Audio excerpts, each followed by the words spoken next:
in an era dominated by the mastery of beasts. As a member of the Transmigration Army equipped with an essential system, Xia Yu possesses a summoning beast with the extraordinary ability to evolve infinitely. What? An elite-tier Ironback Silver Wolf, an epic Thunder Naga, a legendary Silver Fang Tyrant. None of these will suffice. Xia Yu System. Allocate points to me. Chapter 1. The Era of Universal Beast Mastery. Step right up. Freshly arrived Snow Spirits. Don't miss out. Hey, raise some calming elixir. 1 bottle invigorates the mind. 2 bottles ward off fatigue. Drink it and watch your progress soar. As Xia Yu strolled through the bustling streets, he found himself questioning whether he was still ensnared in a dream. Snow Spirits. Calming elixir. What sort of nonsense is this? Even the most brazen charlatans wouldn't dare concoct such fabrications. Any rational person would never consider purchasing such absurdities. Xia Yu, what a coincidence. Are you here to select a summoning beast as well? Lost in his bewilderment, Xia Yu was abruptly approached by a towering figure as he hadn't even traversed the entirety of the street. Who are you? A summoning beast? Casting a scrutinizing glance at this imposing individual, Xia Yu instinctively took 2 steps back. It was simply that this fellow was extraordinarily tall, nearly 2 meters, and evidently no stranger to the gym. Comparing his own slender arms to the muscular behemoth beside him, it was only natural for anyone to retreat instinctively. You've even forgotten who I am. Boo-hoo, I'm so heartbroken.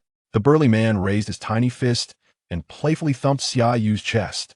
Whether it was gentle or not, Xia Yu could only feel a resounding thud reverberating in his chest, accompanied by a wave of discomfort. Disgusting. Unable to contain himself any longer, Xia Yu swung his arm and delivered a punch straight to the burly man's face. He could endure being beaten in public today, but if this continued, he would surely be sick. Hey, all right, no need to be serious. Just a little joke. With a swift grip, the burly man caught Xia Yu's incoming fist, chuckling heartily. Did you see that? My old man sold a house overnight, just so I could pick a good summoning beast. He's counting on me to bring honor to our family. The man proudly patted his bulging satchel, wearing a triumphant expression. Aren't you here to select a summoning beast too? Let's go together. With a mischievous grin, the burly man threw his arm around Xia Yu's frail shoulders, disregarding Xia Yu's consent, and plunged into a seemingly more upscale shop by the roadside. Ding. Abundant energy detected. System initializing. Ding. System binding completed. Memory implantation in progress. Ding. Implantation complete. The moment Xia Yu stepped into the shop, a series of notifications echoed in his ears, and a flood of images surged into his mind. Beast masters. Summoning beasts. Spatial wormholes. Extraterrestrial civilizations. With 1 foot inside and 1 foot outside, Xia Yu stood transfixed at the threshold, as immobile as a statue. He had become part of the Transmigration Army. Moreover, he was in a world where everyone mastered beasts.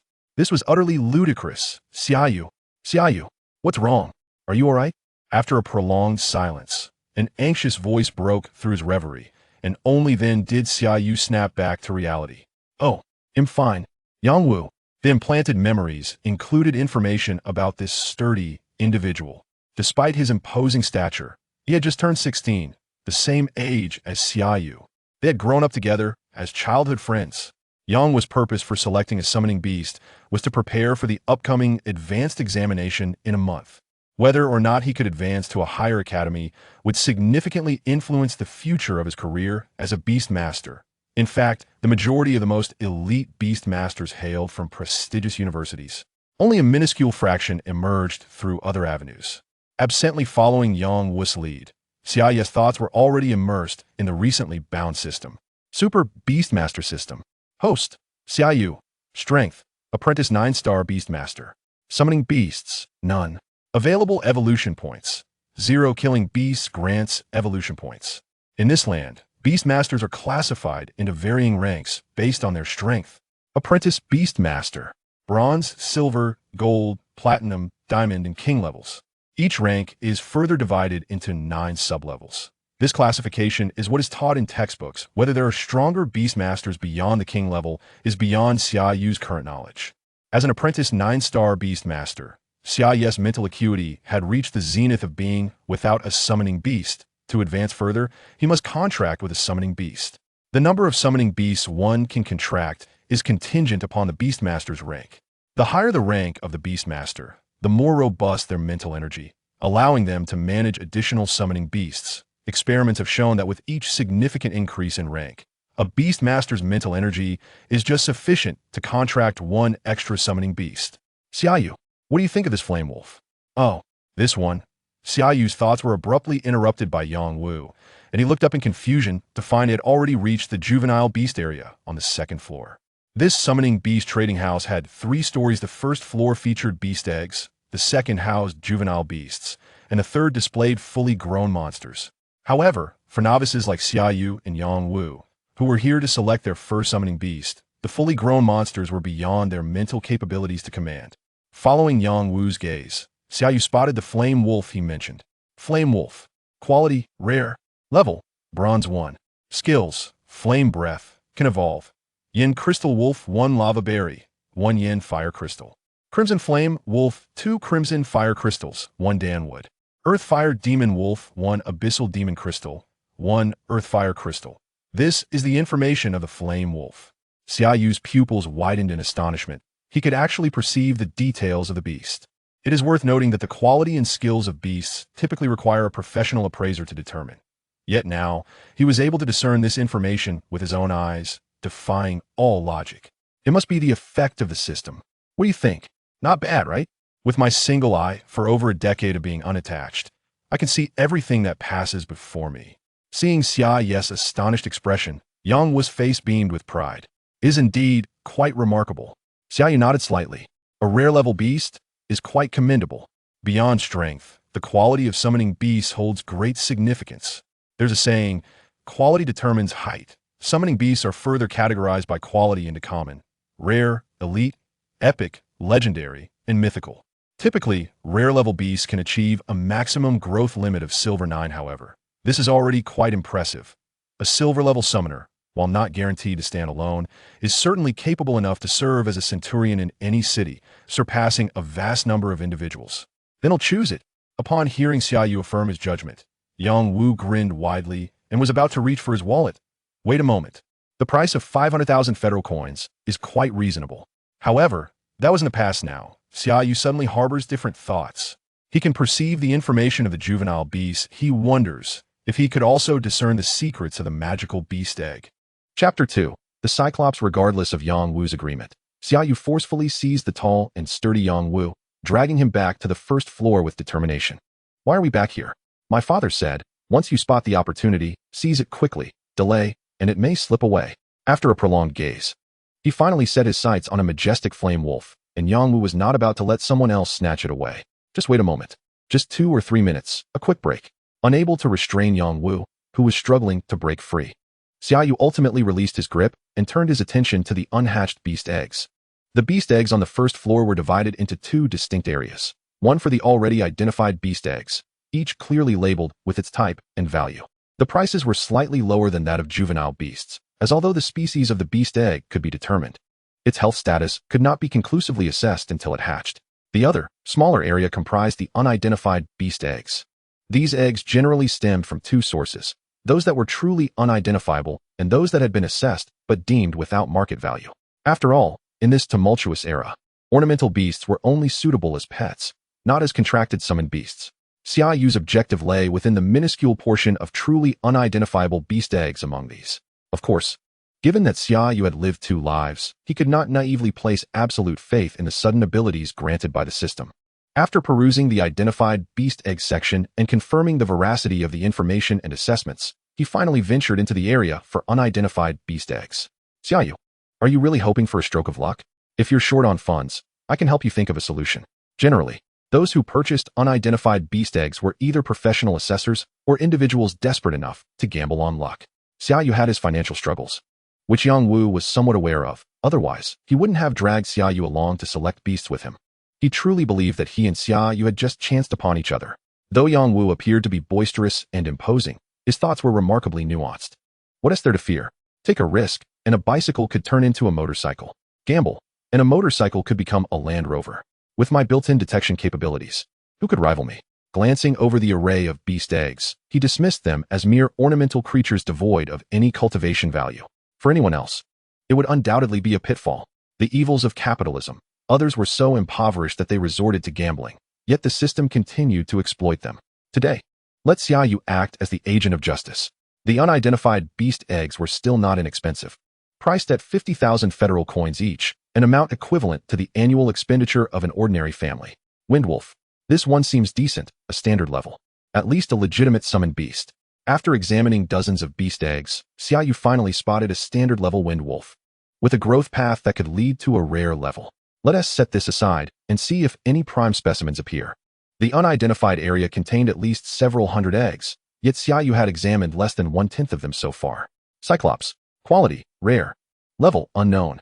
Status, unhatched. Ironback mantis. Quality, rare. Level, unknown. Status, unhatched, weak. Storm horse. Quality, rare. Level, unknown. Status, unhatched. After spending over an hour, Xia Yu had finally scrutinized all the unidentified beast eggs in the shop. 3 of rare quality and 8 of ordinary quality, with the remainder being purely ornamental beasts.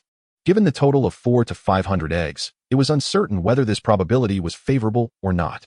Among the 3 rare quality beast eggs, one had a green ironback mantis egg with slight cracks, indicating that the unhatched ironback mantis inside was quite weak. Without 2 high-grade recovery potions, it would likely be challenging to restore, and acquiring it would mostly result in a premature demise. Yangwu, do you trust me? Yangwu was taken aback, sensing something different about Xia Yu today. While Xia Yu was not particularly shy, he was never one to chatter excessively. Furthermore, today's peculiar behavior left Yangwu baffled. I believe you, but should I really? Enough of the small talk. I have no other requests of you. Lend me 100,000, and I'll show you a clear path to acquire a better summoned beast for less money. A glance at the bulging bag at Yangwu's waist suggested it contained at least several 100,000 federal coins. He had previously been willing to spend 500,000 federal coins on a flame wolf without hesitation. How could one procure a summoned beast for less? Upon hearing the mention of purchasing summoned beasts, Yangwu's interest was immediately piqued. He quickly pulled Xia Yu aside and inquired in a hushed tone, "Look, do you see that brown beast egg in the corner? Go buy it for 50,000 federal coins, and I guarantee it will yield good results." Without hesitation, Xia Yu promptly divulged the Cyclops egg to Yangwu. The ironback mantis was weak, and the storm horse was not adept in battle. Only the Cyclops was the most suitable summoned beast. Do you genuinely believe that?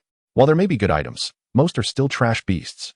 Hearing Xia Yu suggest he purchase an unidentified beast egg, Yangwu was nearly frantic. Wasn't this akin to a mouse diving into an oil drum? With no profit in sight? Not going to. Then lend me 48,000, and I'll buy it. If I profit, don't be envious. After rummaging through his pockets, Xia Yu could only produce a crumpled 2,000 federal coins. Truly a pauper. Fine, forget it. I'll trust you this once.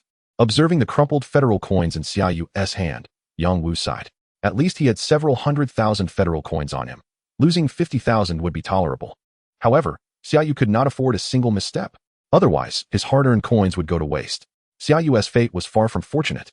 According to his father, both of Xia Yu's parents were beast tamers, and of the silver level, they were significant figures in Mingyuan City. Regrettably, during a monster siege, both perished in battle when Xia Yu was merely 6 years old. As the offspring of sacrificed beast tamers, Xia Yu received a monthly survival allowance of 2,000 federal coins. In an ordinary household, life could still be manageable. Yet, coincidentally, Xia Yu seemed to have inherited his parents' talents, cultivating at a pace far surpassing the average person. Though both had come to purchase summoned beasts, Xia Yu had reached the apprentice 9-star beast tamer level more than half a month earlier than Yangwu. The delay in contracting a summoned beast was solely due to financial constraints. Pushing Xia Yu's hand, which clutched the money, back in front of him, Yangwu chose to purchase the beast egg that Xia Yu had set his sights on. Spending 50,000 to teach Xia Yu a lesson, he believed that next time, he would no longer fantasize about striking it rich. Shaking his head slightly, Yangwu stepped forward, selected the beast egg, and promptly paid for it. Chapter 3. Contract. The unhatched beast egg requires mental energy for its catalysis, a process that typically demands a considerable amount of time. However, if one wishes to expedite this duration, it can be supplemented with spirit essence. Generally speaking, trading houses that sell beast eggs offer additional services for egg incubation, but this is limited to mental energy catalysis. Spirit essence must be procured independently. For mental energy catalysis, these trading houses naturally do not resort to the clumsy method of manual labor. Instead, they employ raw stones. It is said that these stones are imbued with spiritual energy that was absorbed from underground mines prior to the global catastrophe, containing a quintessence of energy. This energy can also be harnessed by beast tamers. Raw stones are categorized into 4 grades. low, medium, high, and top tier, the higher the grade. The fewer impurities they contain, and the greater the energy they encapsulate. The trading houses utilize the most impure, low-grade stones, which require approximately 2 hours to catalyze a beast egg. If done manually, this time would significantly increase. As an apprentice 9-star beast tamer certainly lacks the robust mental energy to sustain output for over 2 hours. Spirit essence, like raw stones, is divided into several levels. However, for the two financially constrained individuals, every penny counts. 2 hours is but a fleeting moment. They can wait it out. One should not harbor excessive hopes. Even a professional appraiser, without tools for assistance, would find it exceedingly difficult to discern quality among the plethora of beast eggs. Spending 50,000 Federation coins only to make Xia Yu face the harsh reality. At this moment, Yang Wu felt an overwhelming sense of stature, involuntarily puffing out his chest. Let us proceed to purchase that firewolf. While greatness is admirable, practical matters must be attended to. Failing to secure an exceptional summoning beast would likely lead to his demise at the hands of his elder. The firewolf can wait. First, let us wander about. Comparison is key. With a firm grip, Yang Wu was dragged out by Xia Yu, who could not allow this foolish lad to squander 500,000 Federation coins on a single firewolf. Given that the system has bestowed upon them a bug, it would be a disservice not to utilize it wisely. The street they traversed was the most concentrated area for summoning beast trading houses in Mingyuan City. Upon exiting, they plunged into another trading house. Yang Wu remained fixated on the firewolf, showing no inclination to continue browsing, standing in the lobby, watching as Xia Yu busily engaged with the unappraised beast eggs. He knew Xia Yu lacked funds, but he had a fortune. With 1 million Federation coins in his waist pouch, he could easily buy a firewolf for 500,000. The remaining 500,000 would still suffice to procure a rare-level summoning beast. Why squander money on unreliable beast eggs? Regrettably, Xia Yu was oblivious to Yang Wu's thoughts and had no time to entertain them. In the second shop, they spent 40 minutes examining over 300 unappraised beast eggs. Alas, aside from 3 ordinary-level beast eggs, the rest were merely ornamental. In the third shop, they dedicated an hour to scrutinizing over 400 eggs, yielding only 1 ordinary-level beast egg suitable for summoning. After visiting 2 shops, Xia Yu's forehead was lined with frustration.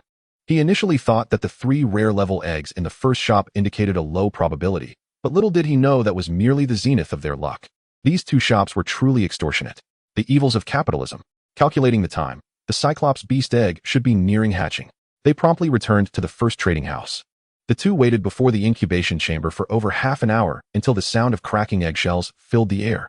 Glancing at Xia Yu, who was intently focused on the incubation chamber, Yang Wu patted his shoulder, stepped forward, and placed his hands on the chamber. Xia Yu, don't be so tense. Let us consider this a stroke of luck. Even if it's just for display, let us enjoy it. As Yang Wu casually opened the incubation chamber, his words nearly caused him to bite his tongue. At the bottom of the chamber lay a brown humanoid creature munching on its eggshell. The most striking feature was the creature's singular eye, prominently positioned on its forehead. The rare-level beast, Cyclops. Quick, protect me. We need to take the incubation chamber with us. This place isn't safe.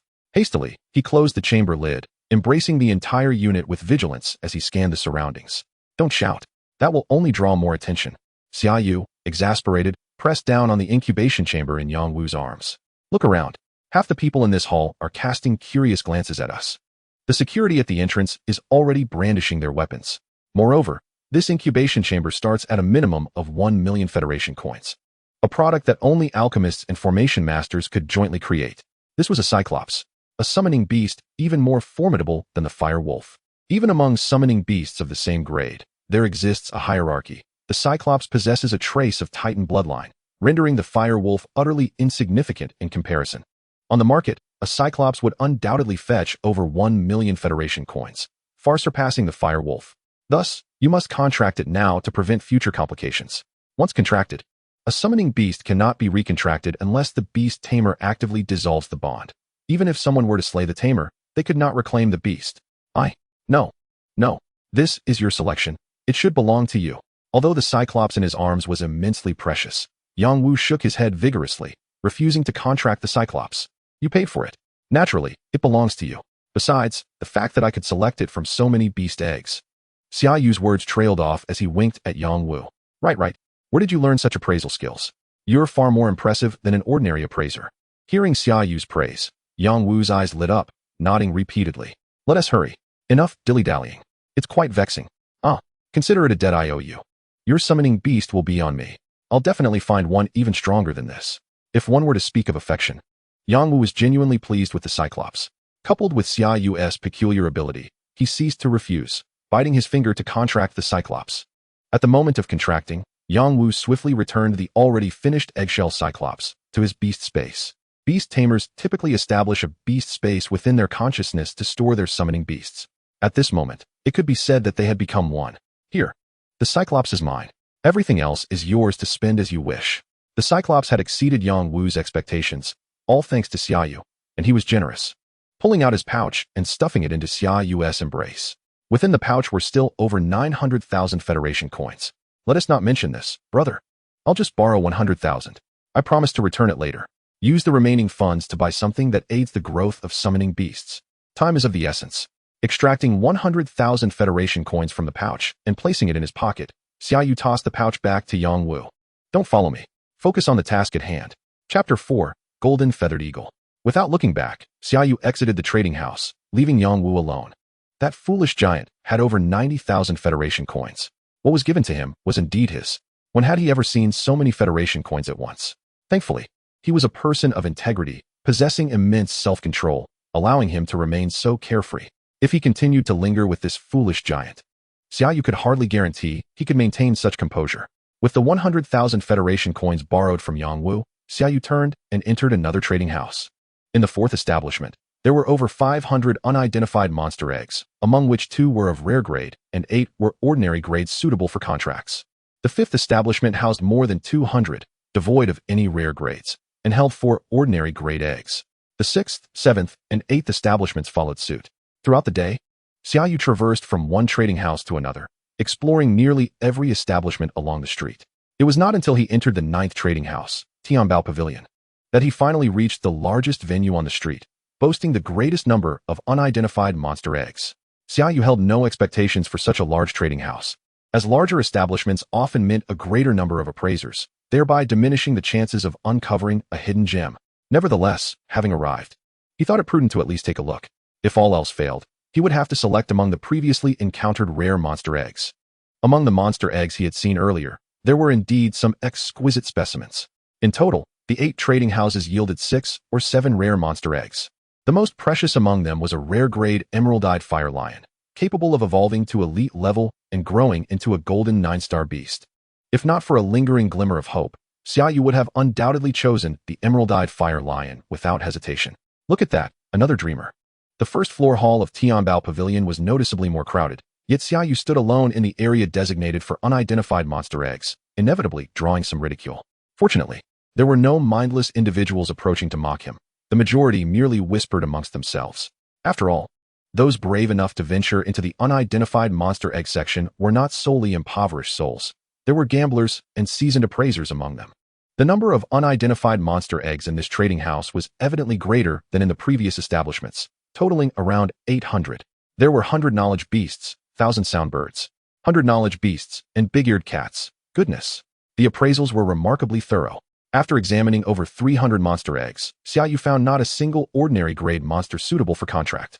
All he encountered were purely ornamental creatures. He was on the verge of giving up. We risked our lives for this egg. And you can't appraise it for more than 20,000 federal coins? Exactly. We even sustained injuries for it. Suddenly, a cacophony erupted in the hall as 3 individuals were shoved down from the upper floor by the trading house's security. I sympathize with your injuries, but business is business. Perhaps this is indeed a precious monster egg, but unfortunately, our appraisers cannot authenticate it. Thus, we can only offer 20,000 federal coins. Behind the security, a well-dressed middle-aged man spoke. While his words bore no fault, his condescending demeanor incited Xia Yu's disdain. The 3 men bore the unmistakable attire of professional hunters, typically beast masters who relied on hunting monsters in the wild, gathering medicinal herbs, and capturing monster offspring. It goes without saying that the legacy of the beast masters has been upheld through these bloodied hunters. The 3 hunters were reluctantly expelled from the opulent trading house, their expressions filled with resignation. Third brother, shall we try another trading house? Having been ousted from Tianbao Pavilion, the trio cradled the monster egg, their faces etched with helplessness. What other trading houses could they turn to? If even Tianbao Pavilion couldn't appraise it, which establishment in Minuan City could? True, but we can't sell it for just 20,000 federal coins. Eldest brother and second brother are waiting for money to treat their injuries. At this, a hint of sorrow crossed their faces. Let us keep searching, with no other options. The five-member squad relied entirely on the outcome of this endeavor to heal their injured comrades. They had sold off all other medicinal herbs and monster materials. Yet this monster egg, deemed the most valuable by all five, could not fetch a fair price. Three older brothers. Wait. As they turned, they saw a young man calling out to them. It was Xia Yu, who had chased them out of Tianbao Pavilion. The moment Xia Yu laid eyes on the monster egg in their possession, he was instantly astounded. Golden feather eagle. Quality, elite. Strength, unknown. Status, unhatched. An elite-grade monster. Its growth potential was capped at golden level 9 star. Golden level beast masters were among the most distinguished in all of Mingyuan City. He could not believe he had encountered such a high-quality monster egg here. This opportunity was not to be missed. Who are you? The trio regarded the young man behind them with puzzlement. Three older brothers. I am an apprentice 9-star beast master. And I am in dire need of a summoned beast to break through to the bronze level. I just saw you three at Tianbao Pavilion and wondered if you would be willing to sell me that monster egg. Xia Yu cut straight to the point. Facing these monster hunters, who risked their lives for wealth, they preferred a more forthright approach. Of course, if the price is right. The three men were taken aback by Xia Yu's direct proposal to purchase the egg, but they soon responded. After witnessing the entire scene at Tianbao Pavilion, it was natural for them to feel astonished by this young man's pursuit of the monster egg. 100,000 federal coins. That is the maximum I can offer. 100,000 for an elite-grade monster egg. Ordinarily, everyone would deem Xia Yu delusional, yet the circumstances were different now. 100,000. The three exchanged silent glances. Realizing this price fell short of their expectations. To be honest, this monster egg was discovered over 100 miles deep within the 10,000 beast forest. On a sheer cliff. 100,000 is still too little. To be frank, I want to buy this monster egg as a gamble. You all know that 100,000 can only buy the most ordinary monster eggs, and the chances of an unappraised egg are exceedingly slim. Xia Yu's expression darkened, his tone intentionally laced with a sense of melancholy. Moreover, if Tianbao Pavilion couldn't appraise this monster egg, I doubt anyone else in Mingyuan City would offer a higher price. The three men fell silent, seemingly gripped by an invisible hand around their throats, unable to utter a word. Third brother, I think this kid makes some sense. Third brother, why not just sell it? A little more is better than nothing. And this is far superior to the price offered by Tianbao Pavilion. The two younger brothers could no longer restrain themselves, whispering their counsel. Very well.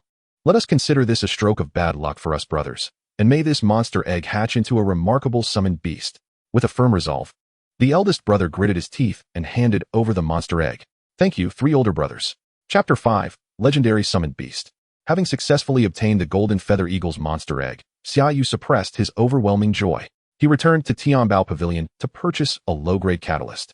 Since this monster egg was not acquired from any trading house, they would not provide hatching services. Thus, Xia Yu had to undertake the hatching process himself.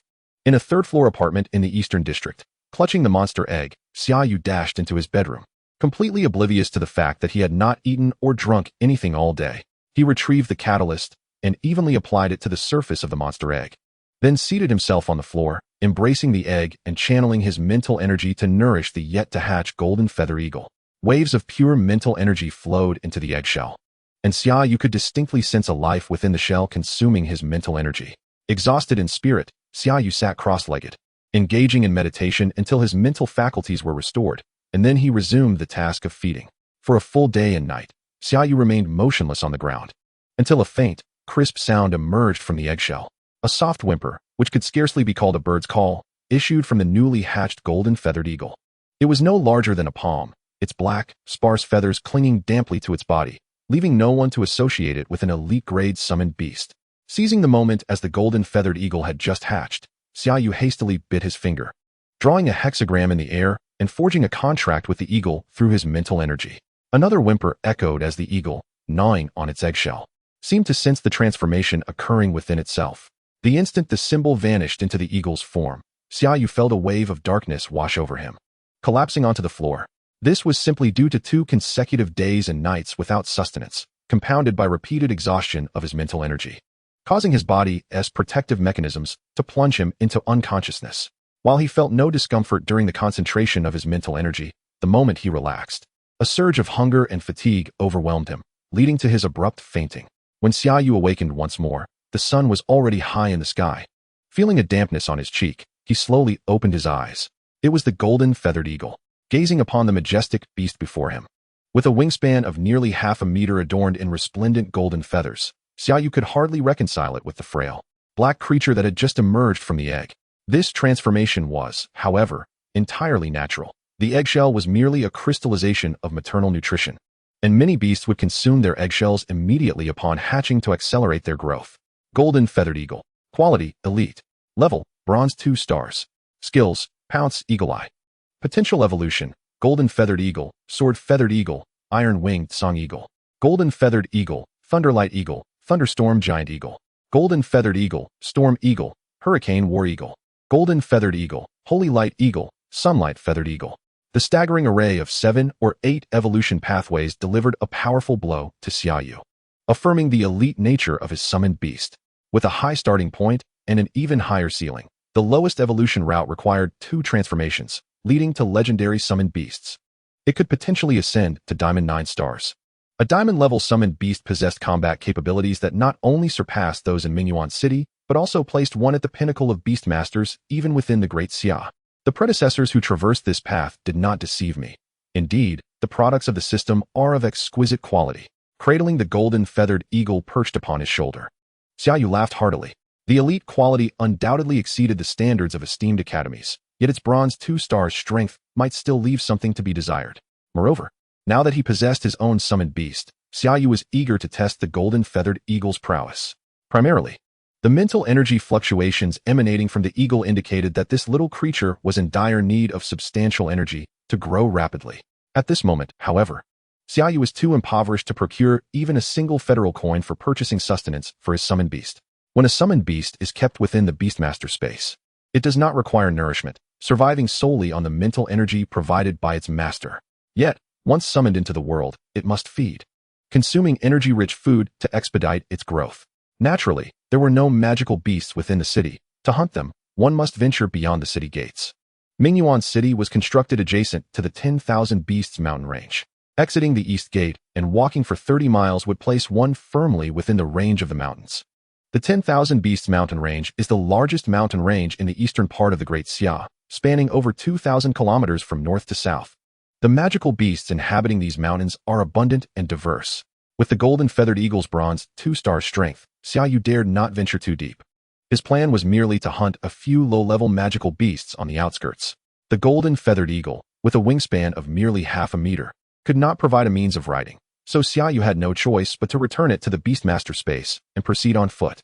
Although the predominant occupation in this continent is beast mastery, the physical prowess of Beastmasters is not as feeble as Xia Yu had imagined. Rather, they were more formidable than in his previous life. Little brother, is this your first time leaving the city? This is not a place for you. You should hurry back. A caravan drawn by antelopes passed by, and a middle-aged man dressed as a hunter called out to Xia Yu from the cart, having traveled this road for years. The sharp-eyed hunter could easily discern that Xia Yu was a novice. Thank you, Xia Yu chuckled, offering a slight bow before plunging headlong into the dense forest behind him. Do they take me for a fool? Have my decades of experience been wasted on a dog? Xia Yu muttered under his breath, yet his hands did not pause. As he waved, a golden hexagram appeared beneath his feet, and the golden feathered eagle, adorned in golden feathers, soared into the sky. Come, let me see how strong you truly are. As Xia Yu stepped onto the land at the edge of the 10,000 Beasts mountain range, the creatures inhabiting this area were primarily ordinary beasts, not yet worthy of being called magical beasts. Most of the hunters active in this vicinity were not beastmasters. They could typically avoid encountering the occasional low-level magical beast. With a powerful flap of its wings, the golden feathered eagle ascended, its figure swiftly becoming a mere black dot. The eagle eye skill activated, allowing the eagle to observe every movement within several kilometers, including that of wild magical beasts. Due to Xia Yu's bronze 2-star status, he could not share skills, thus he was unable to perceive the sights through the eagle's eyes, merely following the dark spot in the sky. With a sharp cry, the golden feathered eagle dove down, its claws glimmering with a cold light under the sun. Ding!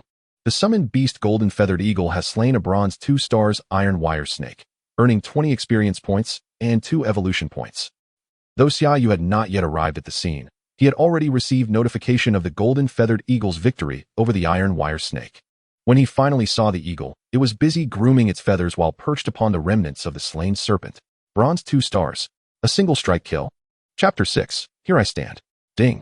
The summoned beast golden feathered eagle has slain a bronze 3-star scorching boar, earning 30 experience points and 3 evolution points. Ding. The summoned beast golden feathered eagle has slain a bronze 2 stars iron arm ape, earning 20 experience points and 2 evolution points. Ding. Throughout the following half-day, the system's notifications rang incessantly, with the golden feathered eagle slaying a magical beast nearly every 10 minutes. These beasts ranged in strength from bronze 2 stars to bronze 5 stars. Generally, the difference in power between summoned beasts of different qualities spans 1 to 2 minor tiers. For instance, a bronze 2 stars rare grade summoned beast would overpower a bronze 3 stars ordinary grade summoned beast. Moreover, a combat-oriented summoned beast could easily surpass 2-star tiers. Through this extensive hunting, Xia Yu began to form a rough estimate of the golden feathered eagle's strength. With elite quality and bronze 2 stars, the golden feathered eagle's combat capabilities surpassed those of ordinary bronze 5 stars magical beasts, while the outcome against bronze 6 stars ordinary beasts remained uncertain. In contrast, a bronze 3 stars rare grade magical beast posed no challenge to the golden feathered eagle, unable to raise even a ripple. Within just a few hours, dozens of magical beasts had met their demise beneath the talons of the golden feathered eagle. The carcass of the magical beast could not be taken away, thus, Xia Yu could only extract the magical crystals within and occasionally collect a few valuable materials. Golden feather eagle, return. As dusk approached, Xia Yu beckoned to the circling golden feather eagle in the sky. Nightfall was the time when magical beasts became most active, and the Beast Mountain range was teeming with countless creatures. Xia Yu's plan was to depart before night fully descended. Golden feather eagle. Level, bronze 2 stars. Grade, elite. Skills, kill strike, eagle eye. Experience points, 1030 evolution points, 103. Compared to its previous status, the panel for the golden feather eagle displayed 2 conspicuous new values, experience points and evolution points. As a youth of the 21st century, the meanings of these terms were immediately clear to him. System. Use the experience points on the golden feather eagle. Ding. Experience points successfully used. Consumed 1,000 experience points. The golden feather eagle leveled up. With a sharp cry, the golden feather eagle, perched upon Xia Yu's shoulder, flapped its wings vigorously, visibly growing larger. Its wingspan now reached approximately 80 centimeters. System. Use the evolution points on the golden feather eagle. With the experience points exhausted, Xia Yu turned his attention to the evolution points. Please select the evolution direction.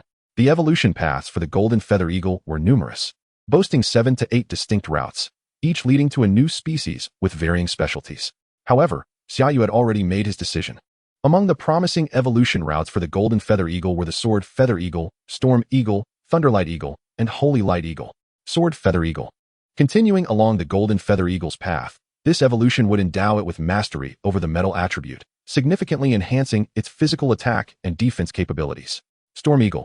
This path would amplify its speed attribute, mastering the wind attribute, and achieving a dominant status in speed. Thunderlight eagle. Upon evolution, it would wield the power of lightning, boasting tremendous destructive capacity. Holy light eagle. This was a particularly rare existence, a summoning beast of the light attribute, prized for its scarcity. Having contemplated these evolution paths, Xia Yu had ultimately chosen the Thunderlight Eagle route. The Thunderlight Eagle would harness the power of lightning, its attack strength surpassing that of the metal attribute. Furthermore, with the added benefits of the lightning attribute, its speed would also see a remarkable enhancement. Most importantly, it was better to focus on a singular direction for significant improvement rather than settling for minor enhancements across multiple facets. If one could achieve a single lethal strike, what need would there be for defense or evasion? Evolving into the Thunderlight Eagle requires 1 advanced Thunderstone and 3 feet of Thunderwood. Current evolution resources, none. Can consume 1,000 evolution points as a substitute. Current evolution points, 103. Damn, not enough. The Thunderstone is an elemental companion mineral found within or mines, typically located in areas rich in thunder elements. A single advanced Thunderstone costs no less than 1 million federal coins. Thunderwood is similarly rare, while Thunderstones can be mass-produced. Thunderwood is purely reliant on fortune. Its value is at least equal to that of Thunderstone.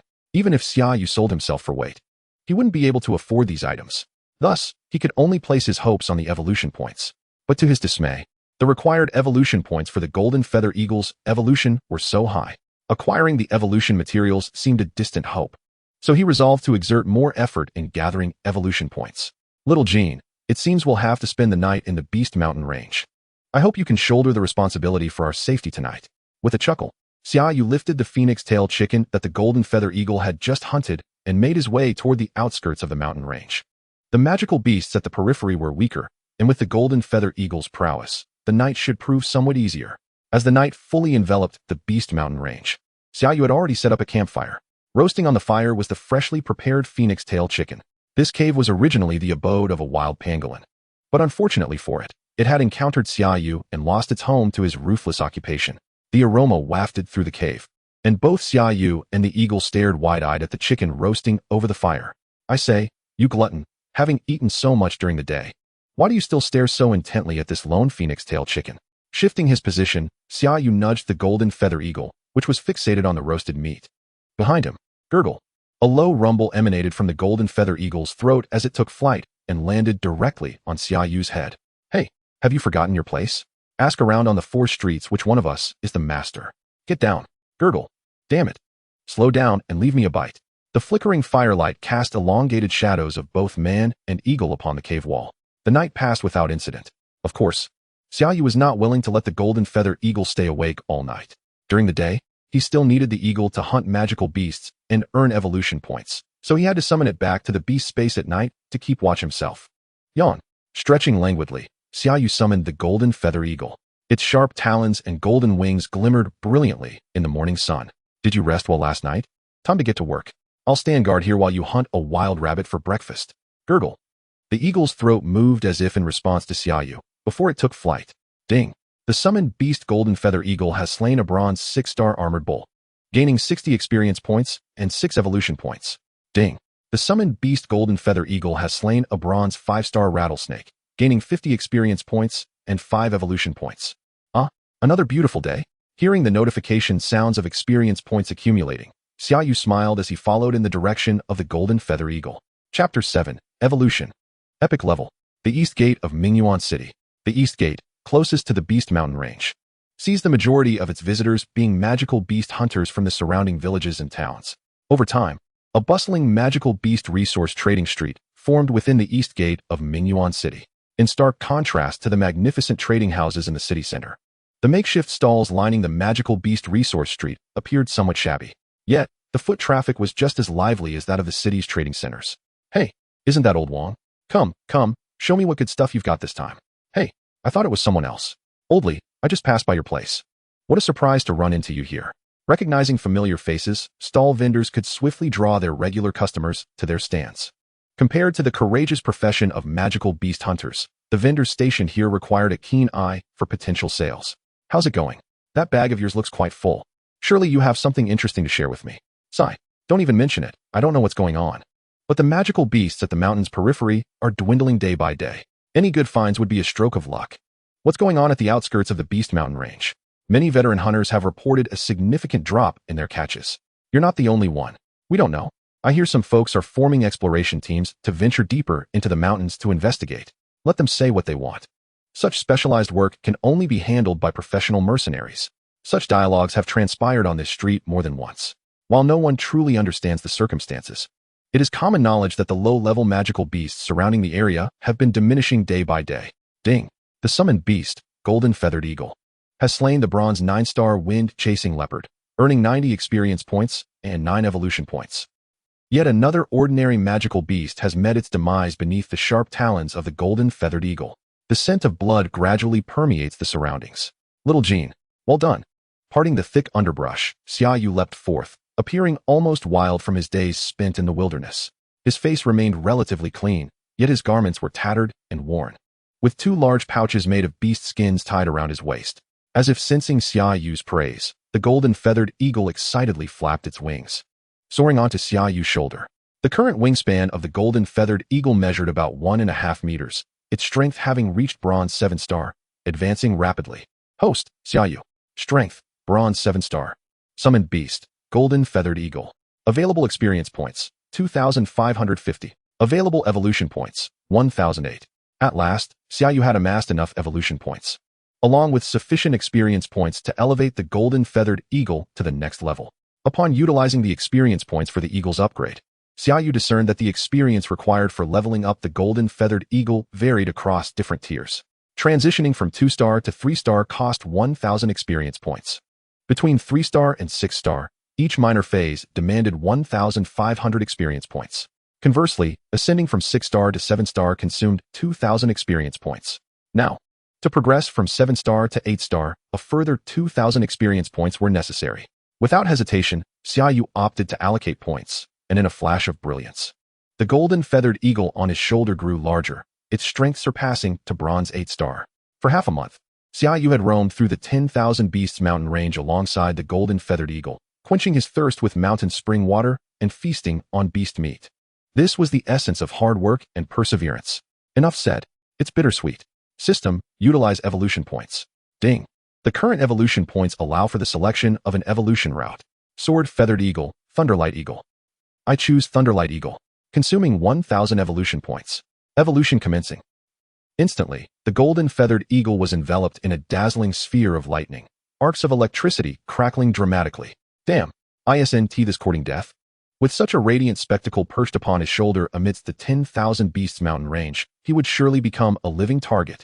Swiftly summoning the golden feathered eagle back into the beast space, Xia Yu bent down to extract the magic crystal from the wind-chasing leopard and turned to flee. Finding a cave, Xia Yu meditated to restore his mental energy while awaiting the evolution of the golden feathered eagle. After what felt like half a day, Xia Yu sensed a surge of energy emanating from the beast space, as if it were conveying a sense of joy. Come forth, golden feathered eagle. A hexagram appeared beneath his feet, its color subtly shifting. The former golden hexagram transformed into a golden yellow hue, now crackling with electricity. An exhilarating cry of the eagle resounded as a colossal eagle with a wingspan of 3 meters soared into the sky. Moving so swiftly that Xia Yu could only see a flash of lightning darting away, rapidly becoming a mere speck in the sky. That speck soared in a grand arc before diving down and landing gracefully before Xia Yu. With such a wingspan, the mighty creature could no longer perch upon Xia Yu's shoulder. Thunderlight Eagle. Quality, epic. Level, bronze 8-star. Skills, ambush, eagle eye, thunder flash, lightning strike. In contrast to its relatively unchanged exterior, the evolution into the Thunderlight Eagle endowed the golden feathered eagle with 2 additional skills, all infused with lightning attribute energy. Most importantly, with a wingspan exceeding 3 meters, the Thunderlight Eagle could finally bear Xia Yu's weight. Ecstatic, Xia Yu climbed onto the back of the Thunderlight Eagle, and with a single command, it soared into the sky. The sudden ascent, combined with an intense sensation of weightlessness, evoked a mix of fear and exhilaration in Xia Yu, who had never experienced such a feeling before, prompting him to shout in excitement. His piercing cries echoed throughout the valley. Did you hear that? On the mountain's edge, a magical beast hunter nudged his companion. What noise? Sounds like the shriek of a split fire pig. No worries, that commotion is quite far off. The journey there had taken Xia Yu more than 3 hours. Yet the return trip consumed less than 20 minutes. This speed was akin to trading a bicycle for a rocket. Given the flight ban in Mingyuan City and the desire to avoid unnecessary misunderstandings, Xia Yu alighted 2 kilometers outside the city and proceeded on foot. Hey, young man. Come here. I have exceptionally reasonable prices. Young man. Over here. Mine is even better. Li Lao-san, you scoundrel, trying to poach my customer right in front of me. Shut your mouth. This young man is clearly interested in me. Upon entering the city, the bustling vendors flanking the gate quickly surrounded him, tattered clothing and reeking of blood. Without needing to look closely, one could tell that the contents of the 2 beast skin pouches at Xia Yu's waist were undoubtedly magical beast materials. Their keen sense of smell was impressive, yet regrettably, Xia Yu paid them no heed. It was not out of disdain for these small-time merchants, but rather because the items in his pouches held little value for them. After more than half a month of efficient hunting, the golden feathered eagle had ascended from bronze 2-star to bronze 8-star, requiring tens of thousands of experience points, which meant the number of magical beasts slain was no small feat. Xia Yu had even discarded most of the low-level magic crystals due to limited carrying capacity, leaving only the finest materials in the pouches at his waist. It wasn't arrogance. It was simply a reflection of his strength. Chapter 8. The Higher Learning Institution. Shoving through the crowd, Xia Yu hastily made his way home, his attire a sight unfit for public view, coupled with the tugging of the vendors. He found himself in quite the disarray. After enjoying a comforting hot shower and donning a fresh set of clothes, Xia Yu swiftly grabbed the bedsheet, strapping the 2 pouches of magical beast resources to his back, and set out once more. The trading street within the city was Xia Yu's destination. While the small merchants could not handle his spoils, the large trading houses within the city were plentiful, and he could also procure some supplementary potions. Tianbao Pavilion. Xia Yu passed by without entering. Although this trading house was one of the largest, his previous encounter had left him with a distaste for it. After a brief exploration, Xia Yu selected another sizable trading house, the Yubao Pavilion. Greetings. How may I assist you? Upon entering, a sweet-faced attendant approached him, seemingly unfazed by Xia Yu's peculiar appearance. Although his attire was clean, it had grown somewhat faded from washing, and his somewhat long hair hung loosely behind him. The most bizarre aspect being that he was carrying a floral bedsheet. Those who recognized him as a noble beast master might think otherwise, and those unaware might mistake him for a beggar. Hello, do you accept magical beast materials here? A smile crept across Xia Yu's face, as he attempted to present his best image in front of the beautiful attendant. Who wouldn't want to leave a good impression in front of a lovely lady? We do. Please, follow me. A shiver ran down his spine as the attendant led the way, taking Xia Yu directly to the 4th floor. Please wait a moment. I will fetch an appraiser. In an empty room on the 4th floor, the decor resembled a reception area, complete with a sofa and a coffee table. A considerate maid had even poured a cup of tea for Xia Yu. After a moment, the door swung open, and an elderly man with graying hair entered the room. Young man, are you here to sell beast materials? Despite his white locks, the old man exuded vitality, possessing an aura reminiscent of a youthful spirit. Here, it's all laid out, take a look. With the other party being so forthright, Xia Yu decided to be equally candid. In the vast and open Mingyuan city, he truly had little fear of anyone daring to swindle him. Please wait a moment. Upon seeing the flowery sheet Xia Yu presented, the old man was momentarily taken aback, but then chuckled heartily as he began to unravel the sheet on the table. Such an abundance. Beneath the uncovered sheet lay 2 leather pouches filled to the brim, mostly containing various magical beast crystals, with a small portion consisting of the most valuable materials from the beasts themselves. A cursory glance revealed at least 100 magical crystals, each at a minimum of bronze 5-star quality, judging by their texture and the faintly discernible scent of blood. The old man surmised that these magical crystals had undoubtedly been acquired very recently. Although the quantity was somewhat ample, it was fortunate that they were all of bronze quality, primarily sourced from the outskirts of the 10,000 Beasts mountain range. The old man worked swiftly, and within a mere quarter of an hour, he had finished tallying the materials on the table. In total, there were 113 magical crystals, along with 32 assorted magical beast materials. Based on the purchasing price, we can offer you 145,000 federal coins. Only a bit over 140,000? Although the value of bronze magical crystals was limited, Xia Yu had not anticipated that such a plethora would amount to merely a little over 140,000 federal coins. How about this? Since it's your first time here, let's be friends. I'll give you a flat price of 150,000 federal coins. With a chuckle, the old man generously added an extra 5,000 federal coins. All right, you're straightforward, so I'll reciprocate. Ha ha ha, young man, your candor is quite to my liking. 150,000 federal coins, although it did not meet Xia Yu's initial expectations, was still a considerable sum. After bidding farewell to the old man and pocketing 150,000 federal coins, Xia Yu did not linger. He promptly purchased 10 pieces of low-grade raw stones. Each low-grade raw stone cost 2,000 federal coins, totaling 20,000 federal coins. Aside from the raw stones, Xia Yu also gritted his teeth and bought a vial of thunder essence, a potion rich in lightning energy, valued at 20,000 federal coins. All of these were items intended to enhance the strength of his summoned beasts. Typically, combat is the quickest means to elevate a summoned beast's prowess. Yet it also carries the greatest risks. When combat is not an option, raw stones, essences, and magical crystals can similarly bolster the strength of summoned beasts. However, the latter method tends to be somewhat superficial, yet it has become the norm within the beast taming community. After all, once levels increase, even the thinnest camel is larger than a horse. A superficial silver-level beast could easily overpower several elite bronze-level beasts. Send someone to look into this young man's background. The anomalies of the 10,000 Beasts mountain range may be connected to him. On the 4th floor of the Beast Treasure Pavilion, as the white-haired elder watched Xia Yu depart, he waved his hand, and a servant outside quickly took off. 150,000 federal coins had already transformed into 110,000 before he even stepped out the door. Of this 110,000, 100,000 was to be repaid to Yang Wu, leaving Xia Yu with a mere 10,000 federal coins at his disposal. Indeed, while beast tamers can earn money easily, spending it is even more formidable. With a click of his tongue, Xia Yu produced the key to his room, preparing to open the door. Hey, where have you been lately? You're never home. It's understandable that you're out at night, but not being home during the day is quite unusual. As he turned his head, a figure emerged from the window of the hallway, none other than Yang Wu, who was attempting to climb through the window into his own home. I just went out to earn some money to pay off my debts. Xia Yu patted the pocket at his waist, shrugged, and pushed open the door. Here, this is your 10,000. Make sure to keep it safe. Pulling out 10,000 federal coins, Xia Yu placed the money in front of Yang Wu. Didn't we agree that I'd thank you? My dad even approved and told me to express my gratitude properly. Pushing the federal coins back towards Xia Yu, Yang Wu continued, I'm glad I found you today.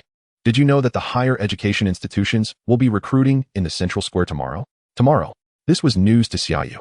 When leaving school, they had merely mentioned waiting for a notification with no specific date given. Yet, here it was, looming on the horizon.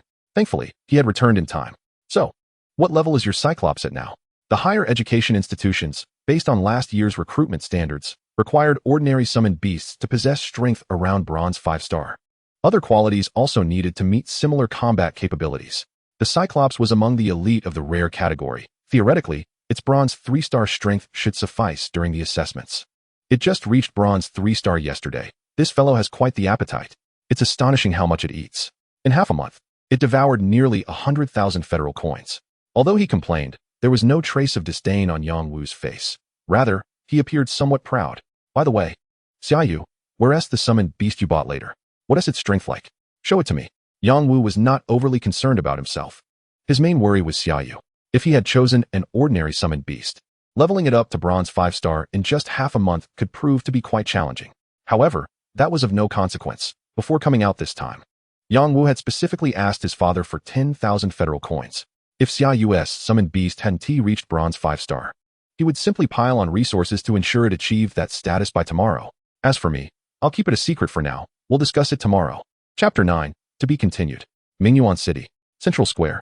The annual recruitment day for higher education institutions is arguably one of the most grand events in Mingyuan City.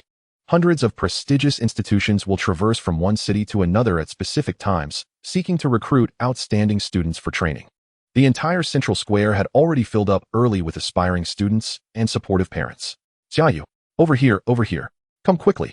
Standing at the edge of the square for only a short while, Xia Yu encountered Yang Wu, whose height of nearly 1.9 meters made him quite conspicuous in the crowd. Accompanying him were several classmates, but Xia Yu had seldom mingled with his peers. However, Yang Wu was quite the social butterfly. There are so many people. I wonder what the threshold will be set at this year. A slender girl spoke up. Xia Yu recognized her as Chun Ming, who had been a trainee 9-star beast tamer before leaving school.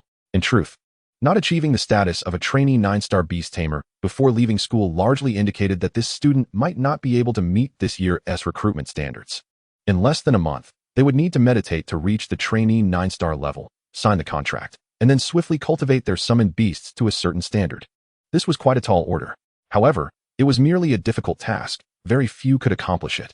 The group standing before Xia Yu consisted of nearly all the students from his class who had reached the trainee 9-star level before leaving school, including the 2 present.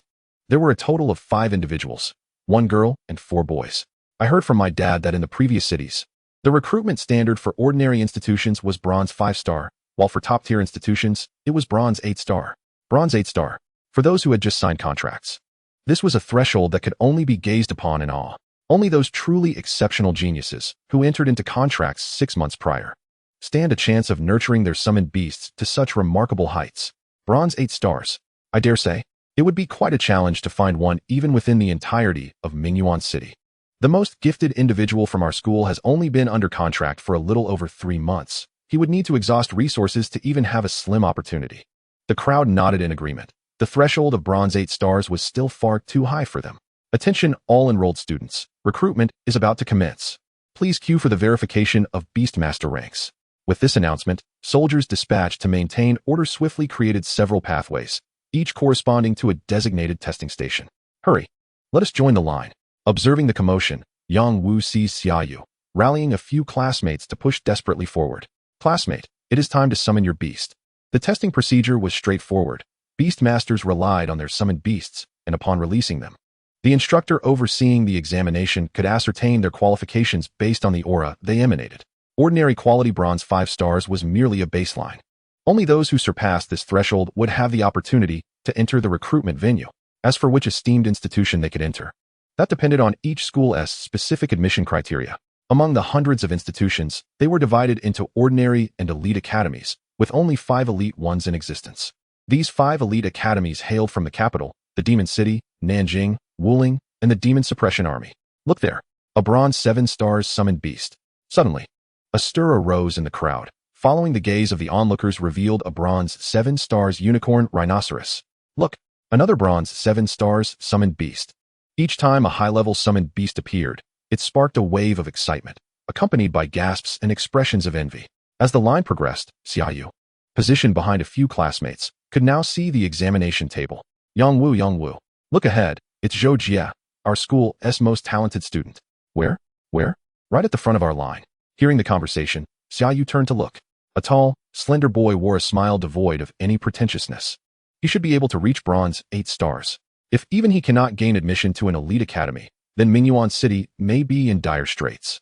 I estimate it to be somewhat difficult. As a summoned beast appeared, a chorus of gasps erupted across the square. Bronze 7 stars, and its rare quality. Not only were Yang Wu and the others stunned, but even Xia Yu found it hard to believe. This individual possesses some remarkable talent. While peers of the same age linger at bronze 3 or 4 stars, he has managed to nurture a rare quality summoned beast to bronze 7. However, he still falls slightly short of Xia Yu's prowess. Classmate, please recall your summoned beast and follow me. In an unusual turn of events, one of the instructors responsible for testing stood up and personally escorted Zhou Jie to the recruitment point behind the scenes. See, a genius is indeed a genius. The treatment is entirely different. Though envious, Yang Wu maintained a sense of decorum and refrained from making any sarcastic remarks. Before long, the line reached Xia Yu and his companions. Classmate, you may begin. The first was a frail girl, Chun Ming. A green 6-pointed star materialized, and a butterfly fluttered forth. Illusion butterfly. Ordinary quality, bronze 4 stars. How unfortunate, just shy of the standard. The testing instructor shook his head slightly, declaring Chun Ming's elimination. Weeping, Chun Ming recalled her illusion butterfly and departed the testing point. During this time, Xia Yu witnessed many talented students, as well as numerous others facing elimination. Though he felt sympathy for them, he was powerless to assist. Next. Among the classmates, apart from Yang Wu and himself, only one out of the 2 boys and 1 girl met the standard, while the other 2 were eliminated. Classmate, please release your summoned beast. Haha, teacher, kindly step back. My summoned beast is somewhat large. Yang Wu chuckled, taking another couple of steps forward before summoning his beast. Wow, what a colossal summoned beast. The Cyclops.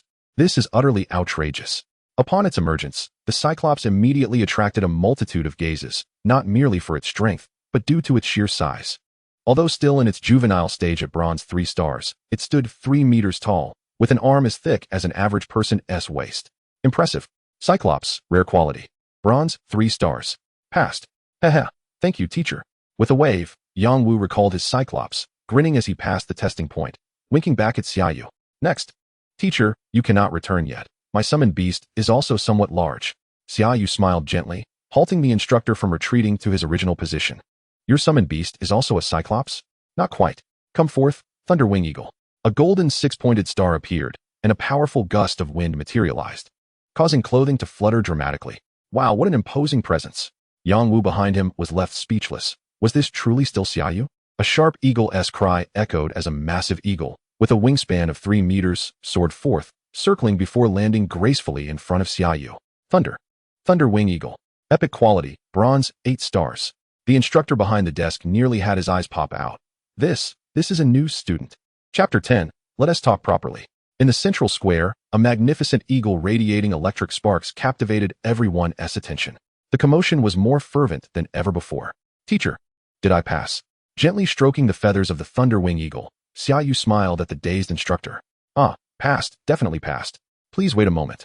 The instructor nodded repeatedly, genuinely astonished. Having traversed so many cities, encountering an epic summoned beast was a first for him. Such an extraordinary talent would typically be noted by the 5 elite academies long before public recruitment, often being pre-selected. There was no need for participation in public admissions. A rare gem. The higher-ups of the academy must be informed promptly. Such a prodigious student must be secured at any cost. Springing to his feet, the instructor swiftly blocked the passage with the desk. This passage is now closed for testing. You may wait or proceed to another line. Ignoring the complaints from students, he directly sealed the passage, pulling Xia Yu inside. Ah, it's electric. At the moment the instructor grasped Xia Yu's wrist, his hand recoiled instantly. The Thunderwing Eagle was Xia Yu's summoned beast, and their bond ensured that the eagle would never harm him. However, the instructor was not so fortunate. And the arcs of electricity surrounding the Thunderwing Eagle were no mere decoration. They were genuine lightning. Classmate, you may recall your summoned beast. I shall personally escort you inside. Oh, very well. With a grin, Xia Yu recalled the Thunderwing Eagle and followed the instructor's somewhat hurried pace towards the recruitment point within. This passage is now closed for testing. Pause the inspection here. No more checks. There are more pressing matters at hand. The commotion caused by Xia Yu has not gone unnoticed. Nearly all the heads of the detection channels in the central square have witnessed that golden figure soaring through the air. Observing Xia Yu being escorted away, the other instructors were unwilling to let such a promising talent slip through their fingers. They must promptly inform their respective institutions. Thus, an awkward scene ensued. While there were numerous channels in the square, nearly all ceased their inspections, with a throng of instructors disregarding their image and racing towards the indoor recruitment point behind them. A couple of shoes were even flung away, yet no one bothered to retrieve them. Dear student, let me assure you, when it comes to the cultivation of flying summoned beasts, our Qianbird Academy is truly an authority. Rest assured, if you join our institution, all expenses will be waived. And we offer substantial resource subsidies that will undoubtedly guarantee your rapid advancement. Along the way, the instructor introduced himself and his esteemed Qianbird Academy, urging Xia Yu to contemplate their offer. This is our Qianbird Academy's temporary recruitment point, and our vice president wishes to have a word with you, please. The indoor recruitment area was markedly quieter and less crowded than the exterior. Instead, it appeared more spacious and immaculate. A vast hall surrounded by individual rooms, each adorned with a prominent sign indicating the respective academy. Each sign displayed the minimum enrollment requirements, allowing the prospective students to freely choose and enter the recruitment room of the academy they found most appealing for further discussions. Qianbird Academy, specializing in the cultivation of flying summoned beasts, minimum enrollment standard, ordinary quality bronze 6 stars. Upon glancing at the enrollment criteria, Xia Yu furrowed his brow slightly. Bronze 6 stars. In a broader context, Qianbird Academy certainly possessed some merit. However, when compared to the top-tier institutions, it seemed somewhat lacking. Dear student, please come in. Noting Xia Yu's slightly furrowed brow, the instructor felt a chill in his heart, but made another attempt. Very well. With a faint smile, Xia Yu stepped into the room. It is said that one should not turn away a smiling face. The instructor had already politely invited him twice, and to refuse would be rather ungracious. Even though Xia Yu was not particularly interested in Qianbird Academy, it would still be beneficial to establish a familiar face. Inside the room sat 3 mentors. Among them, an elderly man with graying hair, suggesting he was of considerable age. Vice President, this student. The instructor followed Xia Yu into the room and discreetly closed the door behind them, whispering a few words to the elder. What you said is indeed true. I can hardly believe my eyes. After hearing the instructor's words, the elder's eyes widened in astonishment. Is there any doubt? If I were mistaken, then all my years at the academy would have been in vain. Stealing a glance at Xia Yu, the instructor nodded slightly at the elder. Haha, this student. Our instructor has already introduced you to Qianbird Academy. The elder chuckled, his hands fidgeting restlessly on the table as if uncomfortable in any position. As the vice president, I would like to add, should you join Qianbird Academy, all your future summoned beasts will be fully covered by the academy. I guarantee they will all be of elite quality at a minimum. Wow, this is indeed a significant commitment, even promising future summoned beasts of at least elite quality. Considering all these conditions, the annual expenditure on oneself would surely start at several $100,000. So what do you think? Take some time to consider. Observing Xia Yu in contemplation, the elder felt a surge of hope rising within him. Dean, the offer you present is incredibly enticing. Qianbird Academy, how dare you blatantly violate the established rules of the various academies to interfere with a student's free choice? Before Xia Yu could utter a word, the door to the recruitment point was suddenly kicked open. A number of instructors from other academies surged in. Beast Academy. This student clearly entered willingly. So how can there be any interference? Witnessing the influx of various academies, the elder's anger was palpable, his beard almost bristling. Just as Xia Yu was about to make a decision, their intrusion was infuriating. Nonsense. Where does Qianbird Academy get the audacity? A second-rate academy, claiming someone acted of their own volition. Do you really think we are unaware of what transpired outside? As soon as the elder's words left his mouth, it ignited a wave of indignation, prompting a chorus of accusations, with tensions escalating to the brink of physical confrontation. Shut your mouth. Qianbird Academy is second-rate, while your Falcon Academy doesn't even rank as that. Listen to your own nonsense. The atmosphere grew increasingly heated as the elderly instructors, despite their age, engaged in a verbal brawl with fervor, each glaring at one another, their faces flushed with passion, particularly the vice president of Qianbird Academy, who was locked in a battle of wits with the crowd. It's worth noting that while they argued, not a single foul word was uttered. Such decorum is also a form of elegance. Enough of this din. Enough of this noise. The 5 major academies have arrived. The uproarious scene abruptly fell silent, and the throng parted to create a pathway. The representatives of the 5 major academies held significant sway in this realm, commanding great respect. 5 individuals entered, a mix of genders and ages. Though Xia Yu did not recognize them, the onlookers were well aware of their identities. From left to right, the first was a white-haired elder, the vice president of the Kyoto Academy, Dung. The second was a burly man, an elite instructor from the Modu Academy, Lei Heng. The third was a frail middle-aged man, the vice president of the Wuling Academy, Zhang Wenyuan. The fourth was a middle-aged woman, an elite instructor from the Nanjing Academy, Luna. As for the fifth, a man in military attire, he was clearly from the demon-suppressing army academy, though few in attendance recognized him. In such a setting, is it not unbecoming for the esteemed academies to engage in such discord? The first to speak was Dung, the vice president of Kyoto Academy, a figure deserving of such authority due to his credentials and status. We are all aware of the events that transpired. Your eagerness to nurture talent is commendable. But there is only one student. How we decide must be a collective effort. All right, enough of the roundabout talk. I'll be direct. Where's that young man? The Modu Academy's Lei Heng furrowed his brow, pushing through the chaotic crowd, finally spotting Xia Yu cornered against the wall. Yes, you there. I won't bother introducing Modu Academy. You know it's not a place for just anyone, yet I have high hopes for you. So what do you say? Join Modu Academy. Is that all? Xia Yu frowned slightly. After all, Qianbird Academy was offering benefits worth over 1 million federal coins a year. Modu Academy may be prestigious, one of the 5 major academies, but their offer seemed rather meager. Am I to be treated as a fool, rejecting substantial benefits to play second fiddle at Modu Academy? I'd rather be a leader at Qianbird Academy. Huh, Lei, it seems he's not particularly interested in your proposal. The middle-aged woman smiled slightly at Xia Yu's reaction before speaking up. Indeed, your prestigious institution in the Magic City exhibits a rather parsimonious disposition, unwilling to unveil any substantial benefits. Allow me to present the terms offered by our esteemed South River Academy. We provide a complete waiver of tuition fees alongside a one-time reward of 3 million federal coins.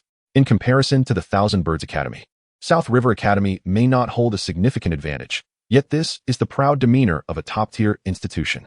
Perhaps you may excel within a second-rate academy, but amidst the elite, brilliance abounds, and your worthiness may not be as substantial as you presume. Our Wuling Academy also grants a full tuition waiver, complemented by a one-time reward of 5 million. The frail middle-aged Zhang Wenyuan, who had previously remained silent, cleared his throat and interjected. You all are rather inconsiderate, starting to poach talents right in front of me.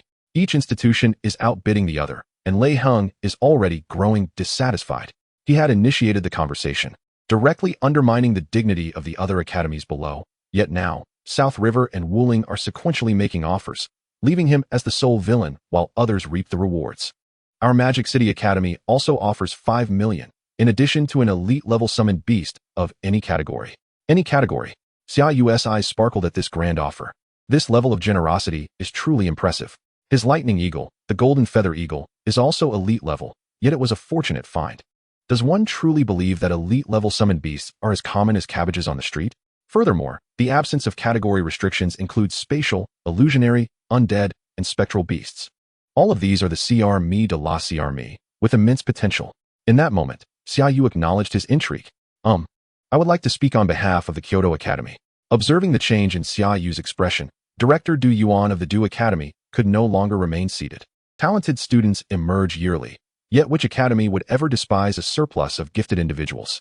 The more prodigious students there are, the better the results produced, leading to an increased allocation of resources from above, a matter of significant consequence for the future of an institution.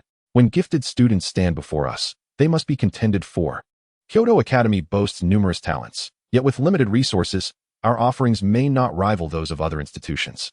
However, I assure you, should you join Kyoto Academy, I will personally arrange for a platinum-level mentor for you. The mention of a platinum-level mentor caused most of the academies present to concede defeat. In ordinary institutions, the standard mentors are merely silver-level beast tamers, with gold-level mentors being exceedingly rare. As for platinum-level, only heads of academies possess such prowess. We cannot simply recruit a student and have the academy head shadow them daily. Who would manage the institution's affairs? Only the 5 major academies can afford such lavish offerings. However, for Xia Yu, this may not suffice.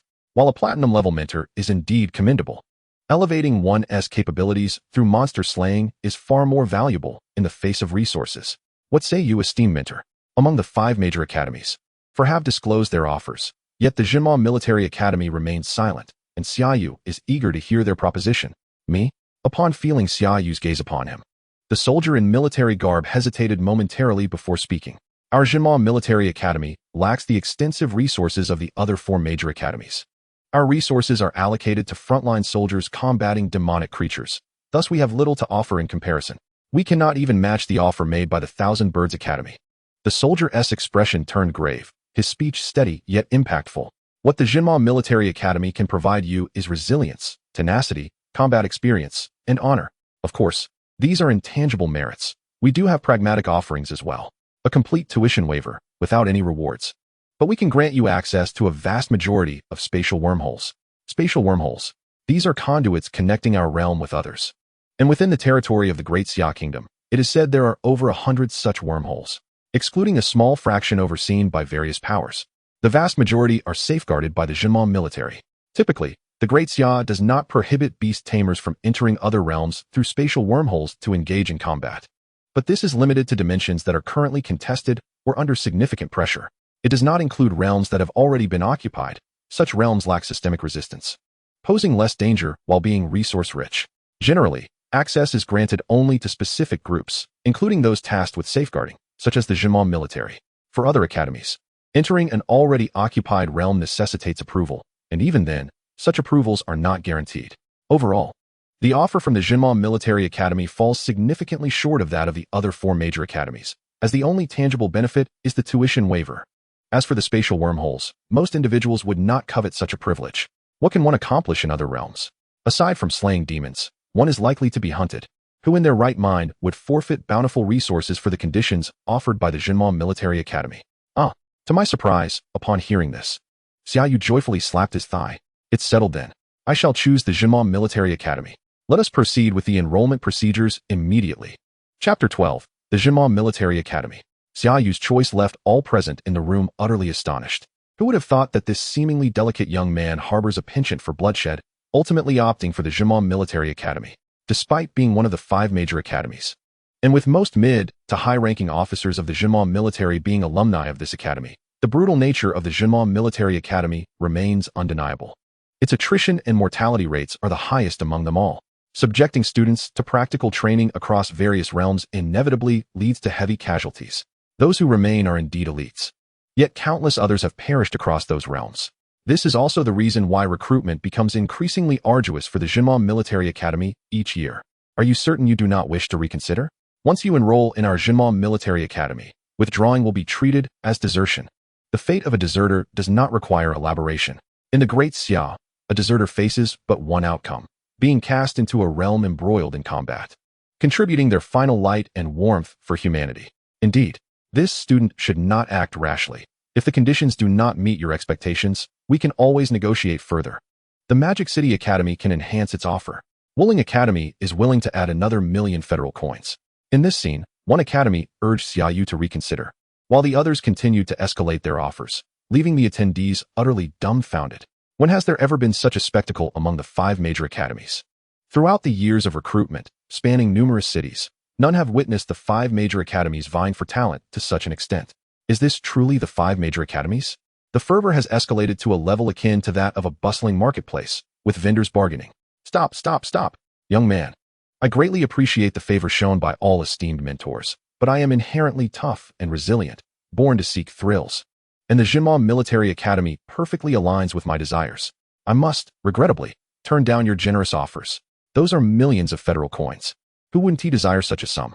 Yet, I cannot ignore the fact that my system demands slaying monsters to acquire experience and evolution points, to grow swiftly in strength. I must rely on this system. If I seek bloodshed, it must be within the Digimon military, where they welcome unrestrained carnage, fearing only the potential for one to reach a breaking point. This synergy requires no further contemplation. Esteemed mentors, please make way. Upon hearing Xia Yu's final choice, a smile finally graced the face of the soldier clad in military attire, who then ushered Xia Yu through the crowd and out of the premises. Digimon Military Academy. Admission standards: ordinary quality, bronze 9 stars. The large sign in front of the admissions office of the Digimon Military Academy displayed a straightforward yet imposing admission criterion: bronze 9 stars. While the admission standard for ordinary academies is merely bronze 5 stars, this elevates the requirement by a full 4 tiers, truly befitting a premier institution. The Jinma Military Academy aims to cultivate mid to high-ranking officers for the Jinma Army, thus necessitating stricter admission standards to ensure credibility. Inside the admissions office, only the soldier remained. As of now, how many individuals has the Jinma Army enrolled? Including you, there are 108, with an expected total enrollment of around 800. 800. Each year, the number of applicants in the Great Xia reaches at least 1 million. Yet the Jinma Army only admits 800 students. Although Xia Yu is accepted with apparent ease, the difficulty of admission in the context of the entire Great Xia is indeed evident. Do you have any further questions? If not, you may take this and depart. The soldier picked up a badge from the desk and handed it to Xia Yu. It was a dark-hued badge, emblazoned with the character for demon on one side and a blood-red flag on the other, the very banner of the Jinma Army. And another. When should I report? Now you have 2 choices. The first is to leave with me now, though there are many cities yet to conduct admissions. The second is to report to the Jinma Military Academy with this badge in 3 months. The academy is located in the northern frontier, over 1,000 kilometers away from Mingyuan City, which Xia Yu calls home, and there are numerous cities to traverse, each fraught with peril. However, I advise that you opt to make the journey on your own. True strength is forged through trials, not nurtured in safety. I share that sentiment. With a slight smile, Xia Yu pocketed the badge, rendered a somewhat unrefined salute to the soldier, and turned to leave. Indeed, true strength is born of solitude, and one must shed the superficial to attain rebirth. Outside the central square, the scene resumed its bustling yet orderly nature, hope radiating from every youthful visage. Xia Yu, you did it. Just as he exited the central square, Yang Wu materialized from seemingly nowhere and threw an arm around Xia Yu's shoulder. But truly, you are remarkable. When did you learn to identify creatures, managing to conjure an epic summon for yourself? In Mingyuan City, you are indeed one of a kind. First the Cyclops, then the Thunderhawk. Yang Wu, though boisterous, was no fool. Such proficiency in identification was rare even in Mingyuan City. So, which academy did you ultimately choose? Given the abilities granted by the system, Xia Yu found it hard to explain to Yang Wu and opted to shift the topic. Me? You know, while the Cyclops meets the tier requirement, its strength is somewhat lacking, so I was finally accepted by the Rock Academy, specializing in Earth attributes. Bronze 3 stars is indeed a bit weak. If only Yang Wu had another month, I believe the Cyclops could advance further. The Rock Academy. What a pity. Our paths diverge. The northern frontier lies directly north of Mingyuan City, yet the Rock Academy is situated to the west, considerably closer than the northern frontier. No matter, the Rock Academy is nearby, and the journey poses little danger. It simply means we cannot travel together. Patting his sturdy chest, Yang Wu radiated confidence. No worries. Once you become a diamond-level Beastmaster, I will join you on the battlefield. Together, we shall conquer other realms. Xia Yu chuckled and playfully punched Yang Wu's chest. Absolutely. Come. It's my treat. Let us celebrate properly. Yang Wu laughed heartily, pulling Xia Yu towards the city. Then I must feast well upon you. Under the blazing sun, the 2 young men, arms slung over each other's shoulders, gradually moved away, their laughter echoing in the air. Day and night passed. When the morning sun once again cast its rays upon this land brimming with hope, Xia Yu had packed all his belongings. A few change of clothes barely filled a backpack, and the quietly closed door signified Xia Yu's farewell to the place he had called home for over a decade. With his belongings in hand, the road lay ahead. A final glance back revealed a transformation. He was no longer the boy he once was. Chapter 13, Mo Bay City. Don't miss out. Just caught the finest snow monster from Icewind Valley. Step right up. Snow monster. How much? Ah, your discerning eye is commendable. This is a rare-grade snow monster. The price is a mere 800,000 federal coins. 800,000. Why not just rob a bank? Rob? No. Selling magical beasts yields far more. In the Great Xia, Mo Bay City, such exchanges transpire daily in the temporary magical beast trading street, with passers-by growing accustomed to the antics. Sellers relied on persuasion, while buyers depended on keen observation. Once a transaction was completed, it was too bad. Regardless of whether the beast was sold by me or not, I would not acknowledge it. Whether one could acquire their desired item depended solely on their own skills. 800,000. Not too steep. I'll take it. A figure emerged abruptly from the stall, clad in a flowing white robe and draped in a pristine cloak. Resembling a character from ancient tales. A discerning young master indeed. Just provide the payment, and you may take it. Behind the stall stood a youthful man whose appearance paled in comparison to the one before him, although the young man behind the stall was also fair and handsome. The visible signs of where revealed his background as a seasoned magical beast hunter from outside the city. 800,000. This snow monster is mine. The man in white casually tossed a federal bank card onto the stall, extending his pristine hand to lift the sole item for sale, a snow monster cub contained within a cage. Who is this? Such a generous spender, just like that? The white-robed man walked away, prompting murmurs from the surrounding vendors and pedestrians. You don't know? That's the young master of the Bai family in Mo Bay City. Bai Ming, the most talented youth of Mo Bay City. Rumor has it he possesses a natural affinity for ice, amplifying the power of his ice summons. Shoo! Keep your voice down. After the stall was cleared of goods, Xia Yu chuckled to himself, pocketing the bank card left behind. Who cares who he is? I don't know him. I only know money. Whoever pays can take their goods. It had been a month and a half since Xia Yu departed from Mingyuan City, and Mo Bay City was now the closest city to the Jinmao Military Academy. Exiting Mo Bay City and heading north would lead directly into the perpetually snow-covered northern frontier, where the Jinmao Military Academy stood tall. With a month and a half remaining until the reporting deadline, Xia Yu had no intention of heading there immediately. Instead, he began working as a magical beast hunter in Mo Bay City. There was no choice. The rich pursue literature, while the poor pursue martial prowess. As a beastmaster, that was an even more costly profession. Xia Yu was not made of iron, nor was the Thunder Hawk. They could not remain in the desolate wilderness indefinitely, perpetuating their slaughter. Humans are social creatures, and over time, they must interact with others. However, entering the city meant no experience points or evolution points.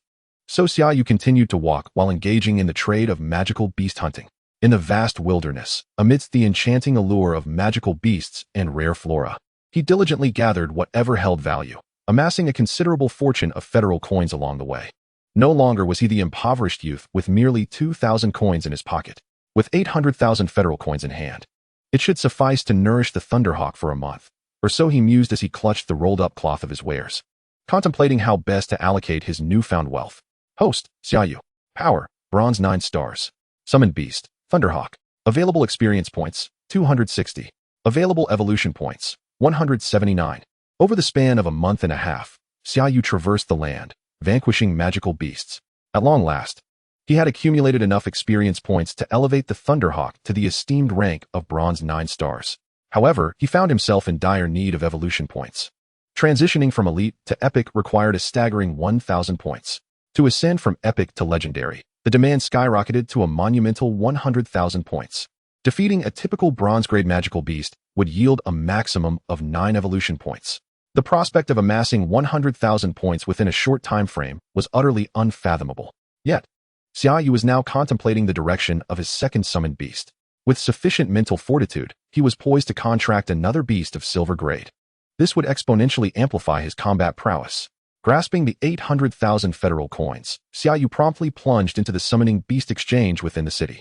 Money, while firmly grasped, would never transform into power. In this era, what truly mattered was, without a doubt, strength. Thus, despite his previous impoverishment, Xia Yu spared no expense in nurturing his summoned beasts. Intermediate original stones at 20,000 each, he ordered 10. Thunder Essence, 20,000 per vial. He requested 5. Thunder Attribute Stones, 100,000 each. He procured 2. Upon entering with 800,000 federal coins, he emerged with merely 300,000 left in an instant. While enhancing the Thunderhawk's prowess was paramount, Xia Yu could not neglect his own sustenance. After enduring the hardships of a nomadic existence, he had finally arrived in the city of Mo Bay and yearned for a fine tavern to indulge himself. Additionally, he craved a comfortable bed to enjoy a restful slumber. With resources freshly acquired and a cheerful tune on his lips, Xia Yu felt an increasing sense of delight. Suddenly, piercing alarm bells shattered his blissful reverie. Level 1 alert. Level 1 alert. Run. The beast tide is upon us. Quick. The once tranquil and serene streets erupted into chaos. Vendors hastily gathered their wares while pedestrians scrambled into the nearest shops, transforming the thoroughfare into a scene of disarray. Boom, boom, boom. The ground began to tremble rhythmically, the sound growing ever closer, swiftly materializing at the end of the street. A multitude of summoned beasts raced toward the city walls, each bearing a soldier clad in standard armor, weapon in hand. Don't just stand there. Seek immediate cover. The swath of summoned beasts rushed past Xia Yu like a fierce gale, leaving behind a faint call, "Young man, come quickly." From behind, a hand grasped Xia Yu's arm, pulling him swiftly into the safety of the exchange. Inside, a throng of people had surged in, creating a crowded yet orderly atmosphere. Fortunately, no unpleasant incidents had occurred. "Uncle, What is happening? The sudden turn of events bewildered Xia Yu, who had yet to fully comprehend the situation, only vaguely grasping that a beast tide was imminent. You're an outsider, aren't you? It seems you've had the misfortune of encountering a beast tide assault on the city. You might be stuck here for a while. The man who had pulled Xia Yu into the exchange appeared to be in his 40s or 50s, carrying fresh vegetables, likely just purchased for his home. A beast tide? From the Icewind Valley? Xia Yu was taken aback. He had heard of such phenomena and witnessed them before. Mingyuan City, adjacent to the Beast Mountain Range, occasionally experienced beast uprisings leading to assaults, but they were typically quelled by the city's guard, posing little threat to the residents. However, the magnitude of the beast tide in Mo Bay was unprecedented in his experience. The Icewind Valley, the situation was far more complex than it seemed.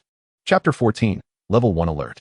Mo Bay City, due to its unique geographic position, frequently faced beast tides, ranking among the highest in the region. To the north lay the perpetually frozen tundra, bordering the Icewind Valley, both regions teeming with ferocious magical beasts. The extreme cold often drove these creatures to attack human settlements for sustenance. The inhabitants of this region had become desensitized to beast tides and had established certain emergency protocols. When a beast tide approached, all individuals, regardless of their location, were required to seek immediate shelter, with local shops obliged to open their doors unconditionally for refuge. However, strict laws govern the behavior of those seeking to incite trouble during a beast tide, with severe penalties for any such transgressions. Thus, the scene before Xia Yu unfolded, a bustling exchange, yet governed by an air of order. Interested individuals perused the wares, while others quietly awaited the lifting of the alarm. Generally, when the city guard arrived and stabilized the situation, the alarm would cease, allowing the populace to return to normalcy. The middle-aged man, not a beast master himself, found no interest in the exchange's offerings, choosing instead to sit quietly in a corner, sharing insights about the beast tide beyond Mo Bay. Yet, how long the tide would persist depended on the city guard's ability to repel it. Thus, Xia Yu would likely be unable to exit Mo Bay anytime soon. Oh, I see. Thank you, uncle. However, I am in no rush and intend to stay in Mo Bay for a while. Provided the beast tide did not last beyond 2 weeks, Xia Yu would have ample time to arrive at the Demon Suppression Military Academy before the semester began. Perfectly. During this fortnight, he had no intentions of re-entering the wilderness, allowing him to fully utilize and digest the resources he had recently acquired. Barring unforeseen circumstances, these resources should enable the Thunderhawk to ascend to silver grade, consequently elevating Xia Yu's own strength. Each significant breakthrough in rank would grant a beast master sufficient mental fortitude to contract another summoned beast. Having a single summoned beast imposed considerable limitations on both offense and defense. The more summoned beasts one possessed, the more varied their combat strategies became, thereby reducing vulnerabilities. Amidst the throngs of people, though Xia Yu had some leisure time within the exchange, he dared not unveil his resources, contenting himself with idle chatter with the middle-aged man beside him. While augmenting his strength was undeniably vital, exploring the local culture and customs equally broadened the horizons of a beast master. However, something felt amiss. The duration of the alarm was unusually prolonged. As time ticked by, the atmosphere within the exchange grew increasingly tense, and the middle-aged man beside Xia Yu began to sense the unease. What seems off? This was Xia Yu's first encounter with the beast tide in Mo Bay, leaving him without a frame of reference. Yet, observing the middle-aged man's demeanor, he understood that this was not a favorable sign. As per customary practice, from the moment the beast tide alarm sounds until the city guards regain control, it typically does not exceed 2 hours. Yet, 3 hours have elapsed, and the alarm remains unabated. The middle-aged man's tone bore a hint of concern, his brows slightly furrowing. Perhaps in just a few more minutes, the alarm would be lifted. Xia Yu offered a faint smile, attempting to reassure the anxious middle-aged man beside him. Beep, beep, beep. Beep, beep, beep. The alarm grew increasingly urgent, following Xia Yu's words, leaving everyone within the trading hall momentarily stunned. See, I told you the alarm would be lifted, and we should be able to leave. As soon as Xia Yu uttered this statement, he distinctly sensed the peculiar gazes of those around him, filled with pity. Level 1 alarm. This is a level 1 alarm. Ordinary citizens immediately gathered to take cover, while all beast tamers within the city rushed to aid the city walls. Wah, I want to go home. The once orderly trading hall erupted into chaos in an instant. Various sounds, shouting, crying, and frantic commotion, merged into a cacophony. Enough with the crying. Can we scare the beast tide away with tears? Follow orders. All men, come with me to reinforce the city walls. Suddenly, a burly man bellowed, standing atop a counter and proclaiming loudly, "Yes, that's right. It's our turn as beast tamers to step up. Let us go." We shall face this together.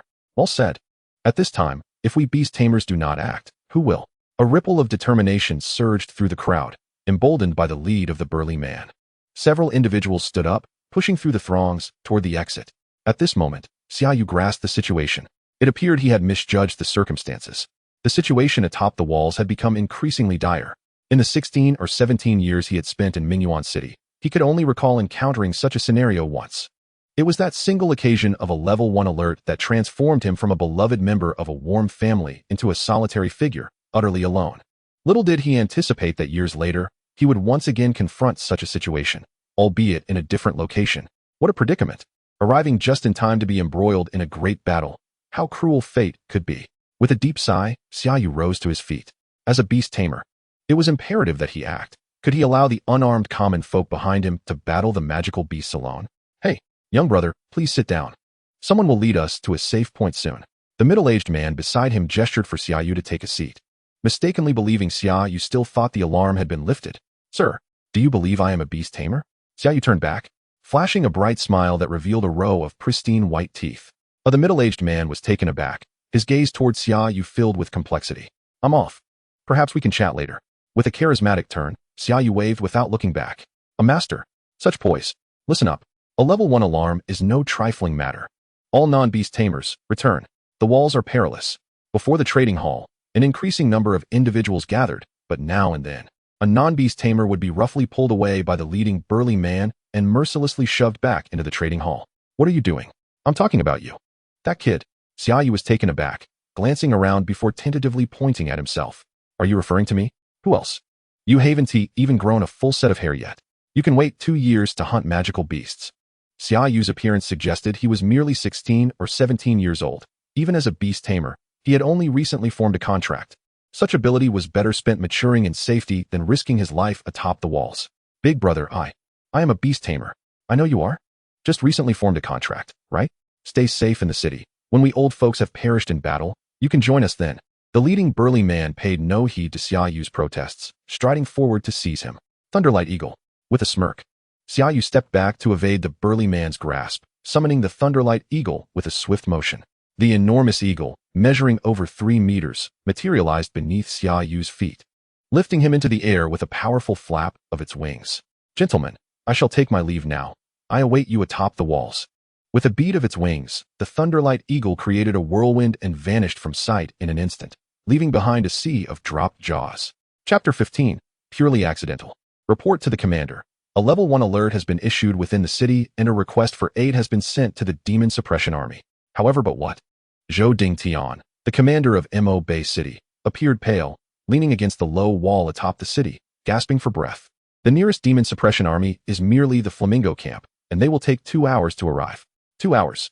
Outside the city gate, the mass of beasts loomed ominously, stretching beyond sight. The Mo Bay City Guard, consisting of over 500 men, had taken over the walls for less than an hour. Yet nearly half of them had already lost their combat capabilities, including Zhou Dingtian himself. Above and below, the attacking magical beasts were everywhere, and soldiers were frequently snatched into the sky by airborne beasts, only to be disemboweled and discarded into the throng below. The anguished cries reverberated within the hearts of all present.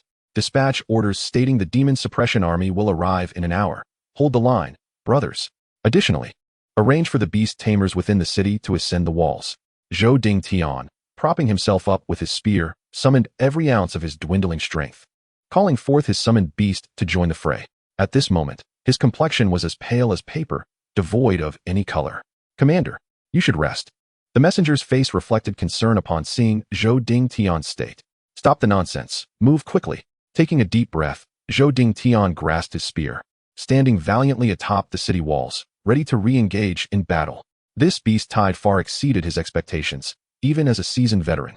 He had never witnessed such a colossal surge of beasts. Thousands of magical beasts converged, with high-level beasts emerging in droves.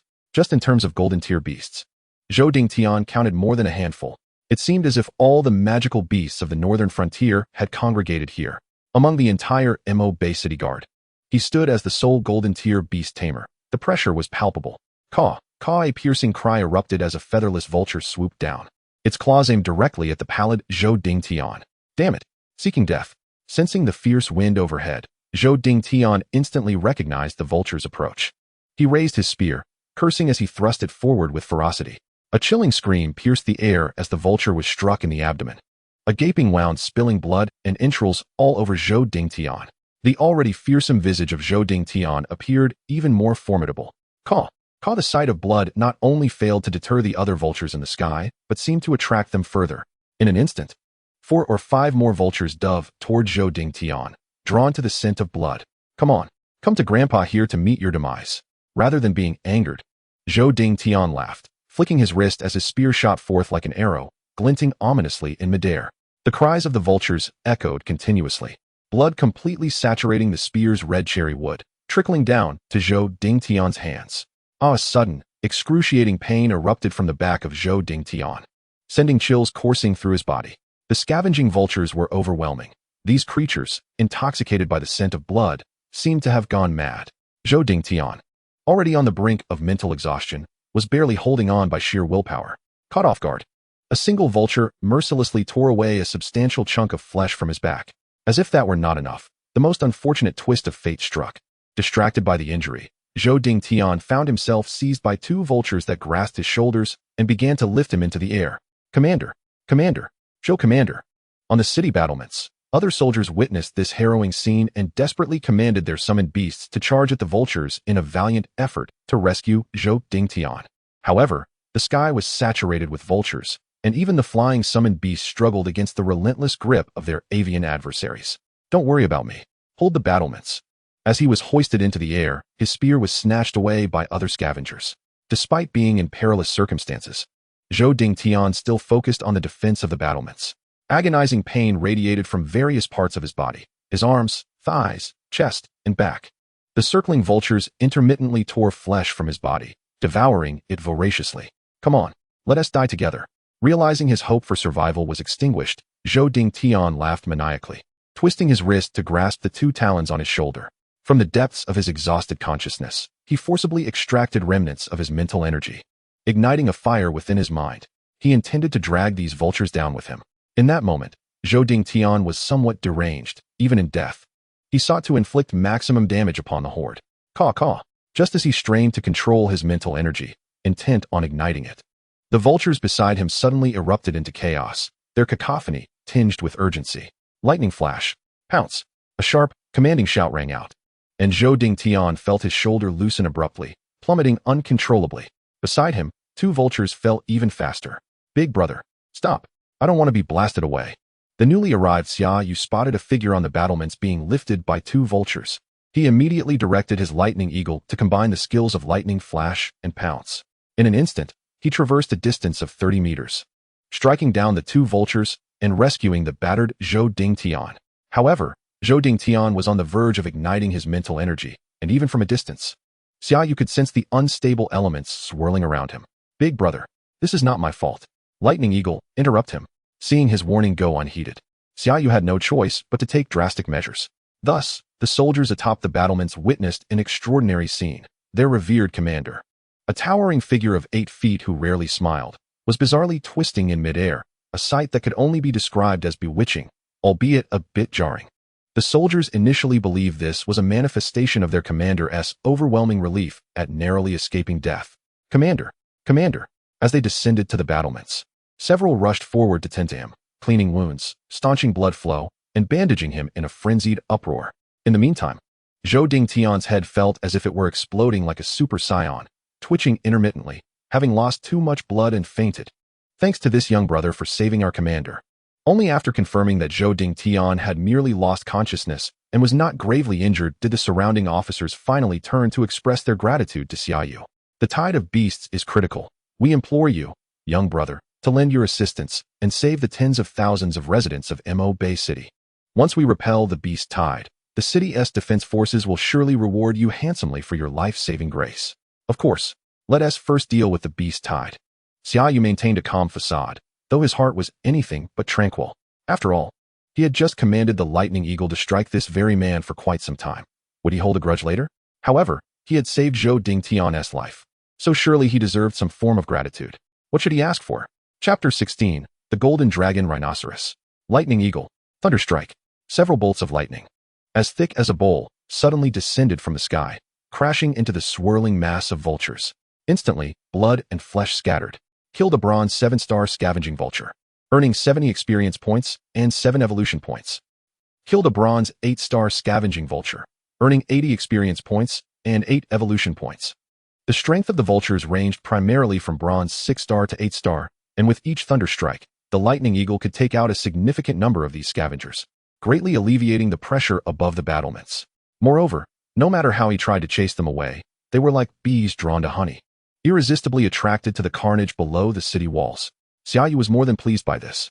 The already bronze 9-star lightning eagle, combined with its epic quality, could easily surpass the silver tier in true strength when compared to ordinary quality magical beasts.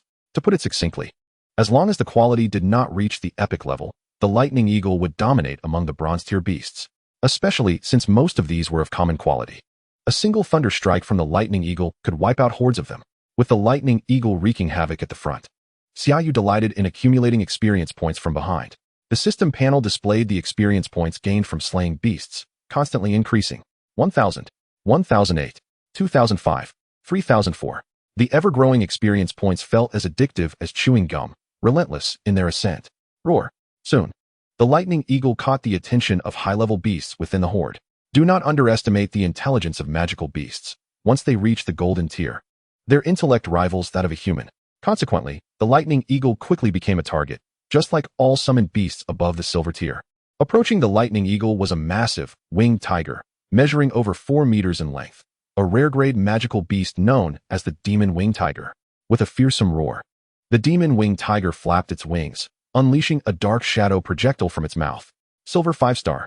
Through the system panel, Xia Yu instantly discerned the strength of the demon winged tiger, a silver 5-star rare quality beast. In terms of strength, the lightning eagle was 6 tiers below the demon winged tiger. However, when it came to quality, the demon winged tiger was 2 tiers beneath the lightning eagle. Thus, the lightning eagle remained at a disadvantage. Lightning flash, a missed shot, and the demon winged tiger was already preparing another shadow projectile. Yet Xia Yu had noticed the beast charging towards the lightning eagle and promptly intervened. What distinguishes summoned beasts from magical beasts is the presence of beast tamers. Perhaps a beast tamer's frail body might be a significant shortcoming, but their exceptional intellect is a realm beyond what magical beasts can comprehend. The demon winged tiger intended to use the shadow projectile to restrain the lightning eagle and then engage in close combat. If the lightning eagle relied solely on instinct, that would be the case. To clash head-on is a tactic reserved for those who are physically strong. We, the people of Xia, must employ strategy and finesse, especially in such situations where we are outnumbered. Directly commanding the Thunder Eagle to unleash a lightning strike, it swiftly retreated while deftly evading the shadow bolt, allowing the projectile to descend unimpeded into the midst of the carrion vulture swarm. With a single shadow bolt, the carrion vultures plummeted like dumplings falling from a pot. Thunderclap. A grin spread across Xia Yu's face. What a splendid spectacle of dog-eat-dog. Let me stoke the flames further. A torrent of lightning cascaded down, engulfing the territory occupied by the winged tiger. Bolts as thick as a bowl relentlessly rained upon the winged tiger and the surrounding flying beasts. While a solitary thunderclap inflicted limited damage on the winged tiger, it proved utterly lethal to the carrion vultures. Killed bronze 8-star carrion vulture. Gained 80 experience points and 8 evolution points. The system's notification chimed in a continuous chorus, prompting Xia Yu to silence the alerts. Yet the steadily rising total of experience points filled him with joy. Roar. After enduring a thunderclap, the winged tiger's magnificent fur was marred with singed black marks. How could the king of the forest maintain its dignity? Without uttering a word, it charged forward with ferocity. With a powerful flap of its wings, its massive form lunged directly at the Thunder Eagle. A brutal assault. The thunderclap's damage was limited. It was wiser to target ordinary beasts. Yet close combat also demanded finesse. Harnessing the winged tiger's speed, the Thunder Eagle advanced instead of retreating, its sharp talons aimed squarely at the tiger's eyes. Roar. Observing the Thunder Eagle's approach, the winged tiger raised its forelimbs with sudden ferocity, its hind legs propelling it into a mid-air pounce. Elevate. Seize its neck. In terms of speed, raptors reign supreme in the skies. What is a winged tiger in comparison? Flattering it would be to call it a prodigy. Unflattering, merely a deformity. On the ground, it might not stand a chance against you, but in the air, you are utterly insignificant. In that instant of contact, the Thunder Eagle's wings quivered, soaring higher just enough to evade the tiger's assault, and then its talons viciously gripped the flesh at the back of the tiger's neck. tearing away a substantial chunk. Well done. Again, let us take it down. Xia Yu shouted in approval, and the Thunder Eagle echoed with a sharp call. Its wings traced a graceful arc as it pivoted back. As the enemy retreated, Xia Yu pressed forward, fully exploiting the Thunder Eagle's speed advantage. He relentlessly wore down the winged tiger, leaving it bloodied and battered. The loss of blood, compounded by the paralysis from the lightning, rendered the winged tiger increasingly sluggish. Incapable of grasping the elusive Thunder Eagle that danced before its eyes. Roar! A mournful wail erupted as the Thunder Eagle's razor-sharp talons pierced the tiger's skull, forcibly extracting its magic crystal. Killed silver 5-star winged tiger, gained 500 experience points and 50 evolution points. A splendid feat. Tonight's feast is secured. As the winged tiger's carcass crashed heavily beneath the city walls, Xia Yu's spirits soared. Withdraw. Back into the city. Close the gates. Quickly. While Xia Yu reveled in his victory, the overall situation remained dire. The golden tier beasts that had been observing from a distance were now on the move. A colossal golden dragon rhino, measuring over 10 meters in length, brazenly breached the front defenses, advancing directly to the city gates. The vice commander, now in charge, ordered a retreat to the walls, intending to leverage their fortifications to repel the beasts. In a city defense battle, no one would initially choose to merely hold the fort. Instead, they would opt for proactive engagement. When the commander allowed the attacking forces to approach the walls, it signified that the defenders had reached a state of desperation. With 500 city guards and over 1,000 beast tamers gathered within, they had suffered more than half their number in just 1 hour. The ground outside the city gates was already piled high with the corpses of beasts. The battlefield resembled a massive grinding stone, relentlessly consuming the flesh and blood of both sides.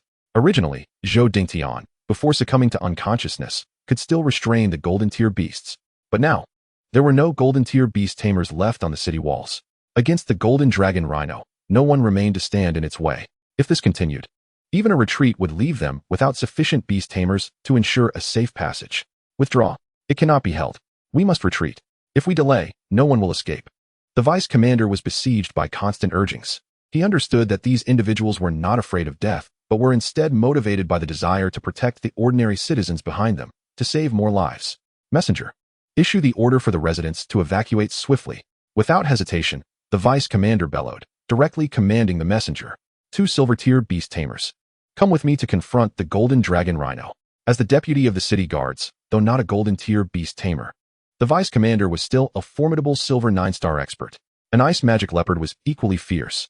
Yet against the tough-skinned golden dragon rhino, they struggled to withstand the charge, being violently knocked aside. Nevertheless, even knowing the odds were against them, the vice commander did not falter. Coordinating with the 2 arriving silver-tier beast tamers for another assault on the golden dragon rhino. Look, what is that? Behind Mo Bay City. A flicker of firelight suddenly appeared in the dim sky. 1 point, 2 points, 10 points, 100 points. The firelight in the sky multiplied, gradually coalescing into a conflagration, until half the sky was ablaze. The Demon Suppression Army. The Demon Suppression Army is here. Brothers, hold the line. Charge. Chapter 17. The Might of the Demon Suppression Army. Behind Mo Bay City, a vibrant crimson cloud approached, accompanied by the chorus of birdsong. Flamethrowers, peering through the swirling beasts above. A slight smile crept on Xia Yu's lips. The incoming force was none other than the Demon Suppression Army, resplendent in their fiery red armor. Their black banners billowing in the wind, identical to the emblem of the Demon Suppression Army in his hand. The Demon Suppression Army is here. Prepare to unleash the flames. At the forefront of their formation was not a flamethrower, but an ice-winged eagle, bearing a towering man clad in blue armor. A stark contrast to the fiery red of the troops behind him. However, this did not detract from the formation's cohesion. Hundreds of flamethrowers flapped their wings, maintaining an orderly formation as they sped across the city walls, then dove down. In that instant of descent, countless brilliant fire columns erupted, merging into a sea of flames before the city walls. The dark throng of beasts was instantaneously scorched into a vacuum. The air redolent with the enticing aroma of roasted meat, and even the damp chill in the atmosphere seemed to rise several degrees. This was truly awe-inspiring. As a progressive youth of a civilized society, Xia Yu had never before witnessed such a spectacle, though he longed to articulate countless thoughts. His limited vocabulary reduced his expression to a single phrase of cultural pride. The Demon Suppression Army, renowned for subduing beasts, made a powerful entrance, decisively taking control of a lopsided battlefield. The once precarious city walls were swiftly cleared of a considerable area. Even the golden dragon rhino found itself directly confronted by the leader clad in blue armor. Ice-winged eagle, an elite quality beast. Its imposing presence had evidently reached its zenith. Golden 9-star, with a wingspan exceeding 10 meters. Although the golden dragon rhino boasted tough skin and thick flesh, it could not match the prowess of the ice-winged eagle. After several exchanges, its once proud defenses were thoroughly dismantled. Ice spears formed from condensed frost were embedded in the robust back of the golden dragon rhino, blood spilling profusely. Its former might had vanished. Roar. Sensing the impending danger, the golden dragon rhinoceros attempted to flee, but the burly man clad in blue armor atop the ice-winged eagle would not allow such an escape. Under the astonished gaze of Xia Yu, the blue-armored warrior conjured a transparent ice spear from thin air, and with the speed of the ice-winged eagle, plunged it directly into the throat of the golden dragon rhinoceros. Just a quarter of an hour ago, this formidable beast had been wreaking havoc. Yet it fell to the ground without so much as a mournful cry. Blood pooled on the ground, trickling from its massive windpipe into a small crimson lake. Ability sharing. A unique power possessed by beast masters of gold rank and above, allowing them to replicate the skills of their summoned beasts through the manipulation of mental energy. In a single word, truly magnificent. Gazing at his own hands, Xia Yu felt a surge of envy. If it were he riding the ice-winged eagle, would he not also be endowed with dragon-like claws? Surely not. At the very least, he ought to become a formidable lightning mage. Oh, leave some glory for me. Lightning eagle, ascend. The fierce assault of the demon suppression army carved through the tide of beasts like a knife through cheese. Silver rank. Hundreds of beast masters, all at least of silver rank, summoned their beasts in unison. The flames they unleashed soared to heights of dozens of meters. Against lower-tier magical beasts, a mere breath of fire left not a trace behind. Higher-tier beasts were met with specialized interceptors. Not only the blue-armored giant, but this demon suppression army boasted more than one gold-rank beast master, each with the prowess to single-handedly slay gold-rank magical beasts. The tide of beasts was already showing signs of retreat. How could Xia Yu possibly tolerate this? After all, this was a rare opportunity to reap rewards from the dungeon. Seizing a long spear from the battlements, Xia Yu climbed atop a low wall and leapt down, landing squarely on the back of the approaching lightning eagle. Charge! With the sword raised and the cold wind howling, a surge of fervor ignited within Xia Yu's chest. Meet your end. The spear shot forth like a dragon, aimed directly at an ice tail bee blocking his path. Clang. Ah, so remarkably resilient. The spear struck the ice tail bee's stinger with such force that it produced a sound akin to metal clashing.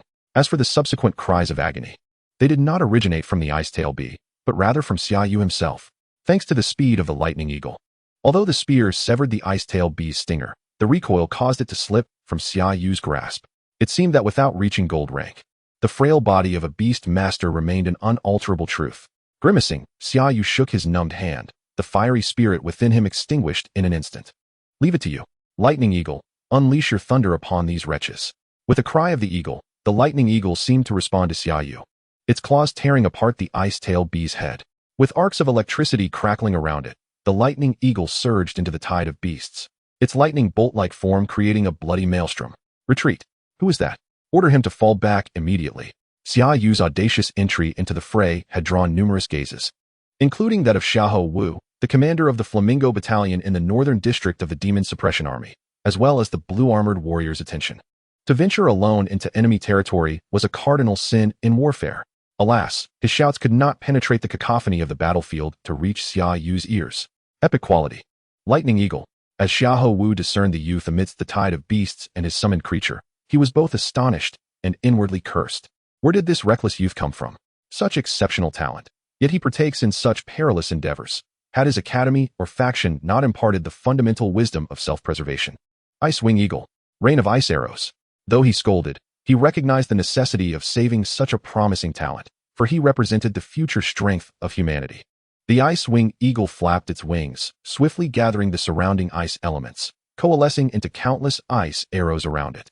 With a melodious cry, a flap of its wings unleashed a deluge of ice arrows upon Xia Yu's position.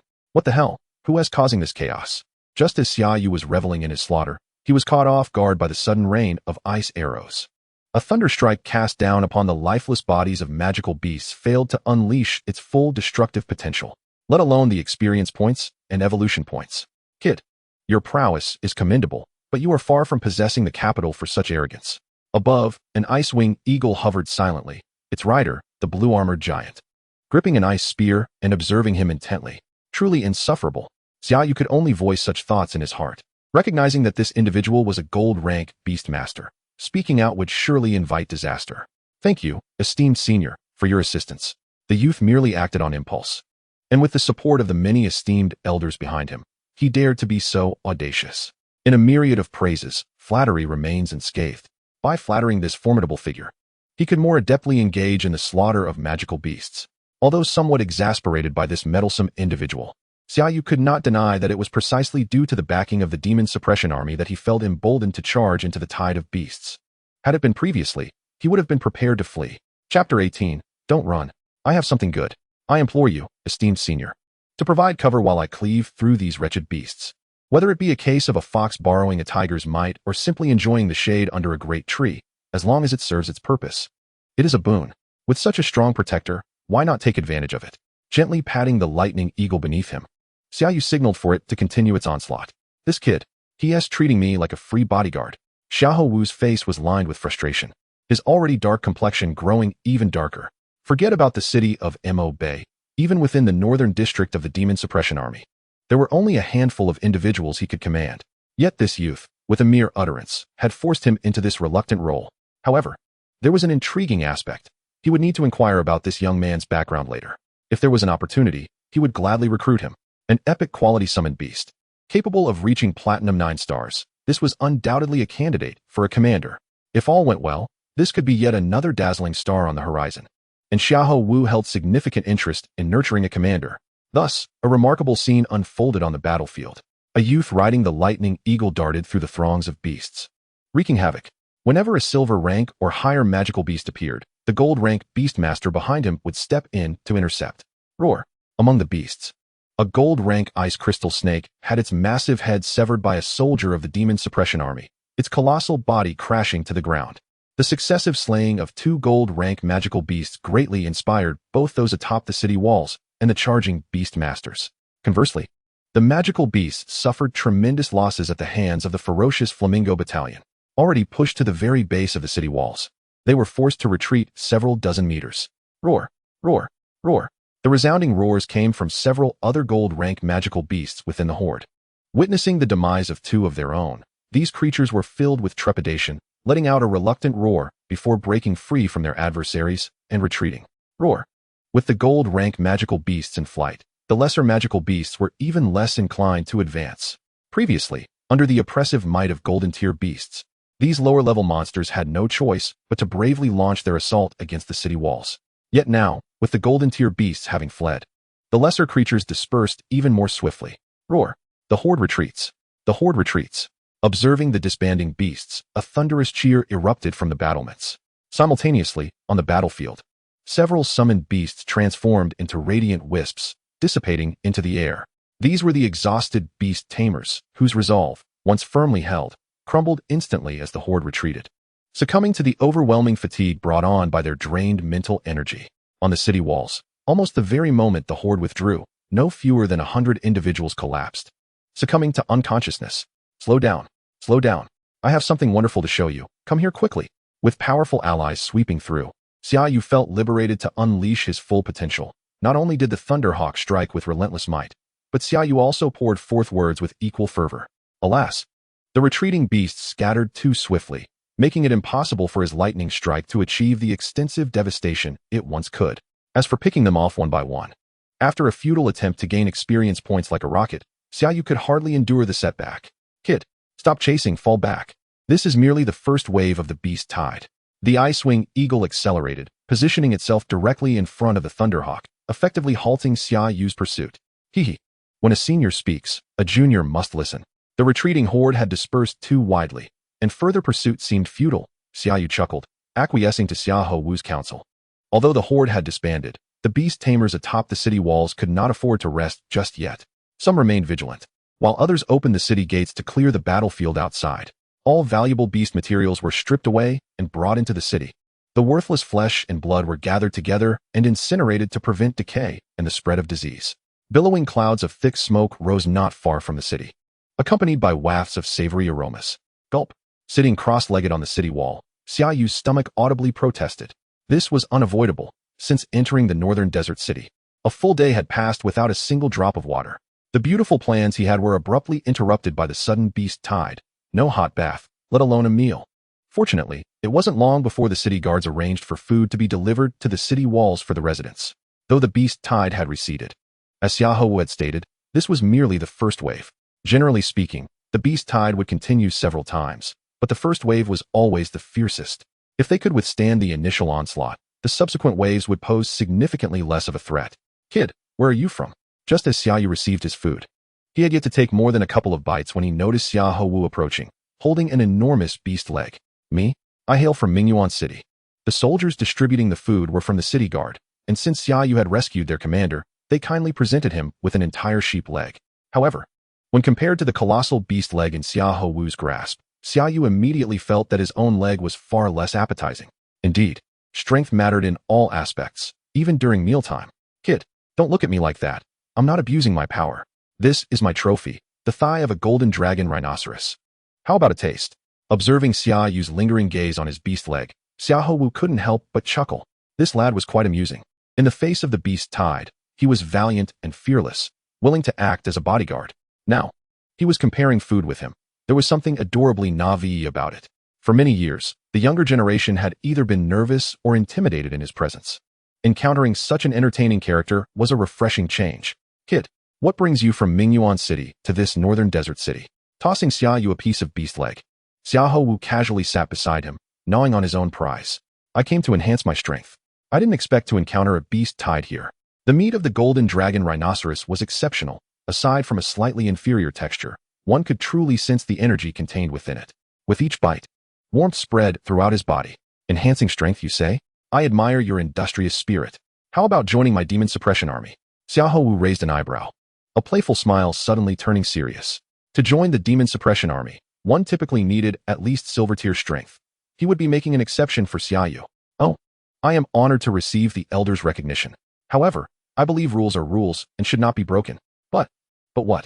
But I am currently at the 9th star of bronze tier. If I have sufficient resources, breaking through to silver tier would not be a problem. Xia Yu feigned difficulty while internally rejoicing. That's easily arranged. I see your summoned beast is the Thunderhawk. I happen to possess several Thunder-type origin stones, so I shall give them to you. Upon hearing Xia Yu's intent to join, Xia Yu felt a surge of delight and promptly pulled out a few low-grade Thunder-type origin stones, tossing them into Xia Yu's arms. Thunder-type origin stones, each valued at 100,000 federal coins. These were perfect for enhancing the strength of Thunder-type summoned beasts. Excellent treasures. With a flick of his wrist, Xia Yu stowed the origin stones in his pocket and promptly stood up. Commander, new student Xia Yu of the Demon Suppression Army Academy greets you. Thank you for the reward. Chapter 19. What benefits? Benefits? What benefits are you speaking of? Those few Thunder origin stones. They are a reward from a highly respected general of the Demon Suppression Army for a courageous, new student fighting valiantly. Where's the notion of receiving benefits in that? One must tread carefully with words, lest he be accused of slander. You are a new student? If Xia Yu were told that this lad was a student of the Demon Suppression Army Academy, he would not doubt it. After all, having been in school for a year, reaching the 9th star of bronze was the norm for most students. Yet, this boy was a newcomer who had yet to report and already possessed such power, not to mention his formidable combat skills. Yes, Commander, those origin stones of mine. Thank you for the reward, Commander. I shall remember this kindness. Once something was in hand, it could not simply be returned. The system could forcibly enhance the strength of summoned beasts through experience points, but ultimately, one still had to hunt magical beasts to gain them. Fighting and killing were the most detestable tasks. I, Xia Yu, am a staunch pacifist. Daring to covet the possessions of a golden-tier beast tamer, you possess quite the audacity.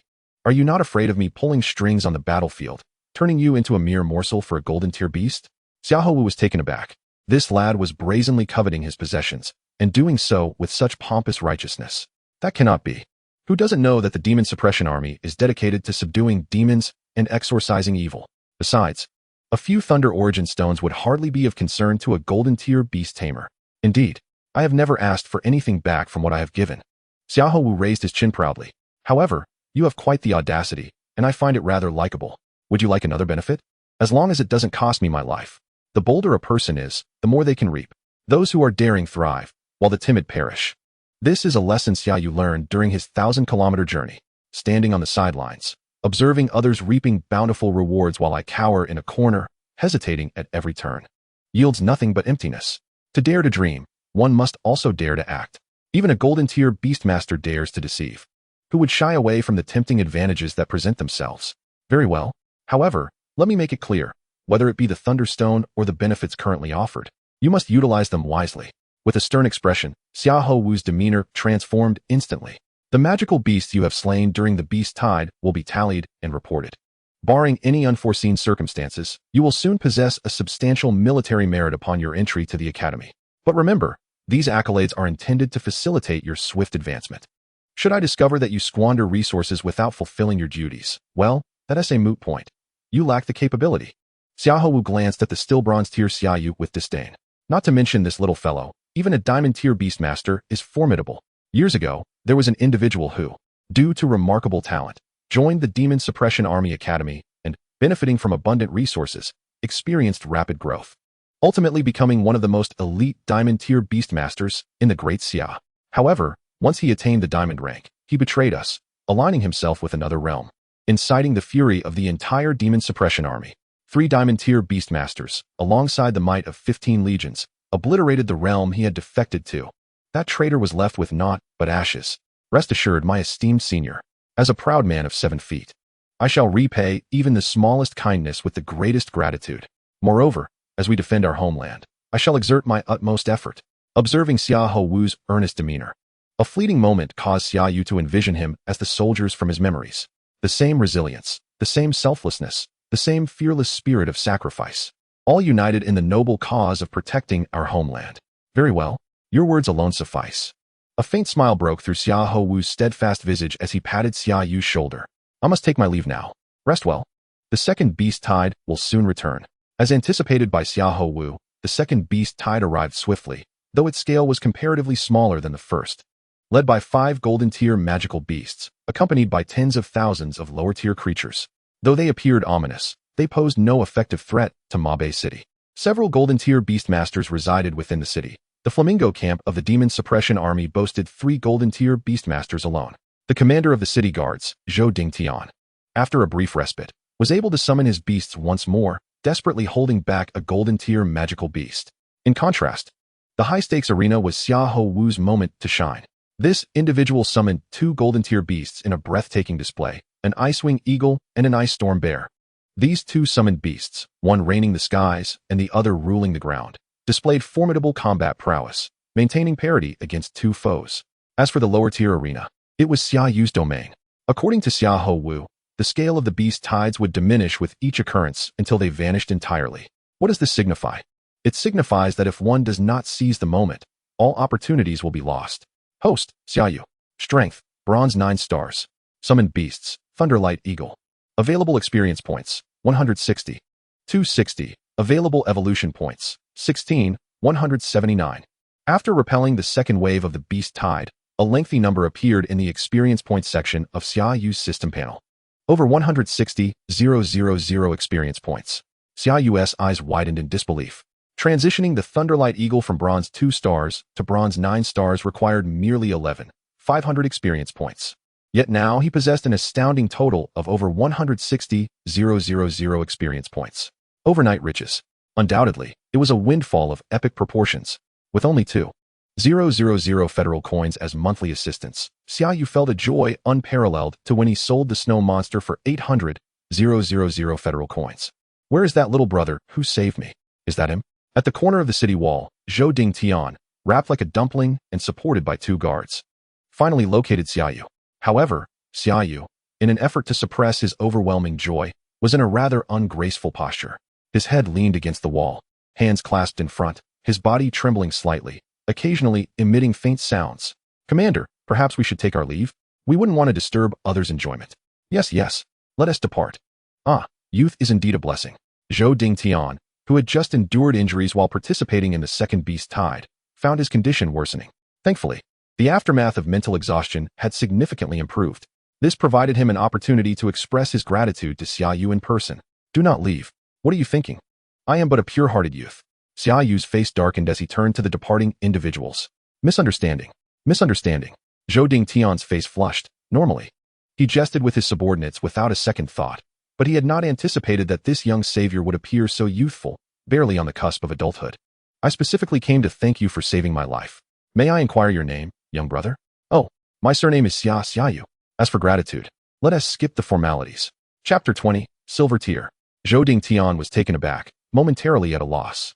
To forego verbal gratitude implied that he ought to present something of tangible value. Are today as young people so practical? Searching himself, Zhou Dingtian awkwardly realized he had nothing to offer. Please forgive me, young brother. As the commander of the city guards, my duties confine me within the city. Unlike other beastmasters who can venture forth to hunt magical beasts, I truly have little of value to provide. Zhou Dingtian's words held truth. As the commander, he was usually required to remain within the city to ensure readiness for any sudden occurrences. Typically, astute commanders would find ways to secure resources within the city, perhaps establishing a trading post. Yet, Zhou Dingtian, being rather straightforward, relied solely on resources provided by the city lord's estate. A golden tier beastmaster, relying solely on the limited resources from the city lord's estate, would be fortunate to maintain his strength, let alone have excess resources.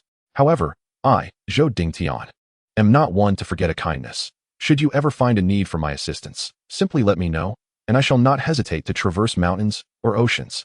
Gently pushing aside the two guards supporting him, Zhou Dingtian clasped his hands and bowed deeply to Xia Yu. My fellow brothers of the city guards are equally at your service. The two guards echoed in unison. That's too much, Commander Zhou. It's merely a small matter, really, nothing to dwell upon. Having spoken so casually, Xia Yu was taken aback that the city guards took it seriously. Would this not tarnish his reputation? I heard from Captain Xiaoho that you are a new student at the Demon Suppression Army Academy. Now standing upright, Zhou Dingtian no longer dwelled on the debt of gratitude. A true man stands tall, and words spoken are like water spilled. One may choose to disregard them. But I must act. As the saying goes, words repeated thrice lose their weight. Zhou Dingtian shifted the conversation to other matters. You are quite well informed, Commander. Indeed. I was merely passing through this area on my way to the Demon Suppression Army Academy. As Xia Yu calculated the time, he realized that nearly a week had passed since the onset of the beast tide. Fortunately, the tide had been brought under control, and it seemed that the gates of Mo Bay City would soon reopen. I have news that may be of some assistance to you, Brother Xia. A spatial wormhole had appeared in the northern border. This newly emerged wormhole was the very cause of the beast tide. A multitude of extra-dimensional creatures had surged forth from this newly opened spatial rift, inciting a rebellion among the indigenous creatures of the northern border, which gradually converged at the base of Mo Bay City, resulting in the current beast tide. However, the Northern Border Military's Demon Suppression Army had dispatched a significant number of troops to suppress this newly formed wormhole and eradicate the invading extra-dimensional beings. It was said that a considerable number of faculty and students from the Demon Suppression Academy were also involved in this operation. That said, Zhou Dingtian was unaware of the specific progress of the suppression efforts. At his level, he only knew of the wormhole's existence due to geographical proximity. In other words, could it be that the beast tide would persist until these extra-dimensional creatures were completely exterminated? Xia Yu's eyes widened, his emotions swirling in complexity. On one hand, he felt a sense of joy at the continued emergence of the beast tide. On the other, it signified that he might be unable to leave Mo Bay City for a considerable period. Not that it was impossible, but it required absolute self-preservation capabilities to venture into the northern border. As the leader of Mo Bay City, Zhou Dingtian's mood plummeted upon receiving this news. Fortunately, with the assistance of the Demon Suppression Army and the beast tamers within the city, the situation was not overly dire. Understood. Thank you, Commander Zhou. The information brought by Zhou Dingtian was invaluable to Xia Yu, as it clearly indicated that to enter the northern border, one must possess sufficient self-defense capabilities. However, Xia Yu was currently quite affluent, with 160,000 experience points at his disposal, which was far more advantageous than millions in federal currency. The beast tide outside was diminishing with each passing moment, and the intervals between attacks were lengthening. Xia Yu took a moment to descend from the city walls and found a quiet room to rest. During wartime, most residences near the city walls would allocate rooms specifically for the beast tamers to rest while fending off the beast tide. This had long been a habit among the citizens of Mo Bay City. Thunderwing Eagle. Quality, epic. Level, bronze 9 stars. Skills, kill strike, thunder flash, eagle eye, lightning strike. As a bronze 9 star, Xia Yu had initially not intended to ascend to silver level before entering the academy. After all, discretion was key. Yet the current circumstances dictated otherwise. Failing to reach silver level would pose a problem for entering the northern border, and he might not arrive at the academy on time. System, use experience points on Thunderwing Eagle. Detected that Thunderwing Eagle is currently bronze 9 stars. Ascending to silver level requires 10,000 experience points. Please confirm whether to proceed. Damn. System, is this a second charge? This is illegal. Thunderwing Eagle was clearly an epic level summoned beast, and logically, ascending to platinum level should pose no bottleneck. Yet this flawed system required a fee even for cross-level advancement. Was it because they thought he was too wealthy? Please confirm whether to proceed. The system was unimpressed by Xia Yu's complaints and prompted once more. Fine, just do it. Who do you think calls the shots here? Usage successful. Within the room, Thunderwing Eagle, now enveloped in arcs of electricity, was only briefly surrounded before the energy dissipated. Thunderwing Eagle. Quality, epic. Level, silver 1 star. Skills, kill strike. Eagle Eye, Thunder Flash, Lightning Strike, Thunder Wings. As the arcs faded, Thunderwing Eagle's form expanded once again, reaching an impressive 4 meters in size, forcing it to awkwardly tilt its head in the cramped quarters. Come back. Observing Thunderwing Eagle's uncomfortable posture, Xia Yu waved to summon it back to the Beast Taming space. Silver 1 star, with an enlarged physique and an additional skill, Thunder Wings.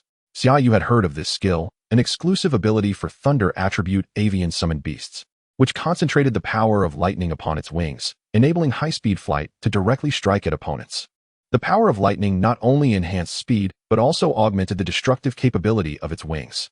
The potency of this skill was said to be formidable, although Xia Yu had yet to verify it. With 150,000 experience points remaining, Xia Yu hesitated to upgrade Thunderwing Eagle again. Ascending multiple levels in a single day was not a feat one could achieve in a world of meditation and enlightenment, where one could suddenly break through and ascend to new heights. If others discovered he could elevate multiple levels in a day, they might very well take him apart for research. Given the crowds and prying eyes here, it was best to wait until he left Mo Bay City. Chapter 21. Departure to the northern border. What? You intend to leave Mo Bay City right now? Within the temporary command center of the Beast Tide in Mo Bay City, Zhou Dingtian and Xia Wu both gazed at Xia Yu with astonishment, who wore an innocent expression. Indeed, if I don't set off soon, I won't arrive at the academy on time. Having left Ming Yuan City 2 months prior, and lingering in Mo Bay City for over 10 days, Xia Yu felt the urgency. Although sporadic beast attacks still occurred, they no longer posed a genuine threat to Mo Bay City. The city had largely returned to its previous state, merely withholding the opening of its gates. Xia Yu had lost interest in the scattered Beast Tide. With 150,000 experience points in hand and Thunderwing Eagle having advanced to silver level, he felt a strong urge to continue his journey. Chaos and opportunity coexisted. Xia Yu also hoped to seize the chance amid the turmoil of the northern border's magical beasts to encounter a second exceptional summoned beast. Ice attributes, whether in defense or offense, held a commendable position. Most importantly, this element belonged to the mutated category, facing minimal constraints. Consider this carefully. According to the information I have received, this unexpectedly emerging spatial wormhole is quite troublesome, and the perimeter extermination efforts are far from complete. As the captain of the main camp, Xia Wu was naturally more informed than Zhou Dingtian, the city guard commander, though his knowledge was still quite limited. However, the academy will not change its schedule due to this, will it? Xia Yu replied with a slight smile. That is true. Given this incident, those monsters in the academy would be more than eager to create additional trouble for you. How about this, Captain Xiaohu? You take command here while I escort Brother Xia part of the way. Zhou Dingtian contemplated before addressing the two. As a leader, Zhou Dingtian was reluctant to venture out during such a time, yet he found himself in need of assistance from Xia Yu, who had saved his life. Please, Commander Zhou, we need you here. Let's prioritize the bigger picture. I have consulted with my master, and I am destined for great wealth and fortune. You need not worry. Having a golden-level beast tamer personally escort him was an experience Xia Yu had never enjoyed before, and he was astonished, repeatedly declining the offer. No banquet in this world lasts forever. Farewell for now, and should the chance arise, I look forward to sharing a drink with both esteemed seniors in the future. Xia Yu held a favorable view of the 2 beast tamer seniors before him. Indeed, soldiers are generous regardless of the time or place. This remained true in both his past and present lives. Commander Zhou, don't try to dissuade him. This lad is as stubborn as a mule. However, this lad has now attained the silver rank. Exercising caution should pose no significant issue. With a chuckle, Xiahou Wu patted Zhou Dingtian on the shoulder. Very well. Do remain vigilant on your journey. Be sure to visit Mo Bay City again when you have the time. Absolutely. With a hearty laugh, Xia Yu brought his legs together and offered a somewhat informal military salute to the two before him. As he departed Mo Bay City, Xia Yu attempted to sound nonchalant. Yet internally, he felt a twinge of uncertainty. particularly after witnessing so many formidable foes, including silver and gold-ranked magical beasts laying siege.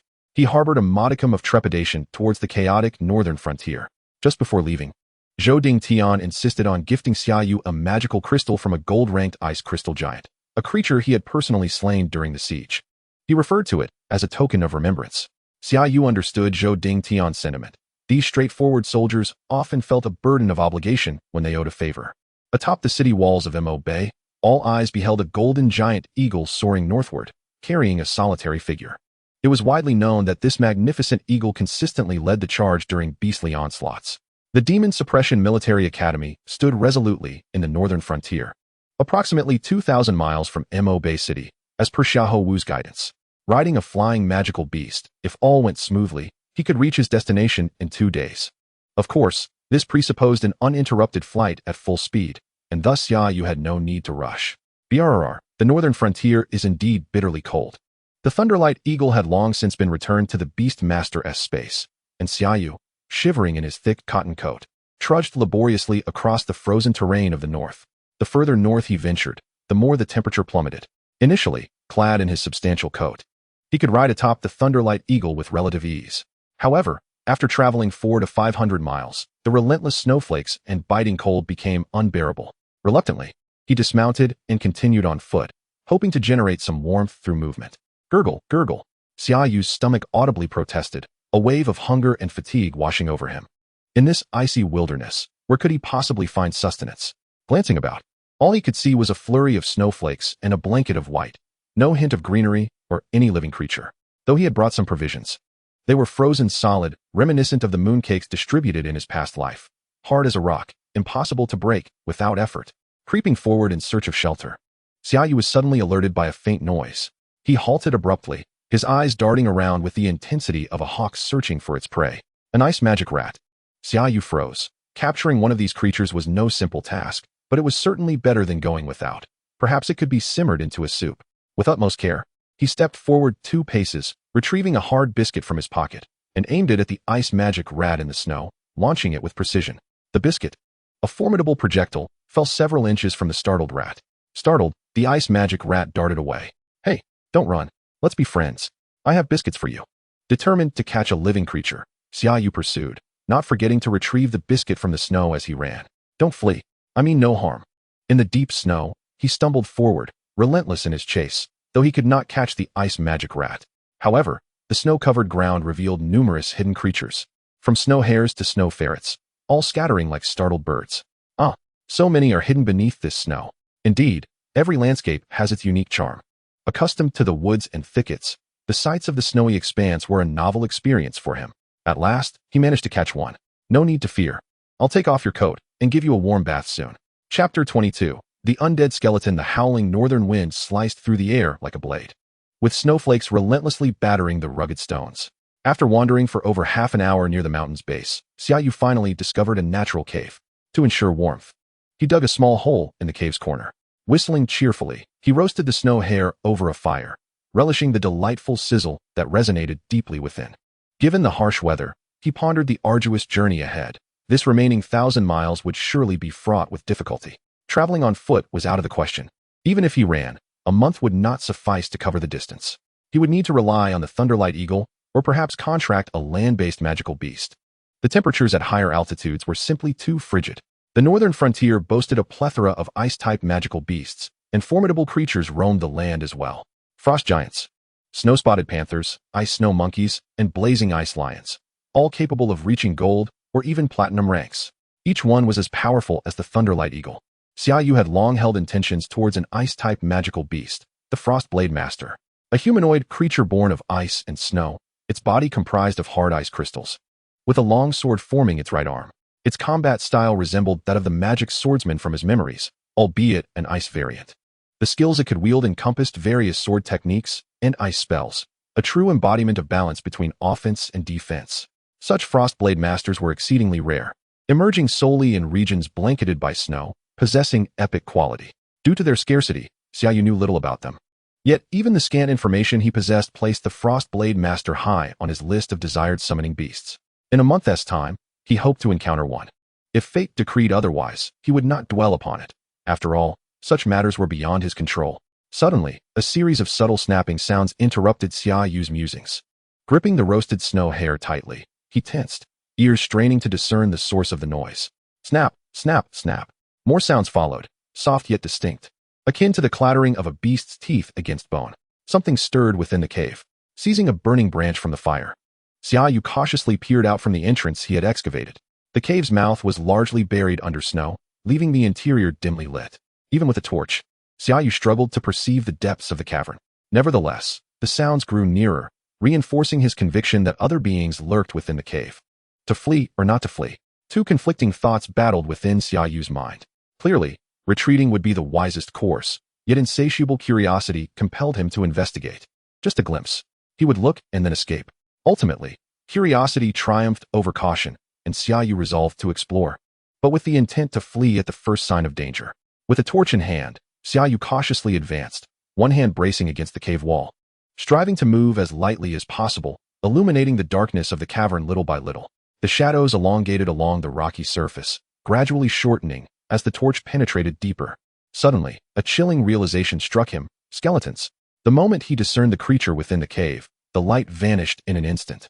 Two ghostly green orbs hovered silently in the air. In that fleeting moment, Xia Yu finally comprehended the nature of the being in the cave. Initially believing it to be a beast gnawing on bones, he soon realized the sound emanated from a moving skeleton. Even in this world of supernatural abilities, the sight of the skeleton startled Xia Yu, causing every hair on his body to stand on end. Run. Without hesitation, as the skeleton cleaved his torch in two, Xia Yu had no doubt about the creature's lethality. The cave was too confined for the Thunderhawk to unleash its full potential. He needed to flee to the outside. The rugged terrain of the cave posed no concern. He stumbled and bumped, thinking only of survival. If he failed to escape, he risked losing his life, far more than any scrapes and bruises. The sharp clanging of bone against stone resonated eerily in Xia Yu's ears, amplifying his terror. Humans are often capable of accepting creatures within their realm of understanding, no matter how frightful. Yet, when confronted with entities beyond comprehension, fear of the unknown overwhelms them. Fortunately, the cave was not overly lengthy. Or perhaps Xia Yu's quickened pace was his salvation. Just as the skeleton was about to deliver a fatal blow, he burst forth from the cave. Outside, the snow fell heavily, yet Xia Yu's back was drenched in sweat. Thunderhawk. Without a moment's thought, upon escaping the cave, Xia Yu summoned his familiar, the Thunderhawk, a creature essential for his survival. Caw, caw, caw. Within the cave, a cacophony of bone grinding against bone filled the air, as if mocking Xia Yu. Undead skeleton. Quality, ordinary. Strength, bronze 9 stars. Can evolve. Undead warrior, undead general, undead sovereign, undead knight, death knight. Slowly, a skeleton emerged from the shadows, humanoid in form, with two flickering green flames burning serenely in its eye sockets, clutching a pristine bone dagger in its right hand. Bronze 9 stars. While its strength was not formidable, its appearance was undeniably terrifying. Thunderhawk, attack. Eliminated. The silver-tier Thunderhawk found dealing with such a foe effortless, its talon capable of dispatching the skeleton in a single strike. Despite the considerable disparity in power, the undead skeleton exceeded Xia Yu's expectations formed from the whimsical descriptions of skeletons found in online literature. In the tales spun by beleaguered authors, skeletons were often depicted as slow, mindless beings. Yet what Xia Yu witnessed was entirely different. This undead skeleton exhibited consciousness, its movements far from sluggish. In the instant the Thunderhawk descended upon it, the skeleton managed to block the attack, successfully deflecting the predator's assault. It was noteworthy that many beasts could hardly match the Thunderhawk's speed. Although the initial strike failed to vanquish the skeleton, it shattered both the bone dagger and the skeleton's right hand. Soaring through the air, the Thunderhawk executed another strike, aiming directly for the skeleton's chest. This was Xia Yu's intention. He wished to ascertain whether the skeleton truly adhered to the lore that as long as its soul fire remained, it could not perish. Reality confirmed Xia Yu's hypothesis. The Thunderhawk's talon crushed the skeleton's ribcage, yet it remained alive, albeit the green flame in its eye sockets dimmed slightly. Enough. It holds no further value. Finish it. The Thunderhawk emitted a sharp cry, seemingly in agreement with Xia Yu, its golden form leaving behind a trail of afterimages. In a swift maneuver, it severed the undead skeleton's head. The undead skeleton. The Northlands have become rather intriguing. Chapter 23, Another Encounter with Bai Ming. Logically, the Northlands are the realm of ice and snow beasts. Yet, the undead skeleton belongs to the realm of the undead, a connection seemingly unfathomable. How could such a creature appear in the Northlands? Could it be related to the sudden emergence of a spatial wormhole? A particularly troublesome spatial wormhole. This is no trivial matter. With beings of the undead that do not succumb to death as long as their soul fire endures, the implications are profound. Imagine. One or two would pose little concern, but what of thousands? Shattering their bodies proves futile. Only a blow to the head bears results. Yet, in the chaos of battle, who can guarantee every strike lands true? Failing to strike the head means all attacks are rendered ineffective. This is disastrous. It seems the Northlands may not be a place to linger. The snow hair that slipped through his fingers. And now even the cave he sought refuge in has been claimed by the undead skeleton. The Northlands this night are unbearably cold. Crouched beneath the Thunderhawk's wing, Xia Yu shivered through the night. After the commotion caused by the undead skeleton, Xia Yu dared not gamble with his life again. Fortunately, the relentless snowfall finally ceased the following day, allowing Xia Yu's situation to improve slightly. With the snow abated, the creatures of the Northlands began to stir. Snow hares and snow weasels were commonplace, their tracks littering the snowy expanse. Medium to large creatures, like the ice-horned deer and snowy bison, occasionally came into Xia Yu's view. The ice-horned deer, adorned with crystalline antlers that resembled a regal crown, captivated the hearts of many young ladies. Alas, while classified as ordinary beasts, they bore no offensive capabilities, serving merely as ornamental creatures.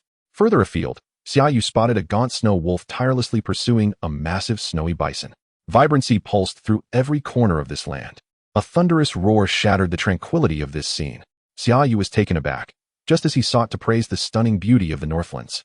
He was swiftly reminded of its terrifying nature. Another roar reverberated, and a colossal figure emerged into Xia Yu's sight. Completely snow-white, stretching over 5 meters in length. With shoulders towering 3 meters high, this creature's presence melted the snow beneath it in an instant.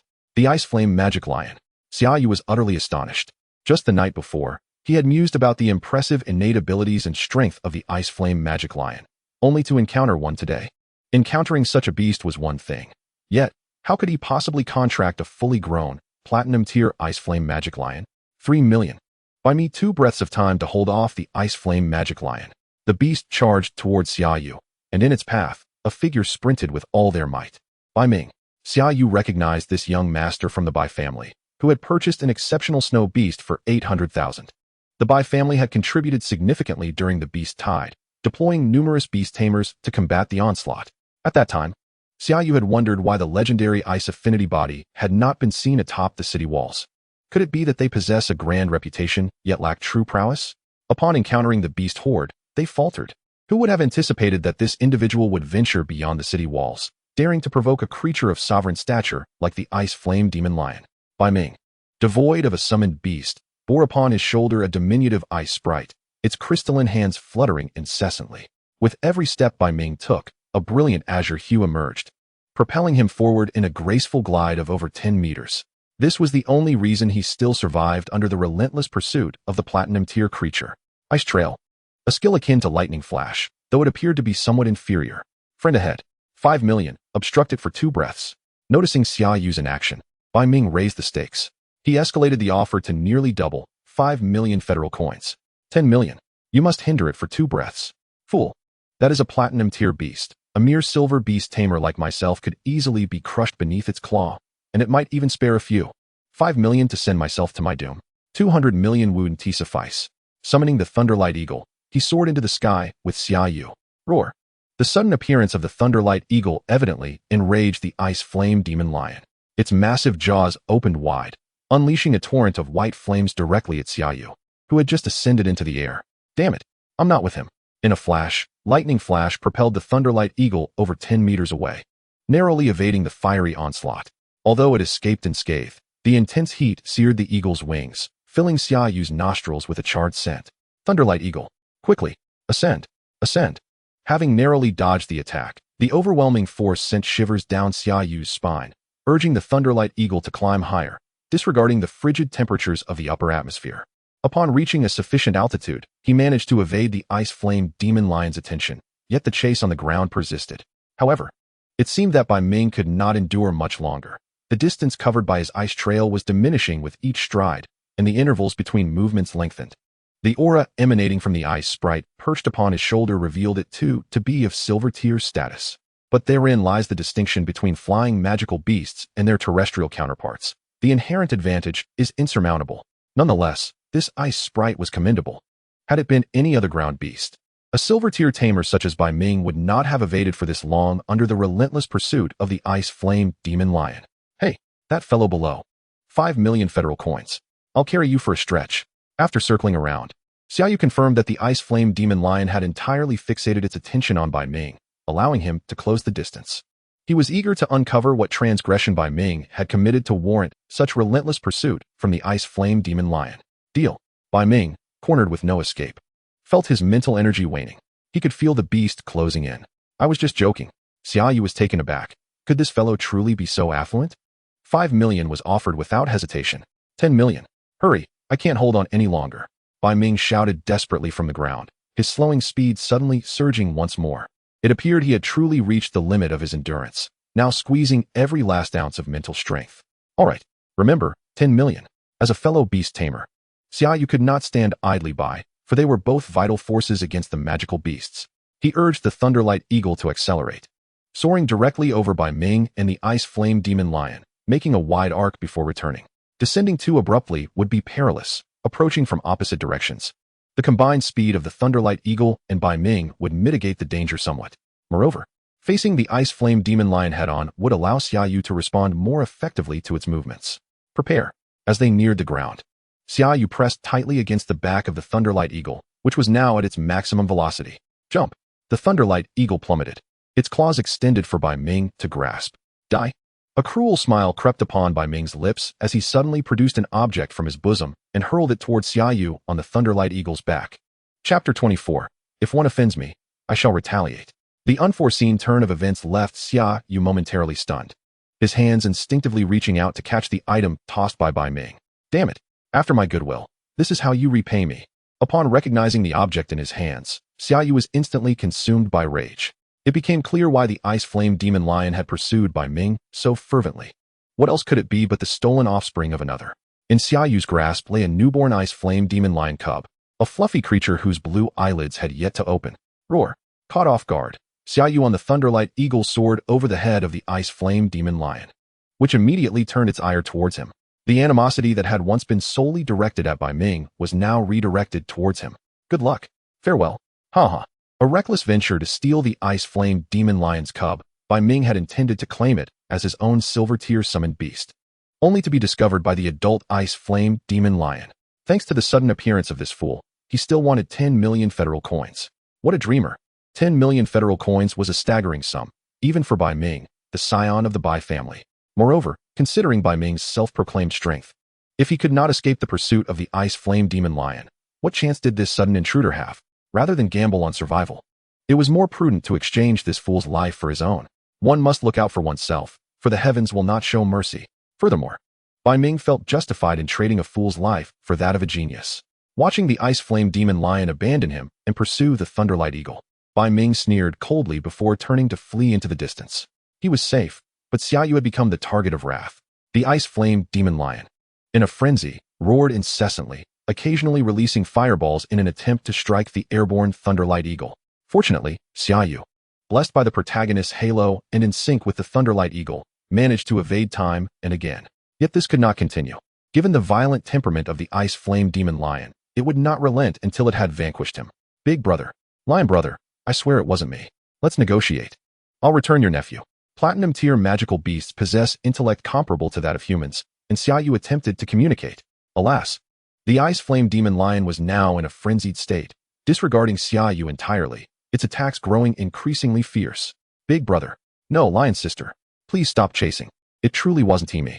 In that fleeting moment, when he caught the Ice Flame Demon Lion cub, Xia Yu had felt a surge of temptation to take the little one with him. After all, this cub would grow into a formidable platinum-tier summoned beast. Who wouldn't be tempted? Yet now, Xia Yu dared not entertain such thoughts. Bang! A fireball struck the tip of the Thunderlight Eagle's wing, causing it to plummet sharply, accompanied by a pained cry. Lightning flash. Another fireball was launched. Xia Yu hastily summoned his mental energy, commanding the Thunderlight Eagle to execute lightning flash. The right wing of the Thunderlight Eagle had been scorched by the fireball, leaving a significant burn and injuring the flesh beneath. This cannot continue. A plan must be devised to return this little one. The Thunderwing Eagle, wounded, was now hindered in its flight speed, posing a grave threat to Xia Yu's safety. To be outwitted and lose one's life, What a waste of 2 lifetimes. Thunderwing Eagle. Ascend in that direction. Scanning the surroundings, he found snow piled high everywhere. Dropping this little creature would likely result in its shattering, leaving him with no chance of escape. Not far off, there stood a lofty peak. Utilizing its altitude, Xia Yu believed he could place the juvenile atop the mountain before the ice flame lion caught up to him. With a flap of its wings, the Thunderwing Eagle swiftly altered its course, arcs of electricity crackling around its wings, evidently accelerating with all its might. Roar! Observing the Thunderwing Eagle gain speed, the ice flame lion on the ground became even more enraged, letting out a ferocious roar as its white flames surged violently. With a wide maw, it unleashed a torrent of white fire, a massive flame billowing down in pursuit of the Thunderwing Eagle. Faster, even faster. The temperature in the air surged dramatically, the very atmosphere seeming to ignite, and amidst the chilling heights, beads of sweat the size of soybeans dripped down Xia Yu's cheeks, forming a glistening line. Thunderwings. With arcs of electricity surging throughout, Xia Yu frantically channeled his mental energy into the Thunderwing Eagle, narrowly managing to escape the reach of the ice flame lion's attack before the inferno descended. Descend. Drop. In a swift motion, Xia Yu grasped the Thunderwing Eagle's wings with one hand and the ice flame lion cub with the other, releasing the latter onto the peak as they reached a sufficient height. Ascend. Upward. The injury to its wings significantly affected the Thunderwing Eagle's flight. After a rapid descent, its ascent appeared rather feeble. With a few hurried steps on the snow, it finally managed to rise into the sky. Sister Lion, can you see? I've placed your nephew atop the mountain. I only took it for a spin. Please don't hold a grudge. In midair, Xia Yu spread his arms wide, gesturing toward the peak behind him to indicate that he had set the cub down safely.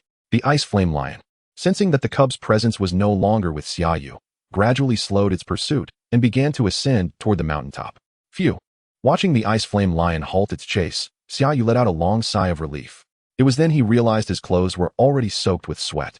And now, with the cold wind blowing, they had turned to ice crystals. Damn it, if one does not provoke me, I shall not retaliate. But if one acts against me, I will surely retaliate. How audacious! To dare deceive me. Accustomed to the civility of the previous world, Xia Yu had not anticipated that the seemingly refined Bai Ming could resort to such despicable tactics. It seemed his notions of the virtuous youth in civilized society truly needed reevaluation. After all, this was a world where strength was revered. Perhaps it was because those he had encountered, like Xiahou Wu and Zhou Ding Tian, were soldiers willing to sacrifice themselves for the common people. In an instant, Xia Yu had forgotten that the world harbored a darker side.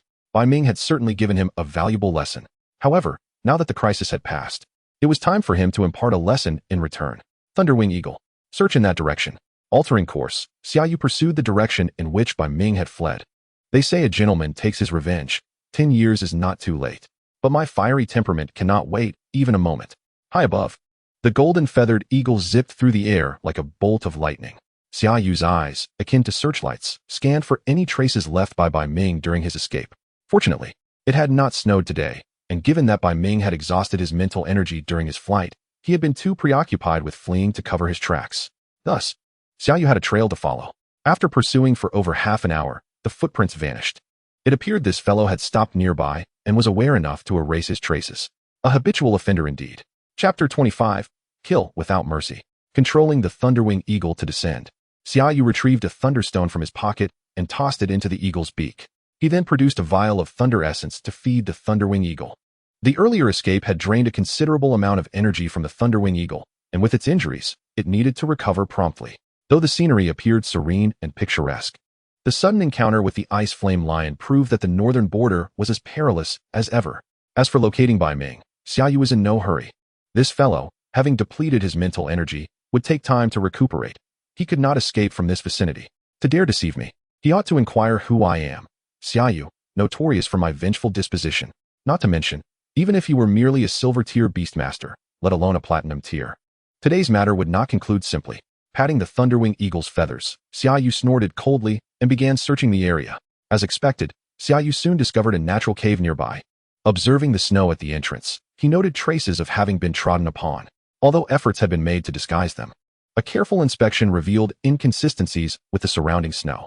Cough, cough. To the one inside the cave, you are surrounded. Hand over everything you possess, or this shall be your burial ground. Xia Yu did not dare approach the cave entrance too closely. This fellow was too treacherous. And who knew what tricks he might have up his sleeve? We are the Bai family of Mo Bay City. You would do well to leave quickly. A voice boomed from within the cave, filled with authority. Humph. Return what is ours. Were it anyone else, they might have been intimidated by your declaration of being from the Bai family. But who is Xia Yu? Just hours prior, the two had crossed paths. Attempting to leverage your family's name as a shield? Not a chance. I care not for your black or white family. Count to 3. If you do not relinquish your belongings, I shall collapse this mountain. 1. Outrageous. How dare you insult the Bai family? 2. Xia Yu snorted coldly, patting the Thunderwing Eagle's wings, indicating it to keep a watchful eye on the cave entrance. Seeking death. 3. Almost simultaneously with Xia Yu's count, a figure suddenly darted out from the cave, brandishing an ice spear aimed directly at Xia Yu. Fortunately, Xia Yu had anticipated this move. He hid behind the Thunderwing Eagle, and the ice spear did not even come close to him before being swatted away by the eagle's wing. It's you. Upon seeing the imposing form of the Thunderwing Eagle and Xia Yu standing behind it, Bai Ming was taken aback. As a silver-tier beastmaster himself, how had this boy managed to escape the clutches of the Ice Flame Lion? Indeed, young master Bai successfully fled. Should you not express your gratitude? To leave me in such a predicament and then attempt to flee without a second thought. You ought to know I am infamous for my vengeful nature. Naturally. Thank you for your assistance. Bai Ming stammered, glancing at the seemingly non-threatening Xia Yu, feeling a wave of relief wash over him. It appeared this fellow had indeed paid a hefty price to escape from the Ice Flame Lion. His combat capabilities were likely severely diminished. With this thought, Bai Ming scrutinized the Thunderwing Eagle, a flying magical beast, particularly of the lightning element.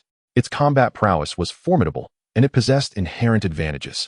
However, the lightning element against his ice element would likely yield diminished results, and given that the ice spirit was composed purely of ice crystals, devoid of any impurities, what could the lightning element possibly do?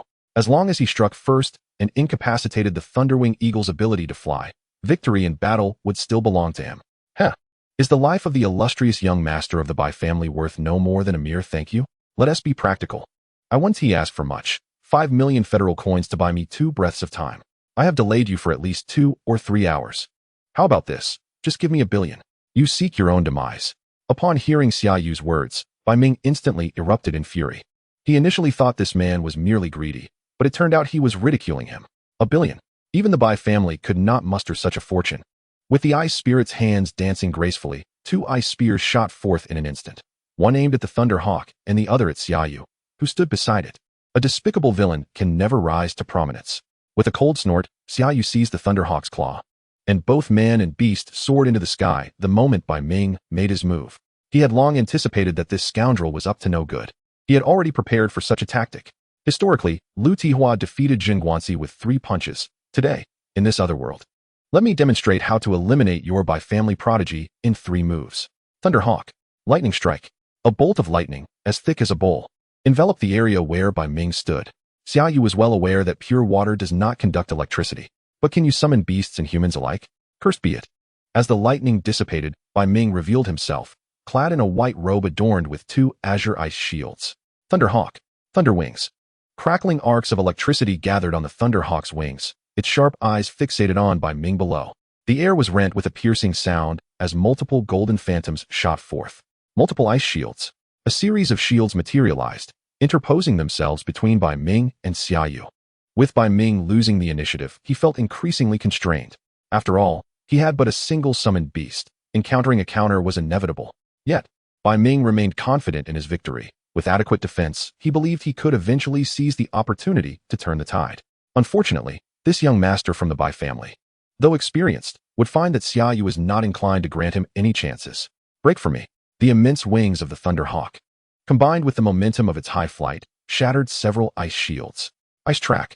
As the multiple ice shields proved incapable of withstanding the might of the Thunder Wings, a blue glow appeared beneath Bai Ming's feet, and an ice track propelled him sideways for over 10 meters, narrowly evading the Thunder Hawk's powerful strike.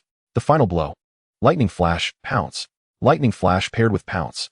Though these were 2 distinct skills, Xia Yu discovered that their combination yielded impressive results. In an instant, he closed the distance. The Thunder Hawk appearing directly before Bai Ming, just as the ice track beneath him faded. It was the perfect moment when old power had waned and new power had yet to emerge. Following this, Pounce struck, and the Thunder Hawk's claws seized the ice spirit perched on Bai Ming's shoulder. Crack. Boom. With a fierce grip, the Thunder Hawk's claws tore a long fissure into the ice spirit's crystalline body. Before the ice spirit could utter a single cry, it was crushed into shards. Kill confirmed. Silver level Ice Spirit. Experience gained, 100 points, evolution points, 10. The death of his summoned beast caused a tremendous backlash, resulting in Bai Ming collapsing to the ground with a pained scream. My apologies, I couldn't hold back. I hope young Master Bai can forgive me for slaying your beloved pet. As the Thunderhawk landed, Xia Yu leapt from its back, a mocking expression on his face as he gazed at the pallid Bai Ming. This is fine. Now we're even. You can let me go, right? Despite the raging inferno of wrath within him, Bai Ming dared not unleash it now. He simply hoped Xia Yu might show a moment of mercy and release him. Leave. Young Master Bai lacks a summoned beast. It would be difficult for you to traverse the northern frontier. Allow me to escort you instead. Xia Yu chuckled, realizing the absurdity of Bai Ming's belief that he could escape his grasp. Did he truly look so foolish? Killing me will yield you nothing. Release me, and I can offer you a vast fortune. Bai Ming was starting to panic. Having grown up with a silver spoon in his mouth, he had never faced such a predicament. Money. You can purchase your life with money. But my life is not for sale. Farewell, young Master Bai. With a cold snort, the Thunderhawk's claws pierced Bai Ming's chest in an instant. Blood soaked through his white robe, staining the snow beneath him. Money. Xia Yu was indeed in need. But he would not gamble with his own life. His prior thoughts of trading his life for survival had been unforgivable. Now, having slain Bai Ming's summoned beast, the two were irreparably at odds. Letting Bai Ming go only to have the entire Bai family as his enemy? Xia Yu was no fool and would not act so recklessly. Thus, if one must act, one must be a heartless executioner. Those who threaten my safety shall meet their end without mercy. Chapter 26. The Orange Clam and the Struggle. Murder. This was the first time Xia Yu had taken a life in this life, or the last. But he had no choice. Today's encounter had made it abundantly clear what kind of environment he was in. This was no civilized society governed by law. Even if it were, such order was confined to the cities filled with people and did not extend to the wilds. Humanity is diverse. Not everyone harbors goodwill. Slaying Bai Ming was both a punishment for him and a lesson for Xia Yu himself. However, this young man was certainly a genius of the Bai family, and he must have carried many valuable items. 5 Ice Origin Stones, 3 Ice Origin Liquids, 12 Intermediate Origin Stones, a plethora of scattered Ice-type magic crystals, and 2 unnamed Federal Bank cards. Additionally, there was a blue fruit and a warm jade pendant. Xia Yu recognized the blue fruit as an ice crystal fruit, a rare treasure, classified as a mid-tier medicinal material. However, it had limited use, only benefiting ice-type magical beasts and requiring them to be pure elemental entities. Mid-tier medicinal materials typically value over 1 million federal coins, but due to the ice crystal fruit's specific applications, its worth was slightly diminished. Yet, any gain is better than none. This was the northern frontier, where ice-type materials would surely find a market.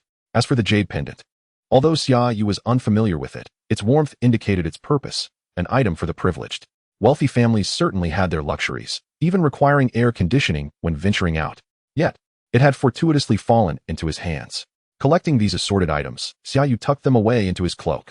Let us be clear, I shielded you from danger, and you paid with your life. But the debt for the Ice Flame Magic Lion remains. You shall owe that. Consider this your commission. Rising to his feet, Xia Yu inhaled deeply, the faint scent of blood permeating the air. Having long grown accustomed to this aroma, he felt no aversion. Thunderhawk, let us depart. Mounting the Thunderhawk once more, both man and beast soared into the sky. In that moment, the overcast skies of the northern frontier dissipated, revealing a clear expanse. With the warm jade, the frigid temperatures at high altitudes affected Xia Yu far less than before. However, he still could not endure prolonged flight. He could only fly for a stretch before needing to land and stretch his legs. But this was already a vast improvement. Puff, puff. The air he exhaled turned to mist before dissipating, as Xia Yu trudged through the snow with difficulty. After flying for a while, he decided it was the perfect time to resolve his hunger. There was no need to hunt large creatures like the snow wild bull or ice-horned deer. The snowfields were filled with countless ice caves. A simple snow rabbit would suffice.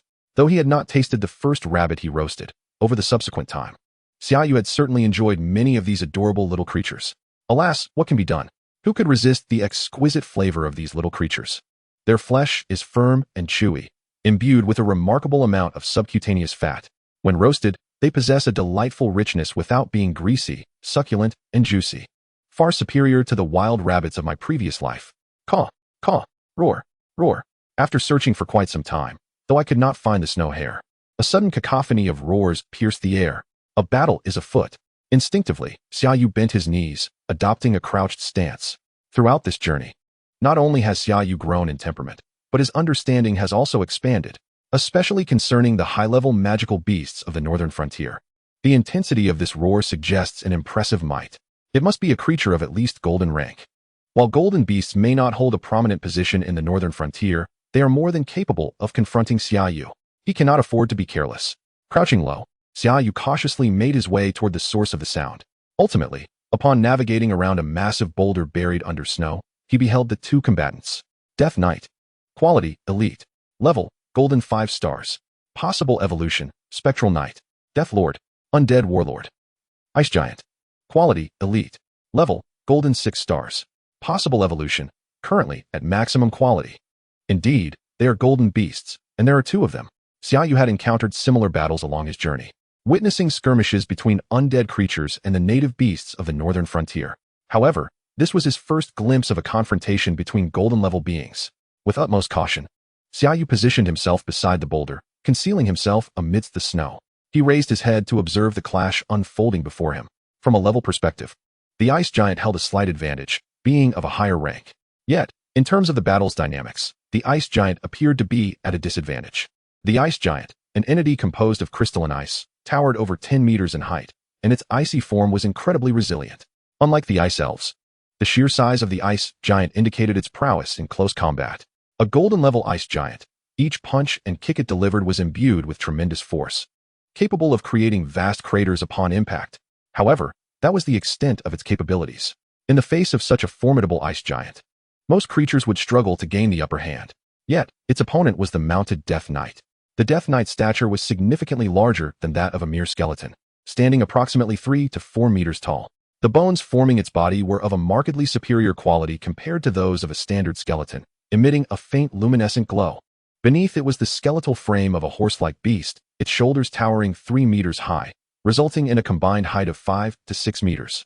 Wielding a bone spear and mounted upon its steed, the Death Knight's movements were evidently swifter than those of the ice giant, consistently evading the giant's powerful strikes.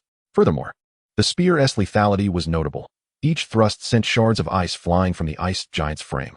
Most critically, the death energy clinging to the spearhead continuously corroded the ice giant's body, accompanied by a hissing sound of decay. The potency of this energy rivaled that of the most corrosive substances.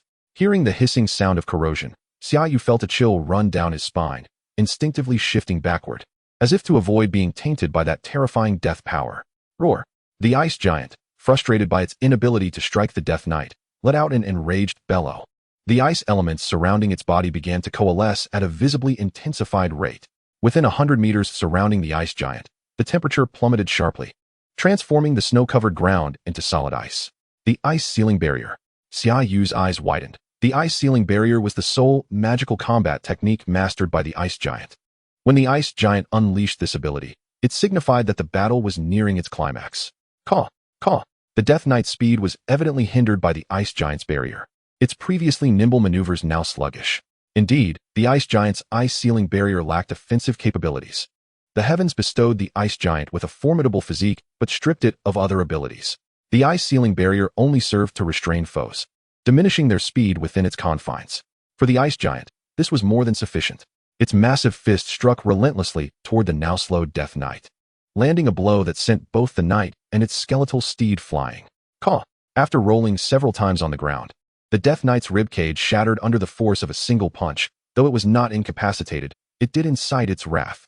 Rallying its steed, the Black Death energy rapidly coalesced at the spear's tip, saturating the entire bone spear in darkness. Caw! Observing the ice giant's descending fist, the Death Knight did not flinch. It charged forward, spear aimed directly at the ice giant. The collision of fist and spear resonated with a thunderous impact, the sharp bone spear piercing through the ice giant's fist, driving into the energy crystal within its left chest. The force of the ice giant's punch continued unabated, crashing into the Death Knight's skull. That blow obliterated the Death Knight's head entirely. The ivory-like skull rolled across the ground, the hollow eye socket slowly dimming as the ethereal flame of its soul flickered out. Roar! Having shattered the Death Knight, the ice giant withdrew its impaled fist and let out a triumphant roar, as if proclaiming its victory. Yet, the death energy emanating from the wound in its chest gradually spread, enveloping the ice giant's entire energy crystal. Chapter 27. The Fisherman Gains. Ultimately, the ice giant could not withstand the encroachment of death energy. Its energy crystal was corrupted into a shade of black. losing its source of power and crumbling into a pile of shattered crystals upon the snow. When the orange clam and the green clam compete, it is the fisherman who profits. A fortuitous opportunity has fallen into my lap. Observing the fallen golden-level magical beasts, Xia Yu could hardly contain his delight. Who could have anticipated such an outcome? Is this not a grand gift bestowed upon me? The predecessors who traversed through realms did not deceive me. Indeed, each one is a child of destiny in their respective planes.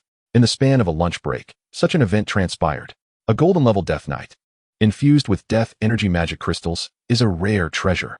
And though the Ice Giant's magic crystal has been tainted, it still counts as a golden-level magic crystal. Surely, I can fetch a decent price. Caw, caw. Just as Xia Yu contemplated rising, a sound of bones grinding echoed once more, startling him into pressing his body down even further. Goodness, is that still a skeleton? From the other end of the battlefield, where the two golden-level magical beasts clashed, a mound of snow suddenly stirred, and a skeleton, standing about 1.8 meters tall, emerged from the snow. Remarkably, the skeleton's innate whiteness blended seamlessly with the snow, making it nearly indistinguishable from its surroundings. Bone Warrior. Quality, ordinary. Level, bronze 9 stars. Possible evolution, Bone Warrior, Bone Demon, Skeletal Demon, Night Giant. Bone Warrior, Bone Knight. Bone Warlord. Bone Warrior, Death Warrior, Black Warrior, Night Fighter, Night Lord. A Bone Warrior. This is rather extraordinary. Before Xia Yu lay the complete information of the white skeletal being. A white-boned warrior of ordinary quality possesses several evolutionary pathways, astonishingly capable of evolving to the legendary tier.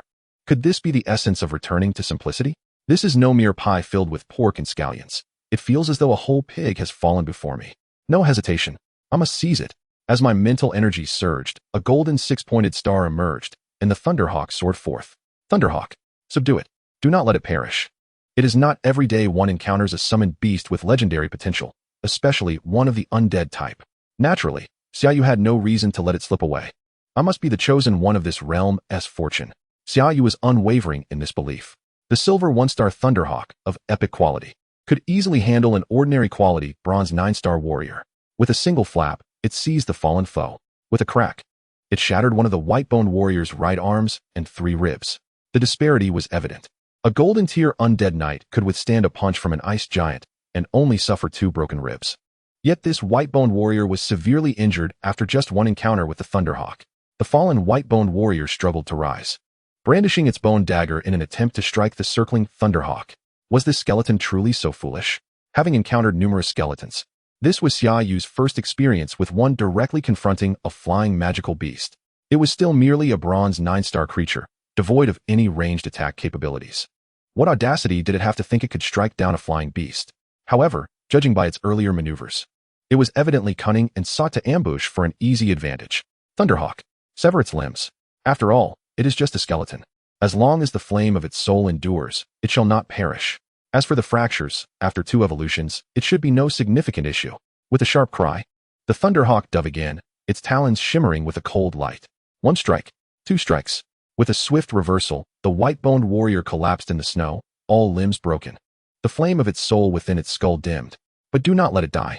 Seeing the white-boned warrior incapacitated, Xia Yu surveyed the surroundings, confirming no more protruding snow mounds before hastening towards the fallen warrior. You think you're a fisherman? Allow me to introduce myself. I specialize in catching fishermen. I hereby declare you arrested. After biting his finger, Xia Yu squeezed out a drop of blood, letting it drip through the hollow eye socket of the white-boned warrior and directly into the waning flame of its soul. You little rascal, still attempting to resist. Despite the white-boned warrior's present incapacity and weakening soul flame due to its injuries, Xia Yu still sensed a faint will to resist. Alas, controlling the silver 1-star Thunderhawk was well within his capabilities, let alone a wounded bronze 9-star white-boned warrior. Increasing the output of his mental energy, Xia Yu forged a contract with the white-boned warrior. A flash of light enveloped the fallen warrior, and in an instant, it vanished, absorbed into Xia Yu's beast-raising space within his consciousness. Success. Having acquired a summoned beast with legendary potential along with 2 golden-tier magic crystals, Xia Yu's spirits soared. This place was no longer safe. The winds were picking up. With the Thunderhawk digging for 2 golden-tier magic crystals, Xia Yu soared into the sky, disappearing into the horizon. The commotion caused by the battle between 2 golden-tier summoned beasts was quite significant. Attracting other formidable magical beasts would certainly lead to trouble. The northern frontier was exceptionally cold at night, the temperature plummeting, yet Xia Yu felt an unusual warmth in his heart. Over a roaring bonfire, 2 plump snow hares were being roasted, as he and his hawk nestled in a natural cave, savoring the aroma of the cooking meat. This time, Xia Yu had learned his lesson. He thoroughly scoured the cave first, ensuring no strange creatures lurked within. He even took the precaution of blocking nearby crevices with stones, leaving only one entrance, which he cleverly concealed. Come forth, White-Boned Warrior. Xia Yu had not forgotten the treasure he had just acquired, the White-Boned Warrior. Struck down by the Thunderhawk. Xia Yu. Strength, Silver 1 star. Summoned Beasts, Thunderhawk. White-Boned Warrior. Available experience points, 153,400 available evolution points, 16,340. The Thunderhawk required 100,000 evolution points for its next evolution, and having just accumulated over 10,000, he would need to expend them. System. Evolve the White-Boned Warrior. Please select the evolution pathway. The current quality requires 100 evolution points. Without a moment's hesitation, he chose the only pathway that could evolve to the legendary tier. Select Death Warrior. 100 evolution points consumed. Evolution successful. On the ground, the White-Boned Warrior, with its limbs broken, was enveloped by a swirling black mist, accompanied by the unsettling sounds of bones grinding. The White-Boned Warrior underwent a remarkable transformation. Its height, originally around 1.80 meters, now exceeded 2 meters. The broken bones restored themselves, and a thin layer of black bone armor emerged over its body at the joints and chest. Most notably, the bone dagger it wielded transformed from white to black, appearing exceedingly sharp. Again, 500 evolution points consumed. Evolution successful. 1,000 evolution points consumed. Evolution successful. Chapter 28. Who calls whom master? After 2 consecutive upgrades, Xia Yu gritted his teeth and directly evolved the White-Boned Warrior to the epic tier, now the Night Warrior. Standing before Xia Yu was no longer the frail white-boned wretch. The Night Warrior, now encased in black bone armor, remained roughly 2 meters tall but was entirely enveloped in the armor, including its head, which was adorned with 2 menacing bone horns. Sharp bone spikes protruded at the joints, and the bone dagger had transformed into 2. What vexed Xia Yu the most was that this creature, wrapped in black robes over its black skeletal frame, looked more like a master than a mere bodyguard, while he, as a beast master, had yet to don a robe. Night Warrior. Quality, Epic. Level, Bronze 9 star. Skills, Shadow Flash, Dark Strike, Cross Slash, Shadow Cut, Ghostly Eruption. Consuming 1,600 evolution points, the White-Boned Warrior evolved into the Night Warrior, a dual-type summoned beast of the undead and shadow. After slaying a silver-tier ice elf, Xia Yu only gained 10 evolution points. Yet here, he had just expended over 1,000 points. It seemed the system was intent on cultivating him into a tyrant. With a deep sigh, Xia Yu shook his head, feeling a headache coming on. System, elevate the Night Warrior's level. Instantly deducting 10,000 experience points, the Night Warrior was gratifyingly elevated to Silver 1 star. With 2 silver-tier summoned beasts, Xia Yu wondered if he might be considered the top newcomer at the Demon Suppression Military Academy. No, I must remain grounded. As the chosen one of fortune, I must exercise caution. Humming a cheerful tune, Xia Yu's spirits were high, reaching for the roasted snow hare over the bonfire. He savored the delectable aroma of the meat and took a hearty bite. Ah, Thunderhawk, give me some space. That one is mine too. In the depths of the cave, a dark knight clad in black armor stared blankly at a man and an eagle engaged in a fierce competition for roasted meat, his mouth opening and closing in astonishment. The Demon Suppression Military Academy, standing tall in the heart of the northern frontier, lies a daunting 2,000 miles from the nearest city of Mo Bay. Viewed from above, the academy sprawls over an expanse of thousands of acres, dominated by a conspicuous fortress built from piled stones amidst the prevailing white landscape. Halt! You have entered a no-fly zone. Please descend immediately. Those who dare to defy this order will face military law. Before Xia Yu could approach, a voice boomed from above, resonating with remarkable clarity, though the speaker remained unseen. Such prowess could only be attributed to a master, utilizing a summoned beast's power to project their voice from such heights, most likely a gold-tier beastmaster. Truly, as one of the 5 great academies, the display of authority here was impressive. Controlling the Thunderhawk to descend vertically, Xia Yu dared not venture an inch further. Talents. This place was rife with prodigies. In the past, the northern frontier had been largely uninhabited, much like Xia Yu's journey, which had taken over half a month and yielded only the solitary encounter with Bai Ming. However, the current scene at the Demon Suppression Military Academy was bustling, with students frequently passing through the grand entrance, though most were merely riding terrestrial summoned beasts. Excuse me, sir, where do I go to register as a new student? Lacking a suitable riding beast, Xia Yu could only proceed on foot, Yet in this vast academy, there was not a single guide in sight. He approached the gatekeeper stationed at the entrance, recalling the experiences from novels of his previous life, where such gatekeepers were often concealed masters. He must ingratiate himself, for this man could very well be a relative of the academy's director. Moreover, this gatekeeper bore a severed arm, lending him an air of formidable prowess. "Who are you calling, sir? Do you see this military insignia? Address me as captain." Upon hearing Xia Yu's address, the elderly guard's displeasure was palpable as he extended his intact arm to point at his shoulder insignia, 2 stars denoting the rank of squad leader.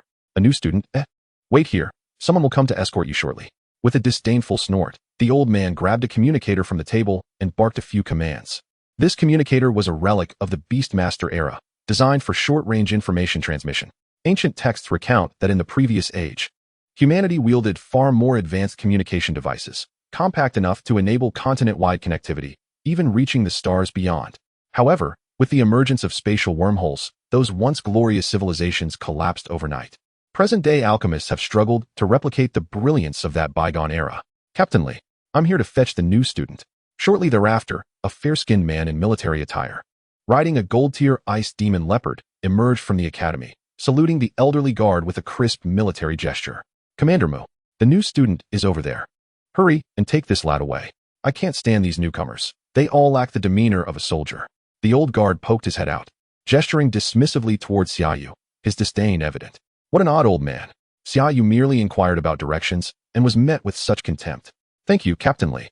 I'll take the new student back now." With a polite smile, Commander Mu saluted the gatekeeper again and turned to Xia Yu. "Greetings. I am the rotating instructor at the Demon Suppression Military Academy. My surname is Mu, but you may call me Commander Mu." He appeared to be in his 20s. His demeanor and tone a stark contrast to that of the elderly guard. "Ah, Commander Mu, hello." Xia Yu promptly straightened up and offered a military salute. "No need for such formality. You are not yet a soldier. Do you have a riding summoned beast?" Commander Mu chuckled lightly, inquiring. "I do have one, but it's a flying beast, so it cannot be ridden." "Then let us share a mount." Commander Mu's suggestion struck Xia Yu as peculiar, especially coming from such a handsome man. How absurd. Have I been in the icy wilderness of the northern frontier too long to find men handsome? Fortunately, Commander Mu was atop the ice demon leopard, which somewhat alleviated Xia Yu's discomfort. "Allow me to clarify, not all staff members at the Demon Suppression Military Academy are like Captain Lee." As the ice demon leopard sped along, Commander Mu continued. "Captain Lee is a retired soldier who has fought against beings from various realms throughout his life. He lost that arm on the battlefield, and that is why he was assigned here, among many other veterans within the academy." Commander Mu's tone was calm, yet Xia Yu could discern a deep-seated respect for these old warriors. While they were stern with senior students, they maintained high expectations for newcomers, as they did not wish for anyone to lose their life over trivial oversights. Indeed, along the way from the academy's entrance, Xia Yu had encountered numerous veterans missing limbs. Yet unlike before, these soldiers exchanged laughter and camaraderie with the academy students, contrasting sharply with the disdainful demeanor of the gatekeeper. Harsh truths often serve to enlighten, and wise counsel may be unwelcome, but it is necessary. Chapter 29, The Intruding Trio. Fellow students, please present the Demon Suppression Military Badge given to you during enrollment. After a brisk ride of over 10 minutes, Commander Mu brought Xia Yu to a 6-story building and halted. Extracting the emblem from his pocket, Xia Yu reverently handed it to Commander Mu. "This is the academic office building. Your cultural studies will take place here." Commander Mu accepted the badge and led Xia Yu into the building. According to the traditions of the Demon Suppression Military, any student who voluntarily arrived at the academy would be rewarded with 100 military merits, which could be exchanged for various resources within the academy. Such practices are commonplace, where rewards and penalties are clearly delineated. With incentives, motivation follows. This is one reason why the 5 great academies are so sought after, not only for their formidable faculty, but also for their abundant resources. Xia Yu, endowed with extraordinary abilities, could enhance his summoned beast strength using experience and evolution points. However, others could not afford to be so choosy. Without a resource-rich academy, even a talented summoned beast would be rendered powerless. What is this? As Commander Mu placed Xia Yu's badge onto a specialized machine to bind the 100 military merits, he was taken aback by the information displayed on the screen. No, let me try that again. Seemingly unable to believe the data before him, Commander Mu repeated the process. Name, Xia Yu. Origin, Mingyuan City. Power level, Bronze 9 stars. Summoned beast, Epic quality Thunderhawk. Talent rating, a current accumulated military merits, 800. After rechecking, the information remained unchanged. Unable to believe his eyes, Commander Mu swiftly grabbed a short-range communication device. Director Shun, please inquire about the information regarding the freshman Xia Yu, particularly focusing on whether there has been an error in the recording of his military merits. All right, just a moment. 800 points of military merit. Even seasoned veterans after 2 years of service would hardly possess such an abundance of military achievements. It is essential to understand that every member of the regular Demon Suppression Army is a silver-tier Beastmaster, which means that a silver 1-star beast is considered a unit of 1 military merit point. In other words, one must kill or obtain resources equivalent to a silver 1-star beast to earn a single point of military merit. 800 points of military merit correspond to the slaughter of 800 silver 1-star beasts or 80 gold 1-star beasts. Even for him, a bona fide gold 5-star Beastmaster, accumulating 800 military merits would require considerable effort. How could a mere freshman possess such an extraordinary amount of military merit? My. I am Shinsu. The information of freshman Xia Yu has been accurately recorded. The source of his military merit has been reported by Xia Yu, and there are no discrepancies. Please proceed with the normal recording. After a moment, the voice of Dean Shun came through the short-range communicator, rousing the astonished Mai from his stupor. Understood. Setting down the communicator, Mai typed a few commands into the machine and then returned the Demon Suppression Army badge to Xia Yu. I have a question. This is a personal matter, and you may choose not to answer. Mai gazed at the A-class student before him, his eyes brimming with curiosity. The camp leader is likely inquiring about the source of my military merit. To be honest, I am uncertain myself, but upon hearing Xia Yu's name, I believe I have a general idea of the situation. Xia Yu tucked away the badge and offered a slight smile toward Mai. Xia Yu. I initially thought he was merely jesting about gifting me a present, yet it turns out there truly exists such a gift. Furthermore, judging by the camp leader's demeanor, it is evident that this gift is of considerable significance. I must say, old Xia is rather generous. No, wait, old Xia, old Wu, old Ho truly. He is remarkably generous. I once had a brief encounter with camp leader Xia in Mo Bay City. I happened to be present during an assault on the city by a beast tide, and I fought alongside the beast tide under the command of camp leader Xia. Xia Yu described the encounter in a breezy manner, yet to Mai, it sounded anything but mundane. As a colleague, Mai had heard of Xia Yu's name, the commanding officer of the Flamingo Battalion in the Northern War Zone. Securing military recognition for a student from the Demon Suppression Army who is not under one's command is no small feat. And the magnitude of 800 military merits only underscores how much Xia Yu values this young man before him. Thank you. Here is your dormitory key, along with the regulations of the Demon Suppression Army and the Academy's guidelines. Please take good care of them. Mai smiled warmly, producing a stack of booklets and a key to hand to Xia Yu. The dormitory is located behind the teaching building. The number is on the key, so you can find it yourself. Thank you, Camp Leader Mai. Upon receiving the books and key, Xia Yu saluted Mai respectfully, albeit with a slight nod to express his gratitude. Remember, do not squander Camp Leader Xia Yu's goodwill. Utilize this military merit wisely. Xia Yu approached the door, and Mai's voice resonated from behind him. Nodding slightly, Xia Yu pushed the door open and stepped outside. A zone 515. Following the number on the key, Xia Yu wandered and finally located his dormitory. One must say, an esteemed academy is truly an esteemed academy. Even the students' accommodations are exceptionally lavish. There are no towering edifices, with each dormitory capped at a mere 3 stories. Each floor accommodates approximately 20 rooms. Paper. Is there any paper left? Who the hell used up all my paper? Upon opening the door, he was greeted by the sight of a fellow student frantically rummaging through the living room while clutching his stomach. His legs trembled uncontrollably. Oh, a newcomer has arrived. In the living room, aside from the frantic student searching for paper, there were 2 others. One, a robust man, glanced over and spotted Xia Yu standing at the entrance. Paper. Classmate, do you have any paper? Upon seeing Xia Yu, the desperate student dashed toward him like a famished wolf. No. My apologies. I just need to borrow some. Seizing the stack of booklets tucked under Xia Yu's arm, the student bolted into the restroom, slamming the door behind him. What the heck? That was my enrollment guidelines. Xia Yu was exasperated, as that document was crucial. Yet he hadn't even had a chance to glance at it. No worries. It's all trivial. Come, take a seat. Use mine. It's all the same. The burly man chuckled, rising to throw an arm around Xia Yu's shoulder, cheerfully guiding him to a chair in the living room. Allow me to introduce myself. I am Shi Hao, renowned across Nanjiang, Nanling, and parts of Tungwu, affectionately known in the underworld as the jade-faced little flying dragon. Shi Hao, young man, I see great potential in you. However, this social awkwardness of yours needs addressing. Xia Yu internally scoffed but refrained from voicing his thoughts, as it was their first meeting, and he ought to extend some courtesy. I have heard much about you. I simply have not yet had the opportunity to witness your prowess. And who might this be? Oh, this is Wu Lang, hailing from the demon capital. Sure Hao found Xia Yu's response quite pleasing. This young lad is indeed promising. Greetings. Wu Lang appeared relatively normal, offering Xia Yu a slight smile. Hello. My name is Xia Yu, and I shall be your new roommate from now on. Chapter 30, the first lesson of the semester. The robust man hails from Nanling and is named Sure Hao. The humble young man comes from the demon capital and is named Wu Lang. As for the fellow who is desperately searching for paper while clutching his stomach, he is from Wuling and is called Lin Bufan. Goodness, I have rather eccentric roommates. Merely their names suggest they are endowed with imperial potential.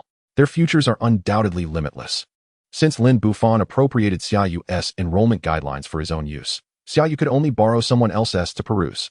The entire dormitory is a suite, with each individual having a separate room, along with communal facilities such as a bathroom and living room. Among the four, Lin Bufan was the only one who arrived at the Demon Suppression Academy accompanied by an admissions officer. The other three had come independently. So, does this mean that those residing in Zone A are all A-rated students? With time to spare, Xia Yu engaged in casual conversation with the three, who had arrived earlier and possessed greater familiarity with the academy. Indeed, the dormitory arrangements are determined by merit classification. Sure Hao nodded, gesturing toward the bespectacled Lin Bufan. In our room, aside from this fellow, who is a special recruit in pharmacology, Wu Lang and I are both legitimate entrants through the examination. Special recruit. Xia Yu was taken aback, casting a glance at the frail Lin Bufan across from him. Standing about 1.7 meters tall, lanky, and sporting a hefty pair of glasses. He would hardly draw a second glance in a crowd. Yet, this seemingly ordinary individual was a special recruit.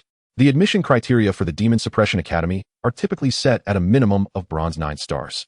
If he is a special recruit, his qualifications must surely exceed these standards. A master? A genius? After scrutinizing Lin Bufan a couple of times, Xia Yu instinctively edged closer to Sure Hao and Wu Lang, whispering his inquiry. Not a master, but a genius, without a doubt. Sure Hao nodded, continuing, this fellow has an exceptional understanding of pharmacology, ever since he moved in. Professors specializing in pharmacology have flocked to the academy, all vying to take him on as their apprentice. Truly worthy of imperial potential. He carries an aura of brilliance. After Sure Hao's introduction, Xia Yu couldn't help but regard the lanky youth, who was clutching his stomach and frantically searching for paper, with newfound respect. Those old men are too conservative, entirely at odds with my aspirations. My dream is not to merely become a manufacturer of potions, but to innovate and create even more. Adjusting his thick glasses, Lin Bufan spoke with a tone laced with disdain. Enough of your boasting. The reason you had an upset stomach earlier was undoubtedly due to the potion you concocted yourself. Sure Hao scoffed, turning his gaze towards Xia Yu. You must remember, in this dormitory, you can eat anything given to you, except for whatever this guy offers. That must be declined. Wu Lang and I have fallen for his tricks before. The mere thought of it made Sure Hao's teeth grind in frustration. Lin Bufan, who seemed so refined, turned out to be quite devious. Just 2 cups of water had left him and Wu Lang squatting in the restroom for an eternity. Thank you. I'll tidy up my room first. Call me if you need anything. Among these 3 eccentric roommates, one was an overly self-absorbed behemoth, while another appeared delicate, yet was indeed a cunning and talented scholarship student in pharmacology. At present, the taciturn Wu Lang seemed the most normal. However, one could surmise that anyone who could coexist with such peculiar individuals likely possessed unique qualities of their own. Everything in the dormitory was prepared by the academy. Especially for those rated as Class A, all were granted free admission. From blankets to slippers, toothbrushes to towels, everything was abundantly supplied. All Xia Yu needed to do was a simple cleanup, merely dusting off the items. Hey, buddy, I forgot to tell you, classes officially start tomorrow, don't forget. The door swung open suddenly, and Sure Hao's head poked in with a shout. Got it. Now, while this fellow seemed a bit arrogant, one could not deny that he was rather easy to get along with. The night in Beijiang was exceptionally clear, devoid of any obstructions, with twinkling stars gathering together like a resplendent ribbon. This was the best sleep Xia Yu had enjoyed since departing from Mingyuan City. With a soft bed and a secure environment, everything felt so wonderful. Hurry, we're going to be late. Where the heck are my socks? Xia Yu, hurry up. Early in the morning, chaos erupted in Dorm 515 of Area A, with the dormitory resembling a flurry of commotion. After a frantic scramble, the group finally exited the dormitory, racing to the playground outside the teaching building just in time for assembly. Sure Hao, your outfit is quite unique. Are you role-playing? You have a tail hanging off your backside. Standing behind Sure Hao, Xia Yu immediately spotted the sock that Sure Hao had been searching for, now stuck to his lower back. Shut up. The instructor is coming. Sure Hao was about to respond when he was abruptly interrupted by Wu Lang beside him. A man clad in military attire, riding a golden-level summoned beast, the Frost Snow Hellhound, halted in front of the group, dismounted, and scanned the assembly with piercing eyes. Look at all of you. Your attire is a mess. I'm giving you 1 minute to straighten yourselves up. Go. Time was of the essence. Most of the students, like Xia Yu, had hurriedly arrived. Their appearances were so disheveled that even Xia Yu himself found it hard to bear. Although they all wore military uniforms, they looked more like a ragtag bunch than a formidable army. As students, Xia Yu and his peers' uniforms were indistinguishable from those of the Demon Suppression Army. Yet they bore no insignia, not even a single star. In contrast, the instructor at the front sported a radiant moon insignia on his shoulder. Within the ranks of the Demon Suppression Army, a single star represented an ordinary soldier, 2 stars denoted a squad leader, and 3 stars indicated a 100-man commander. At the rank of camp leader, one would wear a moon insignia, while above that, the corps commander would proudly display a sun insignia. And as for ranks above the corps commander, you must be joking. Those high-ranking individuals could wear anything and still exude an air of authority. Even if it were merely a pair of shorts, what mattered was their demeanor. Time's up. The instructor, timing with a stopwatch, allowed not a second more or less. Such leniency would not be granted again. Any further infractions would result in severe punishment. Allow me to introduce myself. I am your instructor for the first phase of training. My name is Mo Lei, but you may call me Instructor Mo. With a swift gesture, the golden-level Frost Snow Hellhound behind Mo Lei transformed into a burst of light and vanished. Can anyone tell me what is the most crucial aspect of being a Beastmaster? Naturally, it's about enhancing your summoned beast's capabilities. No sooner had Mo Lei's question left his lips than a student eagerly answered without hesitation. Fool. Even if I handed you a golden-level summoned beast right now, could you defeat me? Report, Instructor. I have that confidence. They were all prodigies. The Armée de la Armée from various cities, and the pride of their genius titles prevented them from backing down. And what about now? With a swift motion, Mo Lei closed the distance of 3 to 4 meters between them, appearing directly in front of the speaker. He raised his hand, brandishing a glimmering dagger now pressed against the student's throat. Still think you're not a fool? Step forward and run 10 laps around the playground. Xia Yu estimated the perimeter of the playground to be at least 500 meters, which meant 10 laps would total 5,000 meters. All because of one foolish remark. He had unwittingly earned himself a profuse sweat.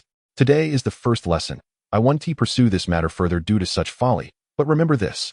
Until you advance to the rank of golden-level Beastmaster, your own safety is paramount. Thus, your first lesson is titled Survival. Chapter 31. Be a Human.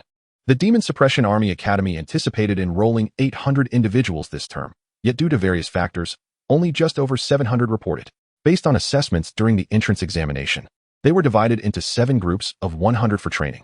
You may wonder why there is no opening ceremony, no lengthy speeches from the Academy head or the director. Apologies, but according to the regulations of the Demon Suppression Army Academy, only those who successfully complete training and pass the assessment are considered official members of the Academy. As for the welcoming ceremony, it will take place on the day of the commissioning ceremony. In other words, those standing here today are still not officially recognized as members of the Demon Suppression Army Academy, and the extent of eliminations will depend on these youngsters' resolve. All present. Move to the outdoor training ground. Run forward. Depart. With a cold snort, Mo Lei summoned his Frost Snow Hellhound and leapt onto it. This sudden display of authority caught these brash prodigies off guard. However, none dared to challenge Mo Lei, for he was a golden-level Beastmaster and their instructor, possessing the power to unilaterally decide their fate. If he ordered you to pack your things and leave, you must comply. This is utterly infuriating. Wu Lang. Don't hold me back. I'm going to punch his lights out. Grabbing Wu Lang's hand, Sure Hao feigned a charge. Stop whining. Just run. This guy was truly putting on a show. The one who had just been cowering and taking criticism wasn't him. The outdoor training ground was situated at the Academy's outermost perimeter, built snugly against the outer wall. The expansive arena is divided into numerous training platforms, many of which are encircled by steel fences, evoking a distinct sense of a coliseum. Upon entering the training ground, one is immediately greeted by a faint scent of blood, while the ground is marred with an array of claw marks and shattered stones. I previously spoke of survival. Now, allow me to elucidate what survival truly entails. Observing the group of panting trainees, a subtle smile graces Moray's face, yet it swiftly becomes apparent to them just how malicious that smile is. The Frost Stormhound vanishes once more, and Moray, toying with a sharp dagger, strides confidently into the enclosed training arena behind him. A fierce roar reverberates, startling Xia Yu, who instinctively contemplates summoning the Thunderlight Eagle, but manages to restrain himself. However, his composure quickly dissipates. Not due to his own fears, but because of the lunatic in the arena. At the opposite end of the platform, a ferocious snow wolf bursts forth from the dark passage, letting out a mighty growl, its stench palpable even to Xia Yu standing outside the platform. Good heavens! Is this madman truly intent on confronting the snow wolf with his bare hands? A lunatic. This is madness. The moment the snow wolf appears, the crowd erupts in excitement. Why? Because Moray shows no intention of summoning a beast. Instead, he brandishes his dagger and assumes an aggressive stance. Although the snow wolf is merely a creature of ordinary quality, its adult form possesses the strength of a bronze 9-star, far beyond the reach of ordinary individuals. Not even the well-versed Xia Yu has encountered such a spectacle. The tales of Wu Song slaying a tiger on Jinyang Hill and Li Kuei's wrath against the 4 tigers are comprehensible to Xia Yu. There are indeed those capable of vanquishing ordinary beasts with bare hands in this realm. Yet the snow wolf transcends the ordinary beast category, being a genuine magical creature. As the spectators stand in astonishment, the snow wolf lunges forward, its powerful limbs propelling it toward Moray, who wields the dagger with keen observation and timely reflexes. Goodness! He even has the audacity to conduct a live demonstration. In the instant the snow wolf leaps, Moray twists his waist, deftly sidestepping the wolf's attack. Seizing the opportunity, he strikes without hesitation. As the snow wolf descends, Moray deftly pivots his wrist, redirecting the dagger to deliver a forceful thrust into the space between the wolf's neck and shoulder. Did you witness that? Even without being a golden tier beastmaster, one can still slay magical beasts and preserve their own life. What audacity! This man chatters incessantly while evading the snow wolf's attacks, employing various techniques to demonstrate its defeat. Yet, astonishingly, he merely feigns a strike before sparing the wolf each time. Absolutely brazen. Yet the crowd remains powerless against him, including Xia Yu. What can they do? After all, they cannot triumph over magical beasts with bare hands. Well then, if you can learn from this, it will suffice. After demonstrating over a dozen techniques, Moray decisively severs the snow wolf's throat. Though summoning beasts is fundamental to you, as a beastmaster, possessing at least a modicum of self-preservation skills is imperative. Otherwise, how can one claim to fight alongside their summoned beasts? With a nonchalant flick of his wrist, Moray casts aside the bloody dagger and regards the crowd with derision. Now, who among you dares to step forward and give it a try? A lunatic. This man is truly insane. This is the collective thought of everyone present, including Xia Yu. Instructor Moray, I cannot believe the Academy's higher-ups would endorse such a teaching method. I am here to enhance my strength, to become an exceptional commander capable of leading troops into battle, not to wager my life in hand-to-hand combat with a magical beast. While all were astounded by Moray's prowess, discontent regarding his teaching methods lingered among some. Those who stood here are the promising youth of the next generation, with bright futures ahead. Yet Moray insists they engage in unarmed combat with magical creatures, effectively jeopardizing their promising careers. Well said. Therefore, I announce that you shall either be the first to step forward or pack your belongings and leave immediately. Moray chuckles, his gaze filled with disdain. You, as an instructor, are not worth learning from. The individual waved his sleeve and stepped out of line. But I will report your perverse teaching methods to the Academy. Fool. Moray scoffs coldly, rising from his seat and disregarding the departing trainee. You are all the same. If you are unwilling to undergo training, you may choose to withdraw. Otherwise, comply and step forward. With a flick of his wrist, he drives the dagger into the ground, its quivering blade striking at the hearts of all present. I'll do it. With a mischievous grin, Wu Lang pushes aside the crowd, seizing the dagger from the ground and bending down into the training arena. Good heavens! This fellow possesses remarkable audacity. Xia Yu is momentarily taken aback, having witnessed the bloodthirsty gleam in Wu Lang's eyes. It appears that this individual is the most deranged of them all. He surpasses even Shi Hao and Lin Bufan in peculiarity. Roar. From the passageway at the opposite end of the training arena, another beastly roar resounds. A massive snow bull charges forth. Chapter 32. Wolf Brother is a tough one. Thankfully, it is not a snow wolf, merely a snow bull. The adult snow bull possesses the strength of a bronze 6-star and, being a herbivore, is not as ferocious as the snow wolf. Wu Lang, on the platform, appears exhilarated, dagger in hand, unleashing a howl toward the heavens as he initiates his attack. His movements are swift, showcasing his honed physical prowess. He rapidly closes in on the snow bull. Witnessing Wu Lang's approach, the snow bull lowers its head and charges with its massive horns. Unfortunately for it, Wu Lang's agility allows him to slip past the horns, simultaneously delivering a slicing blow to the snow bull's eye with his dagger.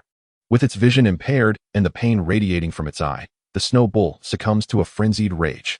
Its colossal horns flail wildly, and its powerful hind legs stomp fiercely in a desperate attempt to fend off any approaching threat. Debris flies from the ground, and the steel cage shudders under the impact. Meanwhile, Wu Lang seems to thrive on the chaos, growing even more exhilarated as he howls and taunts the snow bull. Seizing opportunities, he lands strikes on the creature, the blood soaking into its thick hide and dripping onto the ground. Sure how. Has he always been like this? Xia Yu whispers to Sure Hao, who stands to his left. I don't know. Do you believe me? Sure Hao appears dazed, staring blankly at the crazed Wu Lang. Quick, think of something. Have I offended Wolf Brother in any way? If so, I should pack my things and switch dorms. As for me, I have never offended Wu Lang.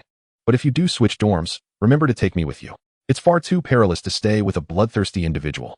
Who knows if I will wake up tomorrow after a night's sleep. Xia Yu's heart races at the thought. Amidst the hushed murmurs of the two individuals in the audience, a decisive outcome was unfolding on stage. The blood of the snow barbarian bull had rendered the ground treacherously slick, causing the once dominant Wu wolf to slip, perilously close to being impaled by the beast's horn. In that critical moment, Mori intervened, delivering a powerful strike that cleaved through half of the bull's neck. Such valor and fighting spirit are commendable, yet alas, he lacks the finesse of true combat skills, utterly inept. Next, though Mori's words were harsh, it was evident to discerning eyes that Wu Wolf had struck a chord with him.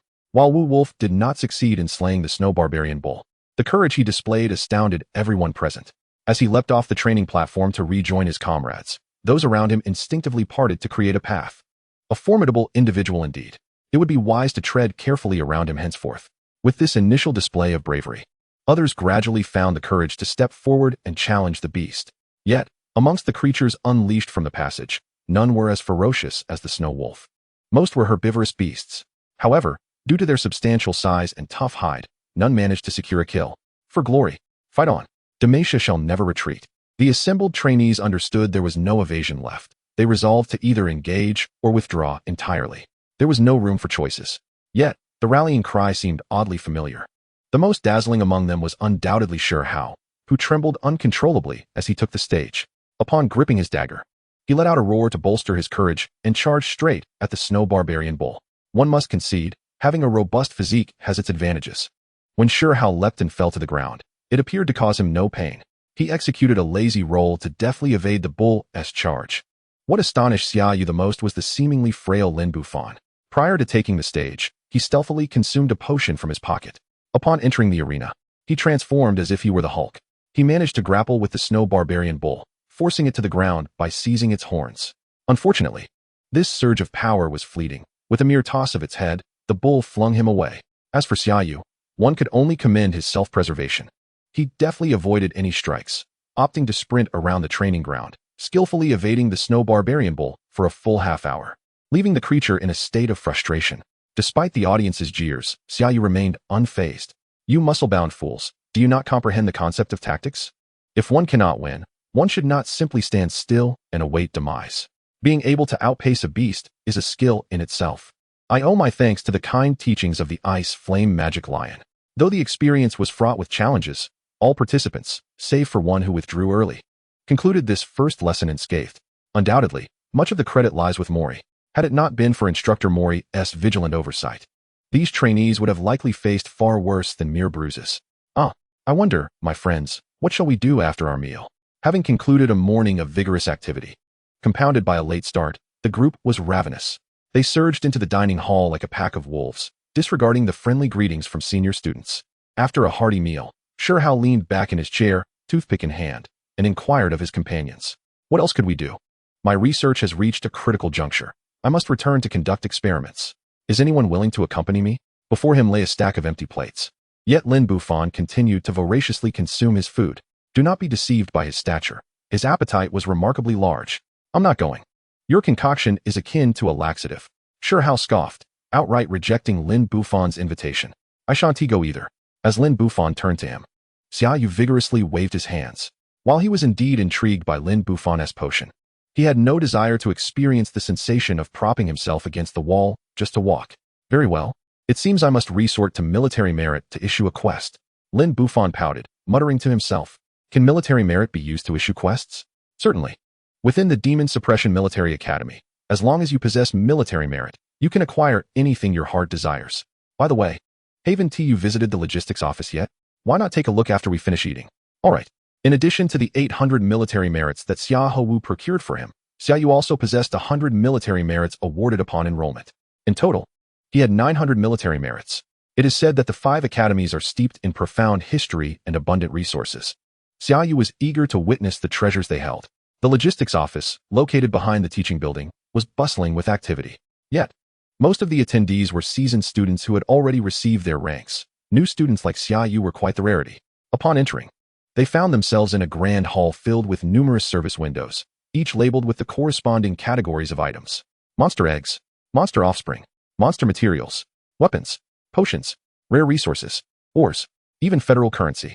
Although Xia Yu had prepared for the items that could be exchanged for military merit, he was still astonished to discover that military merit could also be traded for currency. However, there was not a single soul at the window. No one would be foolish enough to exchange military merit for money. Military merit is universally accepted within the academy, but federal currency is not. Here, this is a list of items available for exchange. You may review it. In the logistics office hall, there were numerous racks of literature, each piled high with exchange catalogs. Given the limited number of windows and the vast number of students in the academy, selecting items at the window would likely take an entire day. Receiving the exchange catalog from Xia, Xia Yu found a nearby chair and opened the book in his hands. Monster egg.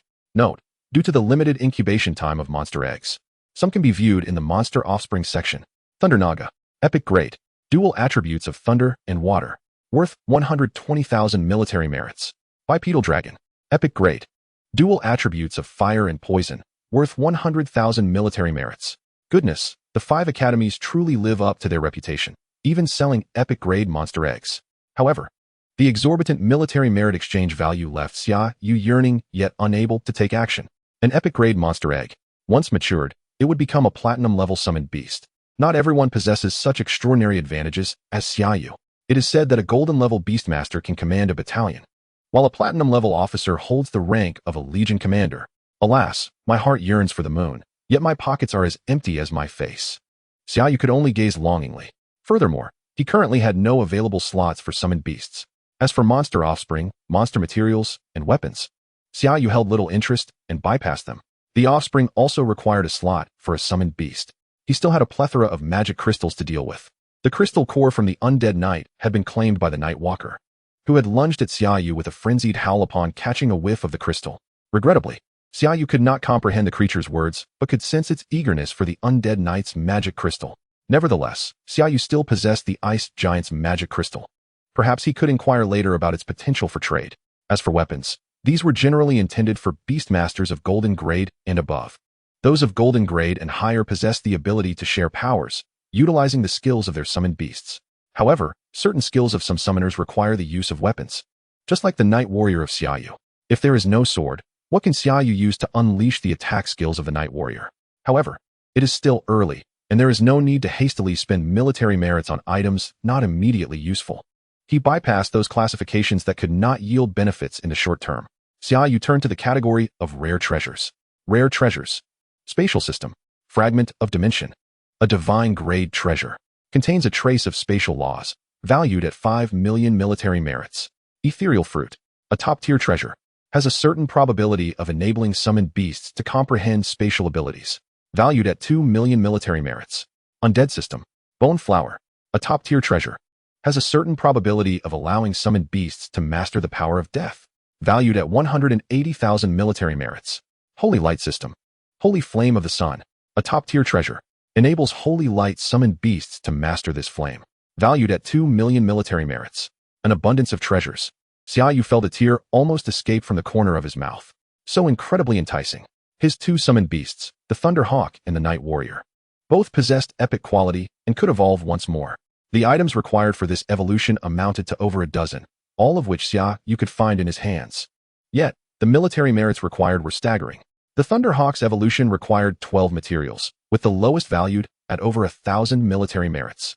When added up, just one Thunder Hawk would consume tens of thousands of military merits. Terrifying. In comparison, the system is indeed the most benevolent. How about that? Plenty of good items, right? At some point, Xia approached with Wu Lang, both of them clutching their own exchange booklets. There were indeed many items. However, their pockets were tight. Xia Yu let out a wry smile and closed the booklet in his hand. Haha. One day, Sure how. We'll buy everything here. With a chuckle, Sure how patted his chest, his face brimming with ambition. Fool. A passing student shot Sure how a disdainful glance.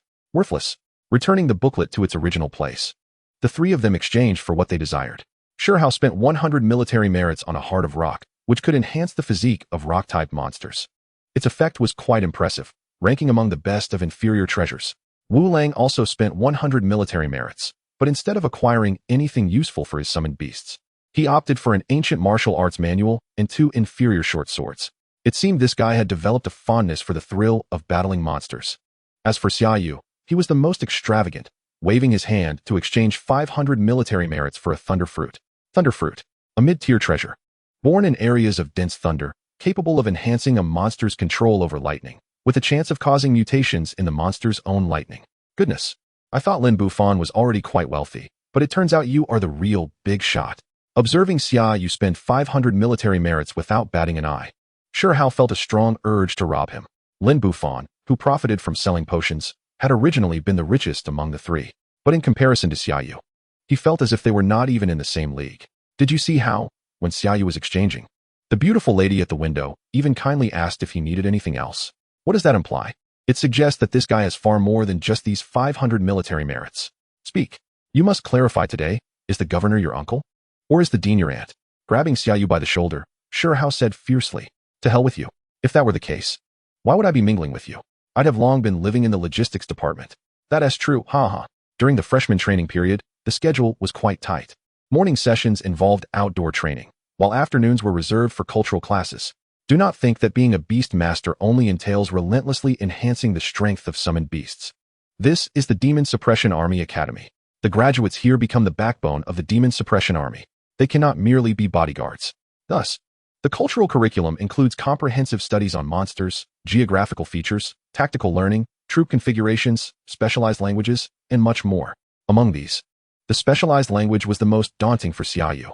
Having been tormented by English for over a decade in his previous life, he never expected to become part of a transdimensional army and still have to study foreign languages.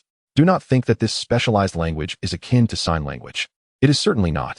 The specialized language here pertains to the languages of other dimensions. In fact, it has been discovered that the spatial wormholes appearing throughout the continent connect to other dimensions, each possessing its own linguistic system. Thus, as frontline soldiers combating invasions from other dimensions, Xia Yu and his peers must master certain languages from these realms. Chapter 34, Assessment. Thunderhawk. Thunderstrike. In the outdoor training grounds of the Demon Suppression Army Academy, Xia Yu commanded the Thunderhawk in battle while wielding a long knife.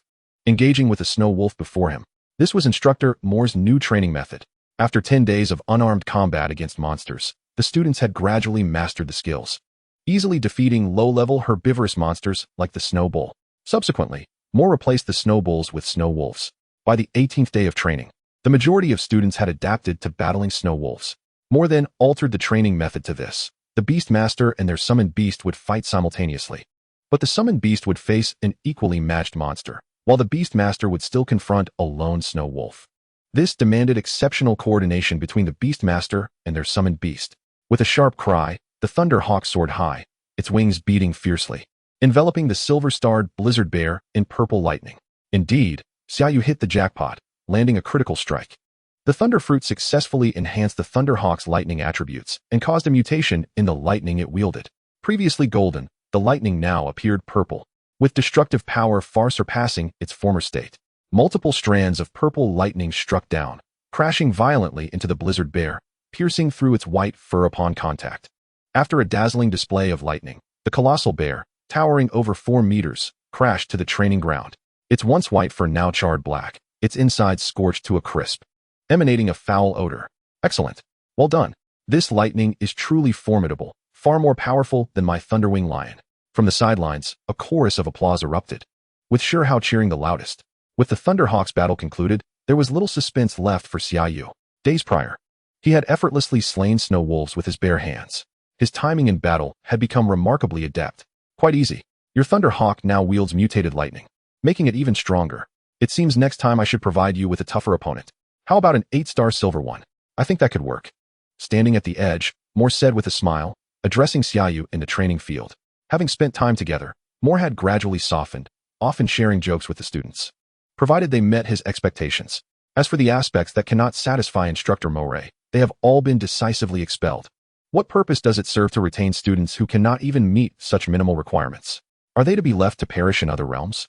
Consequently, from an originally fully staffed 100-member team, fewer than 80 remain after 23 days of training.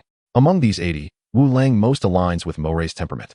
This lad possesses an extraordinary talent for hand-to-hand combat, swiftly dispatching the snow bull by the second day. By the third day, he faced the snow wolf. And by the fifth, he was capable of slaying it. Now, his training has evolved into a partnership with summoned beasts, confronting magical creatures several levels above his own. Apart from Wu Lang, Xia Yu has also become a prized asset beside Moray. While Xia Yu may not possess Wu Lang's innate talent, he compensates with intellect. Decades of experience from 2 lifetimes cannot be overshadowed by someone merely half his age. Skill. Whenever Moray demonstrates techniques, or Wu Lang takes the stage, Xia Yu diligently observes their methods. He then synthesizes this knowledge with his own, crafting a style tailored to himself. Of course, aside from Wu Lang and Xia Yu, the remaining 70-plus students also boast numerous exceptional talents. After all, they hail from the most elite youth of various major cities. What they lack is not talent or intellect, but rather a steadfast determination to endure hardship. Excellent. Up to this point, you have all become proficient in the techniques I have imparted to you. The remainder must rely on your own contemplation and creativity. Moray, standing on the platform, was in remarkably good spirits today, with a smile gracing his lips. He squatted at the edge of the training stage, surveying the crowd below. According to plan, your first phase of training was to last 1 month. And congratulations on completing the task ahead of schedule. Thus, I shall bestow upon you another technique. What technique, instructor? Listen closely, everyone. Moray rose, adjusting his attire, and fixed a serious gaze upon the assembly.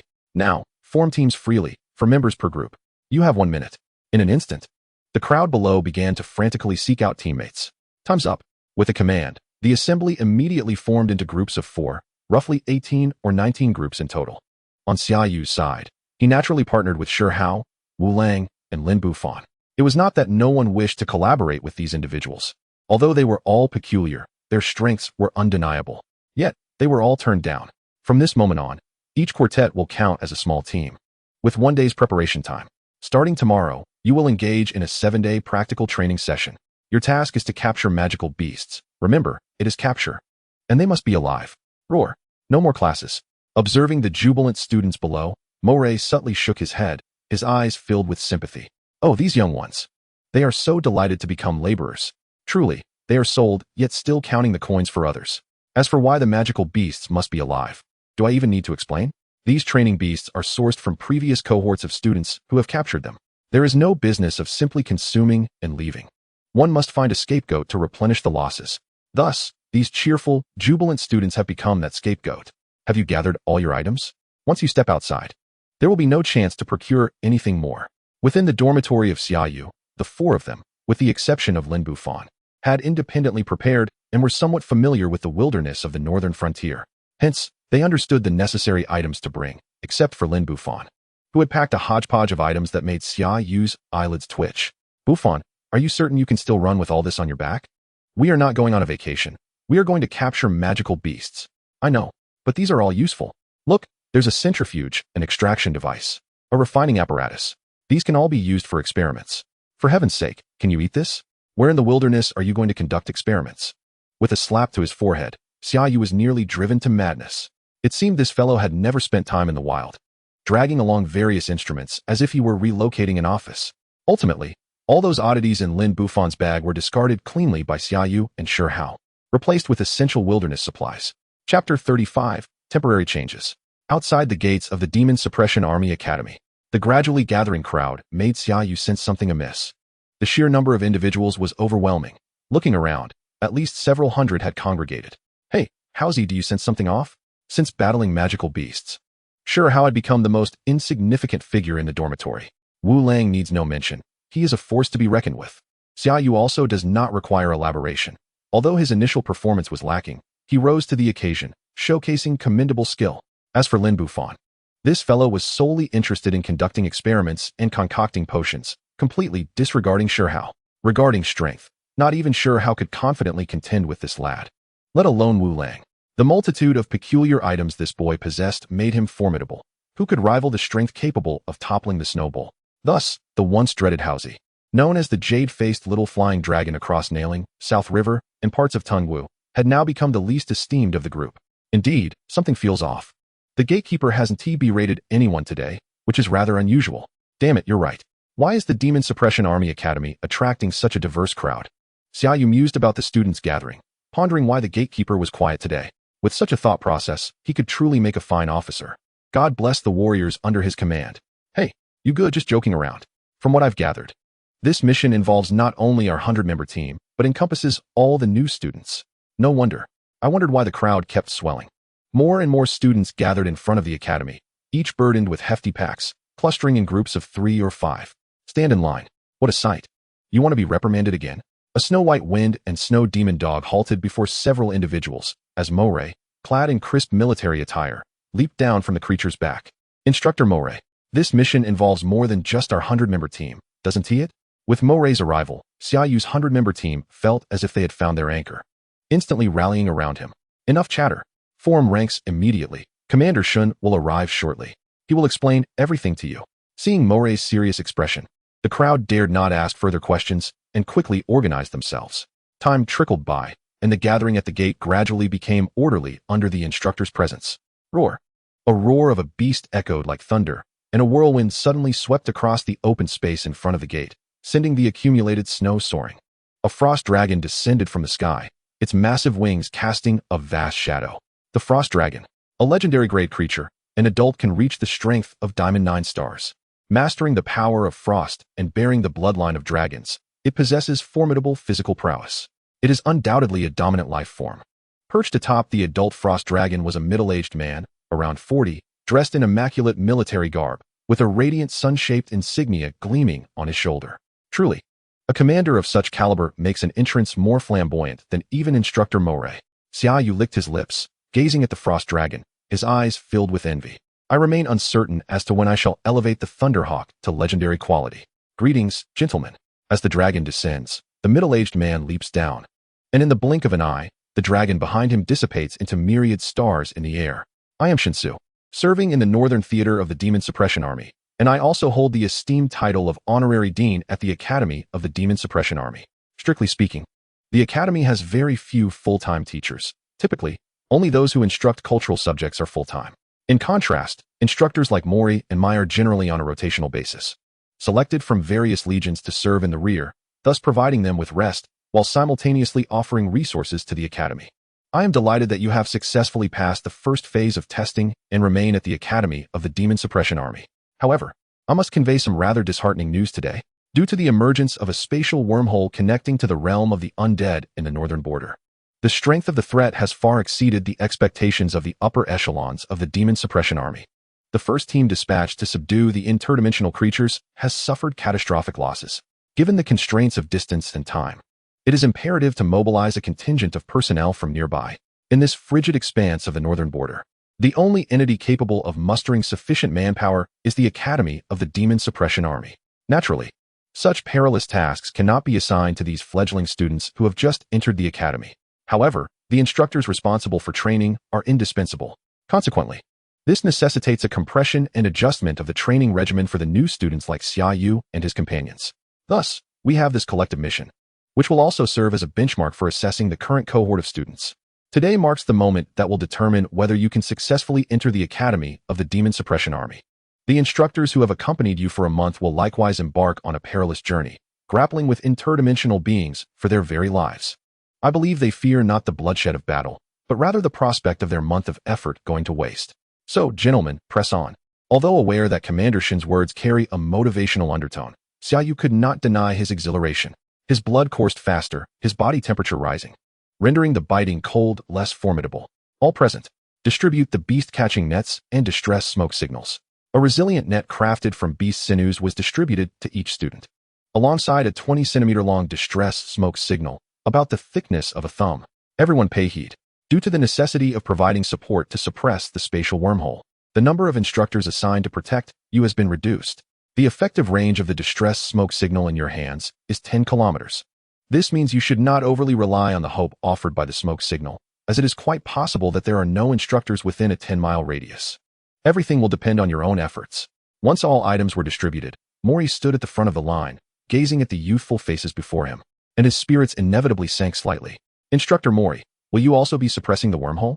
Xia Yu inched closer and whispered, what do you think? At a time like this, who can stand aloof? As a member of the Demon Suppression Army, one must always be prepared for battle. Mori retorted, his eyes widening as he patted Xia Yu's shoulder. Kid, I have high hopes for you. Now let's set off. Remember to exercise caution. The first half of Mori's statement was directed quietly at Xia Yu, while the latter half was addressed to all the students under his tutelage. I eagerly anticipate your splendid performances in this assessment. The 100-strong contingent gradually disbanded into smaller teams, making their way towards the snow-covered horizon. What had once been a bustling academy of the Demon Suppression Army now appeared desolate in an instant. Another batch of promising young men.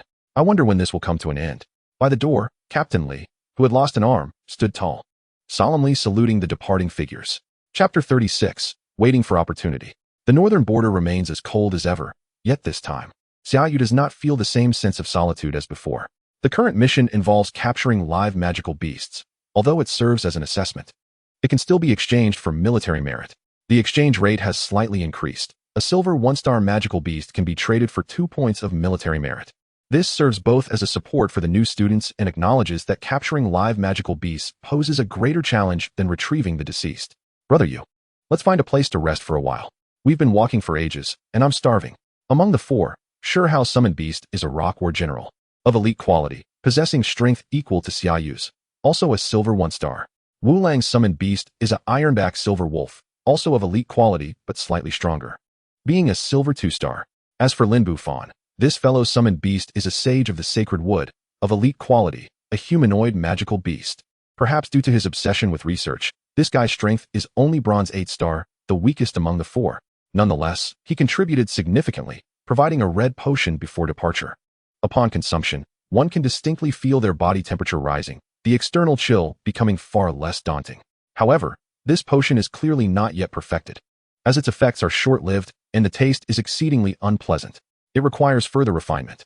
Still, it is far preferable to suffering from an upset stomach, so it is commendable. The Rock War General and Ironback Silver Wolf are both rideable, allowing the group to maintain a reasonable pace. Lin Bufan, on the other hand, had to make do, perched upon the sturdy shoulder of the Rock War General. After all, the Sage of the Sacred Wood, with its hunched back and staff in hand, resembles a little old man.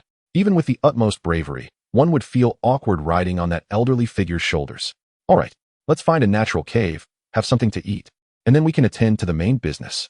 Due to the existence of the Academy of the Demon Suppression Army, there are no magical beasts worth noting within 100 miles of the Academy. Each person carries a beast-catching net, and with a team of 4. The mission duration is 7 days. We cannot waste our time and energy on low-level magical beasts.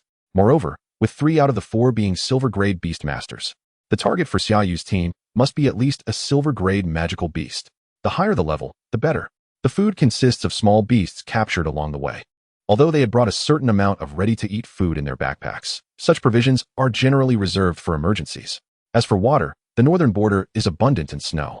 When thirsty, simply grab a handful of snow and pop it in your mouth. The sensation is refreshingly invigorating. After satisfying their hunger, the group began to deliberate on the matter at hand. This is our current location. Now, we need to discuss an important issue. Should we split up or act collectively? The 4 sat cross-legged on the ground, with Xia Yu displaying the comprehensive map of the northern border he had exchanged for 10 points of military merit. The geography of the northern border is quite intriguing. Due to perpetual snow cover, the map only features peaks, snowdrifts, and cliffs, lacking the typical markers of cities and roads found on conventional maps. Do we even need to discuss this? With our strength, we must split up wherever we go. We leave no remnants behind. You fool. Surehouse words were met with Wu Lang's disdain. Where are we? The northern border. Do you truly believe that a few fledgling silver ranks can dominate here? The last one who thought so has grass over a yard high on their grave. Actually, it need not be so complicated.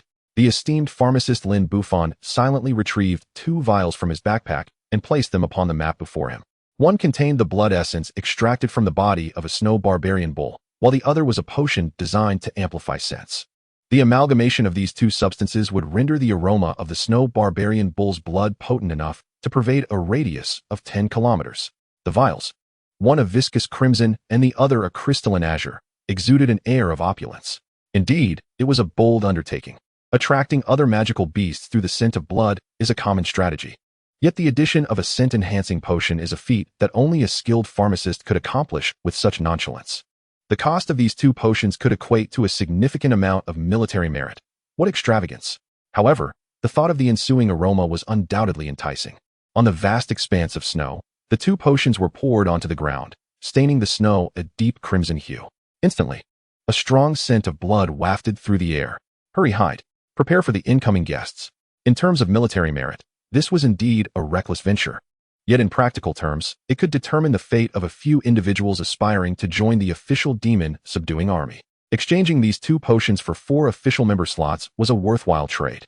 Approximately half an hour passed after the potions were spilled, and a subtle commotion echoed through the snowy landscape. Xia Yu, peering cautiously from behind a snowdrift, spotted a snow wolf approaching, drawn by the scent. A snow wolf. Bronze 9 stars. This creature, while lacking in flavor, was too valuable to discard. A true conundrum. Buffon, it seems you have a chance to hone your skills. One snow wolf, placed before Wu Lang, could easily be dispatched with a mere dagger, failing to pique the interest of the wolf master. The sage of the sacred wood. Essence of decay. A dark green light suddenly surged forth from the snowdrift opposite Xia Yu, enveloping the unsuspecting snow wolf in an instant. The creature howled, its fur and flesh visibly corroding at an alarming rate, collapsing to the ground with a wretched wail. Who claims that plant-type summoned beasts are of inferior caliber? This display sent shivers down Xia Yu's spine. To slay without confrontation, this was akin to torture. In mere minutes, the snow wolf was reduced to a grotesque state, emitting a foul stench. Just as the snow wolf fell, a snow leopard emerged in the distance, its gaunt form indicative of prolonged hunger. Unfazed by the remnants of the snow wolf, it opened its jaws wide to feast. Silver 2 stars. Better than nothing. Howsy, coordinate with me. With a flourish, the 6-pointed star illuminated the air, and the majestic thunderbolt eagle soared forth. Roar. On the right flank, a towering rock warrior, wielding a hefty stone sword, let out a fierce roar. The simultaneous assault startled the snow leopard, which clutched a sizable chunk of flesh and attempted to flee. Yet Xia Yu would not allow it to escape. Thunderbolt Eagle. Thunderflash. In a blinding flash, the Thunderbolt Eagle positioned itself directly in the snow leopard's escape route, forcing it to change direction. Rock Warrior. Cleave. The colossal stone sword was raised high by the pursuing rock warrior. Howsy, be careful not to slay it. The stone sword, measuring 2 meters in length and half a meter in width, resembled a massive stone door. Given the snow leopard's emaciated state, a single strike would surely cleave it in 2. Roar.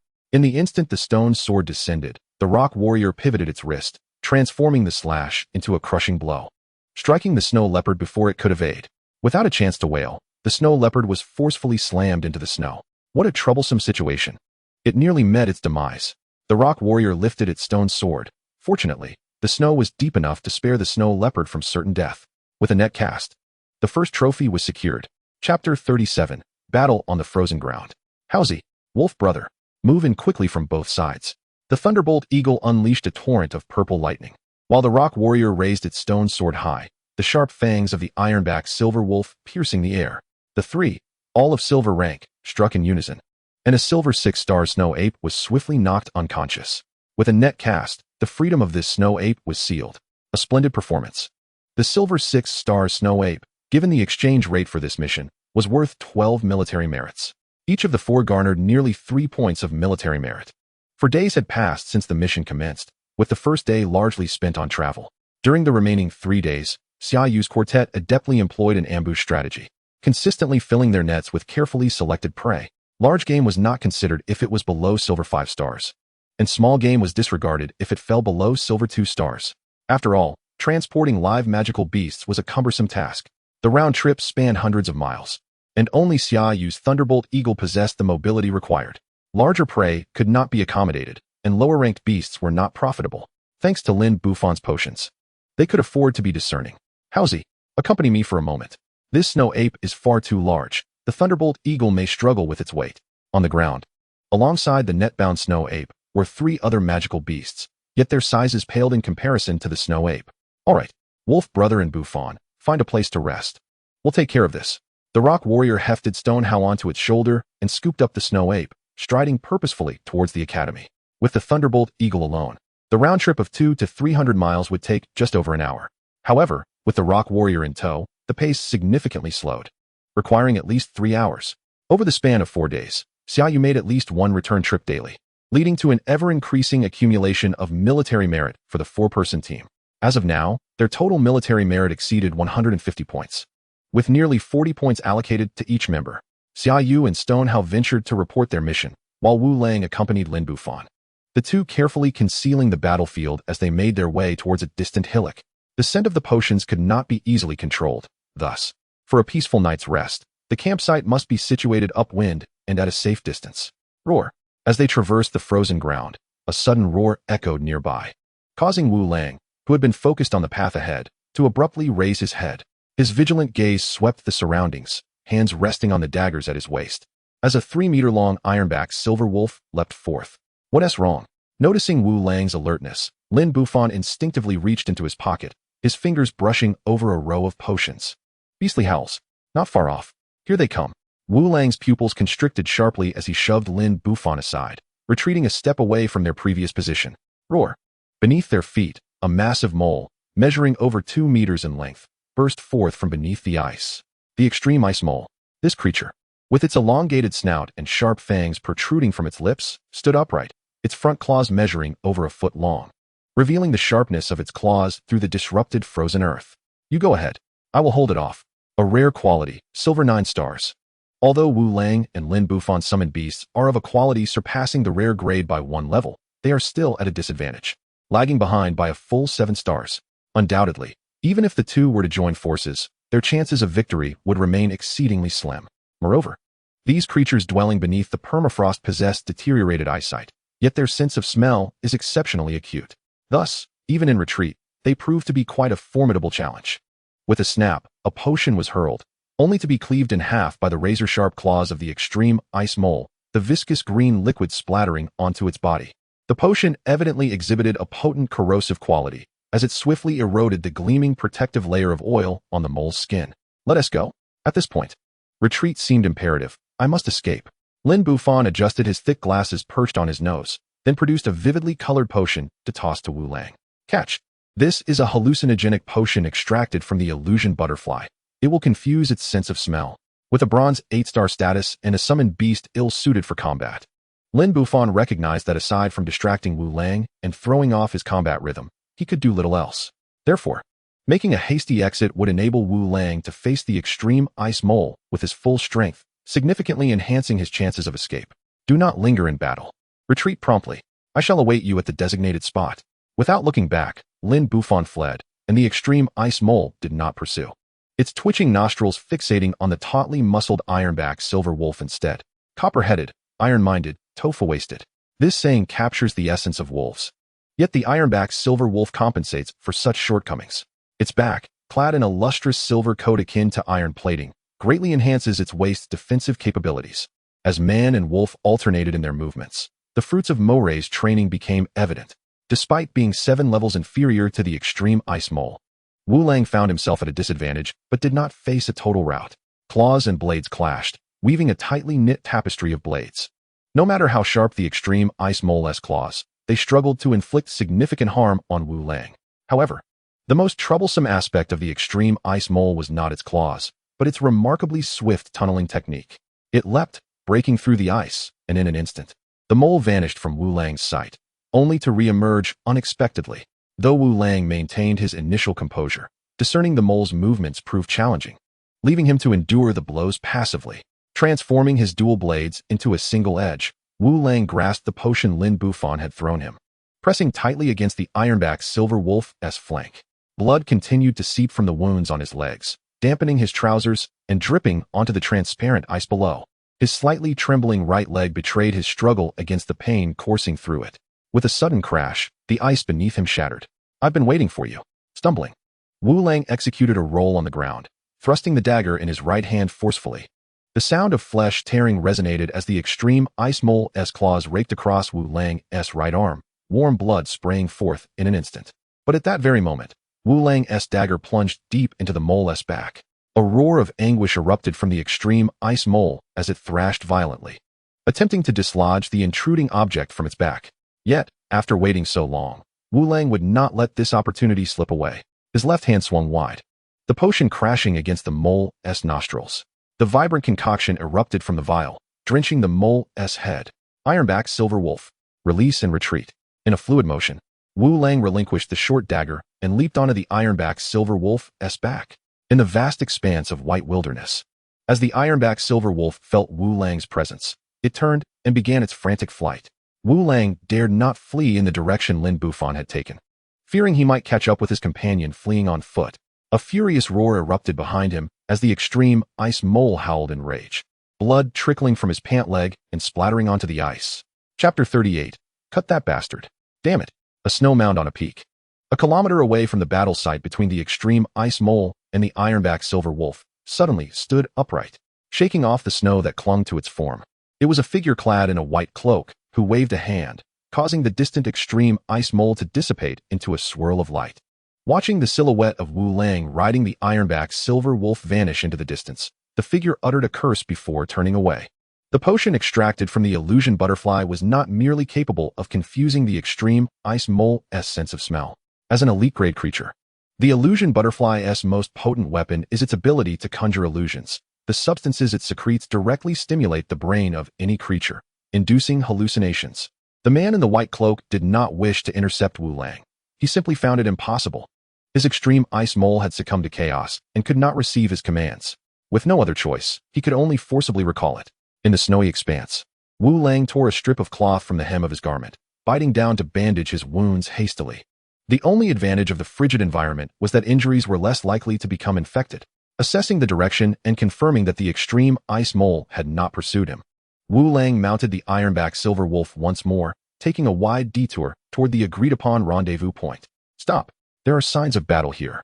In the sky, a thunderwing eagle adjusted its wings and descended gracefully. On its back sat Xia Yu and Xia Yu, who had just returned from completing their mission. How strange. Judging by the remnants of battle, it seems to have occurred recently. Jumping off the thunderwing eagle, Xia Yu crouched down to examine the bloodstains on the ground. Although frozen, they remained a vivid crimson. This is bad. It seems Wolf Gu and Bufan have been ambushed. Xia Yu's brow furrowed as he quickly called out to Xia Yu. Urging the thunderwing eagle to soar into the sky, they raced toward the campsite agreed upon by the group. A few minutes later, the thunderwing eagle landed before a natural cave, and the two figures atop it hurriedly dashed into the cavern. Bufan, Wolf Gu, Bufan, Wolf Gu, are you all right? Here, I'm fine, but Wu Lang is injured. We were ambushed by a magical beast. Upon entering the cave, Xia Yu spotted Lin Bufan boiling snow water over a fire. Wu Lang's right leg and right arm were both wrapped in thick bandages. What happened? Xia Yu's heart tightened upon seeing Wu Lang's injuries. His combat prowess was well known, and in conjunction with the ironback silver wolf, he could take on foes of higher levels with ease. An extreme ice mole. Lin Bufan explained. Thanks to the potion, we managed to escape. The extreme ice mole? Xia Yu's brow furrowed in confusion. The combat capability of such a creature was commendable, yet it typically resided underground in permafrost, primarily feeding on small beasts within the soil. It wouldn't ordinarily attack larger creatures. Perhaps it was a recently birthed female extreme ice mole. We must have inadvertently entered its territory, prompting the attack. Noticing Xia Yu's puzzled expression, Xia Yu interjected, that possibility cannot be ruled out. However, I still feel something is amiss. Female magical beasts exhibit an intense territorial instinct shortly after giving birth, attacking any creature that dares to encroach upon their domain. Thus, Xia Yu's conjecture held merit. At the academy, a notable influx of injured students returning to school has been observed in recent days, all of whom bear wounds inflicted by magical beasts. I believe it is prudent to remain vigilant. Pressing her lips together, although Xia Yu felt something was amiss, she could not provide compelling evidence, so she could only offer a few additional reminders. For days had already passed since the commencement of their mission, and with just 2 more days left, they could contemplate returning. Hopefully, no unforeseen incidents would arise during this time. After a night of silence, early the next morning, Xia Yu rose with the dawn and circled the hunting grounds. Due to the passage of time, the effects of the potions had diminished significantly, even during the night. The number of magical beasts congregating had markedly decreased. Scattered around were the footprints of magical beasts and the remnants of battle, indicating that the previous night had been far from tranquil. However, Xia Yu did not allow Lin Bufan to use potions to lure beasts as he had done in the past. Instead, they would rely on the diminished effects of the potion and continue to wait for the beasts to take the bait. With Wu Lang injured, the strength of their 4-person team was compromised, and an influx of magical beasts would likely be overwhelming. The potion's efficacy was disappointingly poor, and after half a day, they had yet to encounter a single creature foolish enough to meet its demise. Breathing warmth onto his frozen hands, Hao shivered and whispered to Xia Yu beside him. Be cautious. Military merit points can be earned at any time. If there are no magical beasts, we should just wait until it's time to return. The primary purpose of this mission assessment was to evaluate the students' learning outcomes during their first month at the academy, with military merit points being merely a supplementary reward. The evaluation of their learning achievements relied heavily on the instructor's comprehensive assessment of each student's performance during this mission, mainly considering survival time, the quantity of magical beasts hunted, and other factors. From any perspective, Xia Yu's team of 4 had undoubtedly passed the assessment with flying colors. The remaining time could be spent sleeping soundly in their beds, which was certainly assured. Nevertheless, there were still some valuable resources at the academy. Acquiring additional military merit points, while ensuring safety, was always advantageous. Shoo, do you hear something? Xia Yu halted Hao with a hand gesture, lowering her head and pressing her ear against the ground. Magical beasts were approaching, and they were moving swiftly. Get down. With a swift kick, she sent Hao sprawling, executing a series of rolls to distance themselves from their original position. A large black rat burst forth from the ice, its slick skin marred by a significant area of corrosion. It was the extreme ice mole, the very one that had ambushed them the day before. The moment Lin Bufan laid eyes on the creature, he recognized it as the same extreme ice mole that had attacked them previously. The signs of corrosion on its skin were unmistakable. It seemed this creature had truly claimed this area as its territory, as it would not have repeatedly assaulted them otherwise. As Hao regained his footing, a massive rock warrior materialized behind him, stepping forward to shield him from harm. No matter. Let us deal with this creature first. Xia Yu snorted coldly, summoning the Thunderlight Eagle. The Silver Ninth Star Extreme Ice Mole, despite its formidable status, was still merely a silver tier. They had 3 silver tier Beastmasters on their side. Although Wu Lang was injured, the Ironback Silver Wolf still retained its combat prowess. And Xia Yu also commanded the Night Knight and 4 silver tier summon beasts, with a 4-to-1 advantage, and if they coordinated well with Lin Bufan's potions. Defeating this creature was certainly within reach. Howsy, hold the front line. Wolf brother, take the flank, and I'll launch an aerial assault. Bufan, remember to inflict negative status on this creature. Unbeknownst to them, Xia Yu had seamlessly assumed the role of commander within their team of 4. It was a necessity, as her companions were either reckless or eccentric. Entrusting command to such a group would be a dereliction of responsibility regarding her own safety. Onward. Strike it down. With the golden feather eagle carrying the armed Xia Yu soaring into the air, it executed a sharp turn and launched an attack on the extreme ice mole. Withering Essence. Entangling Vines. A surge of green light erupted from the staff of the Sage of Sacred Wood, as thick vines erupted from the ground, ensnaring the extreme ice mole. Rock Armor. Flash. The surface of the rock warrior coalesced into a layer of stone armor, brandishing its stone sword with the might of a great cleaver. Ambush. Shattering Gold Claw. The Ironback Silver Wolf surged forward, transforming into a flash of silver, instantly pouncing upon the extreme ice mole with claws that carried the force of shattering gold and stone. Days of survival in the wilderness had honed an extraordinary synergy amongst the 4, and almost in unison, their attacks converged. The extreme ice mole emitted a piercing shriek, its body enveloped in a layer of solid ice, successfully blocking the corrosive effects of the withering essence. However, the vines ensnaring its limbs could not withstand the sharp claws of its adversaries. After all, the Sage of Sacred Wood, a mere Bronze 8 star, was at a disadvantage against the Silver 9 star Extreme Ice Mole. Humph. Observing the ineffectiveness of his attack amidst the 4, Lin Bufan smirked, adjusting his glasses with a huff. Reaching into his pocket, he withdrew 2 small vials, one red and one blue. First, he consumed the blue potion, followed by the red one, which he held in his mouth. Lin Bufan was on the move. In an instant, his figure blurred, leaving behind a series of afterimages as he charged forward. In a sudden burst, he thrust his tongue, swallowing the red potion in one gulp. Wow, that is impressive. Hao watched in astonishment as Lin Bufan zipped past, leaving a trail of afterimages behind. Could a bronze-tier Beastmaster truly achieve such feats? With a single punch, Lin Bufan struck the extreme ice mole, sending it flying as if it were a mere rag doll. However, he too collapsed to the ground. Bufan, are you alright? Hao dashed out from behind the rock warrior, quickly lifting Lin Bufan. I'm fine. Just a side effect. I can't fight anymore. Go take it down. To exceed ordinary strength, one must pay a price. The cost Lin Bufan bore was the exhaustion of both mental and physical energy. As he unleashed that punch, the Sage of Sacred Wood transformed into a burst of green light, returning to the Beastmaster's space, marking Lin Bufan's withdrawal from the battle. Howsy, take care of Bufan and Wolf Brother. With a cry of the eagle, the Thunderlight Eagle dove down, its claws aimed at the extreme ice mole, which had just regained its footing. At that moment, the extreme ice mole's condition could only be described as dire. Two claws had been shattered by Lin Buffon's punch. Several of its exposed fangs broken, and its head tilted to the side, blood dripping from the corner of its mouth. Lightning strike. Pounce. The Thunderlight Eagle swiftly covered the distance of several meters, its claws sinking into the extreme ice mole's chest before it could react. Electrocute it. Purple lightning surged through the Thunderlight Eagle's claws, penetrating the extreme ice mole's chest, eliciting a series of agonizing wails.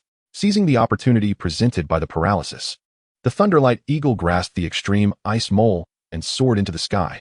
Then, it loosened its grip, dropping the creature from great heights. Lightning strike. Cleave. Silver slash. With nowhere to gain leverage in midair, the extreme ice mole was bombarded by 3 simultaneous attacks from different angles. If these strikes landed, even a silver 9-star beast would surely meet its demise. However, who could have known that the extreme ice mole, suspended in midair, would suddenly transform into a sphere of blue brilliance, vanishing in an instant? Who dares to show themselves? A summoned beast with an owner. I command the immediate recall of the summoned beast. In that fleeting moment of the extreme ice mole's disappearance, several individuals felt a jolt of alarm. The stone warrior retracted his stone sword, which had been poised before him, while behind him stood Shi Hao, cradling Lin Buffon. The ironback silver wolf glared fiercely, positioned protectively in front of Wu Lang. Sitting atop the lightning eagle, Xia Yu suddenly soared higher, his keen eyes sweeping across the expansive terrain below. There, lightning eagle. Unleash thunderstrike. A deluge of violet lightning cascaded down, directly enveloping a nearby hilltop. There lay a prominent white snow mound. Holy light barrier. As the purple lightning struck before the snow mound, it was entirely intercepted by a transparent shield. The snow mound shifted, revealing a figure clad in a white cloak. Yet, this individual not only wore a cloak, but also bore a silver mask upon their face. Who would have thought? The extreme ice mole would fall into your hands. You audacious rodent, daring to lay hands on the disciples of the Demon Suppression Army Academy. This is a blatant provocation against the Demon Suppression Army. Shi Hao stepped forward, pointing an accusing finger at the figure and unleashing a torrent of invective. Who does not recognize the name of the Demon Suppression Army? Yet, this person dares to strike against them. Who could possibly know it was me? Ha ha ha. For disciples of the Demon Suppression Army Academy, dispatching you will undoubtedly yield resources sufficient for a breakthrough to the golden level. The voice emanating from beneath the mask was brazenly arrogant. Dispatch us? On what grounds? On the account of a forcibly recalled extreme ice mole? How laughable. Shi Hao sneered. In terms of strength, that creature's extreme ice mole had already been defeated. And as for verbal prowess, who does not know of my southernling's reputation as a master of rhetoric? You, young one, shall be the first to meet your demise. The masked man issued a chilling snicker, dramatically unfurling his cloak. The extreme ice mole is insignificant. Taste this. Behind him, a creature clad in silver armor emerged from the snow. This being was not particularly large, approximately 1.7 meters tall, adorned in form-fitting silver armor, complete with a full-face helmet. At its waist hung a slender one-handed sword. Could this be a summoned beast? Surely this young man would not have such a companion. The figure and stature bore no resemblance to any summoned creature. They appeared to be a strikingly beautiful woman. Angel servant. Quality, elite. Level, silver 9 stars. Evolvable, angel, archangel. Seraphim. Staring at the system, Xia Yu was left speechless. An angel servant. This was a being straight out of ancient myth. It truly exists in this world. Yet, upon reflection, it was not entirely surprising. If skeleton warriors could exist, why not angels? However, whether this angel was genuine remained uncertain. Bow before the holy light, you pitiful ants. Summoning the angel servant, the masked man let out a sinister laugh. Fool, do you not know that villains perish from their verbosity? An elite level creature. Silver 9 stars, its strength far surpassing that of the previous extreme ice mole. This battle would be no easy feat. And the holy light. Watch as I. The jade-faced little flying dragon, cleave through it with a single strike. The stone warrior roared in anger, raising his stone sword high as he charged toward the diminutive figure. In comparison to that physique, the stone warrior seemed a veritable giant. One strike from me, and there would be no need for you to dig your own grave. Clang. The descending stone sword clashed against the one-handed sword wielded by the angel servant. The stone sword halted midair, unable to descend further. The stark contrast in size created a profound visual impact. Chapter 40. The Eruption of Spirits. Fall back. The angel servant was an unrecorded entity in the bestiary, and Shi Hao was utterly ignorant of such beings. He only sensed that the aura emanating from this slender humanoid was formidable. Its power likely rivaled that of the extreme ice mole. Yet, unbeknownst to him, the frail creature before him was in no way inferior to his stone warrior in rank, and its level far surpassed it. Retreat? Allow me to assist you. With a haughty snort, the angel's servant, which was holding the sword, made its move. And it was indeed the angel's servant itself, a speaking summoned beast. The moment the angel's servant spoke, all present were taken aback. Due to their biological structure, magical beasts, even with a degree of intelligence, could not utter words. Yet, this masked man-esque summoned creature could converse, and it appeared to possess its own thoughts. The one-handed sword trembled violently, causing the massive form of the stone warrior to lurch backward uncontrollably, the stone sword raised high. Holy light slash. A creamy white radiance coalesced upon the one-handed sword, and as it was swung, a massive crescent-shaped elemental blade swept forth. It struck heavily upon the stone warrior's reeling form. Crack! The rocky armor encasing the stone warrior shattered beneath the force of the strike, leaving a deep wound upon its chest. Through that wound, one could faintly glimpse the stone warrior's energy core. Withdraw the stone warrior. I shall handle him. With a single strike, the stone warrior was rendered incapacitated, even endangering its life. If not recalled to the beast tamer's space for recuperation, the stone warrior might well be forced to kneel. Although both Shi Hao and Wu Lang had already attained the silver level as beast tamers. Due to the brevity of their time at this rank and their failure to encounter a desired summoned beast, they had yet to sign a second one. If the stone warrior was felled, the ironback silver wolf would likely fare no better. Descend. Controlling the lightning eagle to land, Xia Yu also recalled the lightning eagle. Humph. Are you surrendering? Sadly, I do not accept living beings here. Upon witnessing Xia Yu voluntarily recall the lightning eagle, the masked man let out a derisive laugh. Noisy.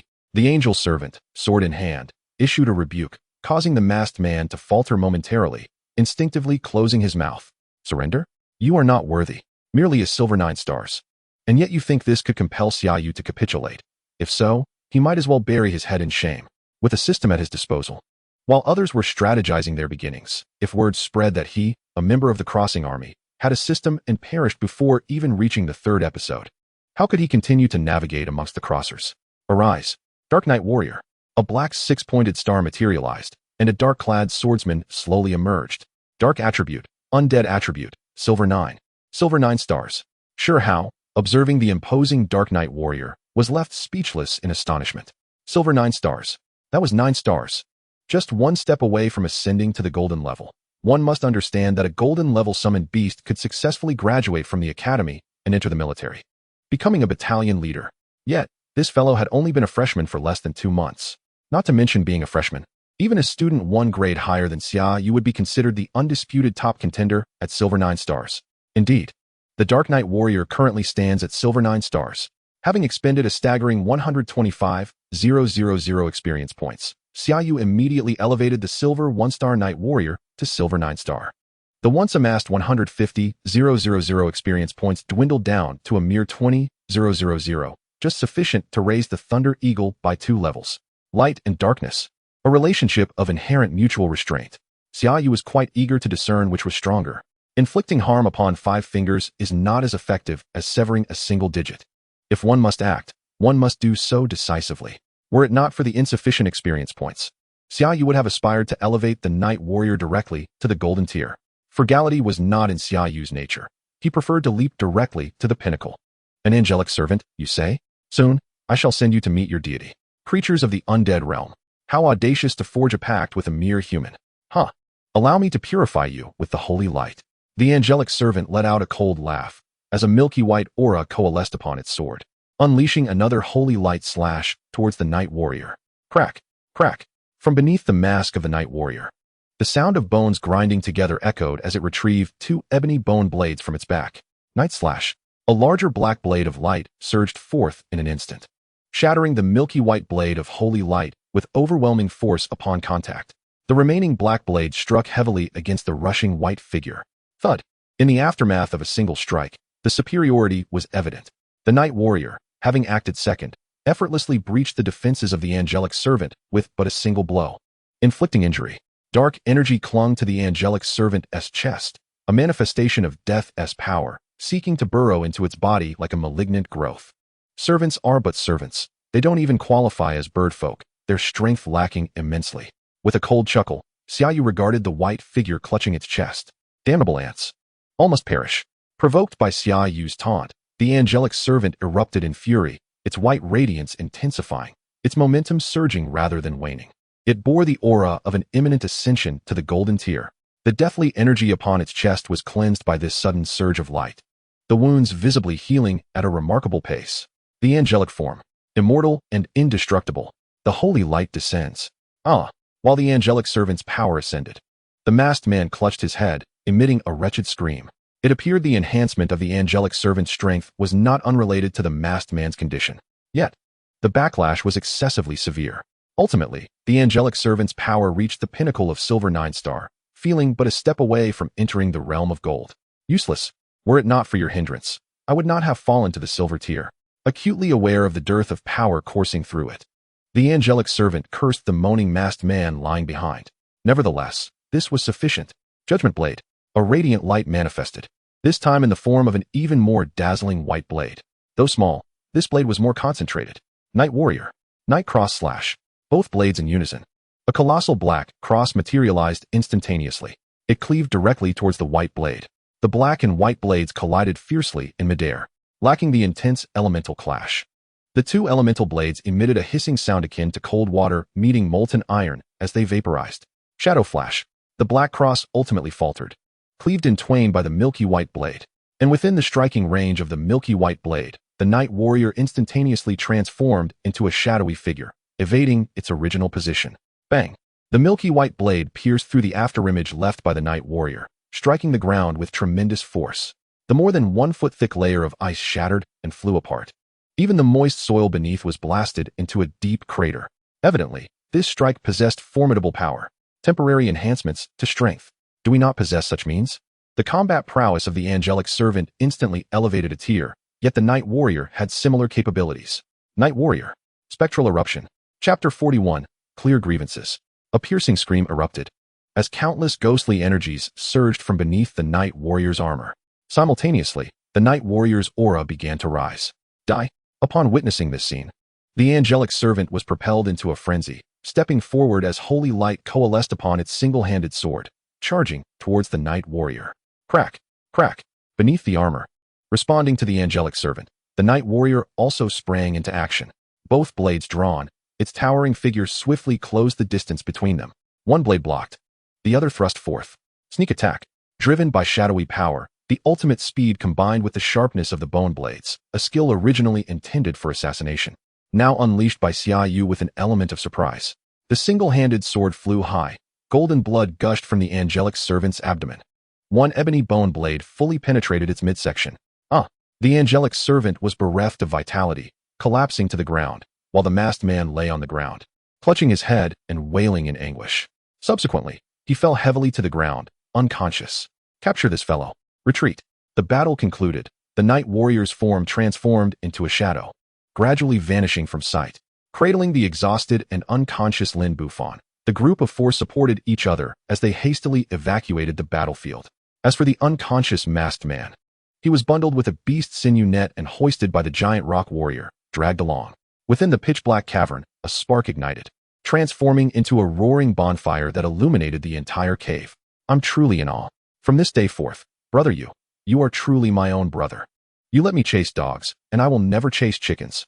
Within the cave, the four of Xia Yu rested, alongside the masked man who was dragged the entire way. All right, now go fetch me an entire chicken. Xia Yu grinned, teasing sure how. Brother you, in this frigid weather, where would I find a chicken? How about I settle for a whole snow hare instead? Sure how skillfully skinned and gutted the snow hare, roasting it over the fire. Undead type summoned beasts. Xia Yu, have you ventured into the newly emerged realm of the northern frontier? Leaning against the cavern wall, Wu Lang had been fixated on Xia Yu ever since entering, and finally spoke up. No, the summoned beast was merely a stroke of luck. Xia Yu had long anticipated that the appearance of the Night Warrior would arouse skepticism among these individuals, so he had prepared a narrative in advance. He had not been to the newly emerged realm of the northern frontier. As for the summoned beast, it was merely a fortunate find. After elaborating for over 10 minutes, Xia Yu vividly recounted how he encountered this summoned beast. He then narrated how he witnessed this beast engage in battle with the native magical beasts of the northern frontier, ultimately leading to the demise of the native beast and the severe injury of the undead creature. In essence, he merely substituted the battle of the undead knight and the ice giant with that of the Night Warrior and a silver 9-star magical beast.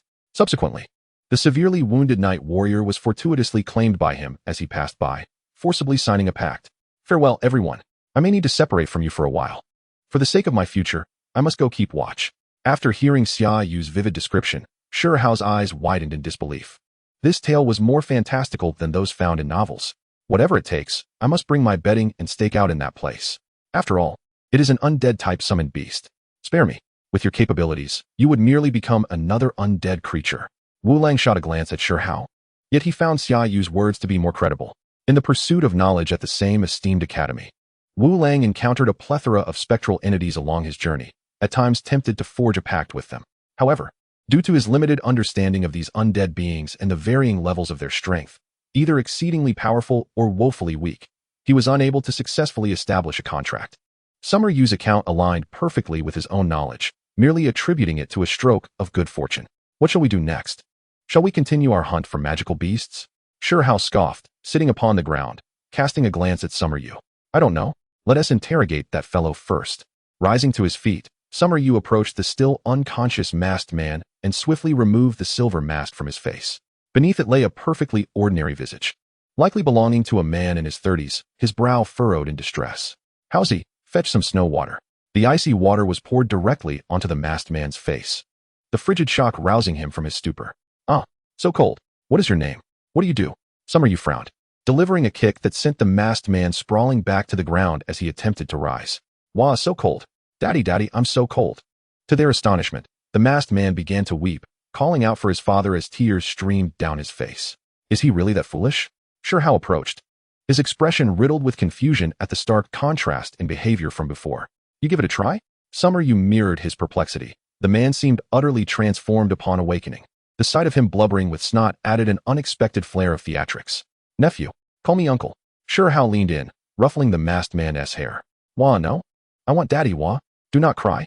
Call me uncle, and I'll bring you something delicious. Shihao retrieved a burning piece of charcoal from the campfire and presented it to the masked man. Delicious. Hee, I want something delicious.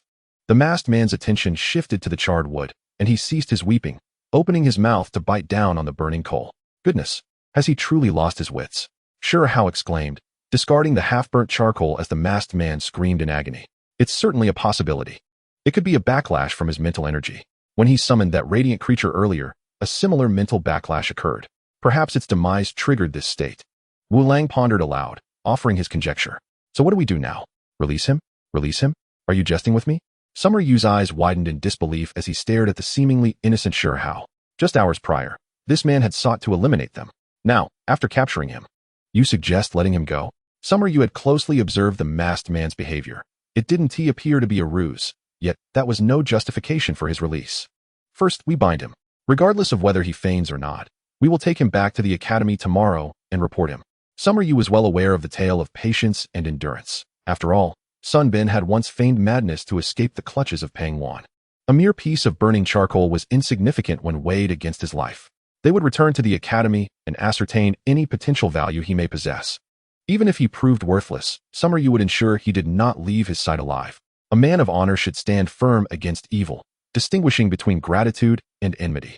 He had been diligently completing his tasks, having provoked no one, and yet someone sought to bring him to ruin. Fortuitously, he possessed a hidden card. Had he been defeated, would this man have granted him mercy? Chapter 42, The Church of Holy Light. The Demon Suppression Army Academy. Not bad. WVE even captured a live one. WVE improved. A wind and snow demon hound charged forth from the academy, and a figure leaped from its back, landing before Summer Yu and his companions. It was Mori. It's all thanks to Brother Yu. This guy is incredibly powerful. No, it's merely a result of our collective efforts. Summer Yu was keen to avoid premature fame. He had witnessed the fate of those who stood out too prominently, as the tall trees would inevitably be felled by the wind. Though this was the Demon Suppression Army Academy, a place for men unafraid to clash with magical beasts, maintaining a low profile was always prudent. Concealing one's strength while achieving great deeds was the true path. The benefits accrued must always take precedence. However, it seemed this man might have suffered a mental lapse, necessitating confirmation from the academy. Kicking the limp masked man on the ground, Summer Yu swiftly redirected the conversation. A mental issue? Let me take a look. With a swift motion, Mori grasped the masked man's head, probing his mental state. TSK. Mental energy in disarray. Beast control space shattered. Severe neuronal damage. He genuinely has issues. After his assessment, Mori withdrew his hand, concluding the masked man's condition. He has lost his senses. It appears to be due to a mental shock. What a pity, we want to glean any useful information from him. Shaking his head, Mori cast a glance at the others. Nonetheless, rest assured, capturing this fellow will earn you substantial military merit. If he is of no use, I'll just dispose of him. Summer Yu extended his right hand, mimicking a throat-cutting gesture. I hadn't realized your murderous intent ran deep. Mori smirked, sizing up Summer Yu. Yet even if you don't kill him, he won't leave this northern frontier alive. After all, a useless dead man is of no value to anyone. In these depths, a powerless fool will only become magical beast's dinner. With that, Mori hoisted the masked man up, dragging him along toward the academy. A dead man? Do you know his origins? Mori's tone hinted at familiarity with the man's background, piquing Summer Yu's curiosity. Indeed, he hails from the Church of Holy Light. Given his condition, it's likely that you all killed his angelic servant. Moreover, the servant had utilized the skill of Holy Light descent before its demise. The Church of Holy Light? Summer Yu glanced back at Sure Hao and the others, who all shook their heads in unison. No need to look further. After this assessment, you all would have been informed. Fortunately, I will divulge this to you now. The Academy anticipated the Church of Holy Light's arrival, but chose not to inform the students, as they have also categorized these members of the Church as part of the assessment. As Beast Masters, their individual strength already set them apart from ordinary individuals. Likewise, due to their capabilities, Beast Masters could accomplish feats unattainable by the average person. The stronger one became, the greater their desire for even more formidable power. However, due to the constraints of order, those who craved strength excessively could not attain the might to fulfill their lofty ambitions. This led a faction of Beast Masters down a treacherous path. The Church of Holy Light is precisely such an organization, composed of these Beast Masters. Angelic servants are not their summoned beasts. The bond they share is not a traditional summoning contract, but rather a parasitic one. The angelic servant occupies a slot designated for summoned beasts, but does not fully obey the Beast Master's commands, retaining a degree of autonomy. However, by entering into a parasitic contract with the angelic servant, the Beast Master experiences a dramatic surge in power, primarily dependent on the strength of the parasitic angel. Generally, those who enter into a parasitic contract with an angelic servant rank among the lowest in the Church of Holy Light. Yet even so, they possess silver-level strength. Where do the angelic servants who sign parasitic contracts with them originate? The beings of the Holy Light attribute are indeed a rare breed. The Holy Light beasts of this realm can undoubtedly be considered a scarce species. Yet, this so-called Holy Light Church manages to provide one for every individual. Who could possibly resist such temptation? Could it be that the power of this Holy Light Church surpasses that of the Great Xia? Well, in the Nordic territories, there exists a spatial wormhole connected to the realm of light. It is plausible that the Holy Light Church has ties to this realm of light. So it is a multinational organization. In these times, even traitors seek warmth in numbers, and they are all educated individuals. Therefore, is their aim to hunt us, the students, in exchange for greater resources? But what advantage would such actions confer upon that so-called realm of light? Considering the perspective of the Born Gate, even Xia Yu knows that for an alternate realm to unconditionally support a hostile realm and cultivate its own power there, it must harbor ulterior motives. Yet, instead of targeting those formidable figures, they seem more interested in us insignificant entities, which is rather perplexing. What are they thinking? Who do they think they are? Indeed, the disdainful gaze of Mori, accompanied by scornful remarks, swiftly roused Xia Yu from his reverie. Normally, you appear quite clever, yet at this moment, you seem no different from this fool. Shaking the masked figure he had been dragging, Mori looked at Xia Yu with utter contempt. Even a silver mask holds value. To sever the new generation of Great Xia, it would take an entire cadre of Holy Light Church members. Yet that is simply unfeasible. With a population exceeding 1 billion, nearly 10 million new students enroll in academies each year. Even if a silver mask could slay 100, one would need at least 100,000 silver masks. Moreover, beast tamers generally enjoy extended lifespans due to their extraordinary powers. To eradicate a new generation in Great Xia would require a sustained effort over several decades. Where would all these Holy Light Church followers come from? If there truly were so many, they could easily dispatch a few legions to eliminate the Demon Suppression Army Academy without any stealth required. Think with your head. What could possibly attract the Holy Light Church and the realm of light behind it to the North Frontier? Are you referring to the newly emerged spatial wormhole? In the North Frontier, aside from the Demon Suppression Army, there exists only the Demon Suppression Army Academy. If they are uninterested in the Academy, they would hardly dare to target the army. After much contemplation, it seems that the only factor is this newly appeared realm. Exactly. Their objective is the new realm. With a curl of his lip, Mori expressed his dissatisfaction with Xia Yu's delayed realization. This is blatantly an open scheme. These little fools actually possess some intellect. Enlightenment dawned upon him. Xia Yu inadvertently revealed a fundamental truth. Students hold little value in the Holy Light Church. But the situation is markedly different at the Demon Suppression Army Academy. By dispatching lower-tier members, they entice them with interests to venture forth and slay students, thereby drawing the attention of the Demon Suppression Army and its academy in the North Frontier. If this cannot be ignored, a portion of the forces must be diverted to eliminate the lower-tier members of the Holy Light Church. Consequently, the strength at the spatial wormhole side would inevitably be weakened. If left unchecked, that is acceptable too. Simply kill them. The more, the merrier. Each slaying tarnishes the academy's reputation, leading students to feel disillusioned. Furthermore, it would undermine the reserve officers of the Demon Suppression Army Academy. A perfect solution. As for the spatial wormhole, a strong assault would suffice, without causing any delays. It is precisely because they have pinpointed the vulnerabilities of the Demon Suppression Army Academy that the Holy Light Church dares to boldly send forth a multitude of lower-tier followers to hunt students. Thus, has the Academy chosen to abandon its students, leaving them to fend for themselves against these high-level Silver Holy Light Church followers? Chapter 43. What bicycle do you need? Spare me your nonsense. Are you even speaking human language? Upon hearing Xia Yu's words, Mori instantly became agitated, erupting with expletives. Do you think that without the protection of instructors, those students would merely sustain injuries? Moreover, the distress smoke signal provided to you is meant for emergencies. Would you not utilize it when in danger? For this assessment, the Demon Suppression Army Academy has specially diverted some elite forces from other spatial wormhole entrances in the Northern War Zone to ensure these youngsters' safety. They have undertaken such significant risks solely to guarantee the safety of these little brats. Yet in your mouth, it transforms into merely watching students perish. The duty of the Demon Suppression Army is to protect humanity. Do you think you are not human? I merely stated a possibility. I also believe the Academy would not abandon us. Seeing Mori fuming, Xia Yu chuckled awkwardly and attempted to clarify. Indeed, among this group of students, most possess strengths ranging from bronze 8 stars to silver 1 star. Meanwhile, the Holy Light Church silver figure he encountered had a strength of silver 9 stars. Without the protection of instructors, escaping with one's life would indeed be quite challenging. Enough. All that needs to be understood is clear. Just find a place to stay quietly and wait until tomorrow's assessment concludes, and your rewards will be distributed. In front of the teaching building, Mori continued to drag the masked man, gesturing to several individuals before leaping onto the Frostwind Warhound, heading toward the academy. Let us go. Time to return for a hot bath and a hearty meal. I can hardly relieve myself after all the barbecued meat I've consumed these days. Should I assist you with that? Get lost. Any road can be driven upon. Upon returning to the academy, the tense nerves finally relaxed, and Xia Yu continued to engage in playful banter with Haozi, even eliciting a smile from Wu Lang, the perennial ice mountain.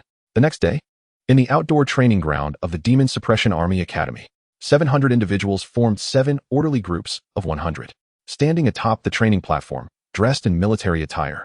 Shinsu stood tall. I am pleased to witness your tenacity and bravery during this assessment.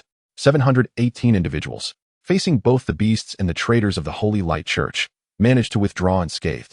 Moreover, none abandoned their comrades. Furthermore, some even succeeded in defeating the traitors of the Holy Light Church. I am truly gratified. The Demon Suppression Army does not hold lofty expectations for your strength. Everything relies on personal effort. What the Demon Suppression Army requires is precisely your courageous spirit and resilience. I hope that all of you comrades can carry this unwavering determination throughout your lives. With a sharp clap, Shinsu, as the regiment leader, saluted the gathering below with a standard military gesture. Now, I announce that this year's new enrollment comprises 718 individuals, all bestowed with the rank of Demon Suppression Army soldiers. The once vacant shoulders and collars now bore a glimmering star. The addition of a single star, however, elevated the entire squadron in an instant. That aura expanded rapidly, visibly coalescing together.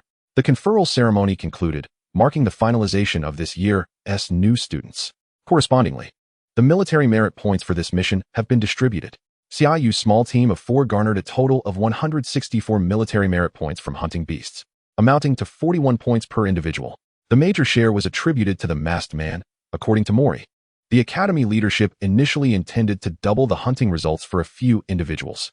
However, after Mori's impassioned arguments and insistence on substantial rewards to serve as a model for new students, the academy leadership conceded to Mori's request, rounding off the points to a neat 100 for all 4. According to the original plan, doubling would have yielded 82 points for each of the four. It seems Mori's influence was worth a mere 18 merit points. Not too shabby. The four of us together have amassed 72 points. This was what Xia Yu said to Mor, unaware of the storm brewing on Mor's face, which was as dark as the bottom of a pot. Hey, are you interested in joining my team for a couple of days? After the training session, the students would have a relatively relaxed schedule, aside from elective cultural courses. The academy would allocate more time for students to enhance their own strength. In short, aside from technical subjects like pharmacology and appraisal, the Demon Suppression Army Academy serves as a platform for frontline warriors like Xia Yu, allowing beast tamers to flourish swiftly. Resources? Abundant. Everything is attainable if you exert effort. Skills? Certainly. As long as you are willing to delve into research, all materials are accessible to you. Practical combat is also a non-issue. As long as the approval is granted, you can venture into various realms. Of course, this depends on the actual circumstances of the students. Just now, having concluded the training, Mor extended an invitation to Xia Yu. Mor, though appearing to be a man of substance, was, in reality, as empty as a plucked chicken, more cunning than a monkey. From the performance of the others, within a mere 7 days, Xia Yu had managed to become the leader of the quartet. Moreover, when they captured the Holy Light Church's silver-faced member, just by observing Shao's demeanor, it was evident that Xia Yu was the main force behind the capture, likely achieving it through his own might. His combat prowess rivaled that of a silver 9-star warrior, coupled with remarkable leadership qualities. The most crucial point was that he was merely a freshman. Apart from himself, no one was aware of this young man's potential. Oh wait. It seemed that Xia Yu had shown some favor towards him, even applying 800 military merit points on his behalf. Well, so what? Now, he was in a prime position, ready to recruit the young man before Xia Yu could. Your team? Will it venture into the undead realm? Xia Yu raised his eyes to meet Mor's strained smile, feeling a wave of nausea. Absolutely. The main camp of the 2nd Legion in the Northern War Zone is currently stationed in the undead realm, and I will be setting off tomorrow. With a pat on his chest, Mor beamed with pride. Although Xia Yu's Flamingo camp was a direct unit of the Northern War Zone, that fellow had merely benefited from a flying summoning beast. His own summoned beast was a frosty demon hound. He couldn't simply have all his subordinates flying while he scurried along the ground.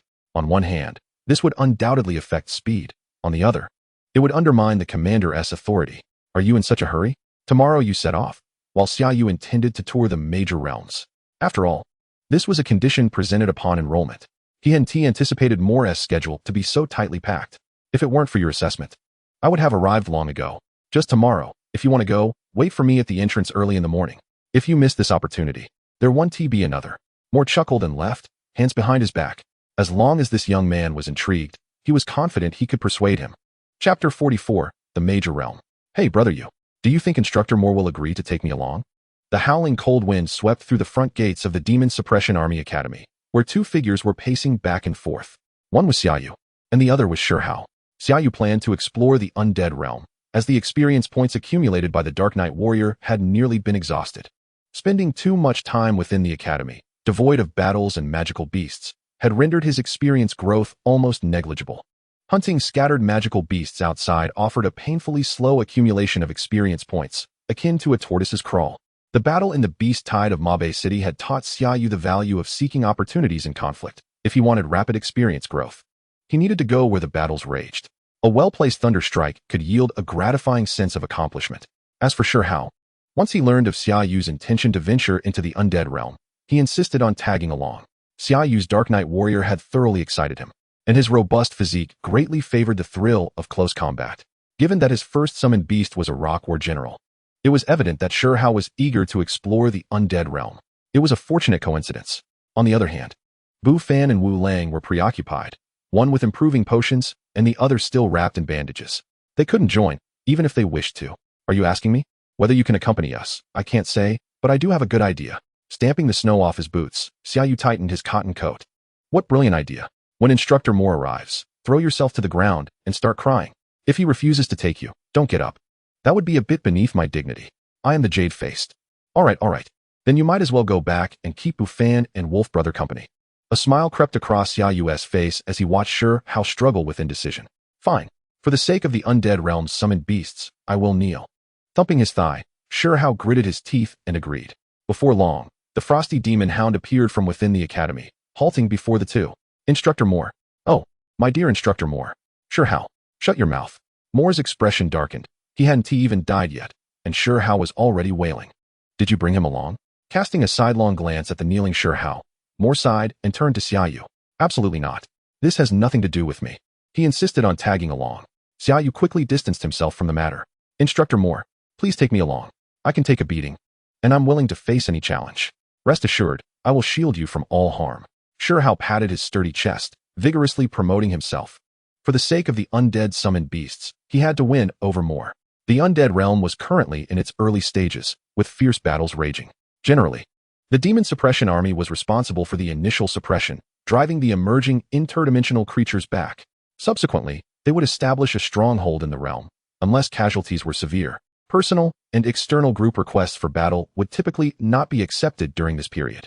Xia Yu accepted Moore's invitation, entering the undead realm as a warrior under Moore's command, while Hao's situation was different.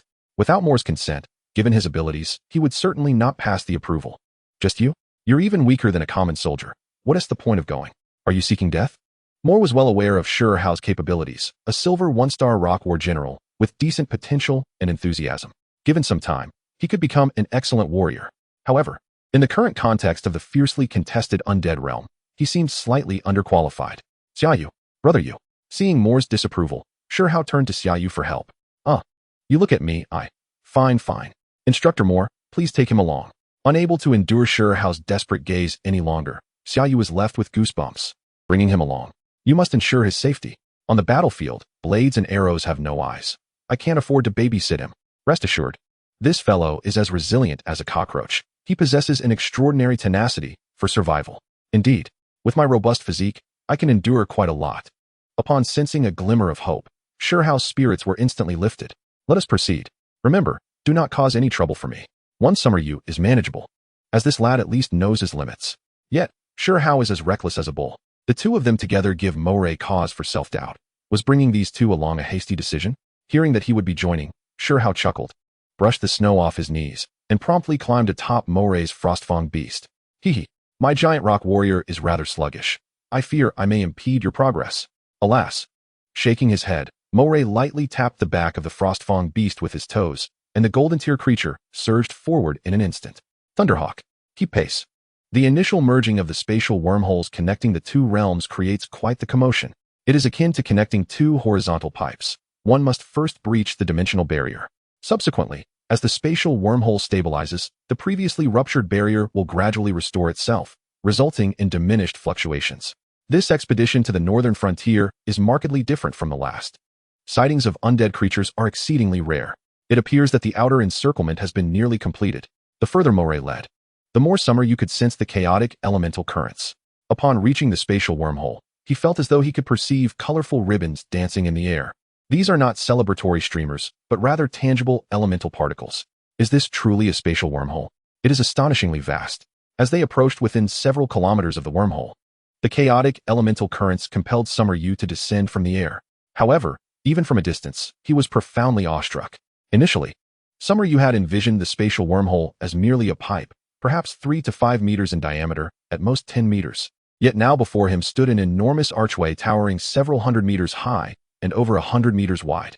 Variegated elemental currents and dense, inky death energy continually exchanged back and forth within and around the archway, resembling a breathing maw. What do you think?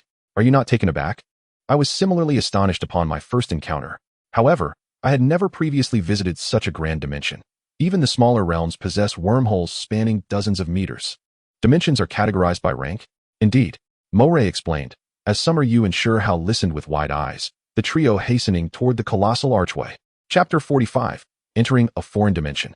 The classification of dimensions is derived from the experiences of human warriors who have battled in other realms. The classification primarily hinges on the strongest beings that can be birthed within a dimension. For instance, if a dimension only harbors diamond tier entities, it is deemed a small dimension. If the strongest beings are of the sovereign tier, it is classified as a medium dimension.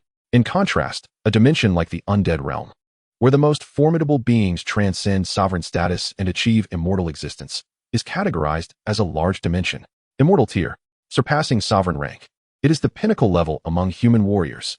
Their physical forms are indestructible and endure eternally. Halt. Military checkpoint ahead. Please present identification. 10 kilometers from the spatial wormhole. A city under construction loomed ahead. Before the completed gates stood the fully armed demon suppression army, patrolling with summoned beasts. During the initial phase of the wormhole's activation, external risks are relatively low, yet the betrayal of traitorous human factions like the Holy Light Church necessitates heightened vigilance from the demon suppression army. This city, still in the process of being built, serves as the last line of defense against interdimensional beings invading the human realm.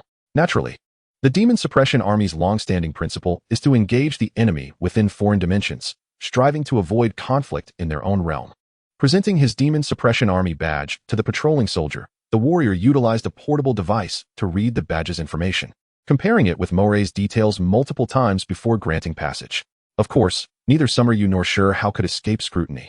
At this stage, in this location, even if the Northern Battle Zone commander were present, they would still be required to verify their identities before being allowed through. After being cleared at the city gates, the trio entered the city, which was still in the midst of construction. Within the vast city, various animal skin tents dotted the landscape, with the banners of the demon suppression army fluttering in the cold wind. Given that the undead realm is a large dimension, it is unlikely that the conflict will conclude quickly, hence the establishment of a city here. Do not assume that a mere spatial wormhole warrants city construction. While the Great Xia has formidable infrastructure capabilities, it also considers practical needs. Walking upon the frozen earth, Moray spoke freely, sharing thoughts as they came to him. He was not a professional educator but rather a soldier, merely conveying matters he believed Summer Yu could comprehend. In small dimensions, where the strongest beings are merely diamond tier, the presence of a single legion suffices. Only in large dimensions is such mobilization necessary. After all, the number of human immortal tier warriors is exceedingly scarce. Further ahead, beyond the next city wall, lay the very core of the spatial wormhole, where an entire legion was stationed. As they ventured deeper, the number of tents increased, and the frequency of patrolling soldiers intensified. Almost every few minutes, a squad of soldiers with summoned beasts passed by the trio. Please present identification. Before the final city wall, 2 golden tier captains personally stood guard, their golden tier summoned beasts glaring fiercely at the trio with their large, bell-like eyes. Greetings. May I inquire about the current location of the 2nd Legion of the Northern Battle Zone? After verification, the trio was granted passage. Before departing, Moray addressed the 2 golden tier captains. The 2nd Legion? They entered over a month ago. I am unaware of their exact location. You will need to inquire with the command headquarters once you are inside. Identification confirmed. The demeanor of the 2 golden tier captains softened significantly. However, their knowledge of internal affairs was limited, leaving Moray without assistance. Are you certain you wish to bring these 2 youngsters along? They are still mere children. One of the captains scrutinized Summer Yu and Sure How closely, unable to restrain himself from speaking to Moray. How can one grow rapidly without experiencing challenges? Moreover, were we not children ourselves during our first battle? With a gentle smile, Moray patted the captain's shoulder and turned to exit the city gate. Behind him, Summer Yu and Sure How exchanged smiles with the 2 captains before promptly following Moray out. Outside the city gate, the chaotic elemental currents surged even more violently, and the towering spatial wormhole, reaching several hundred meters in height, lay fully revealed before the trio. Traversing the spatial wormhole induces a slight sense of vertigo. However, it is fleeting, as the passage has now stabilized. Initially, it was accompanied by spatial rifts, which are far more perilous. Summer Yu had indeed heard of spatial rifts. Without precise navigation, inadvertently getting caught in spatial turbulence could result in a lifetime of entrapment, even if one were fortunate enough to escape. Returning to their original dimension would depend on luck. Yet, the wormhole connecting to the undead realm has been active for over 2 months now, and the previous chaotic energy has long since dissipated. In a matter of months, the chaotic elemental currents here shall dissipate. Come, brave warriors. Let me introduce you to the most merciless battlefield. Grasping both Xia Yu and Sure How firmly, Imole stepped boldly into the spatial wormhole. The wormhole appeared as a colossal portal, yet the moment one crossed its threshold, an overwhelming sensation of weightlessness engulfed them. Had it not been for Imole's steady grip, Xia Yu would have undoubtedly found himself tumbling to the ground. Following the weightlessness came an intense wave of dizziness, akin to being inverted and spun wildly. Fortunately, this disorienting sensation subsided after a mere 10 seconds. Thud, thud. The sound of heavy objects hitting the ground echoed as Xia Yu's rear end met the solid earth with a jarring thump. Damn it, ugh, ugh. Sure How straightened up, intending to voice his thoughts at Imole, but was unable to suppress the urge to heave, bending over to retch violently. Just a touch of dizziness, you say? A mere touch is hardly an accurate description. Unlike Sure How, who exhibited a far more dramatic reaction, Xia Yu sat on the ground for several minutes before the dizziness gradually abated. A mere touch of dizziness, you say? None of the ordinary soldiers displayed such weakness as you two. You both need to train harder. Observing their disheveled appearances, a fleeting smirk graced the corners of Mo-Lei's lips before morphing into a look of disdain. For him, the dizziness was but a trifle. As a seasoned gold-level beastmaster, this was not his first foray into such depths. The first time he ventured here, he fared far worse than these two. Not only did he purge his stomach entirely, but he also required the support of veterans to walk. Gradually rising to his feet, Xia Yu surveyed his surroundings. Dimness. This was his first impression of the undead plane. A solitary moon hung high in the sky, casting a pale light that starkly contrasted with the blinding whiteness of the northern frontier. As for the elemental particles in the air, they were saturated with deathly energy. Upon entry, Xia Yu could immediately sense the exhilaration emanating from the night warriors within the Beastmaster's domain. Beyond that, the environment bore resemblance to the outside world, with a blackened ground, distant mountains, and nearby trees. Yet these trees appeared grotesquely twisted, reminiscent of the gnarled branches of a witch's familiar, starkly bare and contorted, resembling clawing phantoms. Let us proceed. The army should have advanced further. Chapter 46, The Battlefield. At the entrance of the spatial wormhole, 2 battalions of soldiers stood guard, along with a platinum-level expert stationed there. Entering was a simple task, with no patrolling soldiers to impede their passage, only a faint mental presence sweeping over them. However, as Mo-Lei noted, exiting was a different matter entirely. According to the stationed soldiers, after 2 months of fierce combat, the front line had advanced over 80 miles. The main forces had all surged forward, including the earlier arriving 2nd Legion. An 80-mile distance, traversed by the wind and snow warhounds and thunder eagles, could be covered in just a quarter of an hour. Yet the scenes along the way vividly illustrated the arduousness of this advancement. The path, trampled by countless feet, was stained with reddish-brown blood, deepening the black earth beneath. Along the sides of the road, piles of white powder became visible after just a few paces, remnants of burnt bones. Before long, a sprawling encampment emerged before the trio, with tents separated by drainage ditches, delineating each sector, stretching for dozens of kilometers. The entire army's encampment was arranged in a square formation, divided into 3 divisions and 2 flanks. Each unit adopted a distinct setup. Observing the front line, the terrain was open, yet the tents were closely clustered. From above, it resembled a complex structure of camps within camps, and teams within teams. The left flank, nestled against the mountains, formed a semicircular encampment, while the right flank was bordered by a dark river, with the encampment aligned along the water's flow. It was evident that the commanders of the Demon Suppression Army possessed considerable military acumen. Thanks to Xia Yu's penchant for military literature in his previous life, he was able to comprehend the underlying strategies, unlike some who lacked education and could only exclaim in awe, "Wow, this is absolutely magnificent."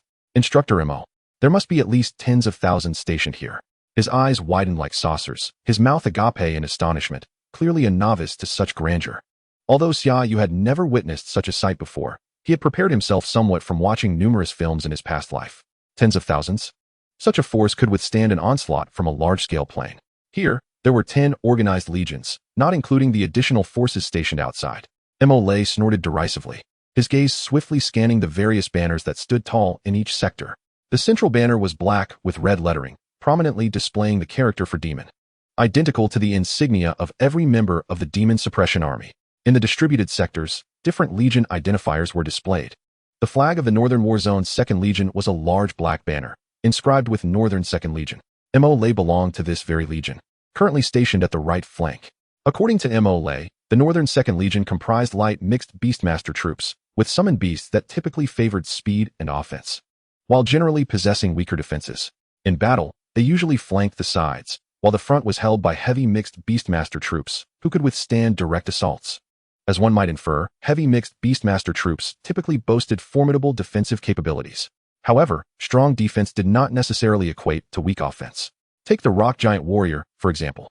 While its defense was exceptional, to claim its offensive capabilities were lacking would be an oversimplification. The Rock Giant Warrior merely lagged slightly in speed. "Captain, Suanzi, why are you wounded again? Are you all right?" "I'm fine, Captain. A minor injury won't take me off the line." "You've done well. Take care of yourself." Within the encampment of the 2nd Legion's 1st Battalion, Mo-Lei warmly engaged with each soldier, his tone devoid of any airs of authority. Passing through a series of tents, Mo-Lei led Xia Yu and sure how to a tent adorned with flags. Curiously, according to Xia Yu's memory, a commander's tent typically resided at the center of the encampment. Yet Mo-Lei's command tent stood on the outermost fringe of the entire camp, not at the forefront. but closest to the flowing water. In our demon suppression army, the commander must always be positioned in the most perilous location to respond to unforeseen circumstances. With a slight smile, Imole lifted the tent flap and strode inside. Captain, Lazy, you have finally arrived. Inside the tent stood a group of men clad in military garb, with shoulder insignias indicating they were no less than captains. The 1st Battalion of the Demon Suppression Army was divided into 10 squads, each consisting of 50 men, totaling 500. Upon seeing Imole enter, the faces of these men lit up with smiles. Good. Everyone is here. But where are Lu Sun and Wang Mang? Scanning the room, Imole's smile abruptly faltered. They're not here, Lazy. Wang Mang sustained some injuries and is recuperating in the rear, while Lu Sun went to inspect the troops. A man, appearing to be in his mid-20s, quickly explained upon noticing Imole's sudden change in expression. Ah, you startled me. As long as they're alive. Injuries are nothing to worry about in our battalion. Hearing that the 2 absent individuals were safe, Imole waved his hand, his smile returning once more. Remember, when it's time to charge, unleash all your might. Injuries are of no concern. I will arrange a retreat for you, as long as you preserve your lives. With a firm pat on the shoulders of a few individuals seated at the table, Mori strode to the front of the sand table, exchanging a knowing smile with the man at the center. Allow me to introduce these 2 students I met during my training at the academy.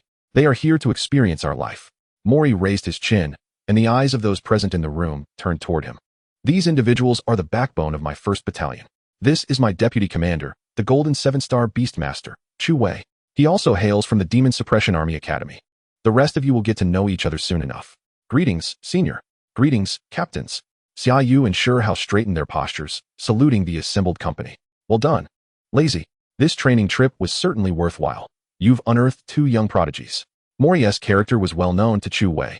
He was acutely aware that Mori never engaged in futile ventures and was quite proud of his accomplishments. Any student he brought back would undoubtedly possess exceptional talent. Enough of that. Mori discreetly nudged Chu Wei with his elbow, sending him a significant glance. What is the current situation on the battlefield? What are our next steps?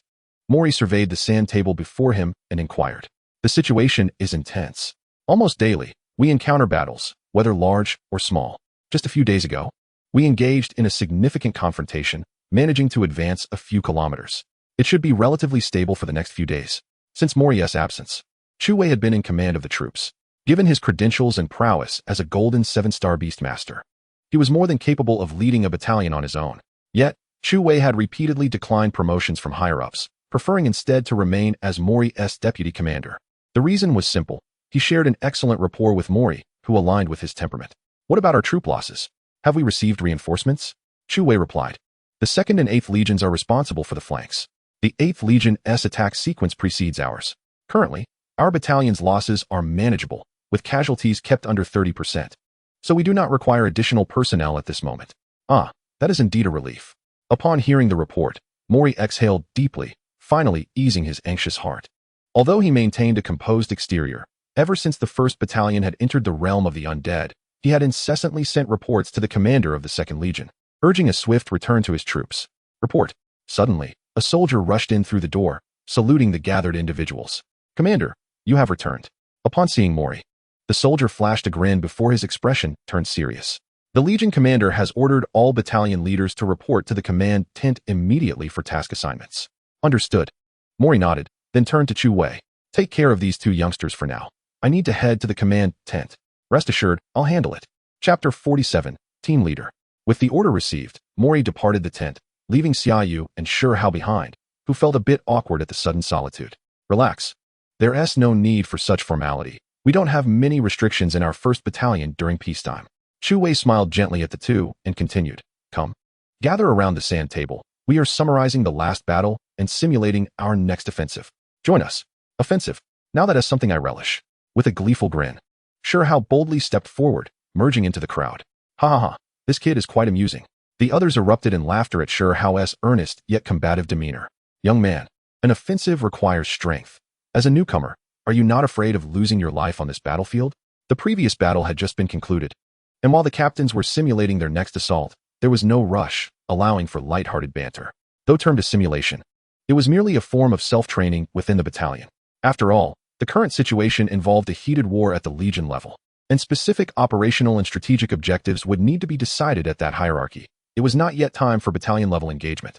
This simulation was merely an opportunity for everyone to shift positions and share their perspectives on the next steps, rather than an actual combat assignment. Not yet, I'm afraid. Silver rank is relatively decent among newcomers, but in the Demon Suppression Army, where one starts at the silver level, it is truly at the bottom. All right. When you were your age, you likely had no idea how to pass the time. Chu Wei chuckled, effortlessly dispelling Sure Hao's embarrassment. Now, let us continue, Captain Chun. Please proceed. Okay, I was just about to. The atmosphere in the tent returned to its previous state. One person spoke, while the others listened and engaged in discussion. Xia Yu stood to the side, absorbing the battle strategies articulated by the seasoned veterans. He couldn't help but admire the captains. Was it the case that all leaders of the Demon Suppression Army possessed such capabilities? In his previous life, a leader of 50 could only follow orders. They merely executed commands issued from above. However, within this tent, every captain could direct operations on a battalion level. While some spoke with authority, others were less convincing, yet all surpassed the expected command capabilities of a captain. One had to admit that Mori was quite adept at leading troops. After about an hour of simulation, Mori re-entered the tent. Just in time, we haven't departed yet. I will now discuss the tasks assigned from above. Upon hearing this, Xia Yu tugged at Sure Hao's sleeve, gesturing toward the tent entrance. Instructor, you all discuss. We'll step aside. This matter pertained to military secrets. Although Xia Yu and Sure Hao were students of the Demon Suppression Army Academy, they had yet to be officially integrated into the ranks, so it would be prudent to avoid involvement in such confidential matters. Come back. Where are you going? Stay and listen. Since you're here, lend me a hand. Mori called out, stopping the two. Before continuing, I have a captain who has been injured. For the time being, you will assist in leading that squad. Instructor, that seems inappropriate. My strength barely qualifies me to serve under your command as a mere soldier. How could I possibly lead a squad? Though Xia Yu had read extensively on military strategy, it remained theoretical. When it came to actual leadership, he had zero experience.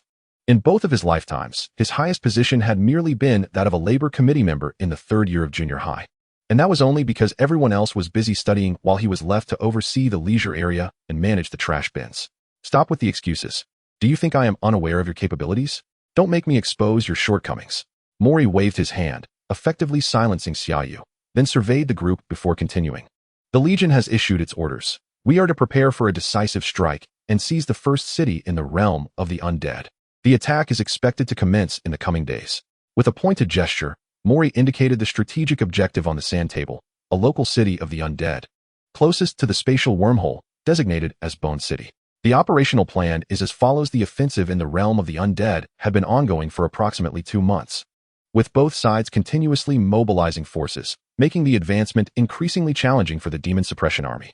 In order to alter this situation, the command center resolved not to await further reinforcements, but rather to seize the opportunity and directly capture the first necropolis blocking their path, the City of Bones. By leveraging the fortifications of this city, they would gain a significant advantage whether on the offensive or defensive. Furthermore, the speed of mobilizing troops from the human realm could not hope to match the swift assembly of forces from the realm of the undead. If they delayed any longer, they risked losing the ground they had already gained. Do you all understand the mission? This task has been issued as a non-negotiable order from above. Success is the only option. Failure is not permitted. Therefore, do not falter at crucial moments. Major Moore set down his command baton, his expression grave as he surveyed the assembly before him. Yes, sir. The surrounding individuals sprang to attention, executing a synchronized military salute. All right, that's enough for now. Return and prepare for battle. Chenbing, wait for a moment at the entrance. Inside the tent, the corps leaders of the 1st Battalion departed in succession, leaving only Major Moore, Chu Wei, and Xia Yu. Major, have you reconsidered the captaincy issue? Chu Wei began. If it were just Xia Yu on the battlefield, there would be no hesitation. He would charge forth without a second thought.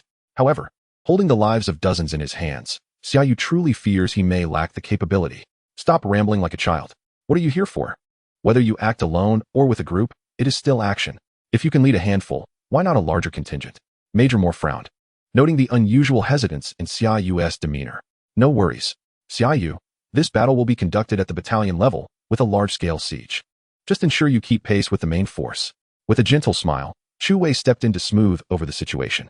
The battalion commander has faith in you, which is why he wants you to gain some experience. Remember, this commander is quite stubborn and generally does not entrust his troops to just anyone. Very well. I will do my utmost. Xia Yu understood that Major Moore had his best interests in mind, and, finding retreat impossible, acquiesced. Precisely. Now go. Let old Chun guide you to familiarize yourself with the troops. Remember, show no mercy. Compassion does not lead in war. As for you, stay by my side as a guard, run errands, and once your strength has improved, I will grant you a captaincy. Major Moore felt assured of Xia Yu's abilities. As for sure how, he believed it would be better for him to remain close by, as a grand battle approached. Leaving Xia Yu with the burden was not advisable. Yes, Xia Yu and Sure How exchanged a glance and saluted Major Moore. Indeed, people adapt to their surroundings. The military salute, seldom performed before, was now second nature. Upon exiting, Captain Chun was waiting outside the tent and greeted Xia Yu with a cheerful wave. Come, I will take you to the 9th squad. Chapter 48, Come at me if you dare. Chen Bing was a capable squad leader under Major Moore, a golden 3-star beastmaster. Apart from him, among Moore's 10 squad leaders, there were 2 other golden-level beastmasters, while the rest were all silver 9-star. Logically, golden-level beastmasters were qualified to be reassigned to other squads as battalion commanders. Even in support roles, their treatment would be superior to that of a mere squad leader, wouldn't it? Yet, these individuals were reluctant to leave Major Moore's 1st Battalion. Take Chen Bing, for instance. He joined the military at a young age, first serving in the city guard before advancing to the silver level, ultimately joining the Demon Suppression Army. However, due to a lack of background and resources, the highest his summoned beast could reach was silver 9-star. A significant part of his ascension to golden-level beastmaster was thanks to Major Moore's assistance. It could be said that without Moore, Chen Bing would not be who he is today. Of course, these were details Xia Yu would learn in casual conversations later. For now, he felt a bit nervous. The 9th squad was originally managed by Wang Mang, who had recently been incapacitated by a vengeful spirit, rendering him unable to participate in combat for the time being. The consciousness C is fundamental to a beastmaster. It is where the beast space is established. And if it is injured, summoning beasts would be impossible for a while. I must warn you, while Wang Mang's troops are among the fiercest in the 1st Battalion, they are all quite headstrong. As a newcomer, you may find it challenging to assert your authority. Though he was brought in by the battalion commander, Xia Yu was still a rookie. Chen Bing acknowledged that, with some time, Xia Yu could prove to be an exceptional soldier. However, at this moment, it would be difficult to command those seasoned veterans. If he found he could not maintain order, he must report immediately. With the impending war, no issues could arise. Remember that. Understood. Thank you, Captain. As they walked, Chen Bing continued to provide insights about the 1st Battalion, his tone slightly condescending, but Xia Yu recognized his good intentions. They conversed as they walked, soon arriving at the 9th squad. At this time, preparations for a meal were underway. A large pot had been set up in the camp, bubbling with steaming meat. Zhao Xiong, assemble the troops. Chen Bing barked commandingly. In the crowd, a burly man with a dark complexion acknowledged Chen Bing with a nod and promptly called the troops to gather. Let me introduce you. This is Zhao Xiong, Wang Mang's right-hand man. He has been in charge of the squad during Wang Mang's absence. Observing the neatly arranged troops, Chen Bing nodded slightly. While Wang Mang's soldiers were indeed headstrong, such behavior was not uncommon in the Demon Suppression Army, which encouraged individuality among its soldiers but would not tolerate disobedience. Any soldier daring to defy orders would be expelled from the ranks, and no city guard within the Great Xia would employ them. Zhao Xiong, this is Xia Yu, the acting squad leader assigned by the battalion commander, a distinguished graduate from the Demon Suppression Army Academy. To facilitate Xia Yu's management, Chen Bing subtly supported him. What? He is our new squad leader? What about Mang? He was injured in battle, and now his position is taken?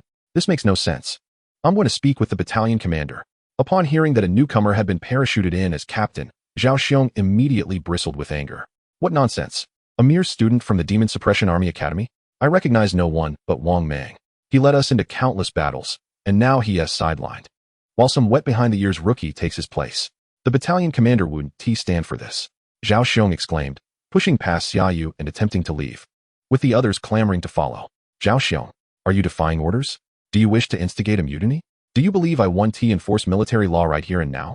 Chen Bing's expression darkened, although he had anticipated some resistance.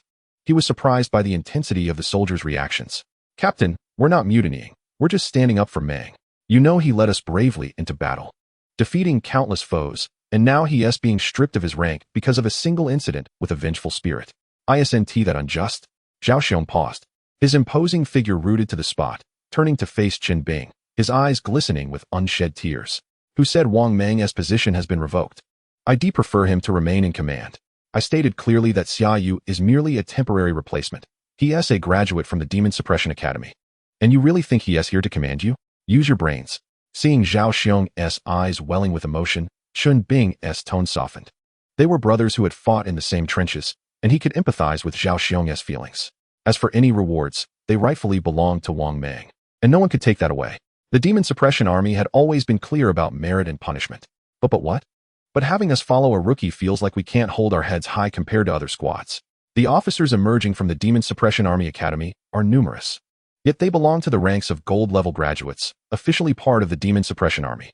However, as Chunbing mentioned, Xia Yu is merely a student enrolled in the academy, his strength yet to reach the gold level. When compared to their former captain, Wang Mang, a gold-level beastmaster, Zhao Xiong and his comrades inevitably experience feelings of inadequacy. Under Wang Mang's leadership, Team 9 was among the most formidable in the regiment, with each battle led by the gold-level beast master himself, always at the forefront. In the camp, none could deny the pride that came with his presence. Now, appointing a newcomer as captain, whose prowess barely qualifies as silver level, they fear the loss of their former glory. Student soldiers? What of it? The vice-captain also hails from a student background and is equally formidable. Don't you dare look down on him. Captain Chun, allow me to speak. Observing the scene, Xia Yu recognized that without demonstrating some genuine skill, even with Chun Bing's temporary intervention, he could not quell the dissent among these men. Defiance still lingered in their hearts. Even a command from the regiment commander would not compel these straightforward warriors to bow their heads. Undoubtedly, they would obey orders without question. Yet that was not Xia Yu's true desire. A true comrade should be someone to whom one can entrust their back, rather than one forced into submission. With the facade of unity masking discord, Xia Yu, as he prepared to speak, Qin Bing attempted to intervene, fearing that Xia Yu's words might further incite Zhao Xiong and the others' ire. I am well aware of your thoughts. Xia Yu raised his hand to halt Qin Bing, giving him a slight nod. You doubt me, believing I am inferior to Captain Wang. Yes, I concede that in terms of strength, I am not his equal. Yet I have no trouble dealing with you. If you are unconvinced, feel free to challenge me. Warriors revere the strong, a principle that holds especially true in this realm of extraordinary abilities. To earn their respect, one must possess strength worthy of it. To conquer their skepticism is a straightforward endeavor. Such bravado, I, Zhao Xiong, shall be the first to challenge your claims. I wish to see what gives you the audacity to look down upon the brothers of Team 9. Chapter 49, You Lose. Among the 10 teams in the 1st Battalion, 3 captains are gold-level beast masters, while the rest are all silver 9 stars. This implies that those standing before him are at best silver 9 stars, with no gold-level beast masters among them. Were it not for prior knowledge of this fact, Xia Yu would not have dared to make such bold assertions. There is no need for this, Xia Yu.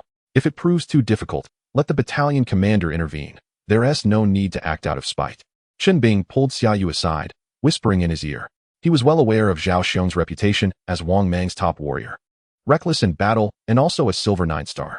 Had he not insisted on following Wang Mang, he could have easily secured a captaincy. Qin Bing genuinely feared that Xia Yu, in a fit of temper, might suffer at Zhao Xiong's hands. After all, Xia Yu was brought in by the battalion commander for cultivation, and should he lose face and sustain injuries, it would be difficult for Qin Bing to explain the situation to the commander. Rest assured, Captain Chun, I am quite composed. With a slight smile directed at Qin Bing, Xia Yu strode confidently towards Zhao Xiong and the members of Team 9. Let me make this clear. If I win, you must cease all mockery and follow my lead until Captain Wang returns. Agreed, Zhao Xiong replied with a scoff, discarding his outer coat to reveal a simple shirt. But what if you lose? If I lose, I will apologize to all of you and personally seek out the battalion commander to pack my things and leave. Xia Yu did not harbor doubts about his impending victory. In the realm of silver, especially within the deathly powers of the undead plane, he felt absolute confidence against the night warriors, provided they were not abilities that countered his own. Very well, let us commence. Flame Tiger. A circular arena with a radius of about 50 meters was quickly established, as tents, cooking apparatuses, and various items were swiftly cleared away by the surrounding teammates. Their unwavering confidence in Zhao Xiong was palpable. Flame Tiger. Grade, Rare. Level, Silver 9 star. Evolution, currently at maximum quality. As Zhao Xiong summoned the Flame Tiger, Xia Yu felt a surge of assurance. In truth, he had not intended to reveal the existence of the Night Warrior before such a large audience. His nature always compelled him to retain a trump card. However, circumstances left him no choice.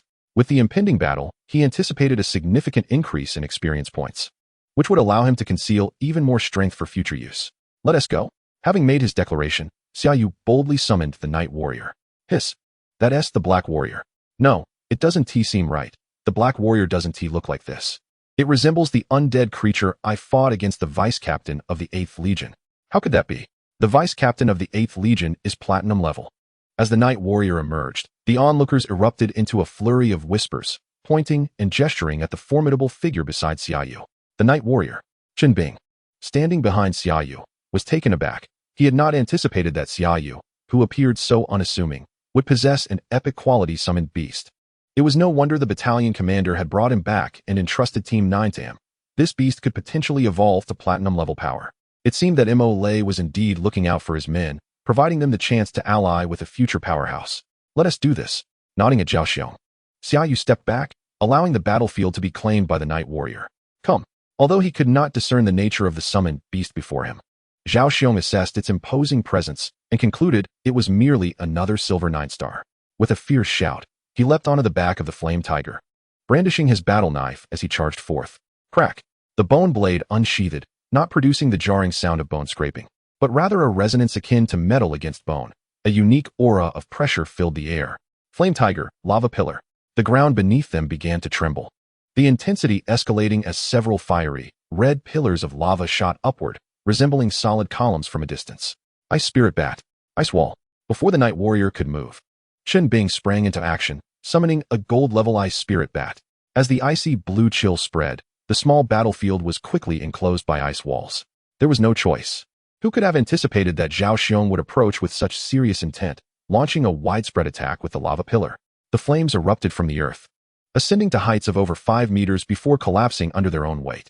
Without timely intervention to secure the battlefield, the closely packed tents around them could have led to unforeseen chaos. As I cast my gaze upon the Shadow Knight, he wields a blade in one hand, while another remains sheathed at his back, yet to be drawn. His form swiftly conjures multiple afterimages, darting with an otherworldly grace amidst the erupting columns of flame. Under normal circumstances, such agility would be beyond the reach of the Shadow Knight. Only the Flash of Shadows could achieve such feats. However, the Flash of Shadows can only traverse a limited distance and cannot execute a series of leaps. This raises a question for Xia Yu. If one is to fight, victory must be resounding. A mere narrow triumph amounts to nothing. After all, if one is merely deemed fortunate and is granted another chance, what then? Hence, Xia Yu resolved to devote his mental energy to the Shadow Knight as if it were of no consequence. Nevertheless, this relentless series of shadow flashes left him pale and weary. Shadow slash. As the knight executed several shadow flashes, he emerged from the molten pillars of lava, brandishing his bone blade, unleashing a dark crescent arc aimed directly at the advancing Zhao Xiong. Crimson Flame Tiger, Firewall, Shattering Claw. The seasoned veteran reacted instantaneously, first deploying the firewall to diminish the impact of the shadow slash, then meeting it head-on with the Shattering Claw. This maneuver ensured that his forward momentum remained unimpeded while maximizing his chances of breaching the oncoming strike. Alas, the quality of the Shadow Knight was of epic caliber, far surpassing Zhao Xiong's Crimson Flame Tiger, which was limited to a mere rare grade.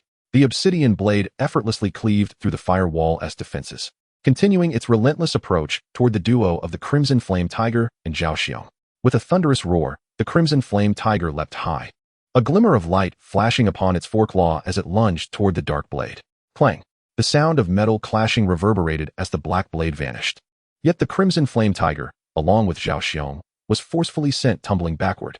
The Shadow Knight surged forward, undeterred. The moment Xia Yu uttered Shadow Assault, the imposing silhouette accelerated with the speed of a cannon shell. When the sharp, obsidian blade halted inches from the massive head of the Crimson Flame Tiger, Zhao Xiong had just managed to stabilize its stance. You've lost. Chapter 50, A Bystander. The blade glimmering with cold light was poised before the head of the Crimson Flame Tiger, leaving both man and beast momentarily stunned. After a prolonged silence, Zhao Xiong slowly lowered his raised weapon. You've won. Beneath him, the Crimson Flame Tiger transformed into a swirl of red light, vanishing from sight. From this moment forth, the brothers of Team 9 will heed your command. Until Brother Mang returns, anyone who dares defy you will find themselves facing me first. True to his word, Zhao Xiong sheathed his weapon and rendered a military salute to Xia Yu. I understand your sentiments towards Captain Wang, but I, Xia Yu, am not one to seize love by force.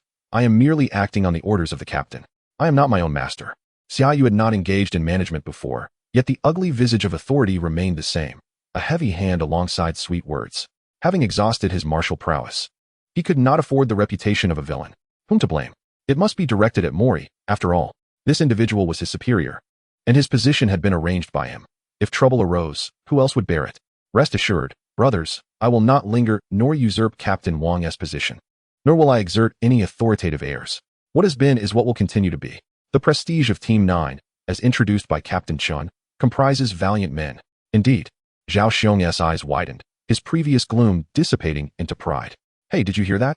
They're talking about us. That's indeed true. Everyone enjoys a kind word. Especially these battle-hardened warriors, whose needs are modest and resources scarce. Their fervor is unwavering, and recognition brings them joy.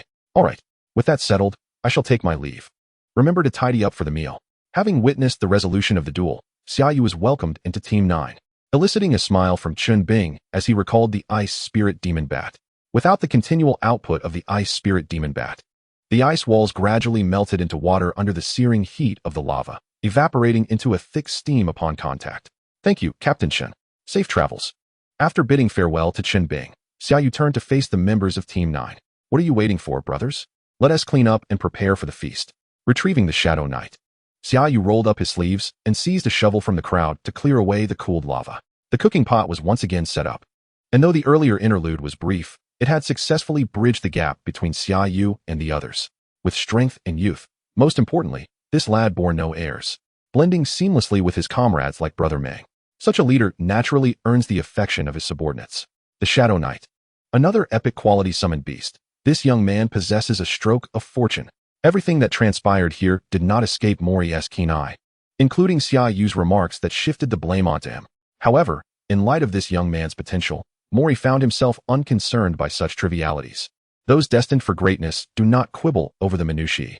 Should this lad ascend to the rank of Legion Commander in the future, would he not recall the favor of having borne the brunt of blame?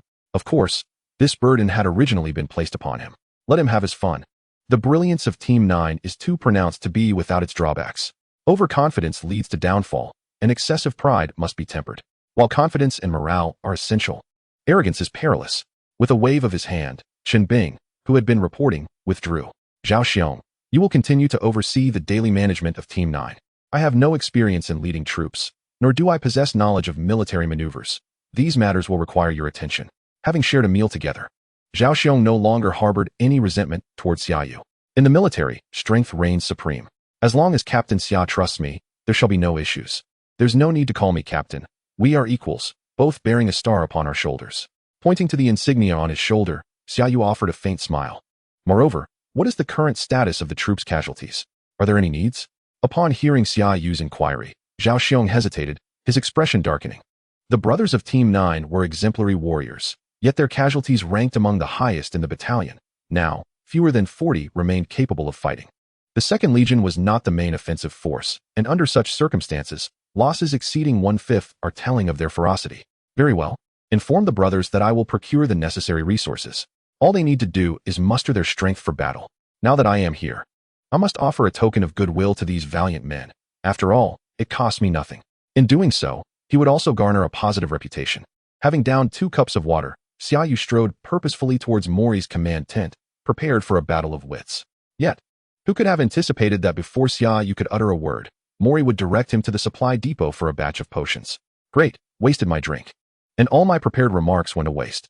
I am truly astounded. No wonder Instructor Mori holds you in such high regard. It seems you two are cut from the same cloth. As Mori's personal blade-wielding attendant, Sure Hao unhesitatingly brandished Mori's orders and escorted Xia Yu to the supply depot. He had witnessed Mori downing 3 cups of water in one go, tightening his belt, and charging towards the command tent. What transpired inside remained a mystery to Sure Hao. But he stood outside the tent for half an hour, eavesdropping on a half-hour discourse between Mori and the Legion commander, which ultimately led to the procurement of this batch of supplies. The supplies had just been relocated to the military logistics department, and before the acceptance could be completed, Xia Yu, with the same imposing demeanor as Instructor Mo, had already arrived in a flash. It seems that the inability to ascend to the position of squad leader was not solely due to a lack of strength. Observing Xia Yu's departing figure, Sure Hao scratched the back of his head, as if he had deciphered some hidden code.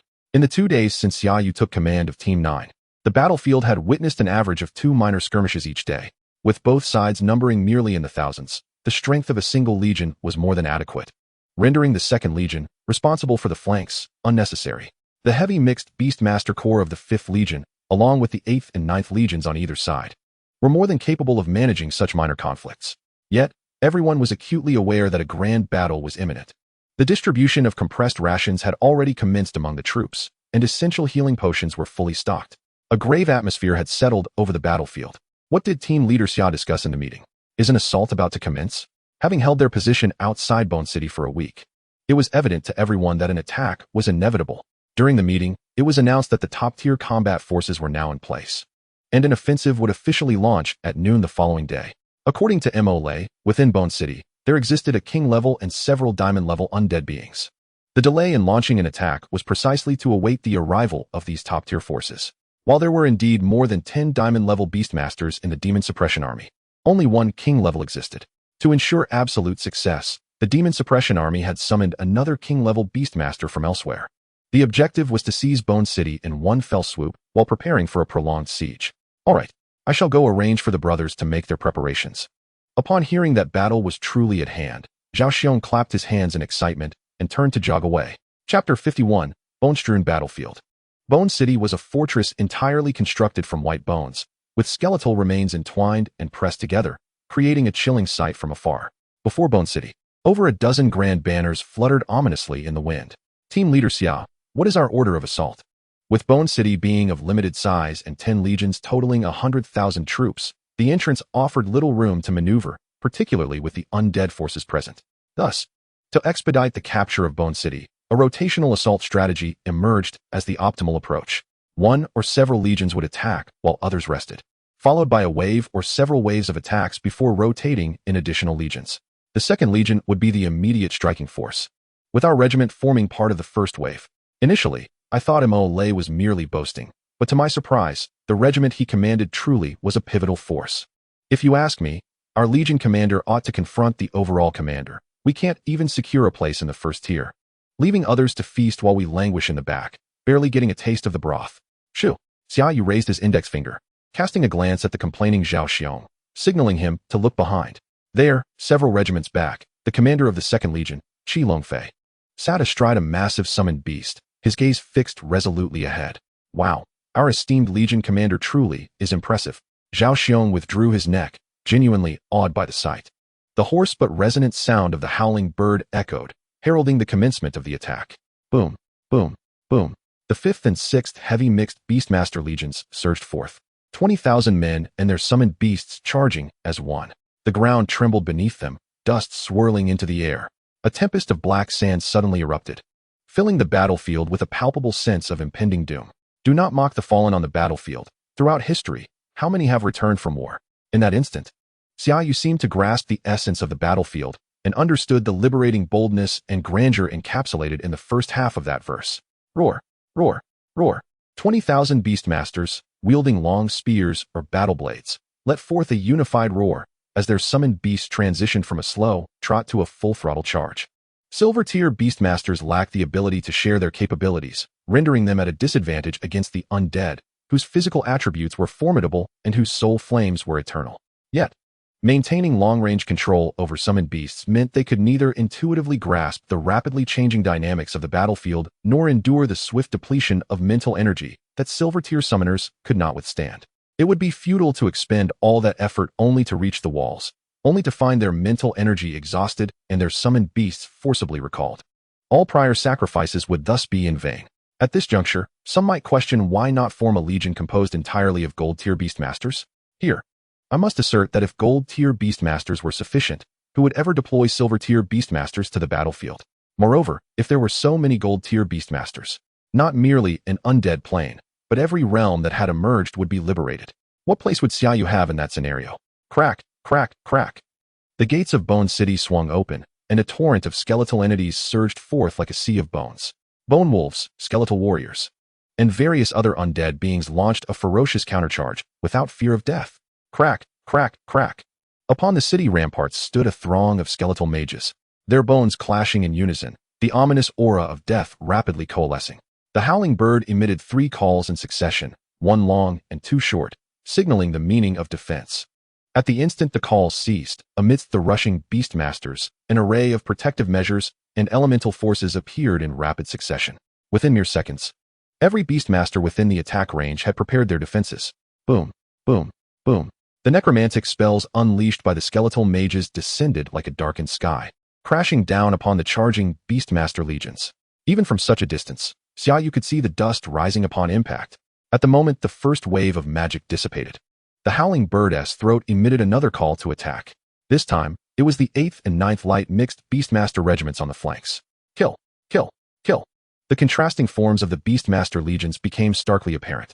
The heavy mixed Beastmaster legions, which had initiated the attack, had yet to engage the exiting skeletal army, while the light mixed Beastmaster regiments, known for their speed, surged forward. Though they launched their assault later than the 5th and 6th legions, they collided with the skeletal army simultaneously. Roar! One side was draped in black and white, the other adorned in vibrant hues. The two forces clashed like colossal gears, grinding down all who stood in their way into dust and blood.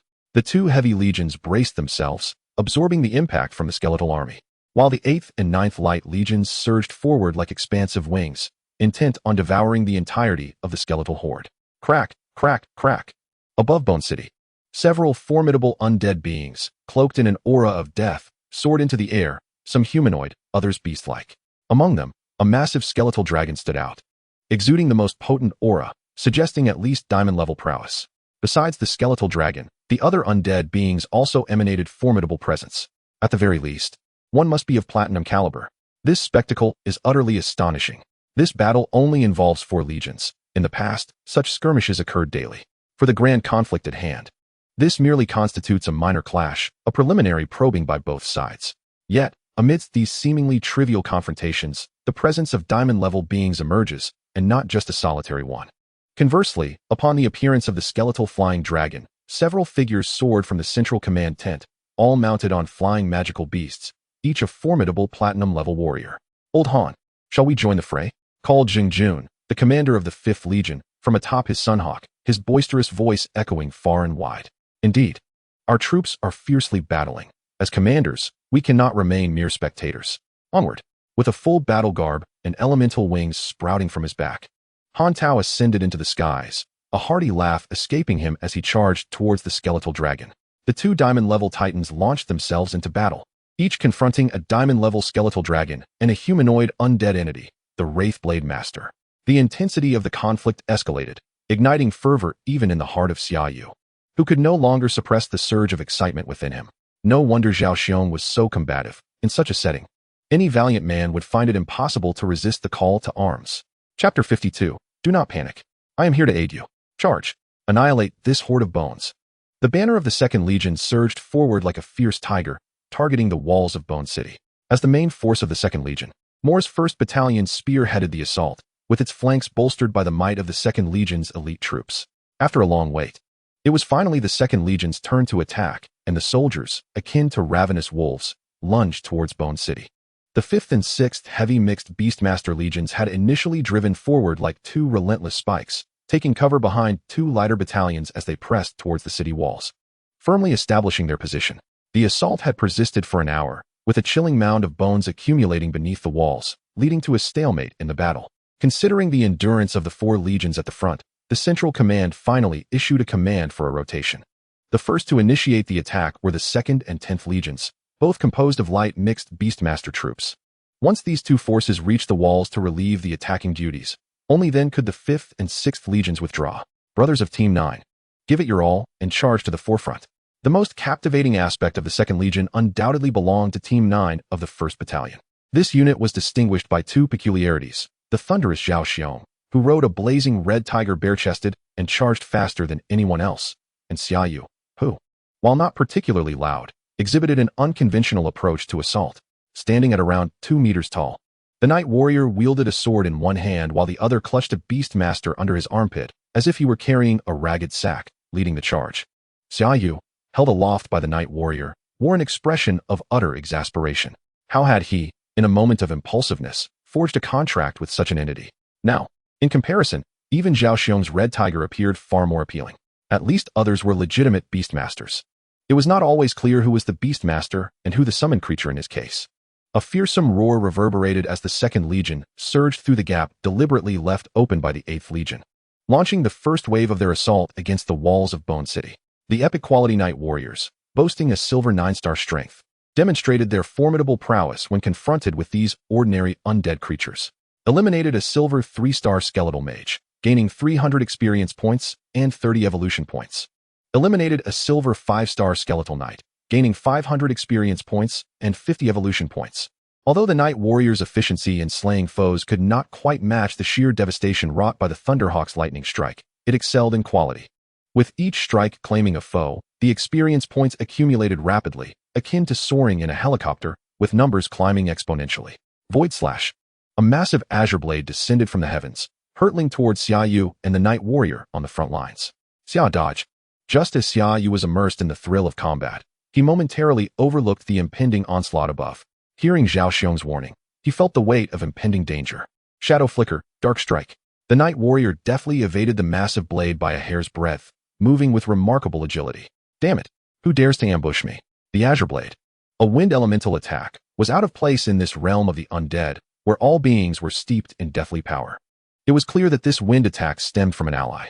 Xia Yu glanced upwards to see a man clad in military garb soaring away, his elemental wings flapping with haste.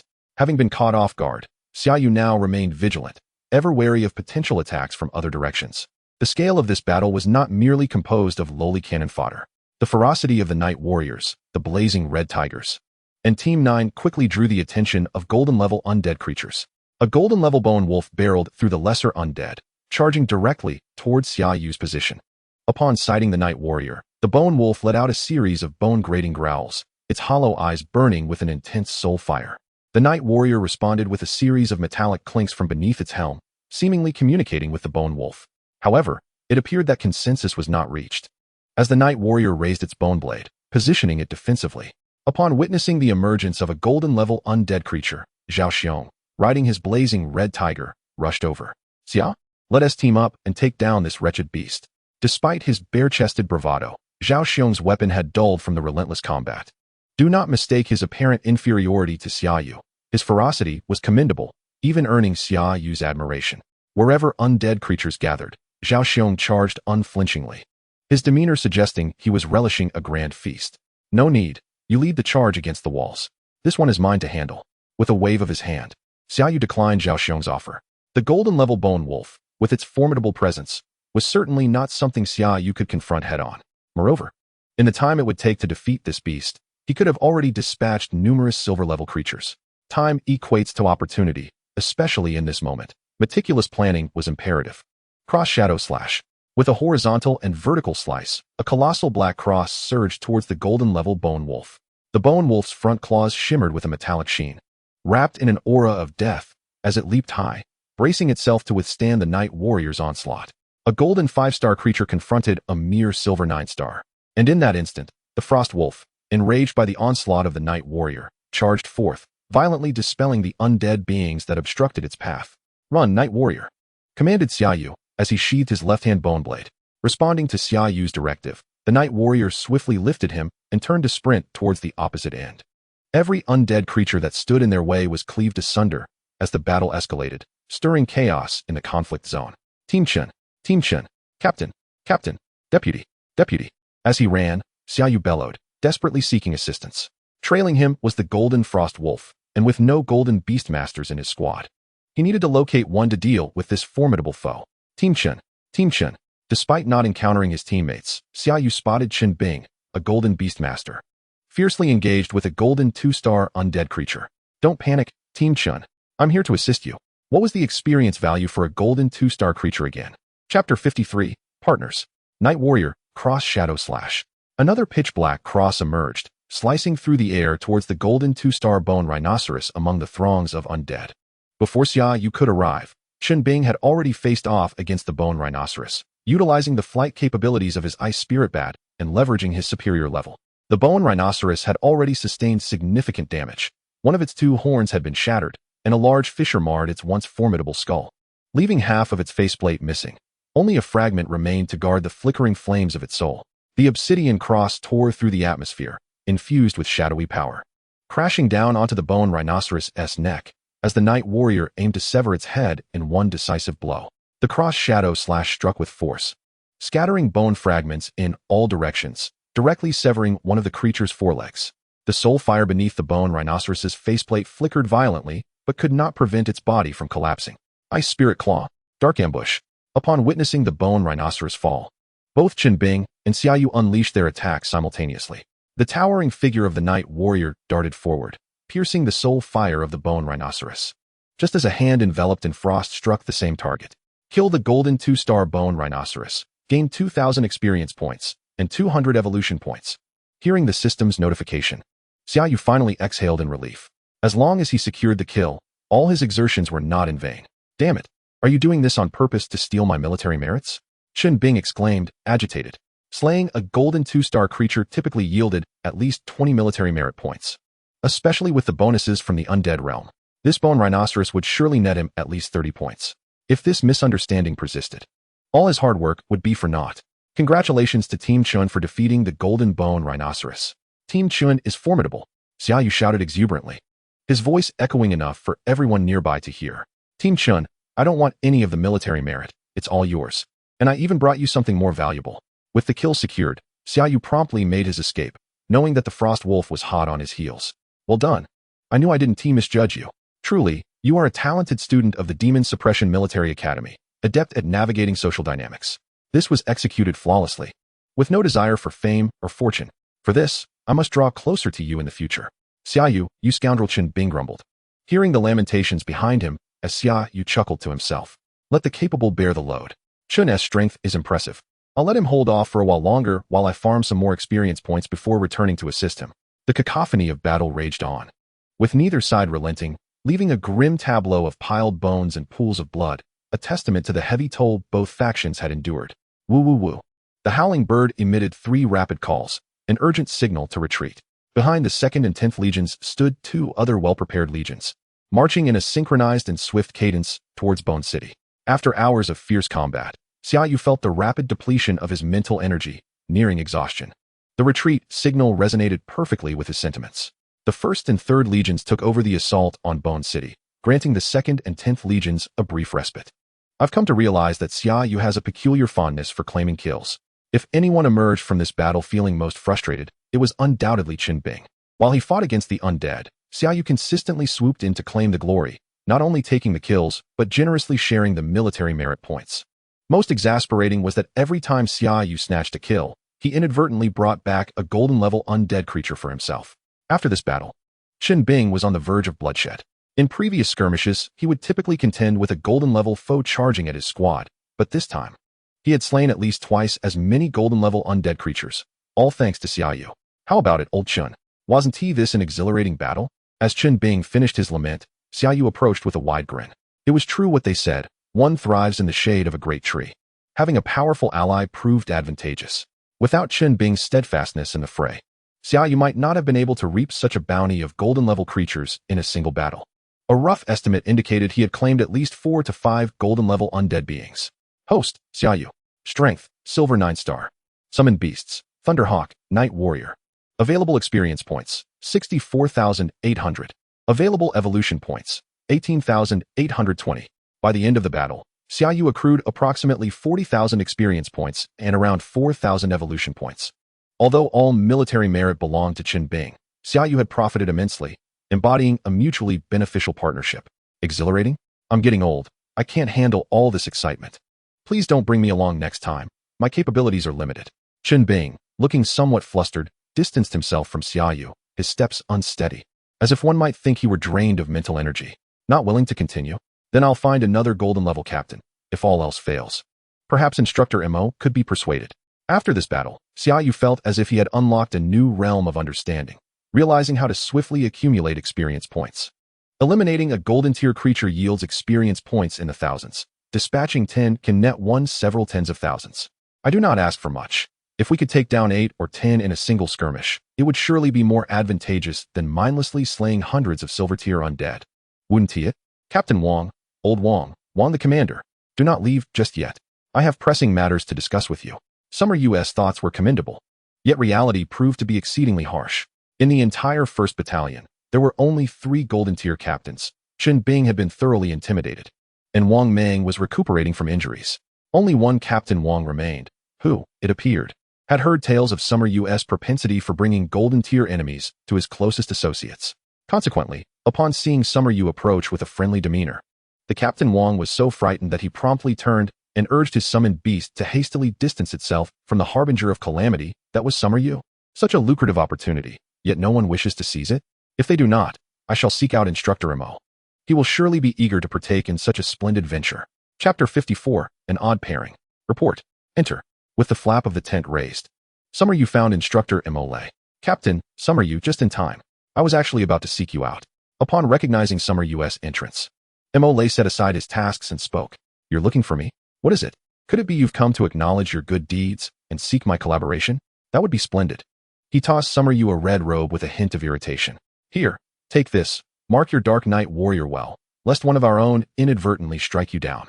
Mo was well aware of this young man's hidden capabilities, who would have anticipated that he had contracted a Dark Knight warrior from somewhere, commanding undead summons in the realm of the undead, as if he were merely taking a stroll to the lavatory with a lantern.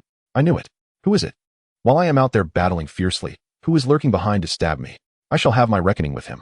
Lost in thoughts of seeking collaboration, Summer-Yu almost overlooked this matter until Mo's reminder brought it back to mind. Who? I told you, do you dare go?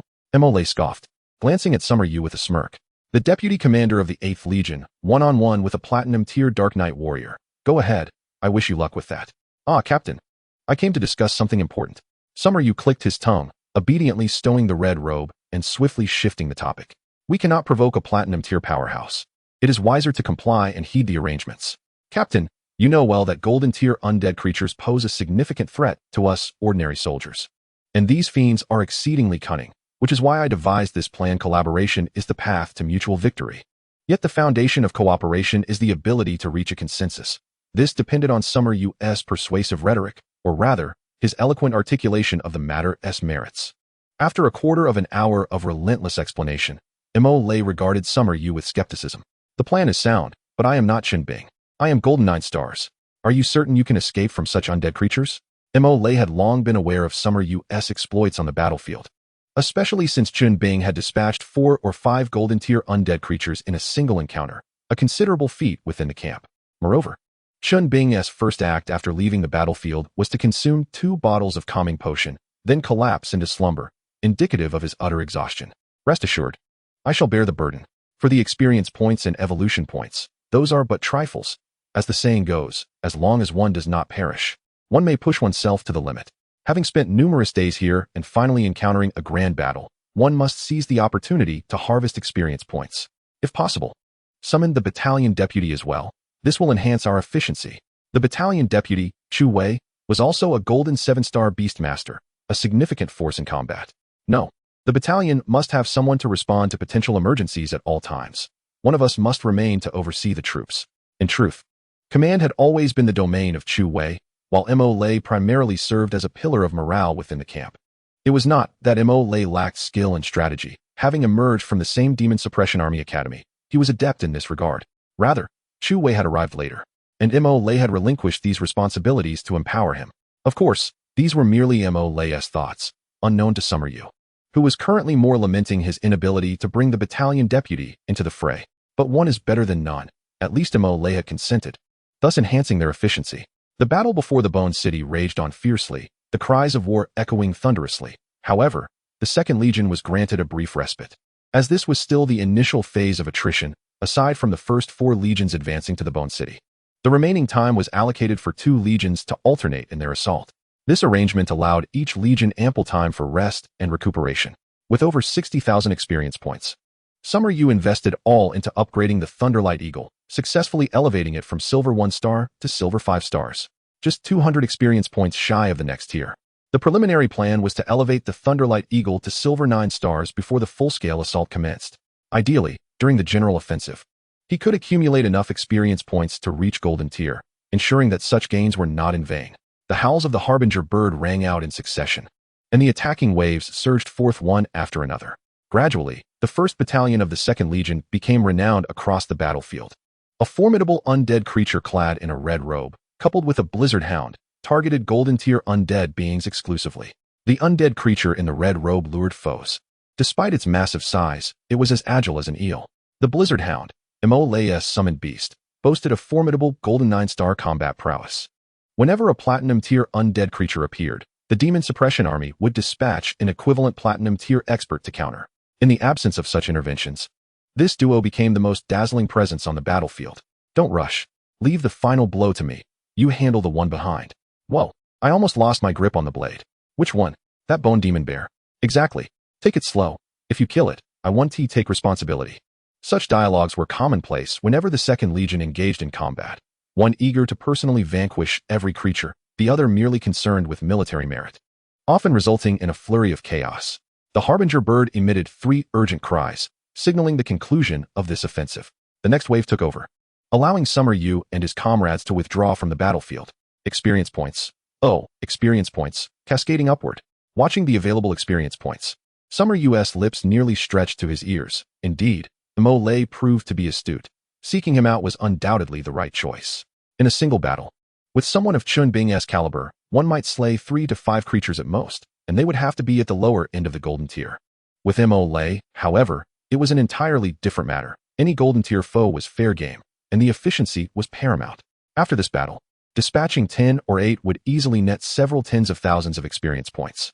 Current available experience points, 154, 800. Current available evolution points, 32, 820. Since collaborating with Mole, the two had fought together twice, averaging around 70,000 experience points per encounter, 70% more than the yield from cooperating with Qin Bing. Xia Yu, summon all captains and above to the command tent. Stop flapping your lips like a lotus flower. Seeing Xia Yu's exuberance, Mole often questioned whether he was indeed the one benefiting from the military merit points. If it weren't for the substantial increase in those points, he would genuinely doubt if he was the one at a disadvantage. All right, let us go. With a mischievous grin, Xia Yu dashed off towards the various squads. Chapter 55, The General Offensive. The general offensive is upon us. Emerging from Mole's command tent, Xia Yu retained only this crucial detail. At noon tomorrow, the general offensive would commence, and all teams would be fully engaged. This meant that, from this moment forth, the Second Legion would enjoy an entire night, plus half a day of rest.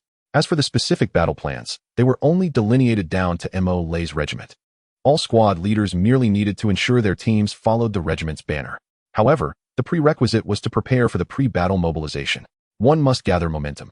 If not, it would dissipate, gradually waning.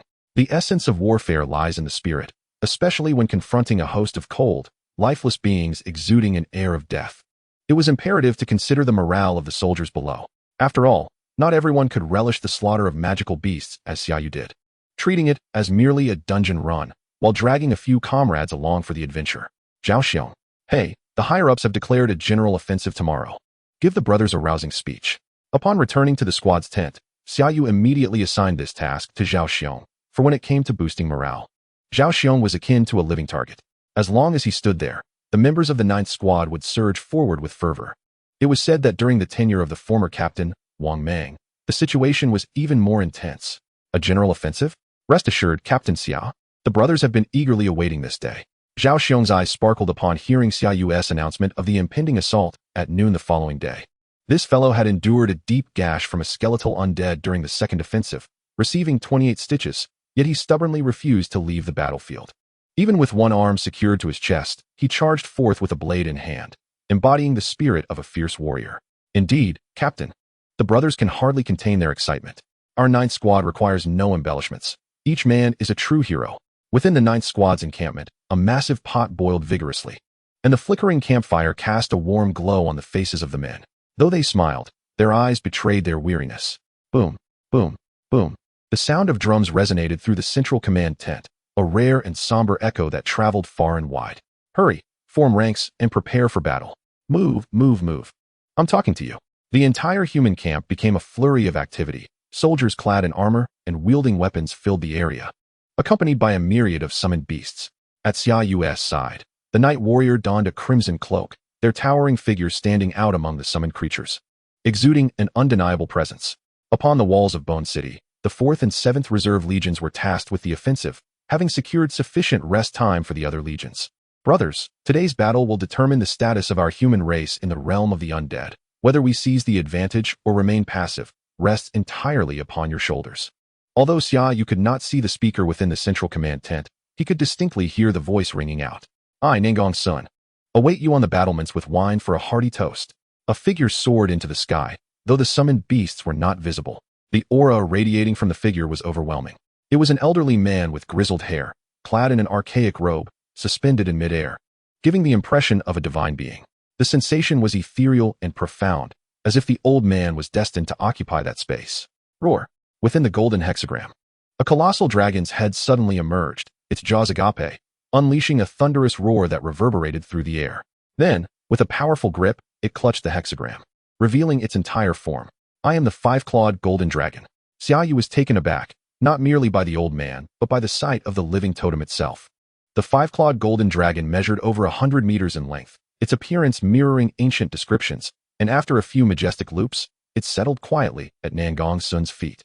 There was no need for introduction. Xia Yu understood that this was a king-level entity, unmatched in presence, the most formidable figure on the battlefield. Crack, crack. As if dissatisfied with the attention being diverted, a swirling mass of black mist erupted atop Bone City.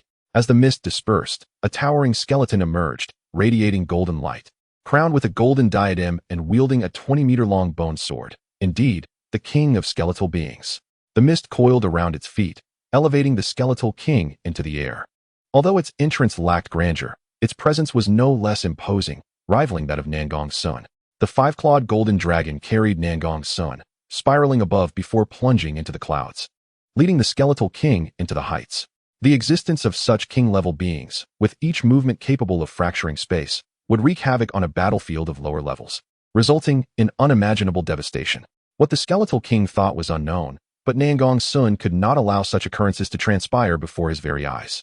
With Nangong Sun's declaration, a multitude of diamond and platinum-level warriors surged forth from the ranks of humanity, numbering at least 100.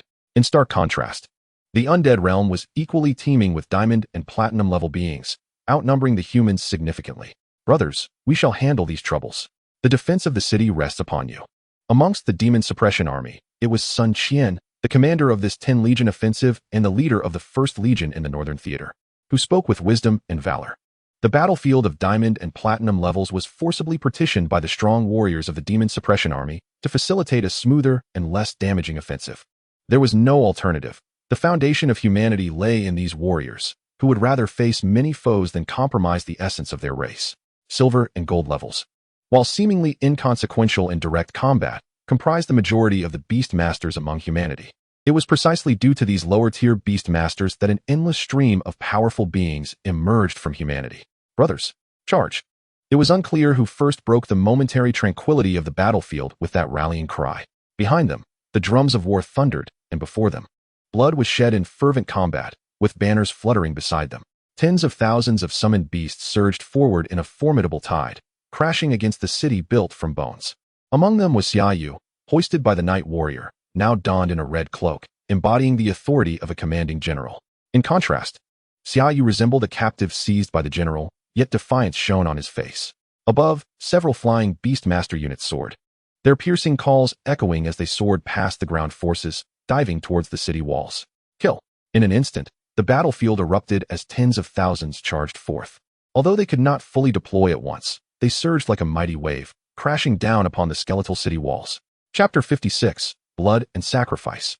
After an hour of fierce combat, the demon suppression army had made no progress. After 2 hours of relentless fighting, they still had not gained a single segment of the city walls. After 3 hours of intense combat, with the delay caused by 5 golden-level beastmasters, a platinum-level beastmaster unleashed a devastating blow against the skeletal city wall, creating a fissure in the bone structure. Simultaneously, the 5 golden-level beastmasters suffered 2 fatalities and 3 injuries. The price of their withdrawal from the battlefield granted an opportunity for a counteroffensive.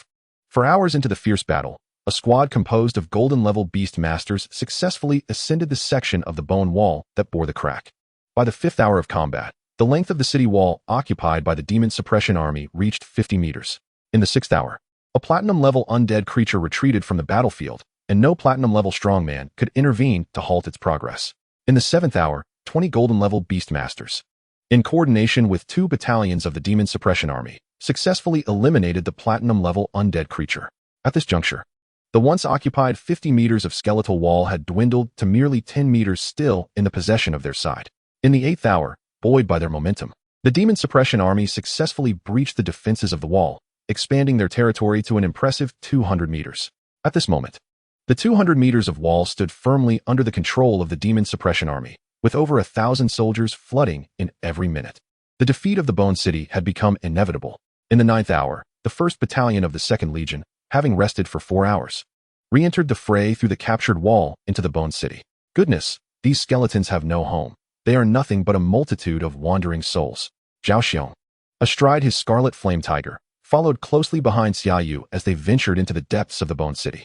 Upon entry, before Xia Yu could utter any words of reflection, Zhao Xiong exclaimed with admiration. In Xia Yu's vision, the Bone City should have been a bustling place, complete with streets, homes, and shops. Yet, it was merely a desolate expanse of towering bones and a muted, gray ground. Within the city, aside from the still resisting undead creatures, there were no structures to be seen, only an empty void. However, Xia Yu could sense that the oppressive aura of death within the Bone City far exceeded that outside.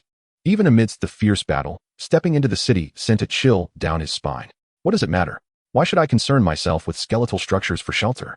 With a scoff, Xia Yu urged his Dark Knight warrior to wield the bone blade and charge forth. What time is it to worry about that? Let us end this battle swiftly and retire for the night. This extensive warfare has been utterly exhausting, spanning over 10 days, with the initial attrition followed by the siege. I can almost see that precious experience slipping away. I must seize this final opportunity to garner as much as I can. Who knows when I might next advance into another undead city? If all goes as expected, the Bone City is destined to meet its fate of occupation, contingent upon whether the human forces can achieve ultimate victory in the high-stakes battle, particularly in the clash between the king-level Nangong Sun and the Skeleton King. Each could drastically alter the course of the conflict. Thousands of soldiers, in the face of such power, are but a mere drop in the ocean, easily rendered to dust in the blink of an eye. The extermination of the remaining undead within the city does not present the same entanglements as ancient warfare. The absence of buildings makes it the ideal location for a crackdown. Tens of thousands of troops flooded in, and the remaining undead creatures were swiftly dispatched or forcefully driven out of the Bone City. All forces were commanded to rest on the spot, with the defending troops stationed atop the city walls. From the onset of the general assault to the settling of dust, over 12 hours were consumed. Even the soldiers granted rotation for rest were thoroughly exhausted. Yet, there remained a necessity for some to ascend the walls and confront those undead creatures that had been expelled but still yearned to reclaim their territory. This state of affairs would persist for a considerable duration. Fortunately, the Second Legion was not the last to receive rotation for rest. Hence they were not required to defend the walls during the initial wave of defense. Xia Yu, seated in the Bone City, alongside all the rested legions, awaited news of the final victory. Until that triumph was witnessed, establishing camp was but a distant dream. Finally, several hours later, dark figures appeared on the distant horizon, led by a colossal 5-clawed golden dragon that soared to an impressive height of 100 meters. Following the dragon were various flying magical beasts, each carrying valiant warriors returning from battle. Clutched in the dragon's talons was an enormous skeleton, towering to several dozen meters. Indeed, it was the king-level Skeleton King. Roar! Victory! Roar! Roar! Cheers erupted instantaneously as tens of thousands of men unleashed their pent-up emotions, their jubilant cries reaching the heavens, illuminating the once dim sky above the Bone City. Beast skin tints gradually rose within the desolate confines of the Bone City, and atop the walls, a grand banner of red letters on a black background flapped in the wind. From this moment forth, the Bone City would announce its change of ownership, becoming the first line of defense for humanity against the undead realms. The first night after the takeover of the Bone City did not unfold as anticipated, filled with revelry and cheer. Instead, it was marked by profound sorrow. Thousands of fallen comrades, along with their summoned beasts, were honored with a cremation ceremony. The roaring flames consumed the youthful warriors of the Demon Suppression Army. Yet they would not be laid to rest within this land of vengeful spirits. A person may perish in other realms, but must be returned to the territory of the Great Xia for burial. This is the unwavering belief upheld by the Demon Suppression Army. Born of the Great Xia, one must also die within its borders. In the Northern War Zone, the 2nd Legion's 1st Battalion, 9th Squad, comprised of 50 young warriors, had fought valiantly since their initial entry into the undead realm. Now only 31 remained alive. Among these 31 were the injured, the maimed, and those rendered incapable of combat. All who still drew breath were counted, with 19 having fallen. During this cremation ceremony, Xia Yu, accompanied by Zhao Xiong, returned with the remains of 8 warriors. Who knows when this war will finally yield a conclusion? Zhao Xiong, typically unflappable, displayed rare signs of melancholy as he cradled the ashes of his fallen brothers, his eyes turning red with emotion. Do not mock me. I, Zhao Xiong, have served in the military since my youth, and at 32 years of age, I have fought in numerous campaigns over 7 or 8 years, witnessing far too many scenes like this. My brothers fear not the charge, nor do they fear death, but we dread the absence of light. This is the 3rd new realm I have encountered since joining the military. In the Great Xia, I am unaware of how many spatial wormholes connect to other realms, each representing war and bloodshed. Beneath the gray sky, Zhao Xiong sat before the tent, clutching the ashes of his fallen comrades, speaking as if confiding in Xia Yu, or perhaps merely conversing with himself. Chapter 57. The Formation Master. Creak, creak. The heavy bone gates of the Bone City were lifted by several iron bone giants, and wave after wave of beast masters surged forth like an unstoppable tide. Hurry, hurry. Swiftly reach the designated location and secure the position.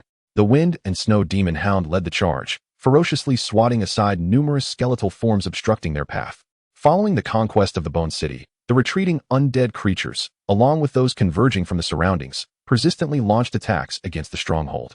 However, this is not the most vexing issue for the demon-subduing army. After all, occupying high walls and assuming a defensive stance is considerably simpler than mounting an offensive. To ensure the stability of Bone City under the command of the demon-subduing army, they cannot merely rely on the sacrifice of lives for defense. It is imperative to recognize that the undead plane is a vast realm, home to immortal-level beings, and thus far, only a singular king-level skeletal monarch has emerged from this dimension. This is attributed to the exceptional mobilization capabilities of the demon-subduing army, which, following the emergence of spatial wormholes, swiftly breached the city in a matter of days.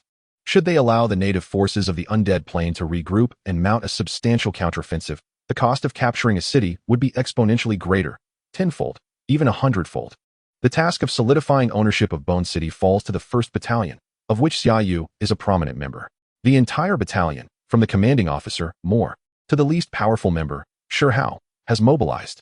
Braving immense risks, they venture out of the city, engaging in combat to reach designated positions where they must hold their ground against the oncoming tide of undead creatures. All of this is for the sake of the elderly man at the center, a platinum-level formation master. There are over 20 such teams beneath Bone City, comprising more than a legion of troops. Each team is responsible for safeguarding a formation master, ensuring the successful arrangement of their formations. Zhao Xiong. Set up perimeter defenses and allow the brothers to rest. Do not be stingy with the calming potion. Lives are paramount.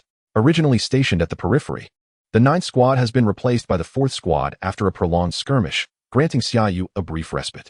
This arduous task has been ongoing since the day after they captured Bone City, persisting for nearly a week. Without the advantage of city walls, both sides find themselves at the same starting point, facing a multitude of undead creatures. The cost of maintaining their position in the desolate open ground is all too apparent. Upon consuming 2 doses of the calming potion, a refreshing sensation surged to their heads, alleviating some of the accumulated fatigue. Brother Yu, look at this fellow sketching away, occasionally pulling out a few crystal cores to embed in the ground. Those are no less than golden-level magic crystals. In recent days, Shi Hao has experienced rapid growth. Though he does not possess the same prodigious talent as Xia Yu, he has now achieved the status of a silver 3-star beast master and is currently stationed beside the formation master. Alongside him is Chu Wei, the 2nd strongest in the 1st Battalion. This arrangement allows for a clearer understanding of the battlefield dynamics, while also ensuring the safety of the formation master.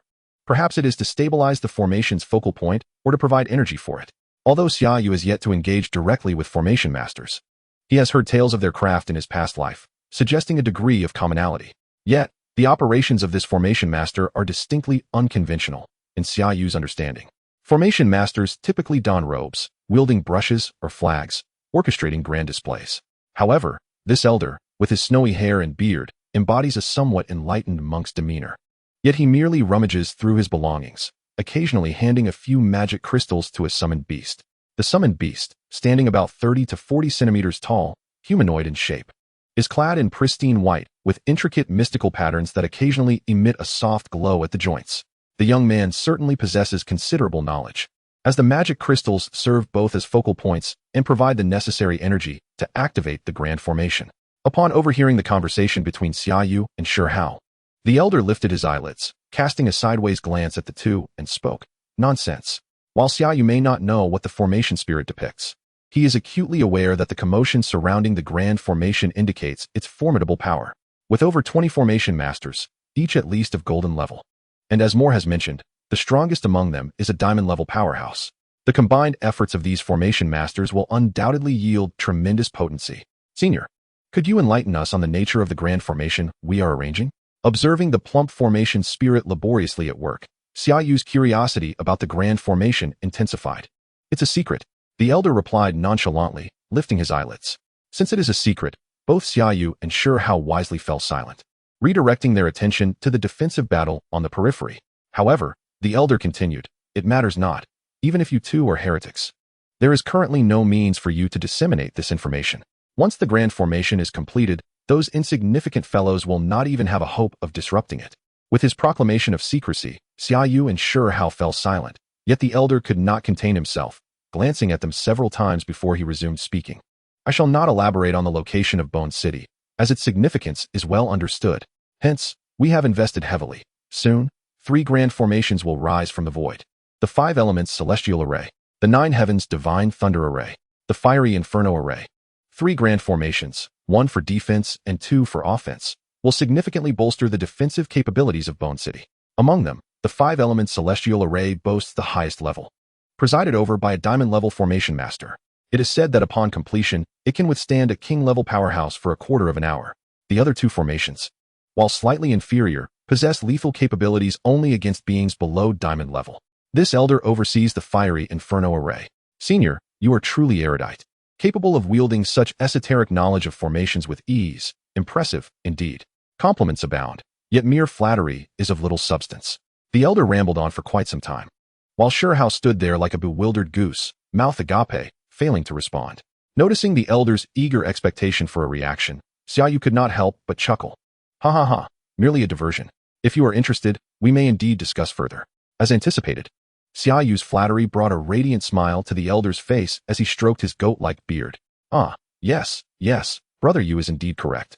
Your beard is unmistakably that of an aged goat. Team Yu, the 7th squad requires support. Come quickly." In this awkward moment, Zhao Xiong's call provided a timely escape for Xia Yu, who offered a sheepish smile and turned to leave, leaving Sure Hao staring in bewilderment at the elder, whose face had turned beet red with confusion. This elder seems to have a double standard, Xia Yu thought, amused, as he left the elder with a sour expression. With a cold huff, Sure Hao turned away and joined the 7th squad's defensive line, accompanied by the Rock War commander.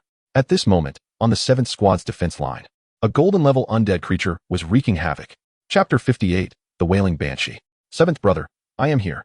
The captain of the 7th squad, known as Wang Laoqi, is addressed as Old 7 by all captains older than him in the 1st Battalion, while younger members like Xia Yu refer to him as 7 brother.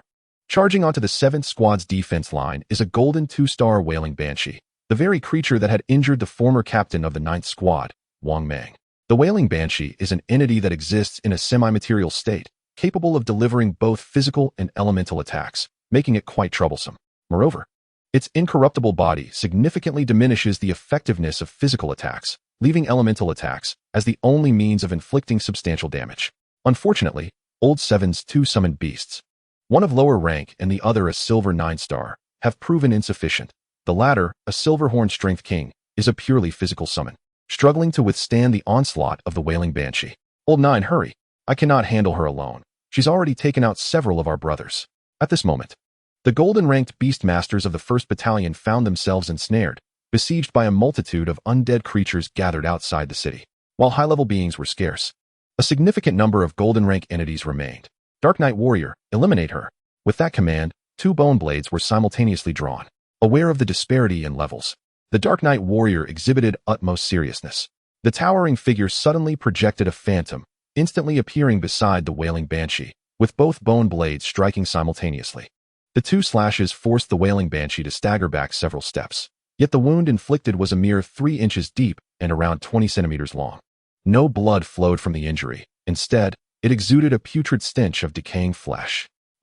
The Wailing Banshee emitted a sharp cry, not the typical shriek of a banshee, but rather a common scream. The withered scalp erupted with black hair, surging forth like a ribbon of black satin towards the imposing figure of the Dark Knight Warrior. "Be careful, do not let her hair ensnare you.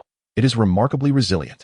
Wang Laoqi, having encountered the Wailing Banshee's hair before, quickly shouted a warning upon witnessing the maneuver. Unfortunately, both Xia Yu and the Dark Knight Warrior were unfamiliar with this tactic.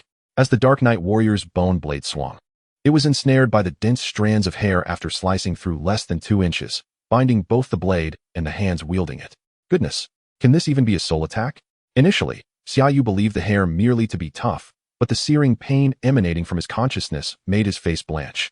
Indeed, soul attacks were formidable. With a roar, upon seeing Xia Yu's pallor, Wang Laoqi immediately grasped the gravity of the situation, evading the strands of hair. The silver-horned warrior bellowed and charged directly at the wailing banshee's corporeal form. These seasoned warriors understood that the quickest means of rescue was not to wrestle with the hair, which posed the risk of further entanglement, but rather to assault the source.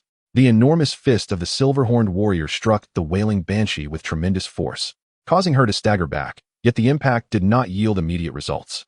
Roar!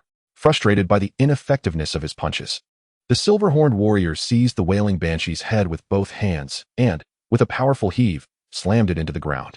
He then mounted her, grasping at her hair with wild abandon. Thunderwing Eagle. With the silver-horned warrior unable to extricate himself, and the Dark Knight warrior's hands ensnared, Xia Yu, enduring the pain within his consciousness, summoned the Thunderwing Eagle. A sharp cry resonated as the massive form of the Thunderwing Eagle emerged from the summoning array, exuding the aura of a silver 7-star. Previously, he had expended 60,000 experience points to elevate the Thunderwing Eagle to silver 5-star.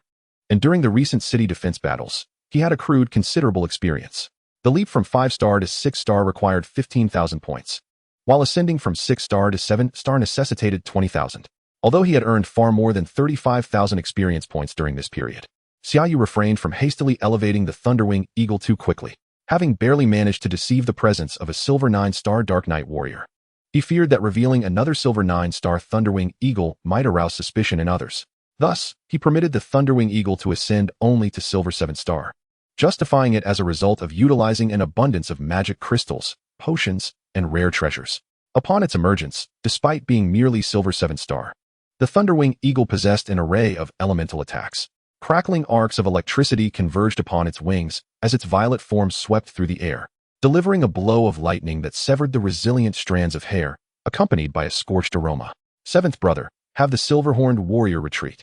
The Thunderwing Eagle was eager to unleash its electric fury upon the wailing banshee, determined to cleanse her of the noxious odor of decay. After all, she was a female. Mere beauty and hair would not suffice. Today, she encountered the well-meaning Xia Yu, who was prepared to provide a thorough cleanse, culminating in a thunderous strike descending upon her. As the silver-horned warrior withdrew, torrents of purple lightning cascaded down. Did you hear that? The wailing banshee's cries are filled with pleasure. As the electric arcs dissipated, the wailing banshee transformed dramatically. Her once pristine garments were charred to a crisp black, revealing her withered, rotten form. Her black hair, too, was singed, with large patches of scalp flaking away, exposing the stark whiteness of bone beneath. As the wailing banshee stood again, she began to emit a piercing scream, tinged with a tremor that unsettled the consciousness of those present. Quick! Silence her, it's the banshee's scream. Wang Laoqi, having witnessed the wailing banshee's shriek before when Wang Mang was injured, had been at a distance then, suffering limited repercussions. However, now, he and Xia Yu were closest, surrounded by numerous comrades. Most crucially, a formation master was busy laying out the array. If disrupted by that scream, all prior efforts would go to waste. Dark Knight warrior. Xia Yu, feeling the escalating impact on his consciousness, recognized the impending threat of the banshee's wail and could not afford to be negligent. The liberated Dark Knight warrior, filled with pent-up rage, seized both bone blades and executed a shadow cross slash, launching it forth with tremendous force. Boom! The shadow cross slash struck the wailing banshee with a resounding impact, sending her flying, yet it failed to interrupt her unrelenting scream.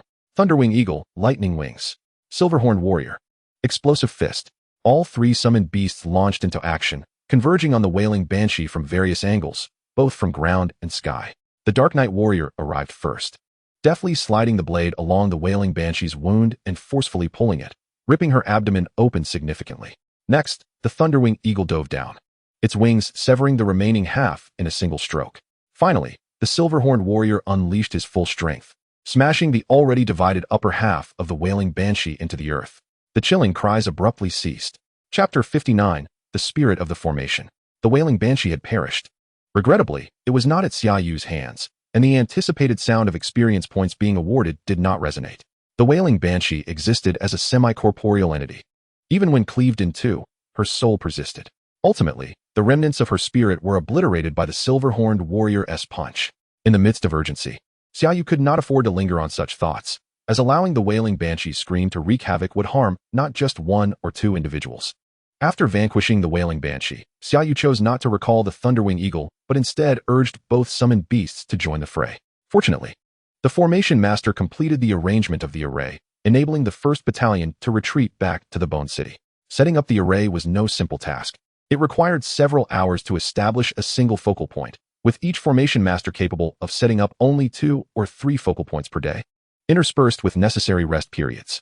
Old Gio, thank goodness for your presence. Otherwise, my brothers would have faced dire consequences. Upon returning to the Bone City, Wang Laoqi cheerfully patted Xia Yu's shoulder, offering him a cup of water. 7th brother, it is unnecessary. We are all brothers. Indeed. We are all brothers. My apologies, 7th brother. Over the course of several days, not only did the brothers of the 9th team accept Xia Yu, but the entire battalion also came to acknowledge him. This young lad, despite his youthful appearance, proved himself to be a formidable warrior in battle, engaging with gold-tier undead creatures head-on as a silver-tier fighter.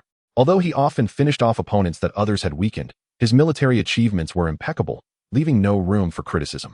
Who could possibly overlook such a promising young man? As the urgency of the situation demanded, the injured were promptly sent to the city for treatment, for they were to venture out again in 2 hours. While 2 individuals were exchanging pleasantries, the voice of Moore rang out. All right, old 9, you take a breather. I need to check on those rascals under my command. I can't have anyone injured trying to head out again. Wang Laoqi chuckled, rising to brush the dust from his trousers. Take care, 7th brother. With that, Wang Laoqi departed, leaving Xia Yu unable to remain idle. Although Zhao Xiong managed the affairs of the 9th team, as the squad leader, he could not let his comrades go without even a brief interaction. Brushing off the dust from his clothes, Xia Yu stood up and began to inspect the ranks, ensuring that no soldier was concealing injuries in preparation for their next sortie, as Wang Laoqi had suggested. It was commendable to possess the spirit to engage the enemy, but he could not allow anyone to become a liability to their brothers. Ah, senior, you two are resting here. After completing his circuit, Xia Yu spotted the old man with the goatee in a corner of the team. Where else could he be? Indulging in a feast within the confines of the city's tents? That was not something he could bring himself to do. The old man lifted his eyelids, releasing a cold grunt from his nostrils. Very well, you rest here. I have matters to attend to. It seemed the old man was akin to a dog. He responded brusquely to Xia Yu's friendly greeting. It was best not to provoke such ill temperament. Come back. I've been waiting for you. Upon seeing Xia Yu attempt to leave, the old man could no longer sit idly and stood, seizing Xia Yu's arm. Hee, young man, what do you think of formations? Just as he had mentioned, the old man's mood shifted more rapidly than a dog's. Formations, they are good, particularly profound, requiring great wisdom to master. Was he expecting flattery? Xia Yu was unsure of the old man's intentions, so he could only offer a few compliments. Do you wish to possess a formation spirit? My strength is insufficient, and my current summons are already at capacity. It would seem I have the desire but lack the means. Although intrigued by the prospect of a formation spirit, Xia Yu was reluctant to become a formation master, as it would cost him a slot for a powerful summoned beast. Moreover, he was on the brink of reaching the gold tier, after which he could leverage the abilities of summoned beasts. At this juncture, acquiring a formation spirit would run counter to Xia Yu's plans. A mere trifle. I saw you on the battlefield. You possess a silver 9-star Knight Warrior. Advancing to the gold tier is merely a matter of time, and preparing for a gold tier summoned beast is just right. The old man's grip on Xia Yu's hand tightened, as if fearing he might flee. Senior, please loosen your grip. Let us discuss this calmly. Did the old man have ulterior motives? Xia Yu had merely exchanged a few words, yet he was being pursued by a platinum tier formation master for apprenticeship. Such attention was quite burdensome. Being a formation master was indeed a respectable profession, fostering connections with influential figures in the military. However, the rank was rather low for Xia Yu's aspirations. If a diamond tier formation master were to seek him as a disciple, he would have readily submitted, prostrating himself in reverence. What nonsense! You must be dreaming if you think you have a chance. The old man with the goatee glared, abruptly releasing Xia Yu's arm. You should inquire about my standards for accepting apprentices. Many talented individuals have knelt and wept, yet I scarcely give them a glance. You are nothing. I've encountered someone who can boast even more than I. Well, if there's nothing else, I'll take my leave. I have tasks to attend to. Conversing with this old fellow left Xia Yu with a lingering sense of being ensnared. It was best to make an exit. What's the rush? If I don't go, the tasks won't proceed. How about a negotiation, perhaps a trade? The old man's eyes sparkled as a warm smile returned to his face. What trade? What could I possibly have that would interest you? As a platinum tier formation master, he must have no shortage of resources. What could a mere impoverished youth like Xia Yu offer that would catch his attention? The training method for Knight Warriors. If you share that knowledge with me, I shall grant you a formation spirit free of charge. What do you say? Finally, the crux of the matter emerged. It seemed the old man had his sights set on Xia Yu's Knight Warrior. But first, could you enlighten me on the strength of such a summoned beast? Surely, the slow process of setting up formations cannot be advantageous in combat. Xia Yu was indeed familiar with the training methods for night warriors, but could not divulge them. However, he could extract information in return. The strength of a formation spirit. Young man, pay attention. The old man gathered white light in his hands, slowly raising them before suddenly pressing down. Good heavens! Before Xia Yu could utter a word, his body felt as if it were being crushed under an immense weight, making it nearly impossible for him to stand. How does that feel? This is a gravity formation, 3 times the weight. Now let us try this. With a flash of white light, the old man raised his hand, and Xia Yu felt his weight lift, his body floating half a meter above the ground, feeling weightless. This is a lightness formation. These are all basic formations. Would you like to try a combination formation? No, senior, please lower me back down. Xia Yu had forgotten that this old man was a platinum-tier beast master. His ability to instantly activate formations was quite unexpected. Suddenly, without warning, the sensation of weightlessness vanished, and Xia Yu crashed back down to the ground with a thud. Chapter 60. Con Artists. The cultivation of undead creatures was scarcely documented in the vast archives of the Great Xia, primarily because the realm of the undead was the first to host such a rich variety of these beings. Previously, the undead had largely been derived from the abyssal realms of Western Europe, which predominantly featured demons, with only a few undead creatures, such as blood demons, mummies, and ghouls. The appearance of pure undead beings like the Night Warrior was indeed a novel sight in human history. Since he was disinterested in further inquiries, Xia Yu returned to the negotiation. The old man chuckled, observing Xia Yu's awkward rise from the ground. Is that all? I concede that the instantaneous formation can provide support in battle, but that does not warrant me relinquishing a summon slot. With a dismissive pout, Xia Yu shook his head slightly. Is that all? You truly underestimate me. What you just witnessed were merely basic formations. Those above the gold tier possess combination formations, which are formidable techniques. I am not merely boasting. With my platinum tier prowess, I can execute gold tier formations in just a few seconds, making them effectively instantaneous. What you witnessed was a platinum tier grand formation, consisting of 360 nodes, encompassing an area of several kilometers. The slower execution is simply a matter of scale. The old man spoke, extending his right hand to point, and a small array materialized on the ground before him, covering an area of approximately 1 square meter, with several blades of wind swirling and slicing within. Do you see? Never underestimate an array master. Every high-level array master is a formidable beast tamer. Observing Xia Yu's captivated gaze, the old man with the goatee revealed a hint of pride on his face. So what do you think? Care to discuss? Not so fast. Let me take another look at your combination array. The wind blade array is quite admirable, albeit slightly lacking in power. Otherwise, it could serve as an efficient experience collector. Everything seems to be falling into place. It's rather intriguing. Very well, today is the day. I shall enlighten you with a little demonstration. As the wind blade array dissipated, the old man gathered light in his hands once more, pointing again to reveal yet another array in the same spot. This time, it was a fire array, with flames roaring within a certain range. Feel the wind. The old man's finger gestured again, and a hint of azure light flickered within the originally fiery array, causing the flames to surge dramatically. Good show. Splendid. This display thrilled Xia Yu, showcasing a multi-element combination array of considerable might. Ordinary summoned beasts could not achieve such feats. For instance, the Thunder Hawk, which only wielded lightning elements, could only unleash lightning attacks. When faced with rock-based creatures, its effectiveness diminished significantly. If water elements were to assist, the electrically charged rocks, having been soaked, would surely convulse under the onslaught. Yet, the Thunder Hawk was incapable of such versatility, whereas this array spirit could accomplish it. The prowess of the array spirit extended far beyond this. It could manipulate arrays of any elemental classification. Just imagine which summoned beast could achieve that. Truly unique. With a raised brow, the old man's arrogance surged once more. Now, all you need to do is tell me the evolution route and required items for the Night Warrior, and I shall grant you an array spirit on the spot. You must understand, array spirits are incredibly rare, being naturally born summoned beasts. The old man was fervently pitching his array spirit, hoping to extract the information he desired. Senior, such a precious array spirit is beyond my humble reach. The Night Warrior was a chance acquisition. As for the evolution route and necessary items, I am entirely in the dark. However, I can share my encounter with it. How could Xia Yu possibly know what even a platinum level being did not? It was simply impossible. Rather than explaining how he came by such knowledge, Xia Yu found it simpler to fabricate a tale. At worst, he could repeat the story that had deceived Sure Hao and the others. I obtained this Night Warrior outside a spatial wormhole, and since the contract, it has never evolved. remaining in its current state. Whether believed or not, he was determined to stand firm on this matter. The information was simply too advanced for the present. Perhaps in due time, he might barter for some benefits, but not at this moment. You rascal. After all my efforts, you give me this in return. Are you trying to provoke me into action? The old man's beard bristled in indignation as he pointed, and Xia Yu felt an unseen force constraining his body, rendering him immobile. Will you speak? If not, I may be compelled to take more drastic measures. The old man glared, light shimmering in his hands, preparing to ensnare Xia Yu in yet another array. This lad, with his slick tongue, needed to see some consequences. He ought to extract some information, or else all this effort would be in vain. Captain. Xia Yu's eyes brightened as he shouted towards the old man's back. Spare me your tricks.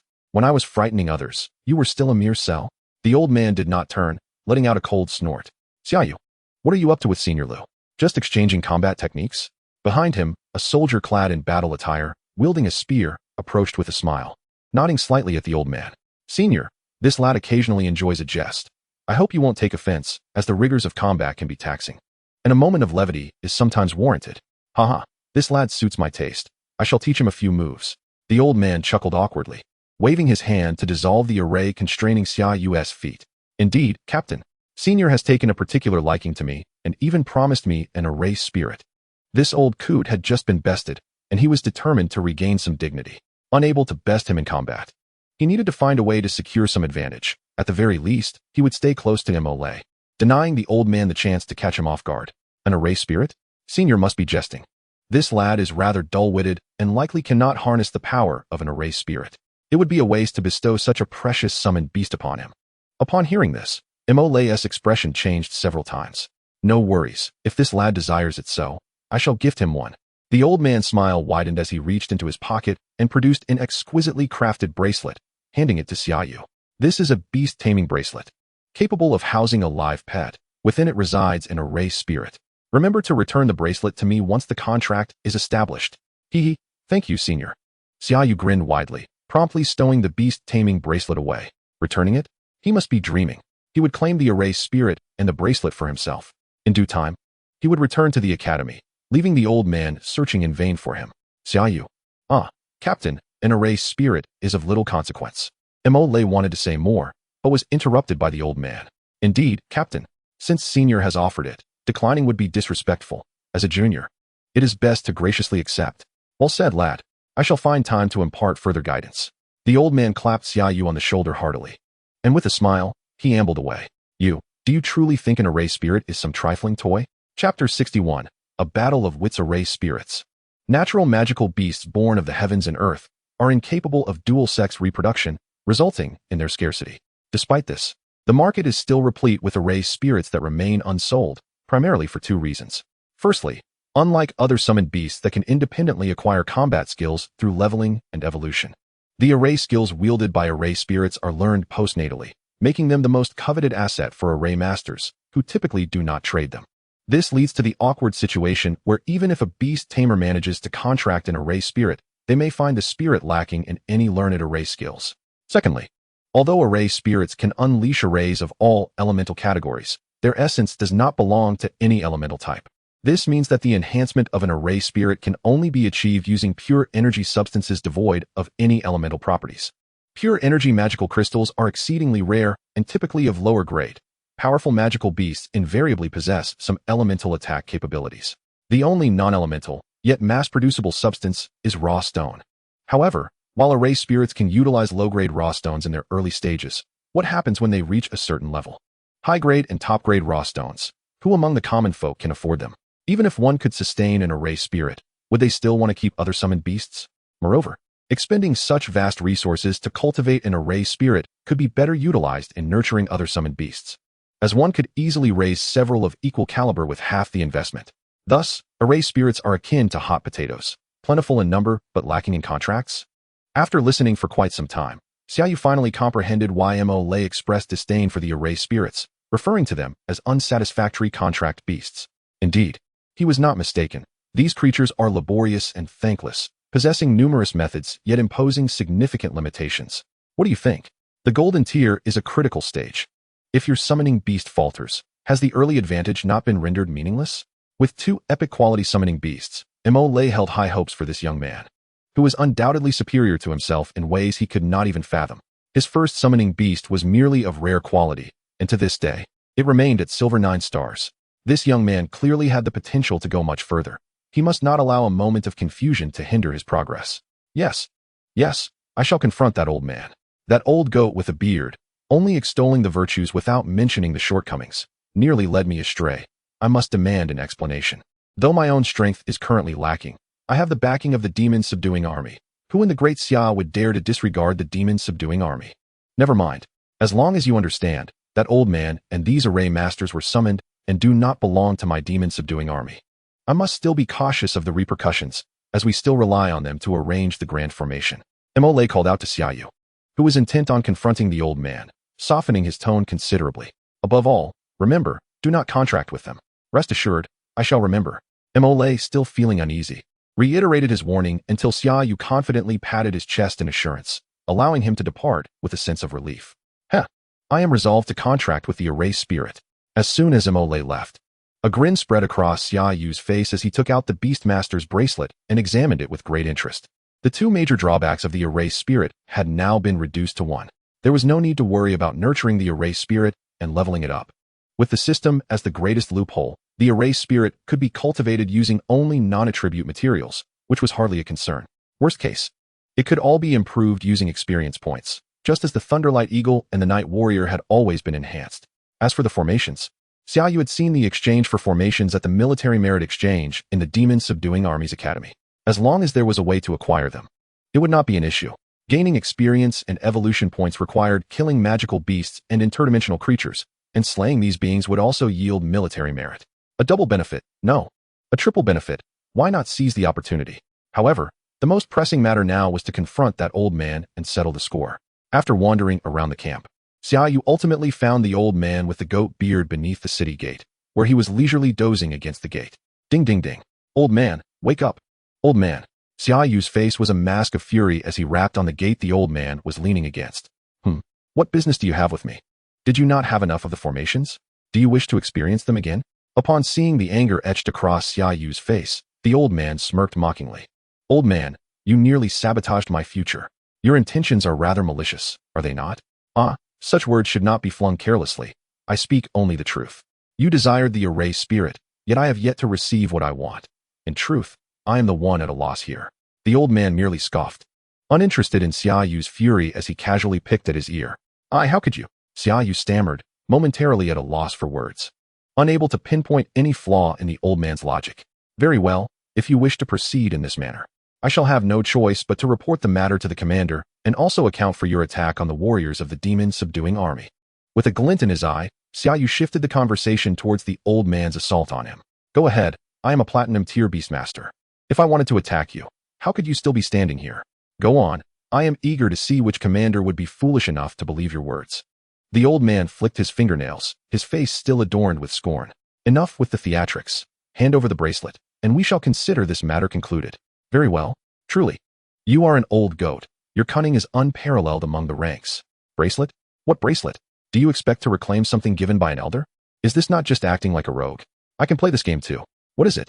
You do not intend to contract the array spirit, yet you wish to keep my bracelet? The old man withdrew his outstretched hand, letting out a derisive laugh. Who says I do not intend to contract the array spirit? I fully intend to do so, but the bracelet will have to wait until I successfully contract the array spirit before I can return it to you, elder. Oh ho. After Mole enumerated the array spirit's shortcomings, you still wish to contract it? You certainly possess a fair amount of bravado. The old man raised an eyebrow, observing the youthful Xia Yu, sensing a hint of defiance in his demeanor. The profession of array masters is rooted in mentorship. Without a master, there are no formations to learn, and the array spirit is deemed worthless. You must think this through carefully. No need for your concern. Let us discuss the compensation for your assault on me. Compensation? Nonsense. There is nothing to discuss. The old man and the youth argued vehemently beneath the city gate, their faces flushed with indignation, leaving the surrounding soldiers bewildered. Was this truly the platinum tier array master and the valiant captain of the ninth squad? They appeared more like two shrewish women squabbling in the streets. After a fierce exchange lasting 20 minutes, Xia Yu ultimately succeeded in obtaining various foundational formations of bronze and silver quality from the goat-bearded old man, El Yang. The price for this was to summon the Night Warrior for the old man to examine. unable to procure the evolution route and required items. The old man turned his attention to the night warrior, hoping to derive evolutionary information from this completed specimen. Kid, you still need to return that bracelet to me. Hey, old man, is this never-ending? Xia Yu had barely caught his breath when the old man pressed on. Your bracelet is empty. There is no array spirit within it. The array spirit resides in this very bracelet. Chapter 62, The Might of the Grand Formation. Report, Captain Xiao. All personnel have assembled and are ready to depart. Zhao Xiong leaped off the back of the Crimson Flame Tiger, one hand slung across his chest as he saluted Xia Yu. What of Brother Qi and Brother Chen? All set, they are assembling at the city wall. Beneath the archway of the Bone City Gate, 3 squads, totaling fewer than 100, stood in an orderly formation, each accompanied by their summoned beasts. Brother Chen, Brother Qi. At the front of the formation stood Chen Bing and Wang Laoqi, and Xia Yu greeted them as he approached. Ready to go? Let us depart at once. The sooner we finish, the better. Chen Bing nodded, his eyes betraying a weariness that could not be concealed. It was not just him. Even Xia Yu, who arrived afterward, felt the fatigue accumulating in his body, which could not be suppressed despite ensuring adequate sleep. This was a profound mental exhaustion. Who suffers the most in battle? It is undoubtedly those warriors who remain steadfast on the front lines. The city gate creaked open, and the 100 or so individuals, riding their summoned beasts, surged forth. Outside Bone City, the gathering of undead creatures increased steadily. With the passage of time, these beings were not diminished by the conflict, but rather multiplied. Among them were formidable undead creatures. Just a few days prior, a Diamond-tier undead creature had appeared, swiftly dispatched by 2 Diamond-tier commanders working in unison. Yet, it was undeniable that the situation outside the city was growing increasingly dire. As the 100 or so individuals exited the city, the hundreds of wandering undead creatures outside surged forward like rabid dogs, pouncing upon them in an instant. All forces, charge. Ensure you do not fall behind. At the forefront stood the vanguard, composed of Chen Bing, Wang Laoqi, and Xia Yu. Intriguingly, none of these 3 possessed mountable summons. One wielded an ice spirit bat, another a silverhorn warrior, and the last a night warrior. While formidable in strength, their capabilities were somewhat awkward. Fortunately, Chen Bing, a golden-tier warrior, had a silver 9-star fire lion, and Wang Laoqi commanded a silver 5-star earth wolf, alleviating the uncomfortable situation. Perched atop the fire lion, Xia Yu felt a twinge of melancholy. Back in his bronze-tier days, he had no choice but to accept whatever he could get. When he reached silver tier, he fortuitously encountered a skeleton warrior, one that could evolve to legendary status, an opportunity he could not refuse. Now, as he stood on the brink of golden tier, confronted once again by an array spirit, he found himself pondering when he might finally possess a summon capable of charging into battle alongside him. To wield a blade and ride forth in a pristine white robe, it was a dream he yearned to fulfill. Alas, the realization of that ambition seemed as distant as ever. Kill. Just as Xia Yu was engulfed in his thoughts, the leading ice spirit bat collided with the advancing undead creatures.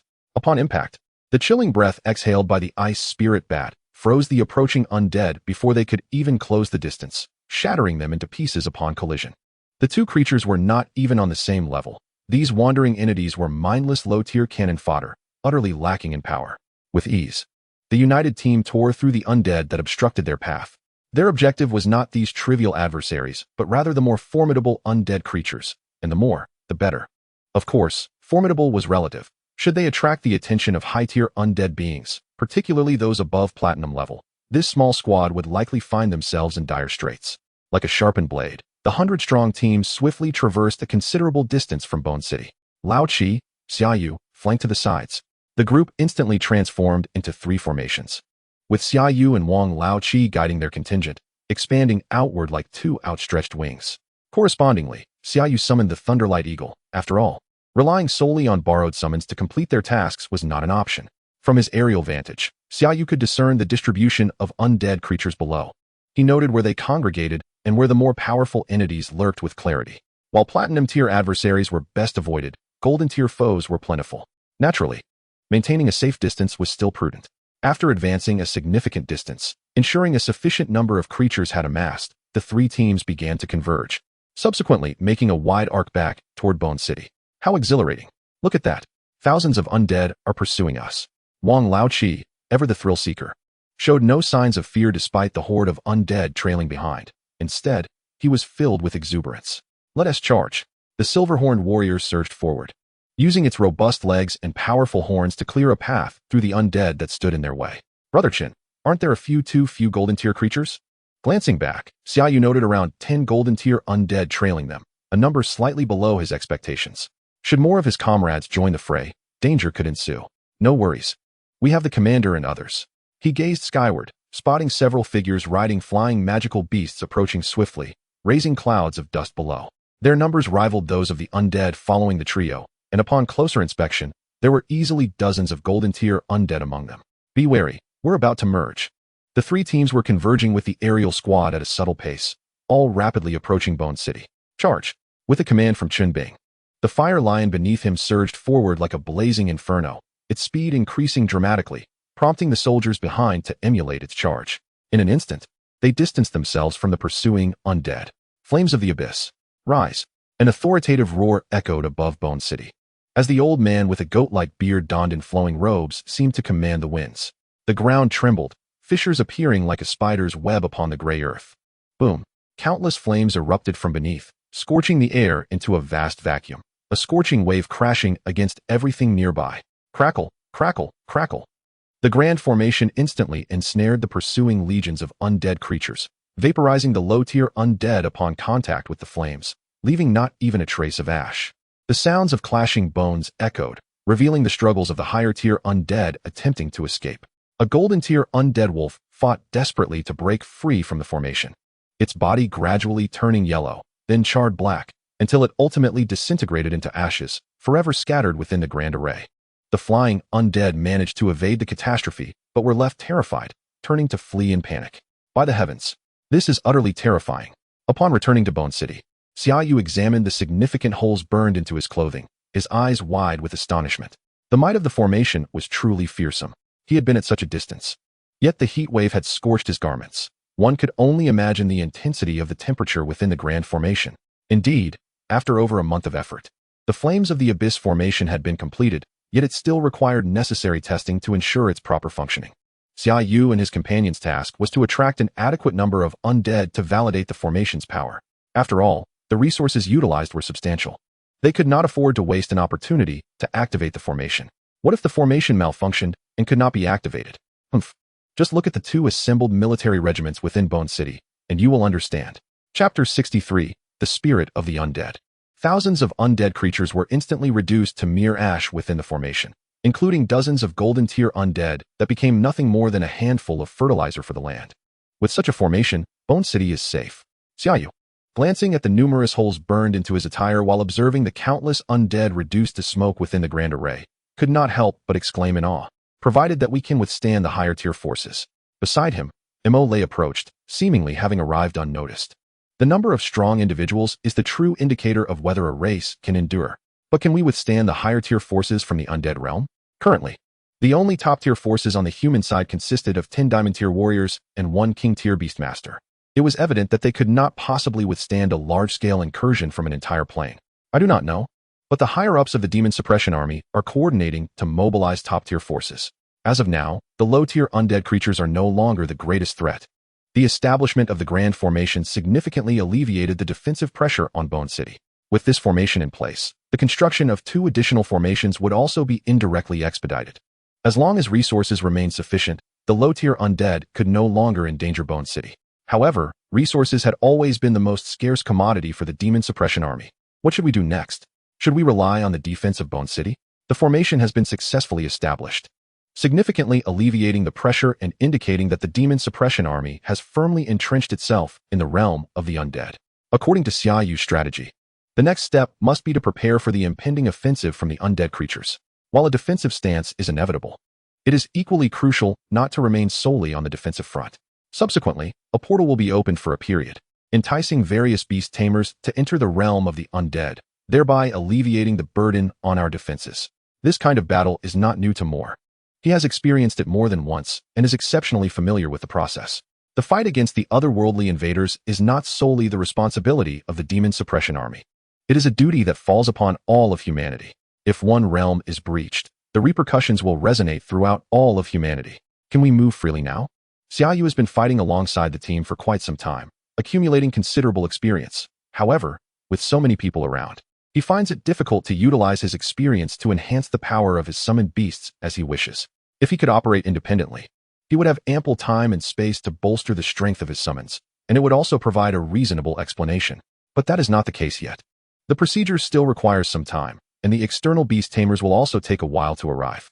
During this interval, the City of Bones must still rely on the formidable army for its defense.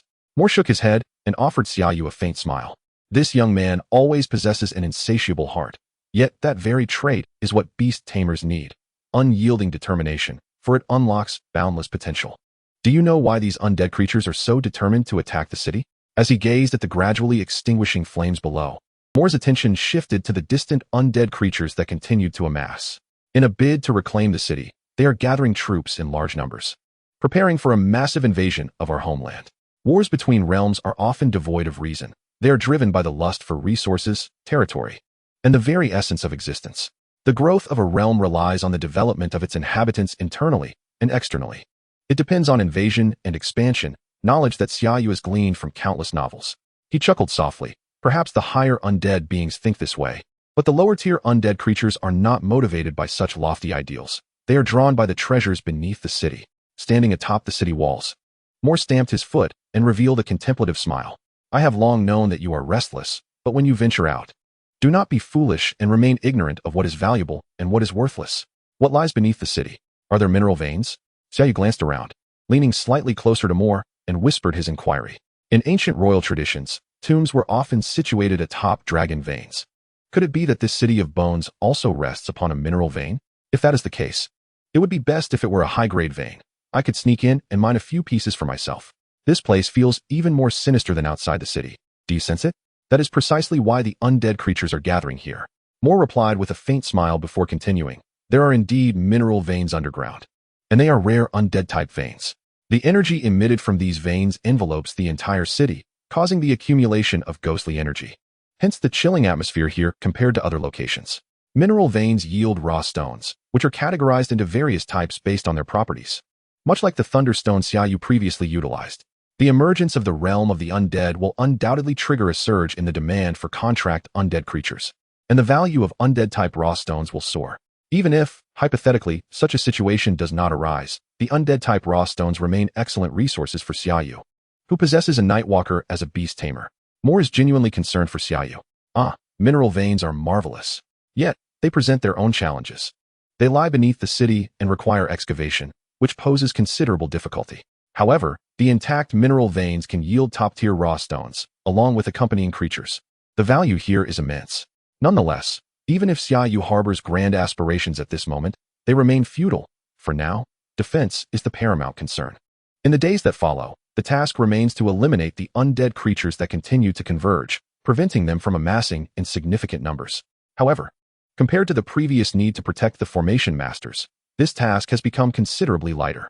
As for the construction of the other two formations, the completion of the Fiery Inferno formation has freed up formation masters to be allocated to the other two formations, hastening their progress. On the third day after the Fiery Inferno formation was completed, the Nine Heavens Thunder formation was also declared finished. Once again, Xia Yu bore witness to a grand spectacle. Within a radius of several kilometers, countless bolts of lightning cascaded down like raindrops, instantly reducing the struck undead creatures to mere ashes.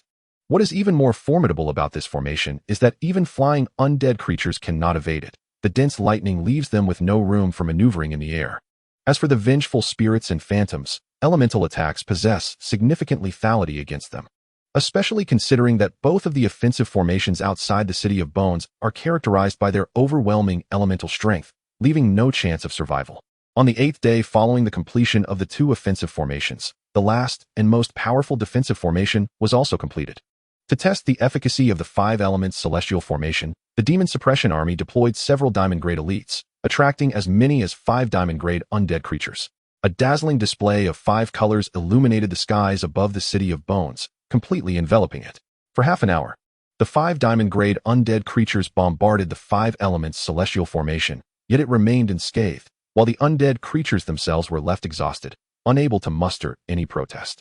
With the 3 formations established, the Demon Suppression Army has gained a significant advantage and initiative. It can be confidently stated that if the number of king-level creatures attacking from the realm of the undead does not exceed that of the Demon Suppression Army, the safety of the City of Bones is assured. On the 7th day following the completion of the 3 formations, the City of Bones welcomed a group of special visitors. Chapter 64. What perspective? Since the realm of the undead was opened, more than 5 months have passed since the human race settled in the City of Bones. Throughout these 5 months, it has been solely the Demon Suppression Army engaged in battle against the undead creatures attempting to breach our defenses. Now that the human side has firmly established its foothold, the City of Bones is visited by a group of special guests. Captain, we have been toiling away at the front lines for so long, and now this group of individuals comes to reap the rewards. Are you certain that those in command are in their right minds? As Xia Yu witnessed a multitude of non-Demon Suppression Army personnel entering the city, he genuinely could not comprehend the rationale of those at the top. During the most intense and arduous moments of combat, these individuals were nowhere to be seen. Now that it is time to scavenge resources, they are rushing in, each one more eager than the last, fearing that they might miss out. What must the frontline warriors, who have fought tirelessly, be thinking? Do not speak carelessly. There are reasons for the actions of those in command. More shot Xia Yu a disapproving glance. Reasons? What kind of nonsense is that? They are simply bowing to pressure. The ones truly suffering are us, the warriors fighting on the front lines. Before Xia Yu could respond, Sure Hao, standing nearby, could no longer contain himself, his face displaying disdain and a tone of contempt. Ah, it is still you, Brother Hao. This young man entered the realm of the undead alongside Xia Yu, and in just 2 or 3 months, his strength has progressed significantly.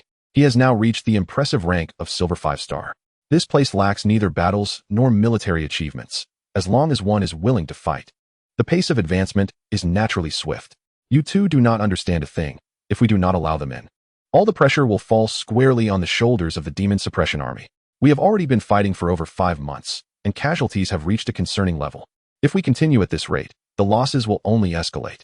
Pray tell, how many casualties has your 9th team suffered? Mori raised his hand and delivered a light smack to one individual. The casualties have surpassed 40%. Mentioning the casualty rate rendered Xia Yu somewhat disheartened. In just 5 months, what was once a fully equipped squad of 50 had dwindled to barely over 20 who could still take to the battlefield, an evident testament to the fierce nature of the conflict. Your team has endured over 40% casualties, while the 2nd Legion has suffered more than 30%, resulting in over 3,000 brave warriors resting eternally here. Mori furrowed his brow, each mention of these facts piercing his heart. Just days ago, he shared laughter with those young soldiers, and in the blink of an eye, they could become lifeless corpses. Even for Mori, who had grown accustomed to the cycle of life and death, such scenes remained profoundly difficult to accept. Do not fixate solely on resources. There are plenty to be had, provided we first secure this realm, after which we may scavenge for resources. The current resources are negligible. And besides, the most significant spoils still lie within our grasp. Stomping his foot against the city wall, Mori continued. What belongs to us, or them ultimately, serves to strengthen the overall might of humanity. Moreover, the resources acquired by others were also earned through battle. They did not simply take them from us without effort. Thus they too are our comrades. His lecture left the 2 men speechless, for despite Mori's humble beginnings, his wisdom in such matters surpassed that of many. Now, remember to keep your brothers in check, avoid conflict with them, and prioritize unity. Within the city, yet another expanse of tents had been erected. In stark contrast to the orderly formations of the Demon Suppression Army, these multicolored tents were haphazardly arranged, resembling a refugee camp. The members permitted entry were primarily from various esteemed academies, youthful individuals eager to explore the uncharted territories. Currently, independent beast tamers from the outside world were not yet allowed in, as the situation in the realm of the undead remained precarious, fraught with instability. Shoo! Look at that girl, she is the fairest. Huh, what is wrong with your taste? That one looks like the 2nd aunt of Zhu Beiji. Look at her. Ah, splendid. Fair-skinned, beautiful, with long legs. The sight of women for the first time in the camp ignited a surge of interest among the single men. Their eyes wide as saucers, nearly popping out of their heads. Ahem, what is going on here? Upon entering the camp, Xia Yu was met with this spectacle. With necks stretching like geese, and Zhao Xiong, one arm draped over his neck, animatedly gesturing. At least you're a deputy captain. Mind your image in front of the soldiers. Ahem, I know. Zhao Xiong's face flushed, his neck retracting in embarrassment. The higher-ups had made it clear, no conflicts with them, and all brothers were to remember that. Yes, he straightened his chest and saluted sharply. By the way, you have a good eye. That girl is indeed quite captivating. Laughter erupted throughout the 9th team at Xia Yu's quip. The defense of Bone City continued daily, with students from various academies occasionally participating to observe and learn. These individuals, the elite, were starkly different from the lowly soldiers in the ranks. The lower-tier soldiers could be deployed to the battlefield the very next day after being equipped, with their survival entirely left to fate. In contrast, these elites underwent necessary training and guidance before being permitted to venture out, ensuring their safety against the diverse array of undead creatures, understanding their combat styles and weaknesses intimately. Compared to the lower-tier soldiers, these elites seemed to be there for a field trip, followed by practical simulations. Fortunately, the leaders from the academies were well acquainted with the procedures of the Demon Suppression Army, conducting their teachings from a distance atop the city walls, thus not interfering with the army's operations. Both groups coexisted without conflict. Captain, how is Team Leader Wang Meng's injury? As days passed, the first arrivals from the academies began to depart the city, and Xia Yu observed this with a growing sense of unease. Just then, he happened upon Mori on patrol. Haha, I knew you wouldn't be able to sit still. I've already visited the logistics hospital. He should be fine in a couple of days. Mori chuckled, walking alongside Xia Yu. However, if you go out, you must prioritize your safety. I can't leave my post, but I will ensure you return safely. Rest assured, I have one defining trait. I cherish my life above all, for I fear death more than anything. Also, strive to reach the golden level quickly. You might catch a significant opportunity. What kind of opportunity? You think you can just leave? No one is going anywhere until I say so. Who do you think you are? My father is Zhang from the Zhang family of Zhaowu City. Those who are wise will disperse. As they conversed, they noticed a commotion nearby, with a group of soldiers encircling a few young men and women. One man in splendid attire, standing at the forefront with a rather arrogant expression. What is happening here? Mori's brow furrowed at the sight. Just after being warned against conflicts with the academy students, his own camp had now clashed with these youngsters. Captain, they came asking for water. I gave them some, but that girl deemed it dirty and poured it out. A soldier emerged from the crowd, pointing at one of the attractive young women. I merely reprimanded him. And that man began boasting, even kicking over our water. Several large barrels lay toppled on the ground, water spilling everywhere, soaking the earth. Upon hearing this, Xia Yu's temper flared. These individuals seemed oblivious to the preciousness of water, yet he understood all too well. Despite the nearby river, this was the realm of the undead, where bones and spirits roamed without fear of water, especially the spirits, which could lurk beneath the surface and strike unexpectedly. Such incidents were not unheard of. Thus, obtaining water was no trivial matter. Moreover, to ensure the water was safe to drink, it had to undergo special filtration and testing through alchemical devices before it could be consumed. These waters were not merely hard to come by. They were fraught with peril. Is that so? After listening to the soldier's somewhat aggrieved account, Mori turned to the arrogant young man at the forefront. We came to ask for water. Not only did he provide us with dirty water, but he also insulted our members. What is wrong with teaching him a lesson? The young man cast a dismissive glance at Mori's insignia, his tone dripping with disdain. Dirty water? No, Captain. That water was drawn from our barrels, freshly filtered. It merely had some soil that got in. The ground of this realm of the undead is shrouded in a layer of grayish fine sand, not to mention water. Even when the wind howls, one could inadvertently swallow a mouthful of sand by simply opening their mouth while standing in the open. It is indeed not the fault of this warrior. The water they have been consuming has always been in such a state. All right, I understand. Mori nodded, offering a faint smile to the man. My warrior has erred, and I apologize on his behalf. I am sorry. Standing tall and at attention, Mori saluted the few men and women before him. Humph, you are quite perceptive. The man scoffed coldly, flicking his sleeve as he turned to leave, followed by the group behind him. Don't be in such a hurry. Mori lowered his hand, uttering 2 words. The surrounding warriors reacted instantly, blocking the path of those attempting to depart. What do you mean by this? Nothing much. I have already apologized, but you must restore this place. Although Mori is strict with his comrades, he is famously protective of them. The acquisition of this water source is indeed no easy feat. It was brought back at great peril by my warriors, and you must take responsibility for your actions. Humph, compensation, is it? Is this enough to cover the expense of sending your warriors on another trip? The man sneered, tossing a stack of federal currency at Mori. Mori did not catch it. The stack hit him and fell into a puddle at his feet. Now you have an additional task. Pick up the federal currency and apologize to me. What do you think you're doing? Is it too little? You, a mere company commander, how much salary do you earn in a month? Fine. I shall add 20,000. The man pulled out 2 more stacks of federal currency and tossed them into the puddle before Mori. You have 1 minute to pick it up and apologize to me. I do not wish to repeat myself. Mori was truly angered, and those familiar with him knew that when he spoke in such a tone, his wrath was genuine. Some individuals appear fiery and aggressive, their tempers manifesting in bulging veins and contorted faces. Others may seem refined and courteous, maintaining their composure even in anger. Yet, when such individuals lose their temper, The consequences can be severe. I, Zhang Wei, the direct descendant of the Zhang family from Xia Yu City, have encountered countless golden tier beast masters. What do you have to be so arrogant about? The man's face flushed red, his gaze darting towards the few women behind him, his fury nearly spilling over. I am well aware of the Zhang family of Xia Yu City. 8 years ago, Old Master Zhang Xiaowu led the entire family's capable warriors to suppress the spatial wormhole that appeared in Xia Yu City, and I have great admiration for that. However, that does not justify your insult towards the soldiers of the Demon Suppression Army. You must pay the price for your actions. Mori's gaze remained calm, yet his words bore an undeniable authority. You are deliberately seeking conflict with my Zhang family, aren't you?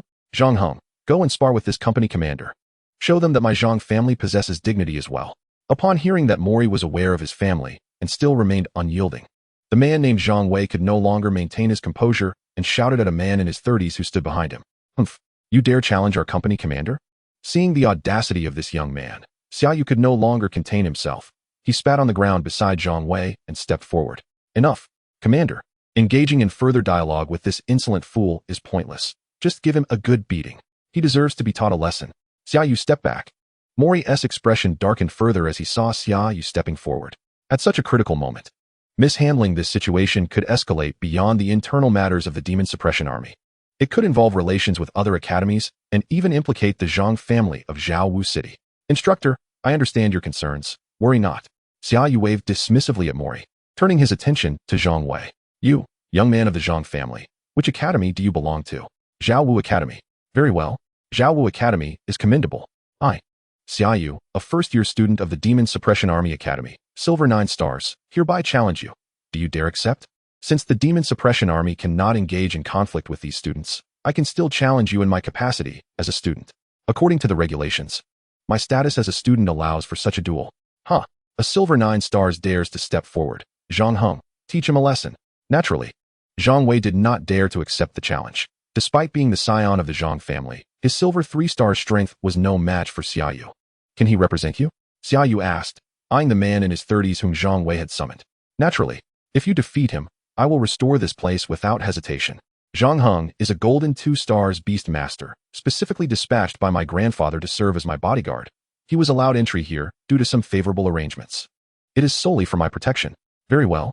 It is settled. Let us proceed. Whoever loses must accept the consequences. Xia Yu was determined not to let this insult go unpunished. The sight of this arrogant youth was infuriating, and he felt it imperative to teach him a profound lesson. Chapter 66, Ironback Mantis. Within the camp, a clearing was made by the soldiers of the 1st Battalion, where Xia Yu and Zhang Heng stood facing each other. I am a golden 2 stars beast master. You cannot possibly win against me. It would be best to apologize to him. I presume you are not a student of the academy? Observing the man in front of him, who appeared to be in his 30s, Xia Yu furrowed his brow. I am not.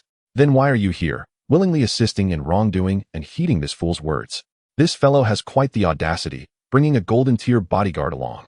Having connections certainly has its perks. His grandfather saved my life, so I am repaying the favor. My goodness.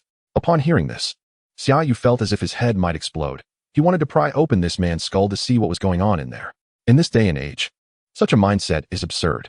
Saving your life does not mean you owe your life in return.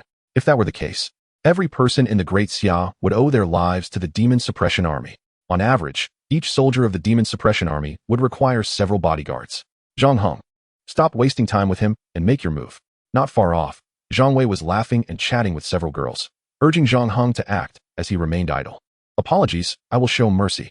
A cyan 6-pointed star materialized, and an ironback mantis appeared before Zhang Heng, its 2 sharp forelimbs bristling with menacing barbs.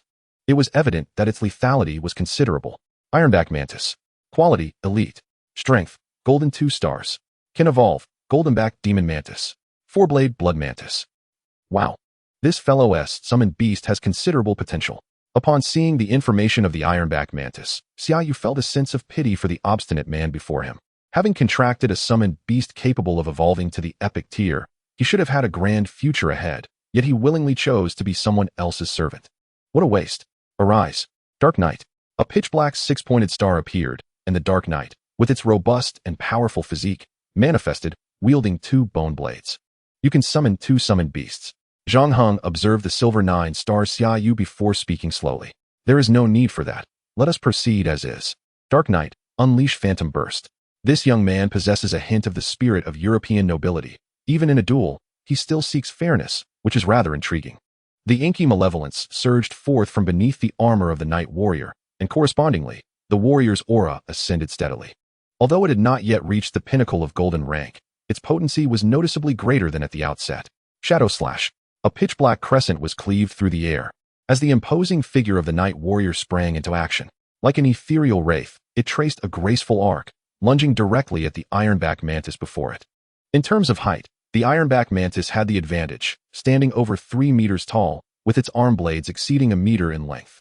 With a swift motion, it unleashed a teal blade of light that collided head-on with the Shadow Slash. The moment the two blades met, a thunderous sound erupted, dissipating into the atmosphere. Ambush.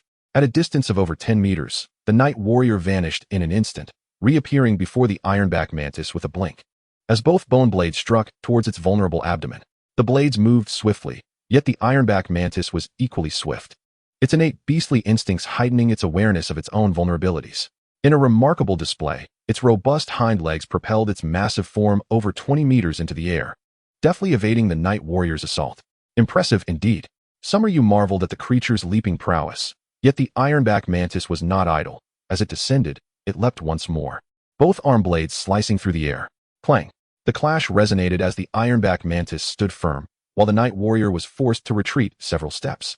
In a contest of sheer strength, Yu was confident that the Night Warrior would emerge victorious. However, the ironback mantis possessed the added advantage of formidable leg power and appeared to have considerable combat experience.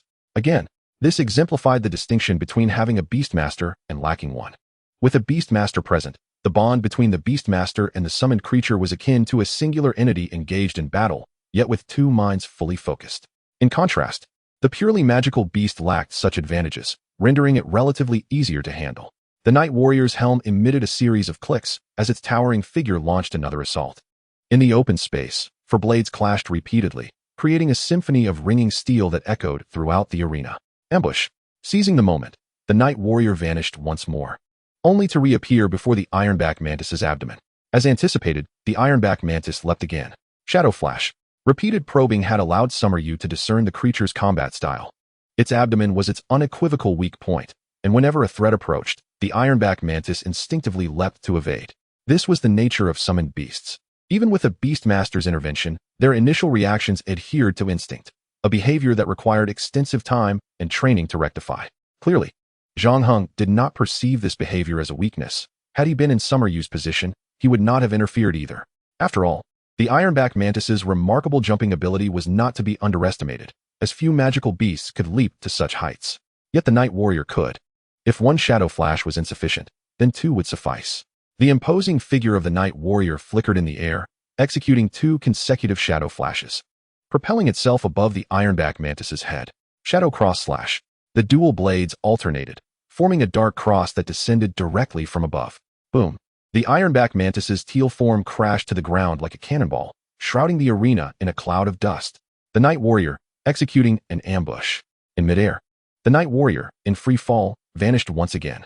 After a moment, as the dust settled, both summoned beasts revealed themselves once more. The ironback mantis raised its arm blades, poised above its head, with one sharp bone blade pressing against its abdomen, the tip having already pierced its skin. In terms of competition, you hold a slight edge, but in matters of life and death, you are no match. The form of the ironback mantis gradually dissipated, while on the other side of the battlefield, Zhang Heng's expression showed no sign of change, though a fleeting glimmer of disappointment flickered in his eyes. Yu refrained from disputing Zhang Heng's remarks. Why contradict him? Because he was right. The most distinguishing trait of a golden-ranked beastmaster is the sharing of abilities, which Zhang Heng had not utilized throughout the encounter. Otherwise, Yu would have long since met his demise. Even if Yu possessed a flying magical beast, the Night Warrior would not withstand a 2-on-1 scenario. Retrieving his summoned beast, Zhang Heng approached slowly, lifting 2 large buckets of water, when Yu interjected, "Wait. Our wager was that this fellow would restore it. And that has nothing to do with you." He gestured towards Zhang Wei, who stood nearby, urging him to halt. You dare to take advantage of me, Zhang Heng. You must exert your full strength to subdue him." Zhang Wei's temples throbbed, his pale face flushed to a shade resembling liver, as he pointed a trembling finger at Yu. Suddenly, the Night Warrior raised its hand, unleashing a pitch-black crescent in an instant. This scene exceeded everyone's expectations. Even catching Zhang Heng, who was responsible for Zhang Wei's safety, off guard. Chapter 67. Apologies, purely an accidental discharge. Boom. The black crescent struck the ground before Zhang Wei, sending a cloud of dust that enveloped the young master. In the presence of so many witnesses, Summer Yu dared not eliminate a family heir. Should he proceed with such an act, the pressure from the demon suppression army and the Zhang family would be too much for him to bear. However, intimidating this brat was certainly within his means. Yu, Zhang Wei stammered, his lips turning a shade of purple as he struggled to articulate his thoughts, his legs trembling as if caught in a sieve. As a family heir, Zhang Wei had never confronted the specter of death. A mere summons would bring forth numerous individuals willing to lay down their lives for him. Even within the academy, no one had ever dared to raise a blade against him. My apologies, my apologies. This summoned beast is malfunctioning, it's simply misfired. With a sheepish grin, Summer Yu feigned contrition, yet showed no intention of recalling the Night Warrior. Young Master Zhang, I would also appreciate it if you could tidy up the battlefield. My summoned beast is being rather unruly and requires immediate training. The Night Warrior's blade rose once more, dark energy coalescing at its edge. Zhang Heng attempted to intervene, but the intensity of Morei's gaze held him in place, suggesting he was ready to act should the need arise. What do you mean by you? Can't you comprehend simple words? Must you be berated before you understand? With a tirade of insults, the heir of the Zhang family faltered, his face flushed. Disregarding the mud splattered upon him as he approached Zhang Heng. Step aside, you useless fool. Snatching the water bucket from Zhang Heng's grasp, Zhang Wei glared at him with palpable resentment. Haraha. Observing the young master's flustered demeanor as he clutched the water bucket.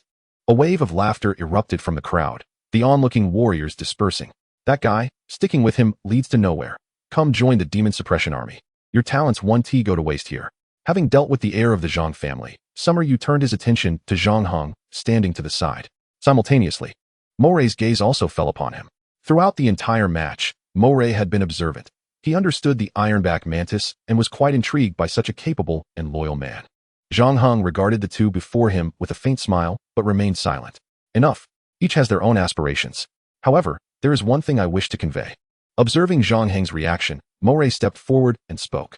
In times of national crisis, every individual bears responsibility. I hope you can distinguish between personal grievances and the greater good of the nation. Only when the country is secure can the family thrive. Gratitude can be expressed in myriad ways. Take a moment to ponder this, and when you have clarity, feel free to seek me out. I am Morei. After patting Zhang Heng on the shoulder, Morei turned and departed. A blockhead. Following those spoiled aristocrats will yield nothing. With a cold snort, Xia Yu also turned to leave. Following Morei. Was his business not yet complete? When would Morei provide a definitive answer? And what of that so-called great opportunity? What exactly was it? 3 days later, Xia Yu met with Wang Mang, the former captain of the 9th Squad, a robust military figure. Thank you, young brother, for taking care of my 9th Squad brothers during this time. I have no gifts to offer, but do let me know whenever you need assistance. Reunited after a long separation, Wang Mang was in high spirits, affectionately draping an arm around Xia Yu's shoulder, as if they were brothers bound by life and death.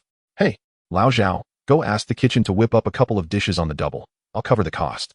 Apologies, but we have military orders. Frontline troops cannot drink. Once we return, we shall celebrate properly. Brother Wang, I owe you my gratitude. Were it not for the support of these brothers, I could not have remained in the camp. If anyone should treat, it must be me, Xia Yu insisted, firmly grasping Wang Mang's hand and calling out to the sprinting Zhao Xiong. Lao Zhao, have the kitchen prepare more. The entire squad shall enjoy a feast today. On my account, Xia Yu was not short of funds at present, although since entering the Demon Suppression Army Academy, he had scarcely earned a penny. However, prior to his arrival, he had made a tidy sum in the northern border. He wondered where that spendthrift scion of the Bai family was now, perhaps inside some beast's belly. Listen, brother, I must inform you that I will also be leaving the squad tomorrow, so today should be a meal on me. What is this? Just as I arrive, you're preparing to leave? Is it because I've taken your position? Rest assured, whether captain or not, it matters not. We are all the same. Wang Mang was in the 9th Squad purely for the bonds of brotherhood. Otherwise, with his golden tier strength, he could easily have secured a commanding position in a frontline unit, or at least a captaincy in a slightly weaker squad. That is not the case. Isn't it nice to have some freedom of movement? I want to see the world. Today's 9th Squad was exceptionally lively, with both the new and old captains present. It was a gathering of reunion and parting, and everyone cherished their time together. Perhaps this is what camaraderie in battle entails, indefinable yet profound. Those who may bicker the most fiercely would stand resolutely at your side when it mattered. The city of Bone Dust continued to witness skirmishes, large and small, daily. The gray soil was littered with shattered bones, and the city walls bustled with activity. Yet, no one noticed that on one fateful day, a figure had followed the main force into battle but did not return, instead heading in the opposite direction. Only the 1st Battalion and the 9th Squad knew that the brave and skilled young man among them had left Bone Dust City, venturing deeper into the realm of the undead. On the ashen soil, a stalwart night warrior forged ahead, leaving a trail of bones in his wake. Not far behind the night warrior, Xia Yu had exited Bone Dust City. In this drab environment, Xia Yu dared not summon the Thunderhawk to hasten his journey, as its brilliant purple-gold arcs resembled a beacon. One should not assume safety in the skies, for the undead with flying capabilities were not few. If he encountered a formidable foe now, no one would come to his aid. The main force remained in Bone Dust City. It was wiser to tread cautiously. Once outside the city, Xia Yu had no clear destination in mind, nor could he plan one. Regarding the geographical conditions outside Bone Dust City, it was likely that only the upper echelons of the Demon Suppression Army and the scouts responsible for reconnaissance were somewhat informed. As for maps, even someone of Moray's caliber did not possess one, so what right did Xia Yu have to navigate? However, he had his own methods. In the realm of the undead, his night warrior was a creature of that very domain. Returning home would be like a fish returning to water, trusting his innate senses. They moved towards areas dense with ghostly energy. What was the purpose of their journey? Aside from enhancing his strength, it was to acquire treasures. Wherever treasures lay, ghostly energy would surely follow. Following his instincts seemed a sound strategy. Chapter 68, Shadow Clone. Soon, Xia Yu realized that while the Night Warrior's instincts were reliable, so too were those of other native creatures. Don't ask why. Experience speaks for itself. Lying on the dusty ground, Xia Yu concealed himself beside a gnarled, twisted dead tree, observing a nearby clearing. According to the Night Warrior's senses, this place emanated a more potent ghostly energy than the surrounding areas. Yet, after scrutinizing for some time, he saw only swarms of undead creatures, with nary a treasure in sight. Did he stumble upon a mine right after stepping out? Was his luck extraordinary, or was this place simply rich in minerals? It seemed fortune sought to bless him with a mine. Having never lived a life of privilege in his past life, this opportunity was not one to be squandered. With such prospects, Xia Yu could not let it slip away. He must hold on tightly. 2 golden tier creatures, with the rest being silver tier, though the quantity was a bit excessive. To know oneself and one's enemy is the key to victory in any battle. Lying low, Xia Yu meticulously marked each of these creatures, indicating strategic targets, showcasing his serious demeanor. Night Warrior, retreat. A series of clattering sounds emanated from beneath the helm as the Night Warrior sheathed half of its bone blade once more. Are you foolish? With so many present, can you really take them all on single-handedly? Xia Yu noticed the Night Warrior was getting a bit overconfident. Had it only just bested a few undead creatures of a higher tier? Was that enough to swell its pride? Attempting to take on a whole host of foes at Silver 9 stars? That was like lighting a beacon in a toilet, inviting disaster. Host, Xia Yu. Level, Silver 9 stars. Summoned Beast, Thunderhawk, Night Warrior. Current available experience points, 304,800. Current available evolution points, 47,820. After months of accumulation, aside from a small expenditure on leveling up his summoned beasts, Xia Yu's available experience points had reached a new peak. Collective combat was not the same as solitary battles. Although he faced no shortage of opponents, Xia Yu could no longer afford to act recklessly as he had during the Beast Tide in Mo Bay City. Would you like to consume 100,000 experience points to elevate the Night Warrior to Golden 1 star? Before Xia Yu could revel in his new high, the system's mechanical voice shattered his excitement. Ascending from bronze to silver required only 10,000 experience points. Yet rising from silver to gold demanded a tenfold increase. A demand of 100,000 experience points right off the bat. How absurd. Even the system had become arrogant, demanding extravagant fees. Now, Xia Yu faced 2 choices. Either allocate all 300,000 experience points to the Night Warrior, elevating it directly to Golden 3 stars, or distribute them judiciously, enhancing both the Thunderhawk and Night Warrior to Golden tier, while still retaining some experience points for a 3rd summoned beast. But what was there to deliberate? He decided to invest everything in the Night Warrior without hesitation. Apologies, Thunderhawk, but you'll have to endure for now. In matters of emotion, it is the Lightning Eagle that has accompanied Xia Yu the longest, and his feelings for it run the deepest. However, reason dictates that Xia Yu should prioritize the enhancement of the Dark Night Warrior first. This creature, being a native of the undead plane, would not attract undue attention upon summoning. In contrast, the Lightning Eagle has faced certain limitations due to its origins, resulting in fewer appearances. Nevertheless, the course is the same.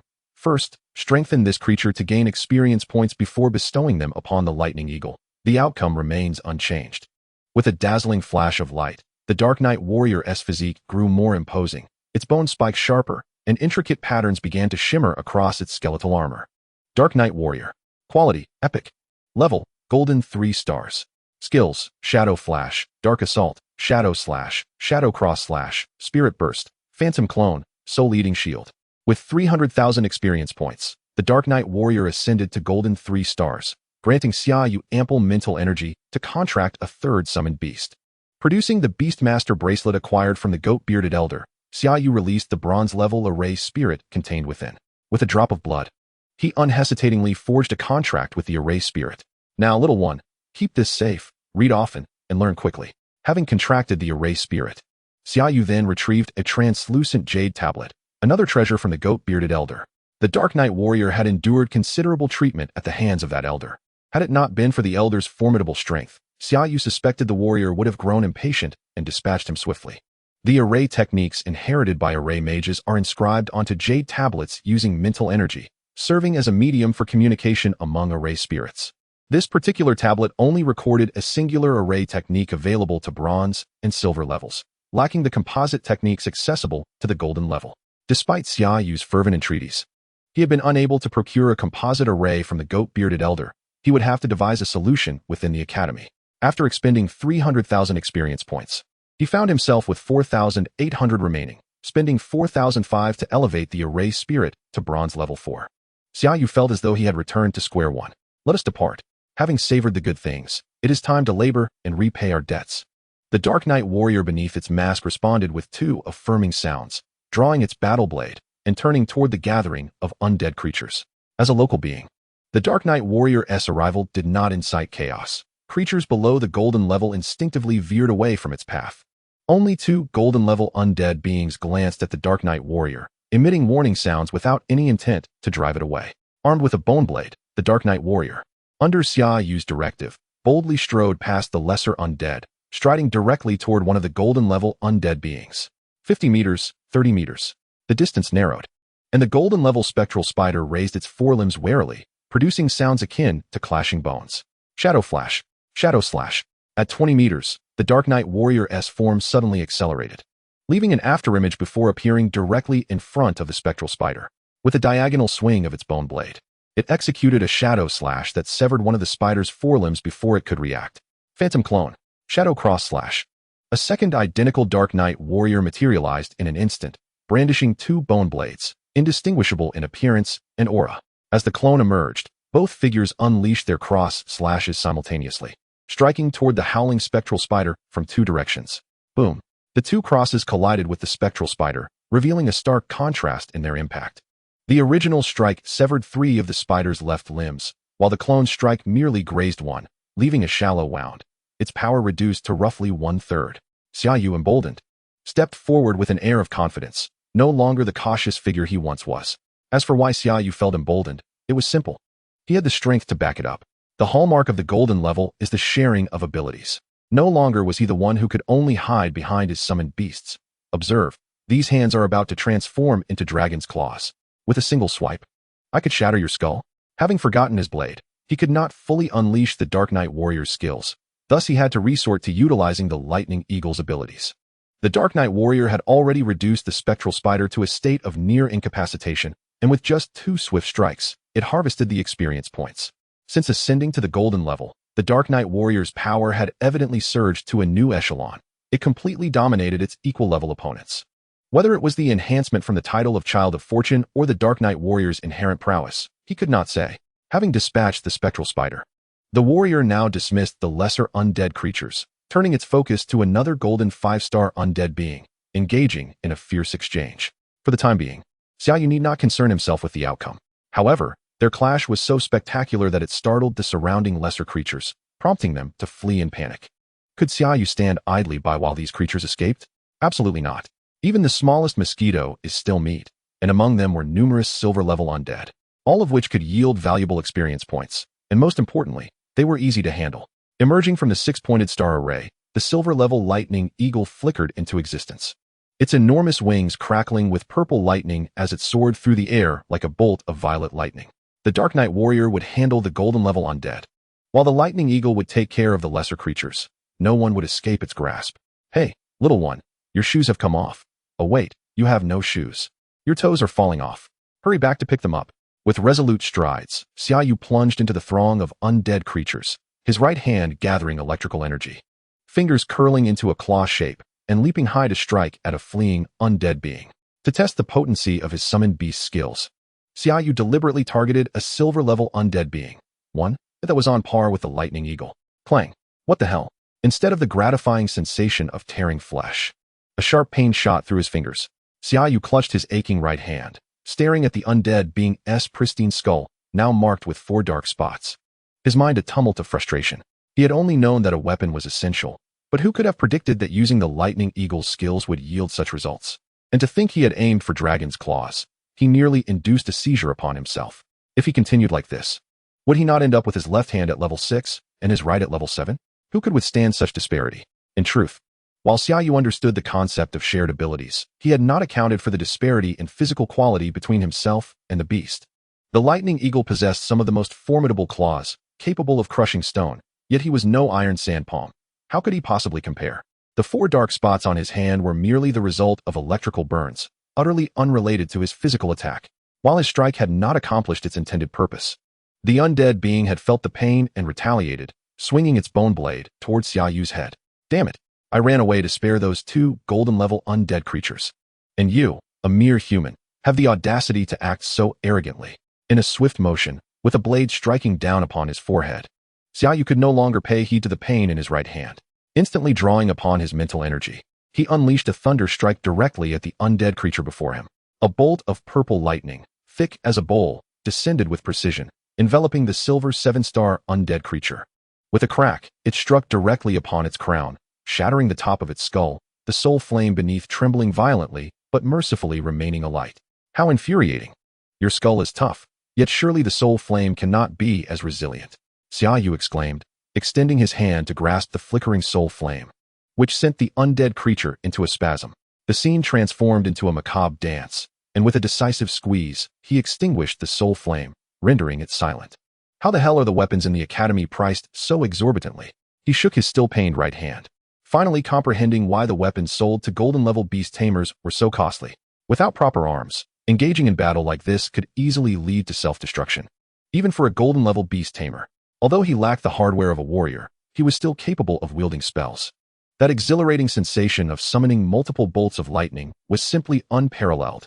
Thus unfolded a scene where 2 golden-level undead creatures clashed fiercely, while on the other side, a man and an eagle resembled 2 arsonists, unleashing lightning everywhere, the violet arcs covering vast expanses. Those fleeing undead creatures, forget about the toes that were flung away. The slower ones had their skulls shattered, oblivious to their dismembered state. Even if one could find a weaker creature to replace lost parts, once their soul flame was extinguished, they would be reduced to mere components for others' repairs. By heavens! The Thunder King. Meanwhile, Xia Yu was reveling in his battle alongside his summoned beasts when a diminutive figure unexpectedly appeared, crouching beside a gnarled tree, eyes wide in astonishment. In just a quarter of an hour, all the undead creatures gathered here, save for those fleet of foot, had been reduced to fragments, bones littering the ground. Aside from that, only the Night Warrior continued its relentless struggle against one remaining undead creature. Return, Thunder Eagle. This bout of rampant lightning had not come without cost. Xia Yu felt a severe drain on his mental energy. Sharing abilities still relied on the power of summoned beasts, and while the prowess matched, the mental toll on the beast tamer was far greater. Perhaps this was the constraint of the heavenly laws.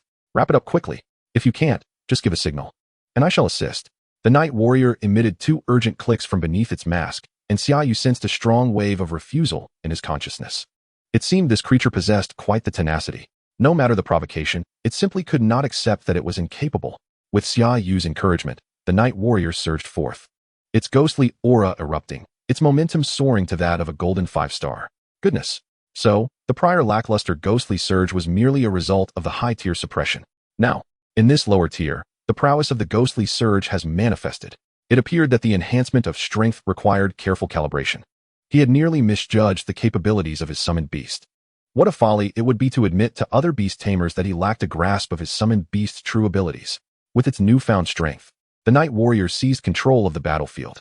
Two figures wielding 4 bone blades enveloped the remaining undead creature from all angles. Ultimately, 2 dark crosses obliterated the golden 5-star undead beast, netting a handsome 30,000 experience points. Truly splendid. Chapter 70, Bone Broth. After a brief tidying of the battlefield and collecting the intact crystal cores, Xia Yu followed the Night Warrior's guidance to the area saturated with ghostly energy. Are you suggesting there's something beneath us?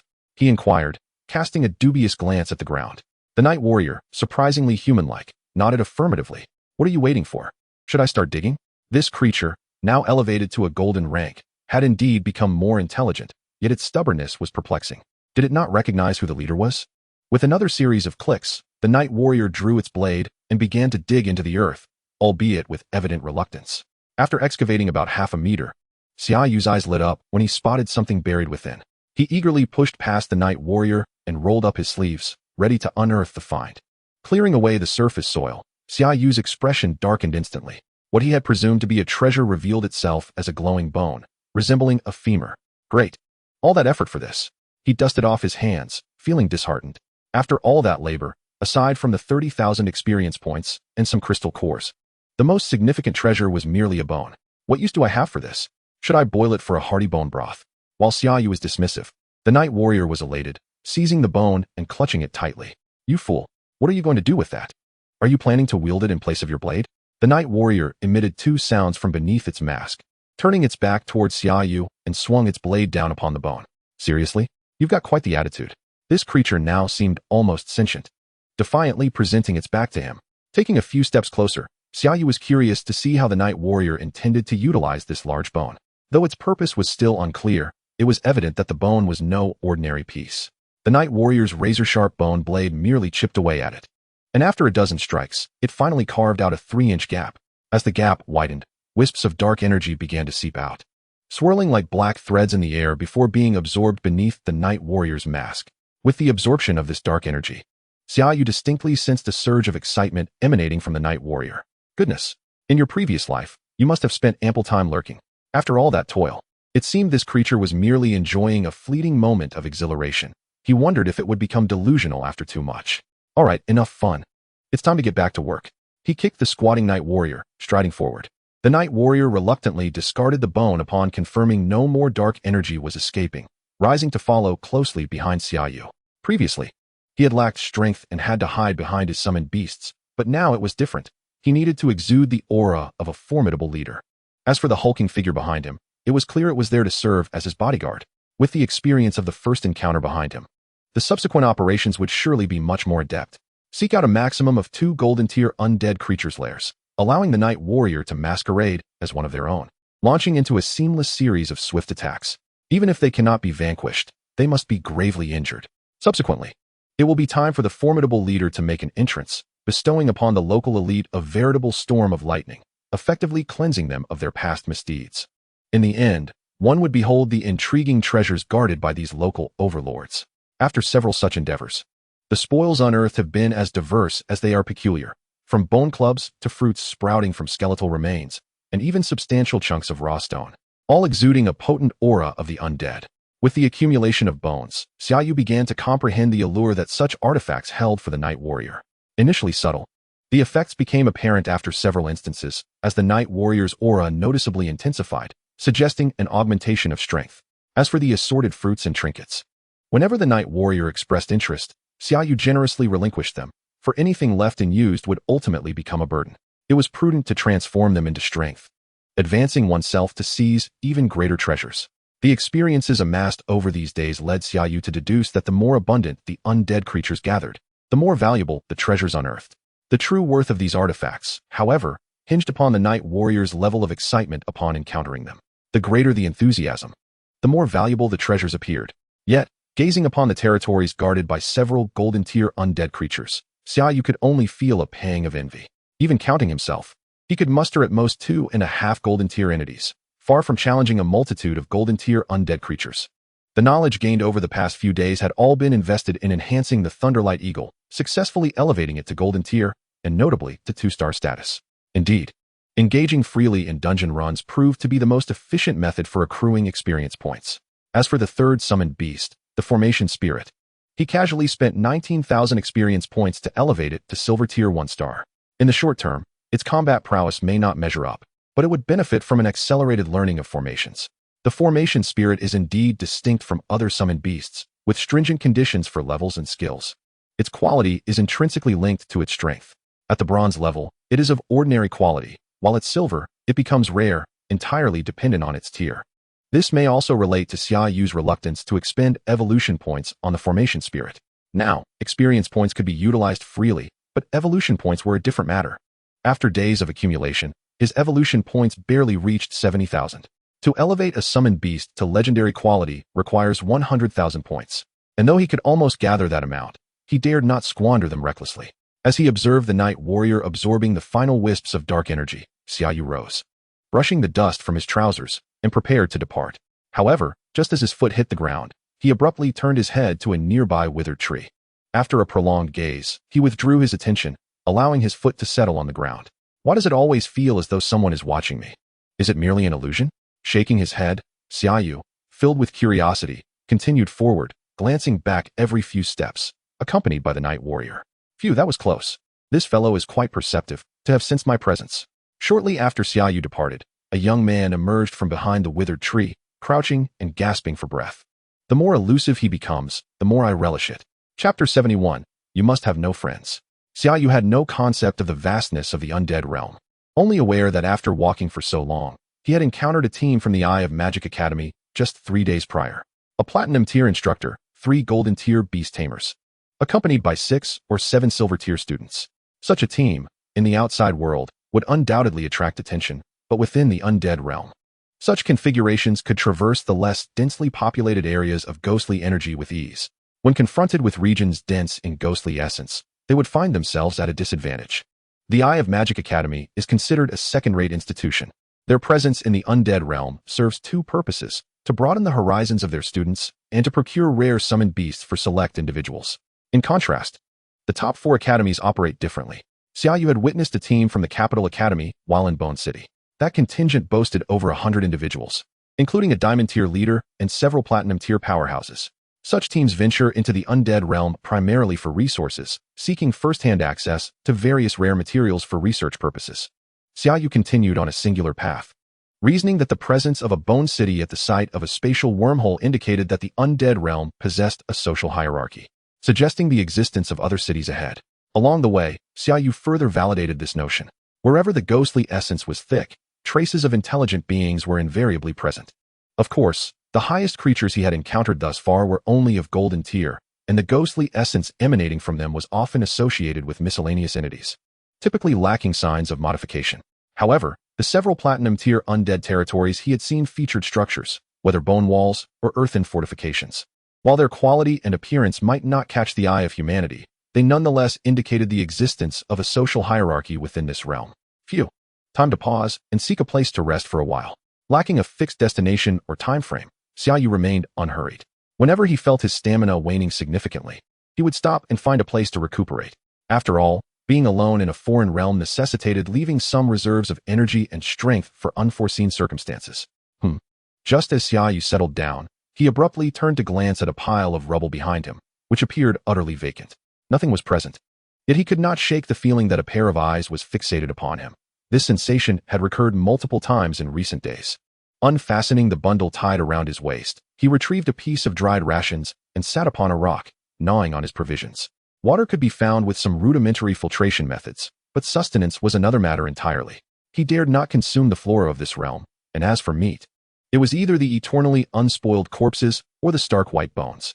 Even Xia Yu, as formidable as he was, could not bring himself to partake in such fare. Thus, he had exchanged some military merit for preserved rations, which were easy to carry and could sustain him for extended periods. Holding the rations in his left hand, Xia Yu concealed his right hand within his clothing, a spark of electricity quietly dancing between his fingers. Whatever lurks in the shadows, reveal yourself. With a swift motion, several bolts of purple lightning suddenly struck the pile of rubble behind him, enveloping the area in a tempest of energy. Regardless of whether anything was present, it was prudent to act first and inquire later. Otherwise, such thoughts might linger in his mind, creating undue psychological pressure during his solitary journey. What the hell? That was a bit excessive.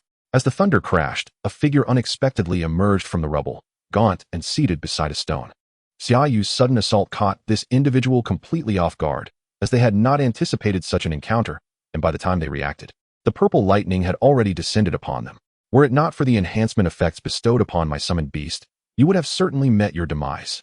With a head resembling a steaming bowl of instant noodles, that emaciated figure gazed at the suddenly aggressive Xia Yu with a look of deep resentment. Did you hear me? What is your name? Where do you hail from? Are you a human or a specter?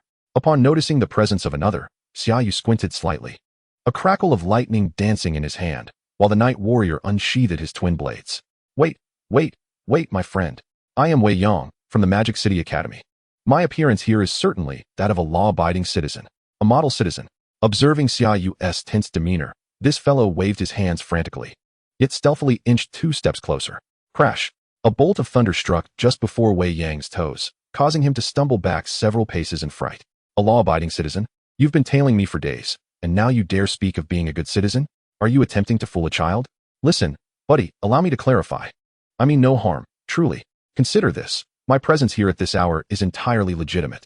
Look, here's my identification. No deceit among comrades. Wei Yong fished out a badge from his pocket and tossed it towards Xia Yu. Clang. Xia Yu did not catch it.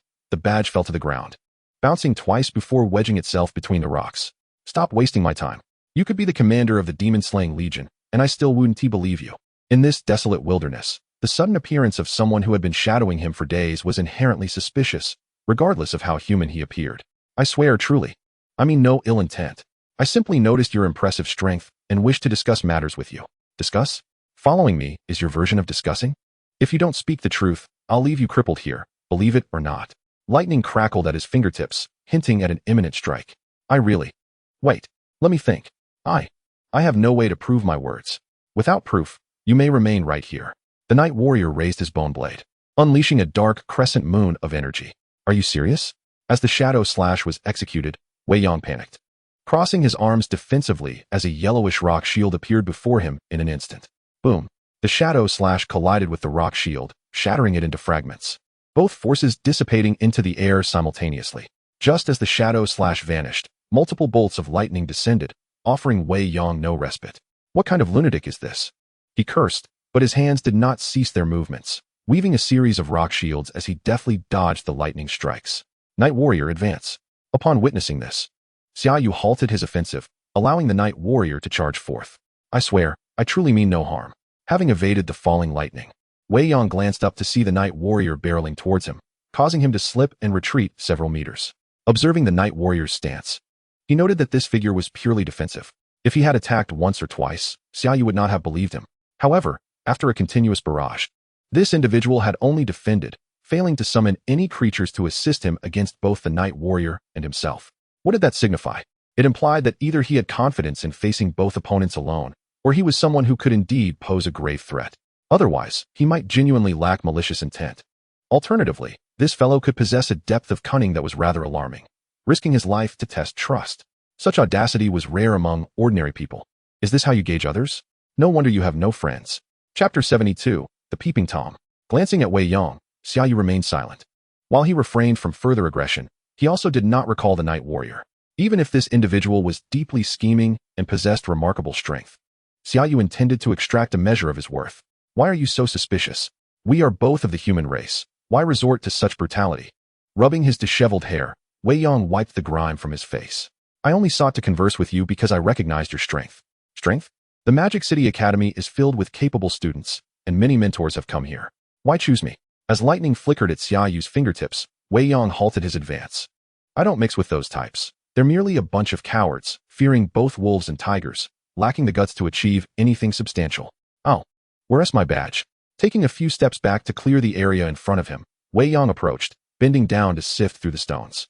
A bunch of worthless trash, relying on their mentors for protection. Real men scorn such individuals. Are you certain it's not because you enjoy peeping? Xia Yu scoffed. Given Wei Yang's audacity, he was undoubtedly no virtuous character. Peeping? Nonsense. I, Wei Yong, adhere to principles. Never would I covet what is near. Give me a reason to collaborate with you. Xia Yu was indifferent to whether Wei Yong had been expelled for voyeurism. He was solely concerned about why this individual had been secretly observing him. Hey, I'll have you know there's a necropolis ahead, teeming with ghostly energy. No less potent than the City of Bones. I've noticed you've been searching for such places these past few days. What do you say? Interested in a venture? Upon mentioning collaboration, Wei Yong was instantly invigorated, stepping closer to Xia Yu, only to halt abruptly at the sight of the lightning in Xia Yu's hand. You're not merely a peeping Tom, you're a fool. To consider attacking a necropolis upon encountering a random person on the road speaks volumes of your mental faculties. Setting aside the countless undead beings, even a single platinum-tier creature could easily dispatch them both. How dare you insult me? We are educated individuals. We must maintain civility. Get lost. Don't follow me. If you do, I swear I'll end you. Lightning struck near Wei Yong's feet, prompting a cold snort from Xia Yu as he turned to leave. Having a teammate could be beneficial, but partnering with a madman was a sure path to an early demise. Wait, let us discuss further? How about a 50-50 split? I'd settle for 60 for you and 40 for me. Scram.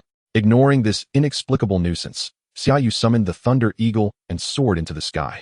Now that's the spirit. A teammate like this is exactly what I need. Watching Xia Yu vanish into the heavens, Wei Yong chuckled to himself, his form seamlessly blending into the air. Not daring to linger in the sky for long, Xia Yu guided the Thunder Eagle to descend, scanning the surroundings to ensure he felt no lingering sensation of being watched before determining his direction and continuing onward. Though that fellow was a lunatic, he had provided him with valuable information. A necropolis lay ahead. Xia Yu was compelled to investigate. While he might not dare to engage directly, at the very least, he could scout the area for his comrades. After progressing for a while and casually dispatching a gathering of undead, Xia Yu still had yet to spot the location of the necropolis. Consequently, he sought a concealed spot to rest temporarily, summoning the Night Warrior to stand guard. Xia Yu also called forth the Array Spirit. This little creature had grown larger after reaching the silver tier, now standing about 20 to 30 centimeters tall. Still smaller than the Array Spirit of the old man with the goat beard. Fortunately, with the elevation of my level, my proficiency in array techniques has significantly accelerated. After several days of bonding with the Array Spirits, I have mastered a variety of fundamental formations, such as the Gravity Array, the Lightness Array, the Detection Array, and the Cleaning Array, among others. Although the Gravity Array can only exert a maximum of 3 times the gravitational force, I have nonetheless grasped its essence, and now I, Xia Yu, am capable of deploying these formations. Gravity Array. With a flick of my fingers, a radiant sphere of light is unleashed, descending to the ground and instantly delineating several intricate lines, causing the dust upon the surface to sink into a depression. Quite intriguing. In the heat of battle, a surprise maneuver like this could indeed present an opportunity. Chuckling to myself, I dismissed the Gravity Array with a wave of my hand, then concentrated to conjure another sphere of light. Detection Array. This formation serves as an excellent companion for excursions. When I take a break, I can lay it down, eliminating the need for vigilance. Who's there? Sensing a sudden disturbance in my mind, I quickly retracted the Array Spirit and sprang to the side of the Dark Night Warrior. Huh, it's me, my friend. How did you spot me? 20 meters away, a figure emerged, 1 foot suspended in midair, yet to touch the ground. Crash! A bolt of lightning struck the very spot where Wei Yong had just stood, and upon glancing at this fellow, he had just rolled over, scrambling back to his feet.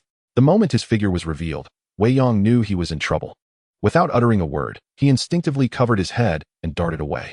As anticipated, just as he dodged, another bolt of lightning descended. I warned you. Follow me, and you'll meet your end. Yet you dare to approach again. After unleashing an attack, I refrained from pursuing further. But the Dark Night Warrior remained poised for action.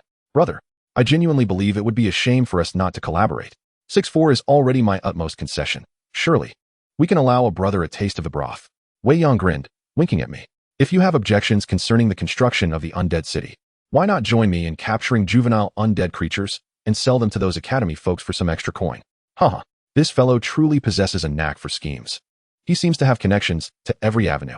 I inquired, what exactly is your purpose? Speak truthfully, or I might truly take action.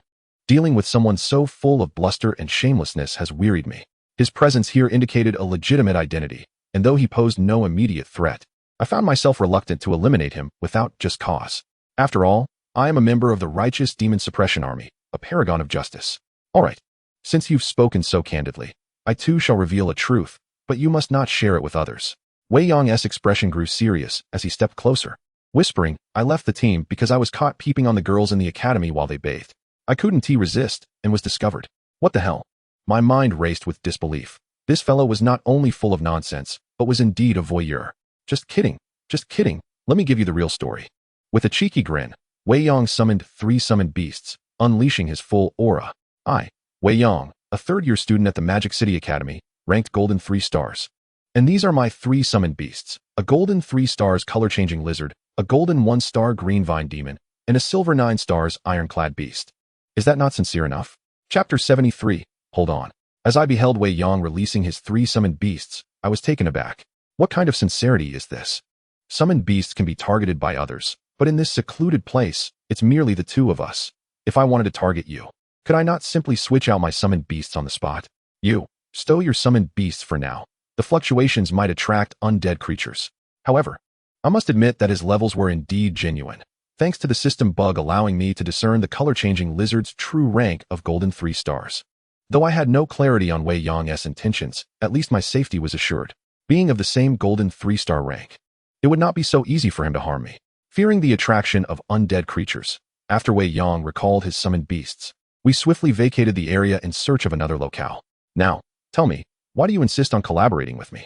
With a newfound understanding of this fellow, I no longer maintained my previous unyielding tone. I was evading scrutiny, and this young man was not among those I wished to avoid.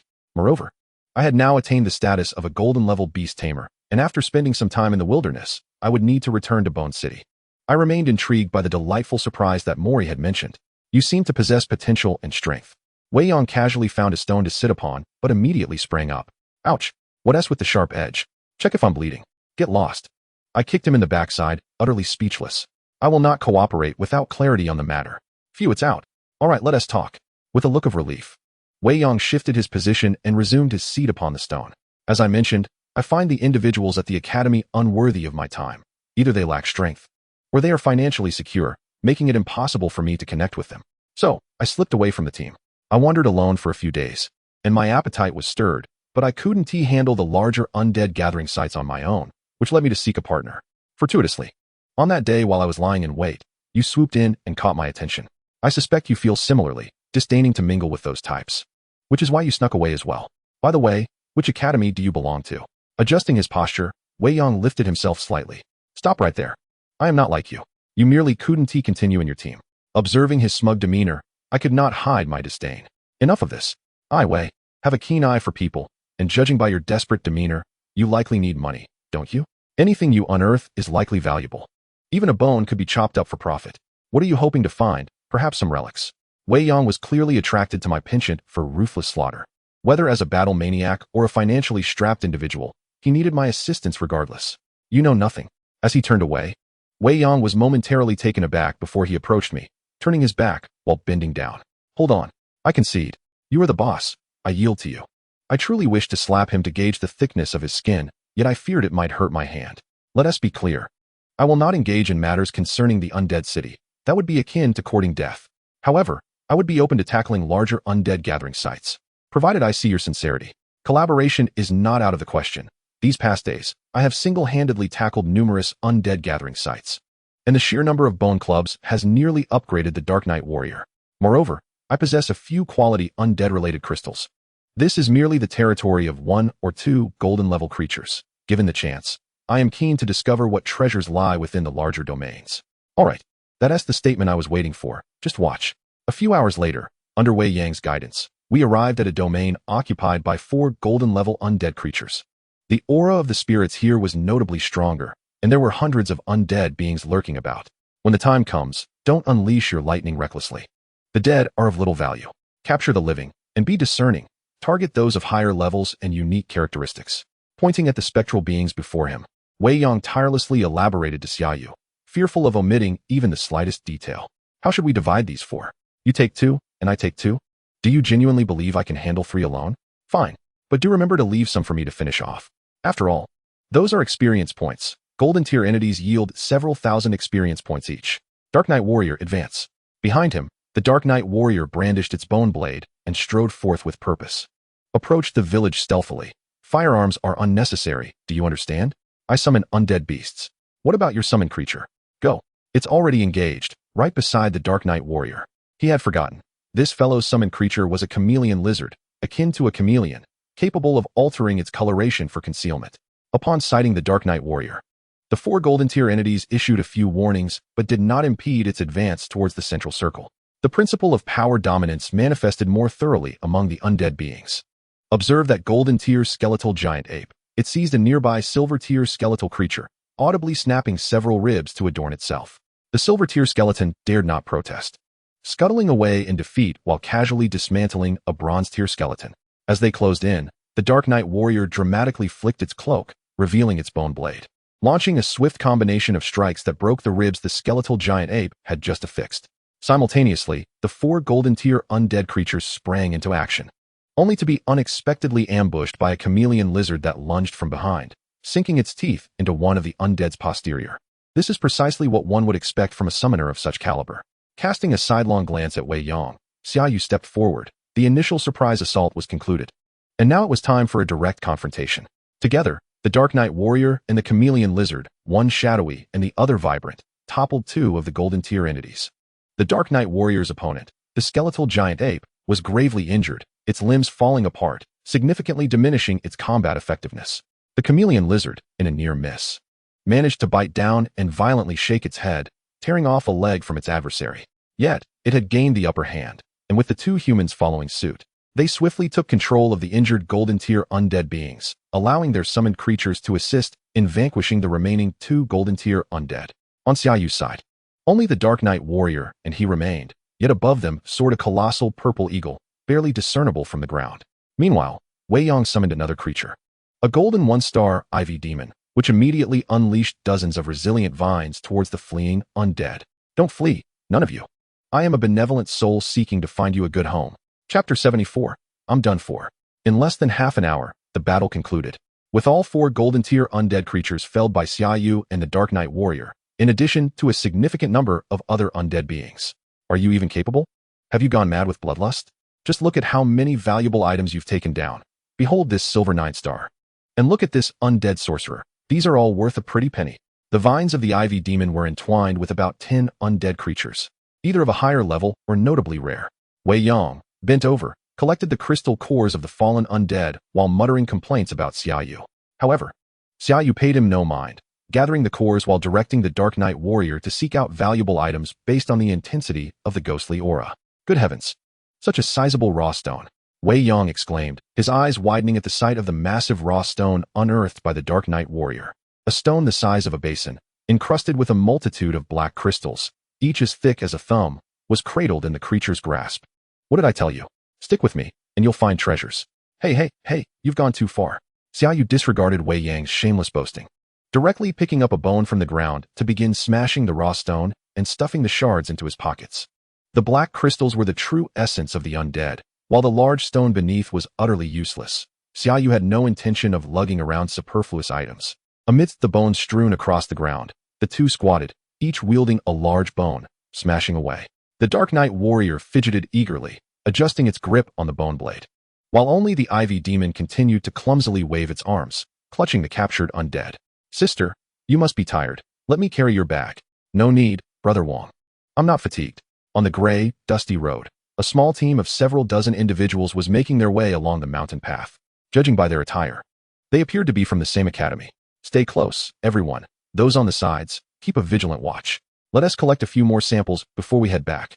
At the front of the group, a middle-aged man in his 40s addressed the others in a hushed tone, accompanied by a golden 9-star jade horned snake slithering alongside.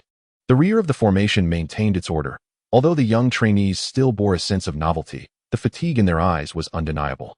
Hey, living in the deep mountains and relying on treachery, we only know how to kill, not to bury. Mixed up my words. Suddenly, a gaunt figure leaped out ahead. A sly grin plastered across his face.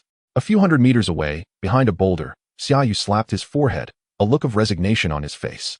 This fellow was undoubtedly no good. How had he ended up entangled with such a character? Greetings, fellow students and esteemed instructor. No need to be tense. When I get nervous, I mispronounce words. I assure you, I am a good person. Upon seeing the unexpected figure, the jade horn snake's horn began to gather luminescence, and the others promptly summoned their creatures, causing Wei Yong to wave his hands in frantic explanation. Where did you come from? Who are you?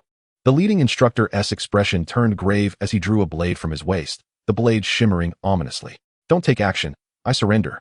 Wei Yong raised his hands high, responding loudly. I am a student from the Magic City Academy. I have identification, and this is my badge. In full view of everyone. Wei Yong slowly retrieved a badge from his pocket and tossed it to the leading instructor. No one move without my command.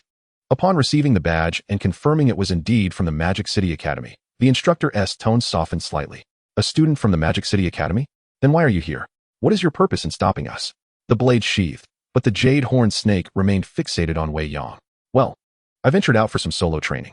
As for stopping you, it was because I captured a batch of undead creatures and wanted to inquire if you were interested. Preposterous. While our academy may not rival the Magic City Academy, we surely cannot be outdone by a mere student. Although the instructor spoke sternly, he inwardly sighed.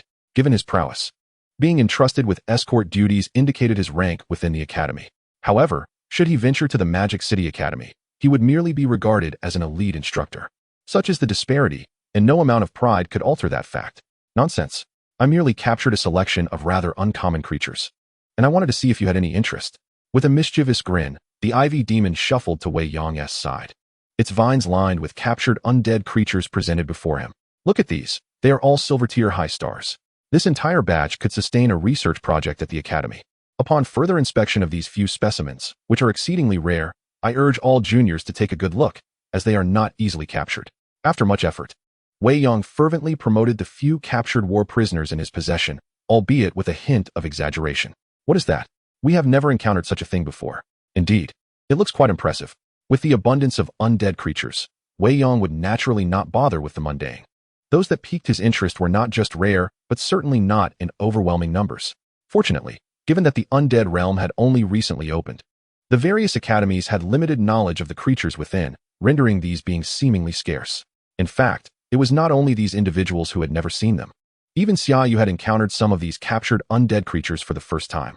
However, Xia Yu assessed these creatures based on their quality and evolutionary potential, and upon a cursory glance, the most promising among them barely reached elite quality. They were all quite lackluster.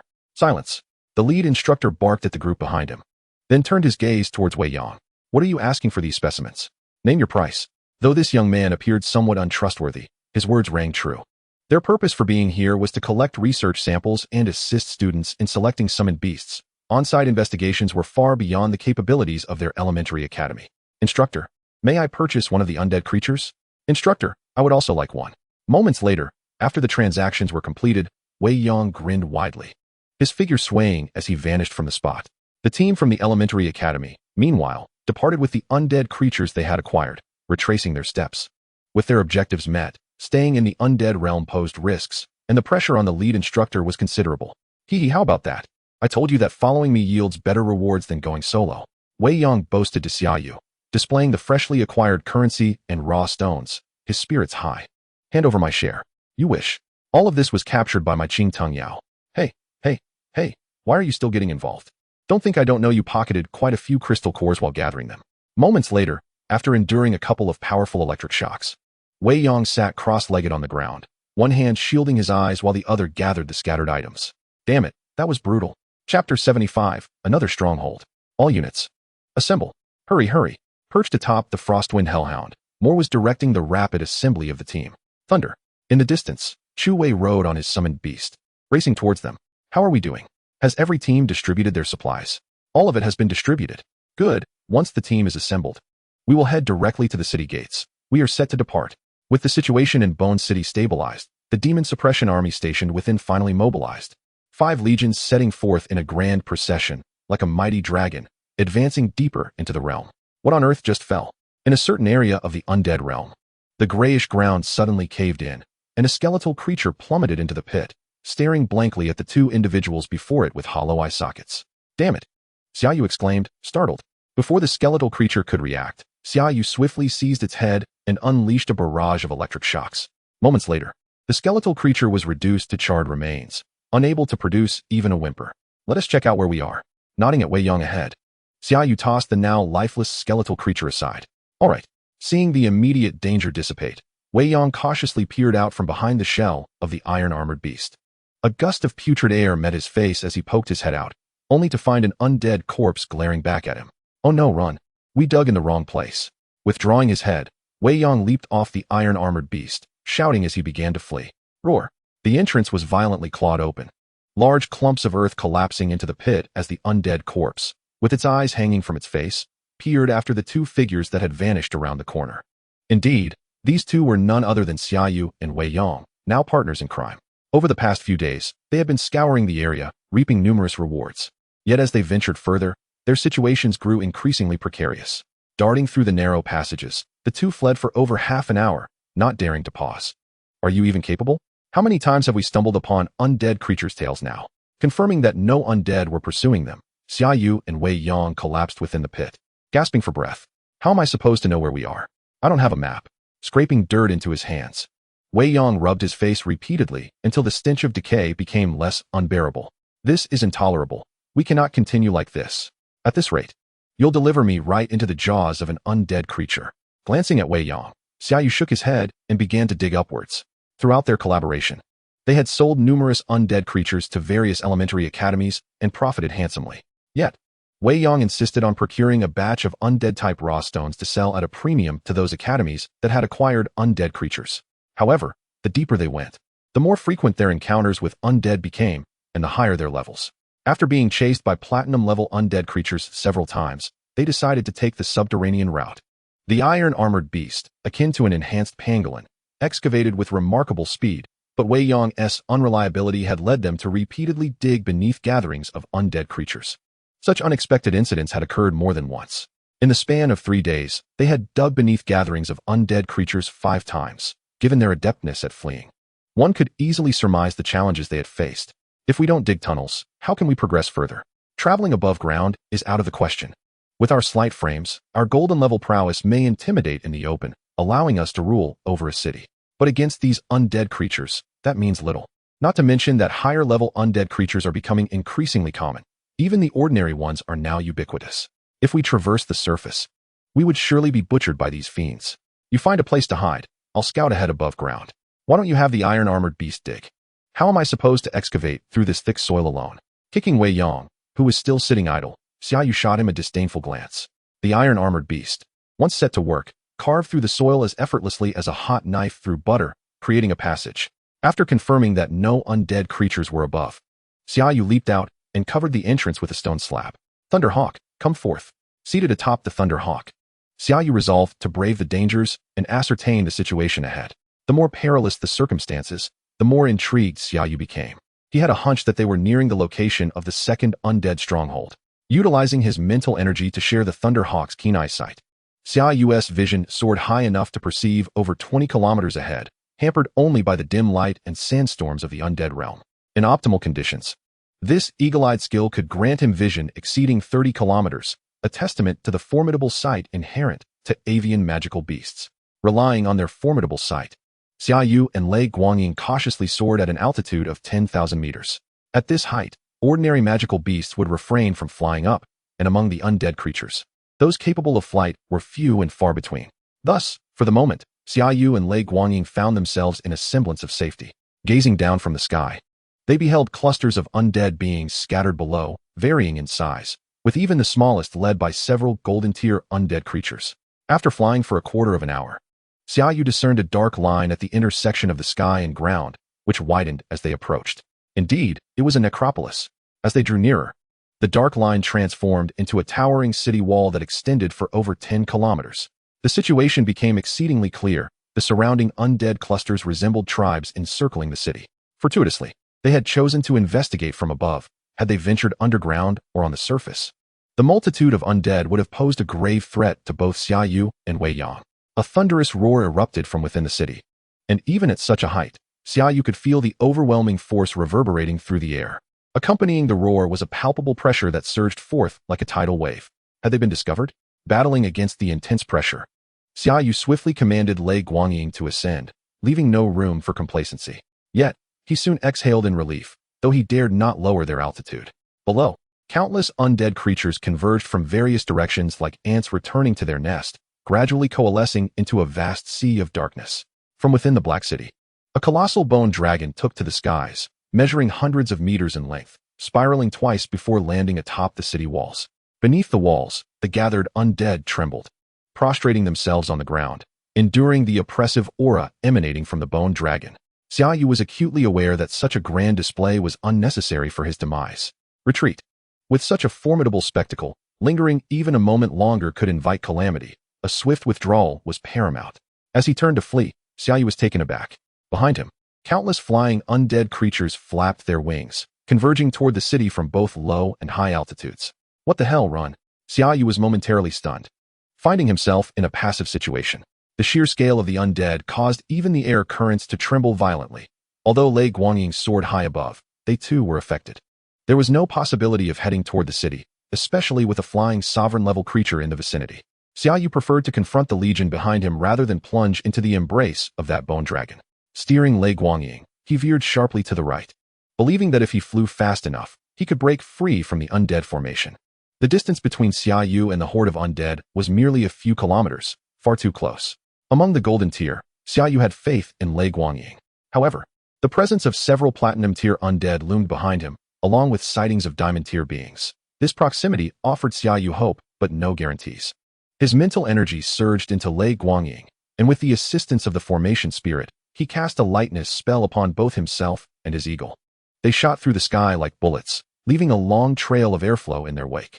Alas, despite reaching unprecedented speeds, Lei Guangying was still detected by the pursuing undead. After all, one was horizontal, while the other was vertical. Before fully escaping the undead formation, the distance continued to close in. Casting a glance back, Xia Yu beheld 3 platinum-tier undead, a skeletal swordsman, a skeletal griffin, and a putrid vulture. Among them, the skeletal swordsman was the slowest, relying on sheer strength to sustain its flight.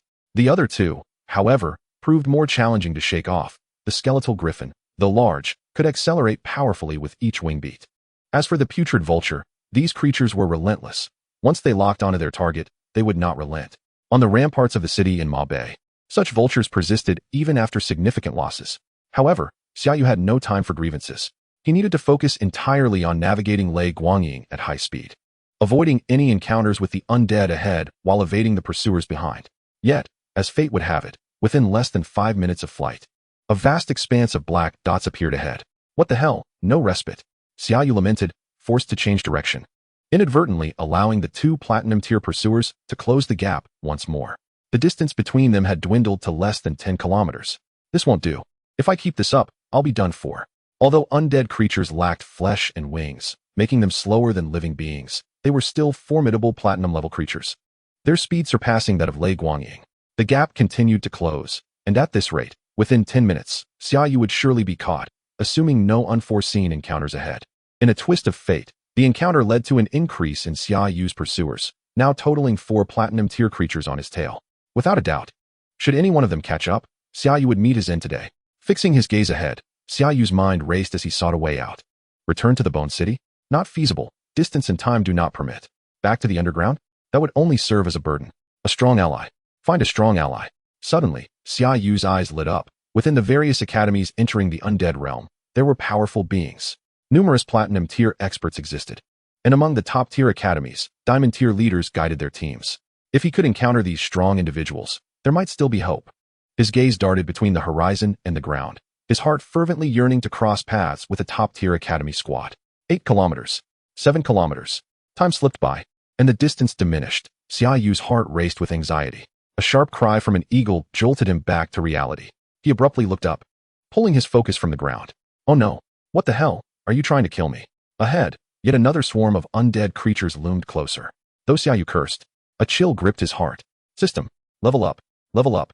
With the expenditure of 100,000 experience points, Lei Guangying ascended to Golden 3-star. A further investment of 150,000 experience points elevated Lei Guangying to Golden 4-star. With 2 brilliant flashes, Lei Guangying surged up 2 levels, as Xia Yu poured all his experience into this upgrade, resulting in a slight increase in speed. Another sharp maneuver, and the distance between Lei Guangying and the pursuing undead narrowed to 5 kilometers. This proximity was perilous. Though his eyes remained vigilant, Xia Yu's hands trembled with anticipation. People. After another 2 minutes of flight, with the distance reduced to 4 kilometers, Xia Yu spotted a team below. Yet, he dared not linger, for it was a small squad of a local academy, comprising merely around 10 individuals. Such a team cannot possibly possess the strength to contend with 5 platinum-grade undead creatures. Indeed, yet another pursuer has joined the ranks behind Xia Yu. It remains uncertain whether he should feel elated by the mere addition of one more, or mournful for the impending doom it signifies. The distance of 2 kilometers is rapidly closing as the undead unleash their assault. A barrage of black spirit projectiles hurtling towards the swiftly fleeing pair of man and eagle. The lightning eagle adeptly dodges one attack after another. Yet its speed is undeniably compromised, and the gap between them narrows. Cursed be this fate. There is no escape left. I shall retaliate. Seated upon the back of the lightning eagle, Xia Yu retaliates with a sweeping lightning strike, sending forth a cascade of violet electricity that envelopes the pursuing undead. The skeletal griffin, in pursuit, opens its gaping maw, gathering a mass of dark energy before unleashing it. The curtain of violet lightning is abruptly severed by a black beam of energy, dissipating into pure elemental particles within the air.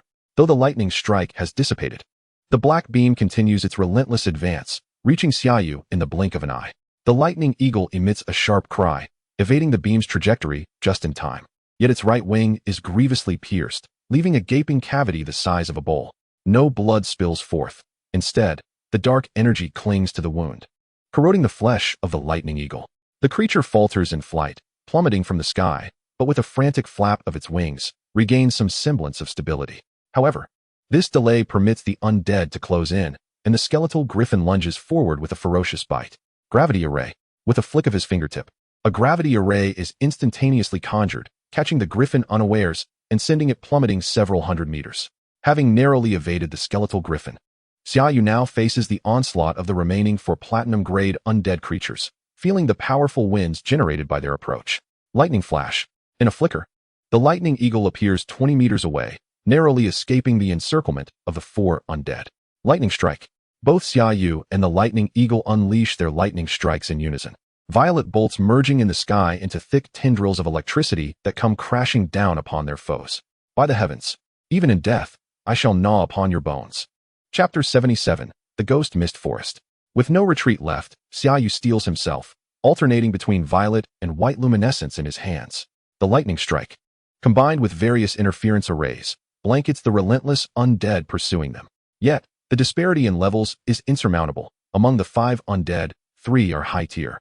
And even the thunderous lightning that strikes them only shatters a few bone fragments without inflicting any substantial harm. Meanwhile, the lightning eagle, constrained by the limits of space and its protective instincts, bears several deep wounds that expose bone. Its control over its body weakens further, with each maneuver requiring multiple flaps to maintain stability. The 5 undead creatures, save for the one Xia Yu is engaged with, the decayed griffin, remain largely unscathed. However, the decayed griffin is not a typical creature. It too is an undead being, its uncorrupted body merely a vessel, while its core, the soul flame, remains intact. With a sudden burst of speed, the skeletal griffin lunges forward, jaws agape. The lightning eagle veers to evade, but its bony wing cannot escape the onslaught. The massive wing of the griffin crashes down upon the already injured right wing of the lightning eagle, accompanied by a resounding crack that echoes through the air as the wing bends impossibly. By the heavens, the lightning eagle spirals uncontrollably towards the ground, and Xia Yu, in a fit of rage, unleashes another attack. Lightness array. Despite the loss of a wing, the lightning eagle struggles to flap its wings, but cannot avert its descent. Below lies a rugged expanse of mountains and desolate trees. Xia Yu attempts to cast the lightness array upon the lightning eagle, yet it fails to halt their rapid fall. From an altitude of 10,000 meters, they plummet in an instant.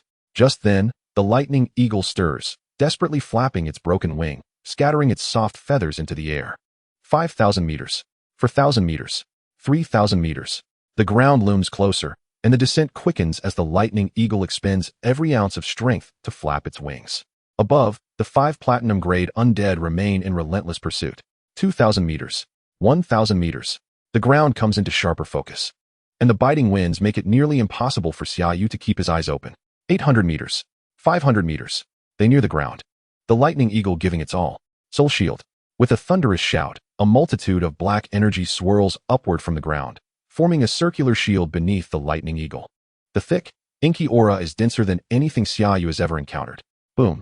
The ground trembles as the lightning eagle, bearing Xia Yu, crashes heavily to the earth. The hastily conjured soul shield exceeds Xia Yu's expectations in strength, yet it fails to fully absorb the impact of the collision. As they land, the lightning eagle envelopes Xia Yu with its wings, shielding him against the ground, but the sound of breaking bones echoes like a cacophony of popping beans. Dark night.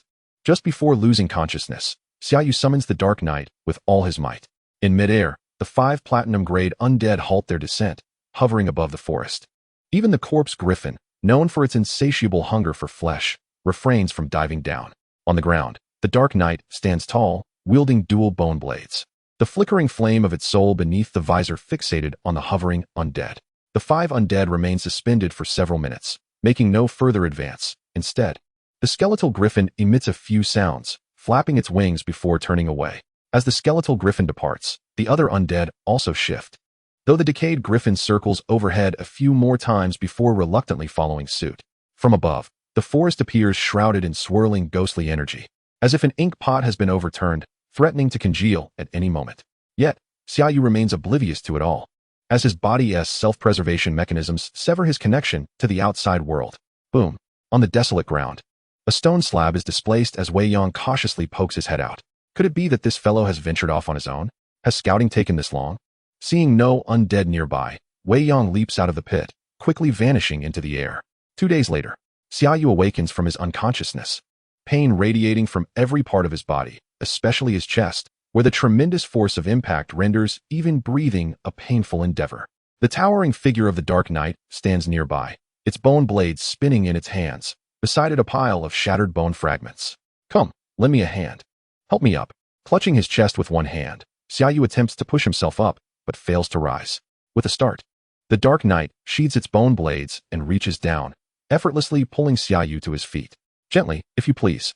Fortunately, this fellow cannot reproduce, otherwise, given such a temperament, it would be quite challenging to find a female night warrior. Rising to his feet, Xia Yu surveyed his surroundings. The black mist was thick and oppressive, significantly limiting visibility to about 20 meters. All that met his gaze were jagged rocks and a cluster of gnarled, withered trees. Thankfully, those foolish birds had no habit of delivering a finishing blow, otherwise, his life would have been forfeit. Although he was unaware of his location, the fact that he had survived this ordeal left Xia Yu feeling somewhat optimistic.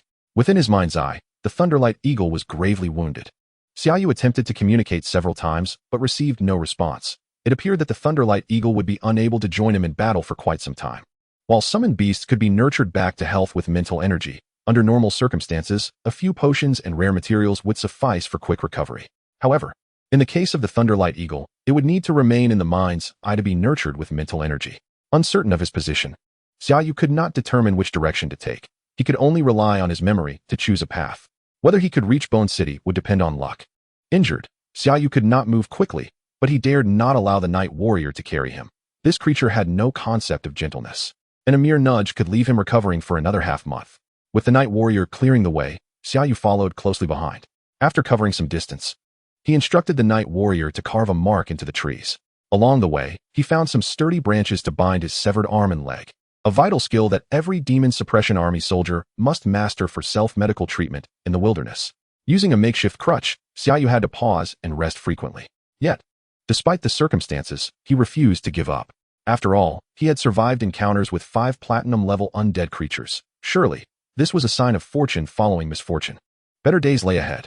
After an indeterminate distance, Xia Yu finally spotted something other than the withered trees and rocks in this desolate place. It was a cluster of gravestones, lined up in rows. Wait, let us take a breather here.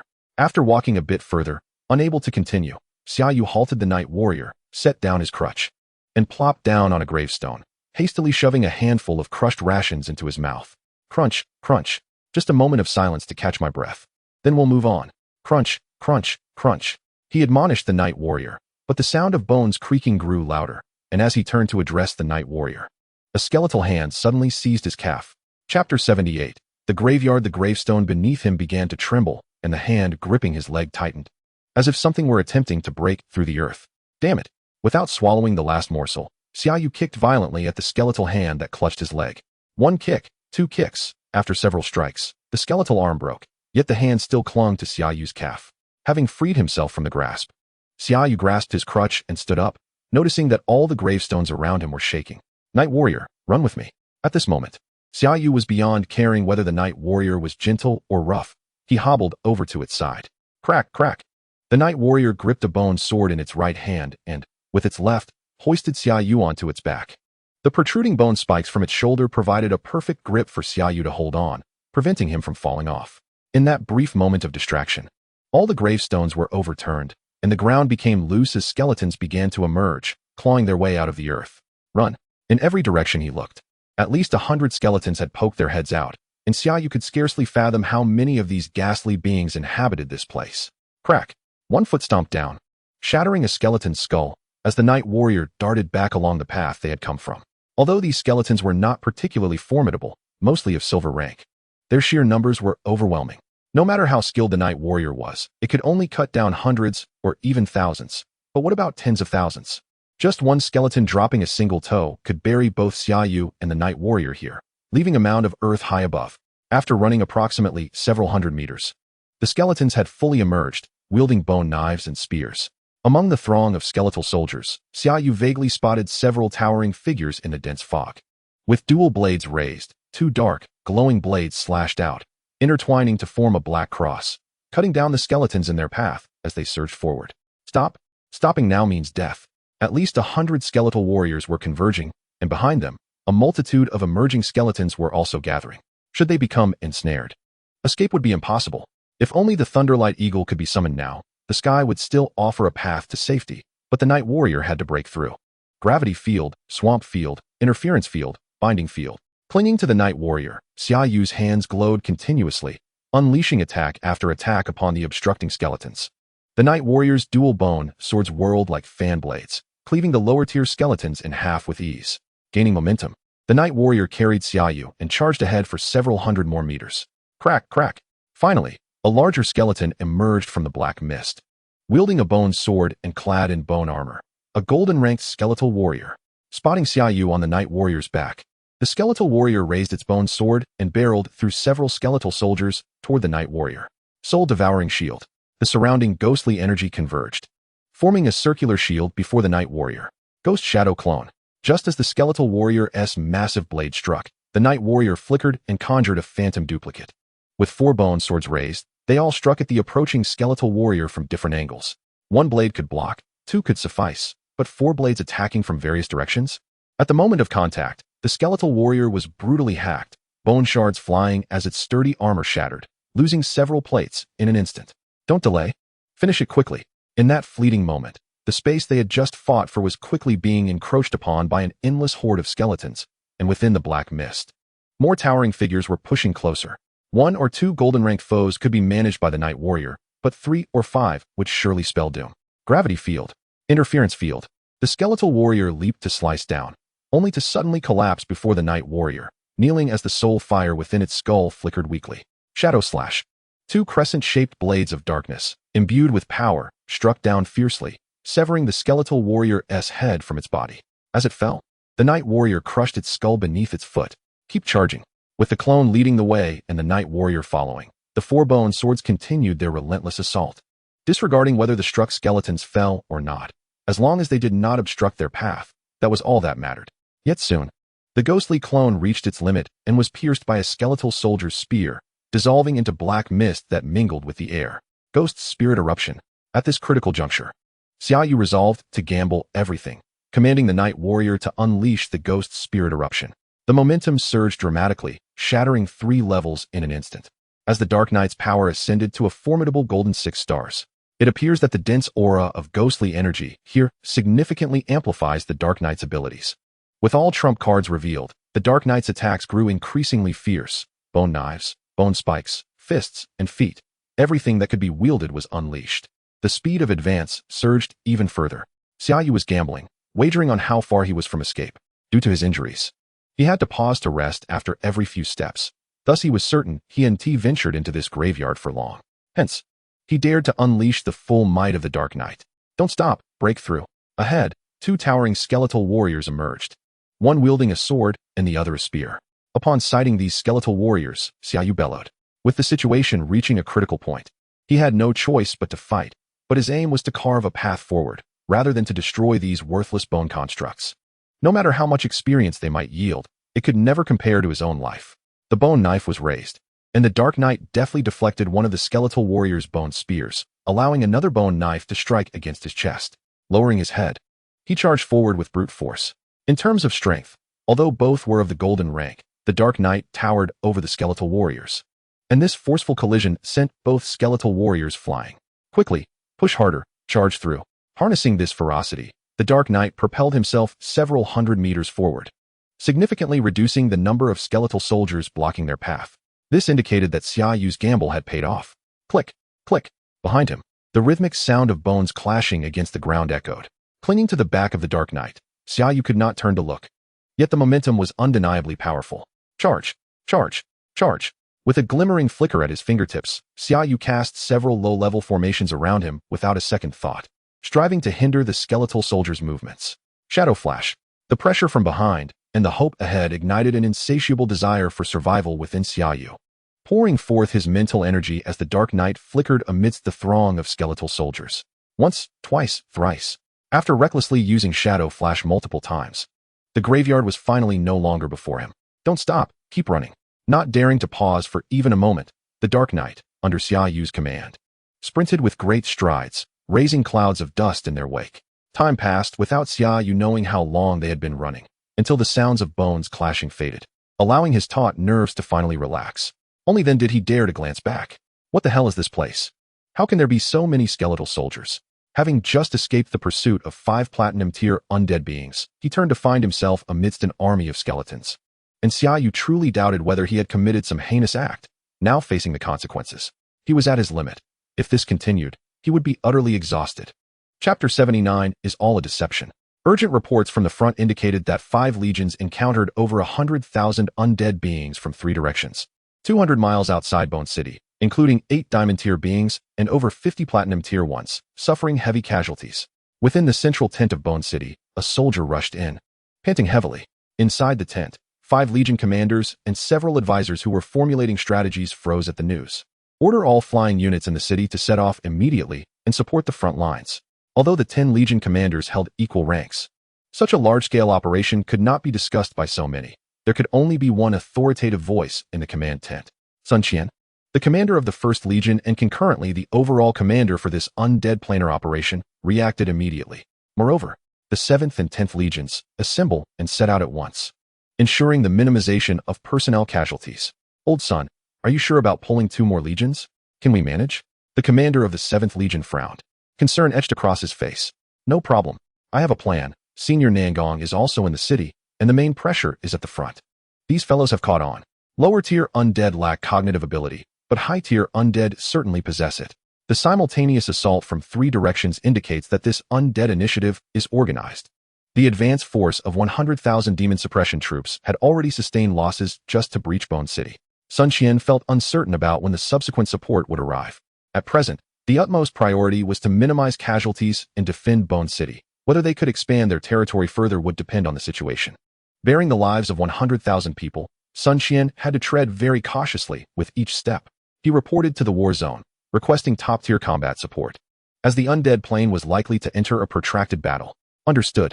Sun Qian let out a long breath, refocusing on the sand table before him. Plane wars have never been battles that could be won by low-tier soldiers alone. Even a small plane has millions of native beings, let alone a large one. You cannot eliminate every single being within a plane. What a plane war can achieve is to eliminate all combat forces that pose a threat to its dominance, thereby enslaving those unable to resist. After all, strictly speaking, native beings are also considered a resource. Damn it. Mangzi, come over and help take down this creature. Chen Bing, wielding a battle knife glistening with frost, was collaborating with an ice spirit bat to confront a golden 7 stars undead being. Although Chun Bing could harness the power of his summoned beast, qualifying him as a golden tier force, he was only a golden 3 stars. And the disparity in levels rendered him quite inadequate against a golden 7 stars opponent. I'm coming, Wang Meng responded, effortlessly slicing through the skeletal barrier before him and charging forward. His left arm was a bloody mess, bound with a belt around his waist, while his right hand wielded the knife. To hell with it, die? Wang Meng's style was bold and unrestrained. Even one-handed, he wielded his larger battle knife with ferocity. Mangzi, conserve your strength. Save it for later when we break through. With a swift flick, Wang Meng cut aside the bone knife aimed at him, as Chen Bing unleashed a surge of cold air from his left hand, momentarily freezing the undead being. Damn it, breakthrough? What the hell does that mean? Look at how many undead beings are surrounding us. Taking advantage of the few seconds Chen Bing had bought, Wang Meng's knife ignited in flames and cleaved the undead creature in 2, extinguishing its sole fire in the air. From an aerial view, the entire land was a ghastly pale, with only a scarce splash of color in the center surrounded by bones. The 5 legions were now enveloped layer upon layer by undead beings. Merely holding the line had become a significant achievement, and breaking through seemed nearly impossible. The notion of a breakthrough that Chun Bing spoke of was merely a fleeting thought for the brothers behind him. He was acutely aware that without reinforcements, breaking through would be as difficult as ascending to the heavens. Brothers, for everyone we kill, it's a gain. Watch me demonstrate. After jointly dispatching the Golden Seven Stars undead being, Wang Mang roared, disregarding the wounds on his left arm, and surged forward with his battle knife raised. This was but a microcosm of the battlefield. Such scenes were prevalent throughout the entirety of the conflict. The entire battlefield, not only the lower ranks were struggling, but the higher ranks were equally challenged. The commander of the 2nd Legion, Qi Longfei, was engaging 2 diamond-tier undead beings simultaneously with the aid of his summoned beast. Although the ability to share exists, the physical prowess of humans pales in comparison to that of magical beasts. Even if summoned creatures enhance physical attributes, a disparity still remains. While their offensive capabilities are formidable, their defensive capabilities are insufficient, which constitutes the weakness of beast tamers. However, through the tattered robe, one can faintly discern the soft armor worn beneath Qi Longfei's garments, a testament to humanity's ingenuity in bolstering their defenses. Yet, despite this, Qi Longfei found himself retreating under relentless assault, blood trickling from the corner of his mouth. In the desolate graveyard of the withered forest, 2 skeletons traversed the woods, one large, a nocturnal warrior, and the other small, a skeletal general. Indeed, after being relentlessly pursued and attacked by the undead, Xia Yu had conceded defeat. The notion that one who survives great tribulations will surely find fortune was nothing but a cruel deception. Reluctant to repeat his previous mistakes, Xia Yu concocted a desperate plan. Having the nocturnal warrior dispatch a few unsuspecting skeletons, thus assembling a skeletal general's shell to conceal himself within. Return, gather some ghostly essence for me. With each segment of his journey, Xia Yu instructed the nocturnal warrior to envelop him in a sphere of ghostly energy to obfuscate his presence. Surely, he must be nearing his destination. Calculating the distance in his mind, he reckoned that the graveyard lay not far ahead. Xia Yu had contemplated circumventing the area. Yet after traversing for some time, he encountered clusters of gravestones in every direction, as if he had been airdropped into the very heart of the graveyard. To escape, he would need to step foot into that cursed domain. A frontal assault was out of the question. Even if he summoned a legion commander, Xia Yu doubted it would suffice. He could either await the recovery of the Thunderhawk or take a perilous gamble. However, the recuperation of the Thunderhawk was agonizingly slow. After 3 days of waiting, its injuries showed little improvement. Driven by impatience, Xia Yu decided to take action. Soon, he beheld the graveyard he recalled from memory. Had it not been for the disturbed earth beside the gravestones, the scene would have appeared eerily tranquil. Continue onward. Let us see how those creatures react. Concealed beside a gnarled tree, Xia Yu kept a distance of over 20 meters from the gravestones, the maximum range of visibility.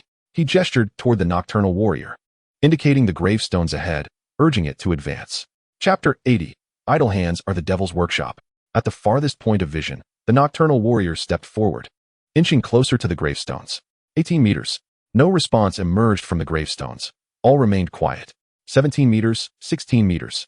With every step taken by the nocturnal warrior, Xia Yu directed it to pause momentarily, yet the ground remained unresponsive. As the nocturnal warrior lifted its leg and took another significant step forward, a sudden, ominous sound of bones grinding erupted from the ground. Run, retreat, Xia Yu bellowed, and the nocturnal warrior swiftly turned to flee, not forgetting to snatch Xia Yu onto its back. Behind them, a dozen skeleton soldiers, having just emerged from the earth, stood bewildered, clutching their bone weapons and surveying their surroundings, but found nothing but swirling darkness. The skeletons paused momentarily, then quietly retreated back into the gravestones, covering themselves with soil. Half an hour later, the nocturnal warrior returned with Xia Yu, standing at a distance beneath a withered tree, observing the scene. The silence persisted. Yet the freshly disturbed earth beside the gravestones confirmed the reality of recent events. I'll wait here. I'll give it a try. Reluctantly, Xia Yu bore the skeletal general's shell and cautiously approached the gravestones. Run. Within half a minute, a figure darted over 10 meters, leaping onto the back of the nocturnal warrior, leaving behind only the discarded shell of the skeletal general. Another half hour passed, and Xia Yu found himself once more at the periphery of the graveyard, accompanied by the nocturnal warrior and a skeleton that the warrior held in its grasp. We're outsiders. We admit to the slaughter, but surely you won't attack fellow residents. Throw it in. The nocturnal warrior, gripping the skeleton, effortlessly tossed it into the gravestones. 10 seconds later, run. The brutality was staggering. Xia Yu watched in horror as the white skeleton was besieged by over 20 skeleton soldiers. Silenced before it could utter a cry, its soul extinguished. Moreover, after dispatching the white skeleton, they dragged its remains back to be buried beneath a gravestone. After several attempts, Xia Yu confirmed the callous nature of these creatures. Regardless of what they were, any living being that entered within 15 meters of their gravestones would incur their wrath. Furthermore, they would not only slay the intruder, but also drag the body back to inter it beneath the gravestones, transforming it into a new skeleton soldier.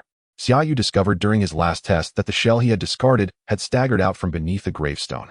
Yet its strength matched that of the other skeleton soldiers, silver tier. This revelation occurred less than 3 days after he had abandoned the shell. It was from that moment onward that Xia Yu ceased his probing. With each test, a new skeleton soldier emerged, and he was not foolish enough to bolster their ranks. It's over, I'm stuck. Leaning against a crooked tree, Xia Yu was left speechless. Who could have anticipated such ferocity from these beings? He found himself trapped. It appeared he would have to await the Thunderhawk. The nocturnal warrior, displaying a semblance of humanity, sat on the ground, idly sharpening its bone blade with a stone. Damn it. On a rainy day, I may as well take care of them. If I can't escape, neither shall they find peace. One down is better than none. Since I'm idling, let us engage these minions. Kicking the nocturnal warrior, Xia Yu gestured toward the direction of the gravestones. You go. Attack those oblivious creatures over there. The nocturnal warrior paused, its sharpening motion halting as it slowly rose, glancing toward the gravestones before striding forth. What are you doing, fool? I told you to fight them, not to seek your doom. Like the cold winds of the Yishui River, a hero departs and never returns. Watching the silhouette of the nocturnal warrior vanish into the graveyard, Xia Yu felt a wave of panic wash over him. Instantly, he sprang into action, limping away, urging everyone to hasten their pace, leaving no one behind. Above the desolate city of bones, dozens of aerial combat regiments ascended, a dark mass led by General Han Tao of the 5th Legion. His 5th Legion, a heavy mixed beast taming unit, was not adept at rapid marches, and the city required a formidable presence. Thus, Han Tao temporarily took command of the expedition. As a diamond tier powerhouse, he possessed a flying summon, albeit of only platinum tier, but it sufficed. The wind-eroded eagle emitted a sharp cry, spreading its wings and soaring to its maximum speed. The distance of 200 li, while not particularly far, feels quite significant at this critical juncture. The wind-shred eagle soared rapidly, with only a handful of platinum and several exceptional gold-tier beastmasters able to keep pace. Within less than an hour, Han Tao, perched upon the back of the wind-shred eagle, caught sight of the intensely heated battlefield. Although the defensive line remained intact, it was perilously unstable, with the troops attempting to consolidate their formation and preserve their strength. Commander Han, let us advance. Observe the fierce battle raging below, prompting those accompanying Han Tao to voice their eagerness from above. No, remain in position and wait for the formation to gather, Han Tao retorted, casting a glance at the ominous mass of undead creatures looming over the battlefield. Were it only the ground-dwelling undead, Han Tao would not hesitate to dive in, even alone. For aerial units inherently possess an advantage over ground forces. However, the reality was different. The skies were equally filled with a considerable number of flying undead. Moreover, a colossal corpse dragon circled above, radiating an aura that clearly indicated it was a creature of diamond tier strength or higher. Thus, it was unwise to charge forward with only the few behind him. Such an act would be tantamount to delivering oneself as fodder. Furthermore, those accompanying him were commanders, and their strategic roles held far greater significance than mere assaults. As a commander, Han Tao was compelled to watch, unable to let his fervor lead him into reckless action. His clenched fists turned pale, his figure silhouetted against the gray sky, appearing diminutive and solitary. The soldiers trailing behind gradually caught up, yet Han Tao remained unmoved, standing quietly in place. Half an hour later, the gathered troops had formed into a cohesive unit, their silent fury simmering, dissipating some of the gloom that shrouded the sky. Charge! Let us strike these bastards fiercely. With a thunderous roar, the wind-shred eagle flapped its wings and surged toward the corpse dragon above. Chapter 81, The Inky Droplet. The bone dagger traced an elegant arc, cleaving through a skeletal soldier, extinguishing the ghostly blue flames of its soul. Well done. The Dark Knight sheathed his weapon with a flourish, responding to Xia Yu with a couple of affirming grunts. Where did you learn such theatrics? Get on with clearing the battlefield and prepare for the next wave. Xia Yu shot a disapproving glance at the ostentatious Dark Knight, limping as he began to gather the scattered bones. If left unattended, these remnants could rise from who knows which gravestone in a few days. Thus, they needed to be eradicated entirely, preferably by incineration. During their prolonged confinement, Xia Yu and the Dark Knight had pushed their limits to the extreme, drawing aggro, slaying monsters, and clearing the battlefield. In just a few days, they had managed to clear a significant area of the graveyard. Now, Xia Yu could sit arrogantly atop the outermost gravestone, munching on rations while calling out to the dark night. He no longer feared strange creatures emerging from beneath his feet. However, this newfound safety was accompanied by an intense curiosity regarding what lay beneath the gravestones. He was aware that undead creatures resided below. Having witnessed bones being dragged back into the grave, transforming into independent undead within a mere 3 days, something he had never encountered before. The thick aura of spirits in this place fueled his intrigue. Picking up a stick from the ground, Xia Yu crouched down and began to dig, the soft earth yielding effortlessly. I knew there had to be treasures. After digging down about 3 feet, he uncovered a droplet of inky water, quietly resting in the pit he had excavated. It neither evaporated nor seeped into the soil, and wisps of black mist occasionally peeled away from the droplet, merging into the air, clearly indicating it was no ordinary substance. Chuckling, Xia Yu rummaged through his pocket until he unearthed a vial meant for potions. This was no ordinary glass bottle. It was one of the few intact items he possessed, designed to withstand the rigors of a Beastmaster's fierce battles. It could endure considerable impacts and shocks. Had it been an ordinary glass vial, a single potion might have been wasted on the ground rather than used effectively. Cautiously using the stick to collect the inky droplet, Xia Yu refrained from direct contact, knowing he would not risk touching it until its purpose was confirmed. After sealing the bottle tightly, he dashed toward the next gravestone, transformed from an elite student into a skilled digger, wielding his stick with fervor. As he excavated, he lamented not having brought Wei Yang along. With the ironclad beast present, the speed of digging would have been exponentially faster. Clear the way. Make way. Call for a medic. Above the skeletal city, a platinum-tier flying summoned beast disregarded the prohibitions, soaring over the city walls, crashing into several tents before landing directly in front of the central command tent. Who dares to defy military regulations? At the tent's entrance, 2 guards, eyes wide, summoned their own beasts. Though of gold-tier strength, they stood ready. Get out of the way. Call for a medic. Commander Han is gravely injured. A soldier, cradling the unconscious Han Tao upon his summoned beast, burst into the central command tent, eyes ablaze. Old Han, Han Tao, hearing the commotion outside. The individuals within the tent were about to emerge when the soldier rushed in ahead of them. Sun Qian, leading the group, immediately spotted Han Tao, covered in blood and unconscious. Quick, bring the medic at once. The injury of a commander was a severe matter, a loss of top-tier fighting capability that could significantly impact morale. What transpired? How does the front line fare? As the medic hurried to take over the unconscious Han Tao, Sun Qian sighed in relief, stepping forward to pull the bloodied soldier outside the tent. The gap in the front line has opened. The troops are conducting a staggered retreat. The aerial forces are being led by the deputy staff officer of the 8th Legion, coordinating with the ground forces for a withdrawal. Gathering his thoughts, the soldier had lost his earlier impulsiveness and clearly articulated the status of the front line to Sun Qian. But what of old Han? Why is he so severely injured? Han Tao was a legitimate diamond-tier powerhouse. Even when mounted on a platinum-tier summoned beast, he could contend with diamond-tier creatures. Unless he had faced off against a monarch-tier undead, which had not been reported in the intelligence, the situation was perplexing. To hasten the breach, Commander Han single-handedly took down a diamond-tier corpse dragon, sustaining severe injuries in the process. He was one of the first to follow Han Tao and had witnessed him standing silently in the air for half an hour before charging directly at the circling corpse dragon. The dragon was already a flying unit, a genuine diamond-tier undead, while Han Tao had merely a platinum-tier beast beneath him. In terms of speed and physical resilience, he could not possibly compete with the corpse dragon. However, despite such disadvantages, Han Tao single-handedly confronted the diamond-level corpse dragon.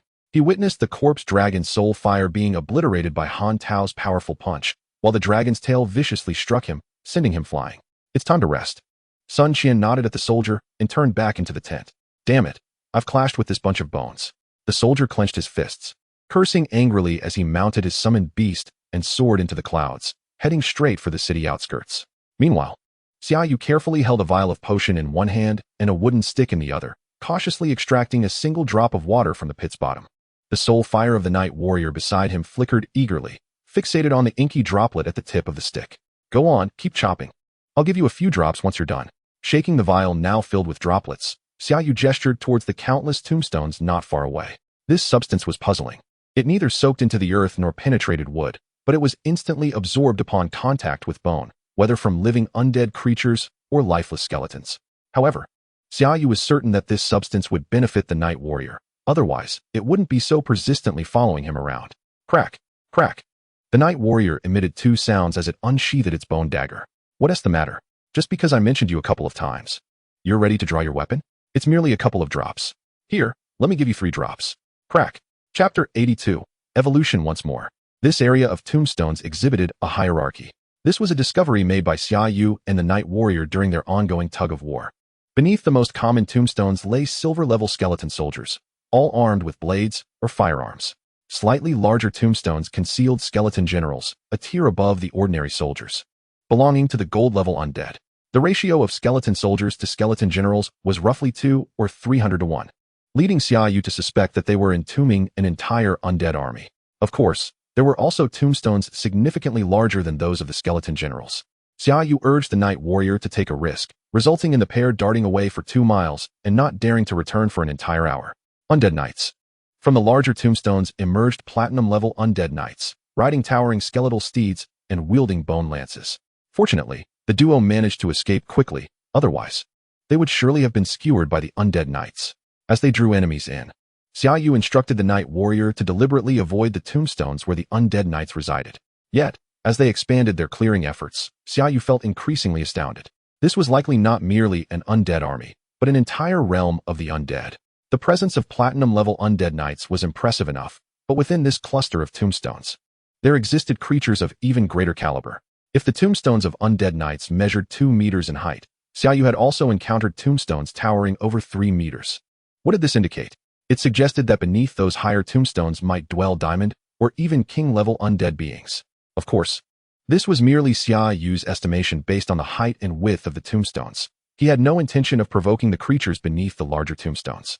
After all, while one could indulge in play, one mustn't gamble with their life. Despite this, Xia Yu had amassed considerable gains during his time trapped here, filling 3 bottles with inky droplets.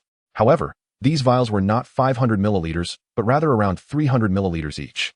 He had also discerned their purpose. This substance possessed potent vitality, but only offered healing effects for undead beings. Additionally, it enhanced the strength of undead creatures and bolstered the resilience of their bones. This was all thanks to the Night Warrior's diligent efforts. It had diligently gathered many droplets of ink from Xia Yu, raising its level to gold 4 stars and significantly increasing the strength of its skeletal structure. Yet, this was not Xia Yu's greatest reward for being trapped for so long. The most substantial gain was the exponential increase in experience points and evolution points. Though most of the foes were silver-level skeleton soldiers, each yielding only a few dozen experience points, their sheer numbers compensated for this. Host, Xia Yu. Level, gold 4 stars. Summoned beasts, Thunderlight Eagle, weakened, gold 4 stars. Night Warrior, gold 4 stars. Array Spirit, silver 9 stars. Available experience points, 908,300. Available evolution points, 185,520. The available experience points reached a historic high, and the evolution points finally surpassed the 100,000 mark. The elevation of the Array Spirit's level was merely a minor increment, easily elevating it to the pinnacle of silver level. When the evolution points reached 100,000, Xia Yu considered evolving the Night Warrior, but he quickly dismissed the thought. He intended to reserve the evolution points for the Thunderlight Eagle. It was not out of a sense of fondness for the Thunderlight Eagle, but rather, every evolution should ostensibly represent a transcendence of the creature's essence. Given the Thunderlight Eagle's current state of severe injury, Xia Yu wished to see if its evolution could also facilitate the healing of its wounds. After so many days, the Thunderlight Eagle had recovered from its comatose state, nurtured by spiritual energy within the beast space, and could now provide Xia Yu with some mental feedback. Come forth, Thunderlight Eagle. On the ground, a purple hexagram materialized. However, this time, the Thunderlight Eagle did not soar into the sky as before, but lay quietly on the ground, emitting a hoarse cry. Come on, old friend, embrace the transformation.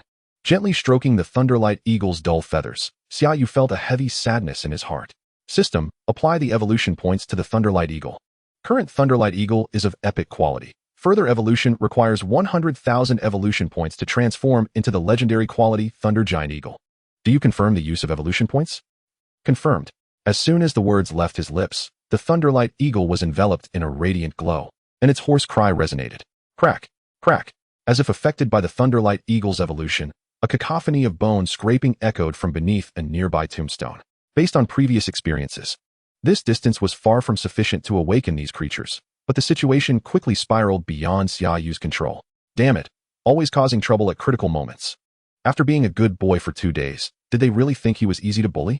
Observing the swarm of skeleton soldiers emerging from the tombstones, Xia Yu was enraged.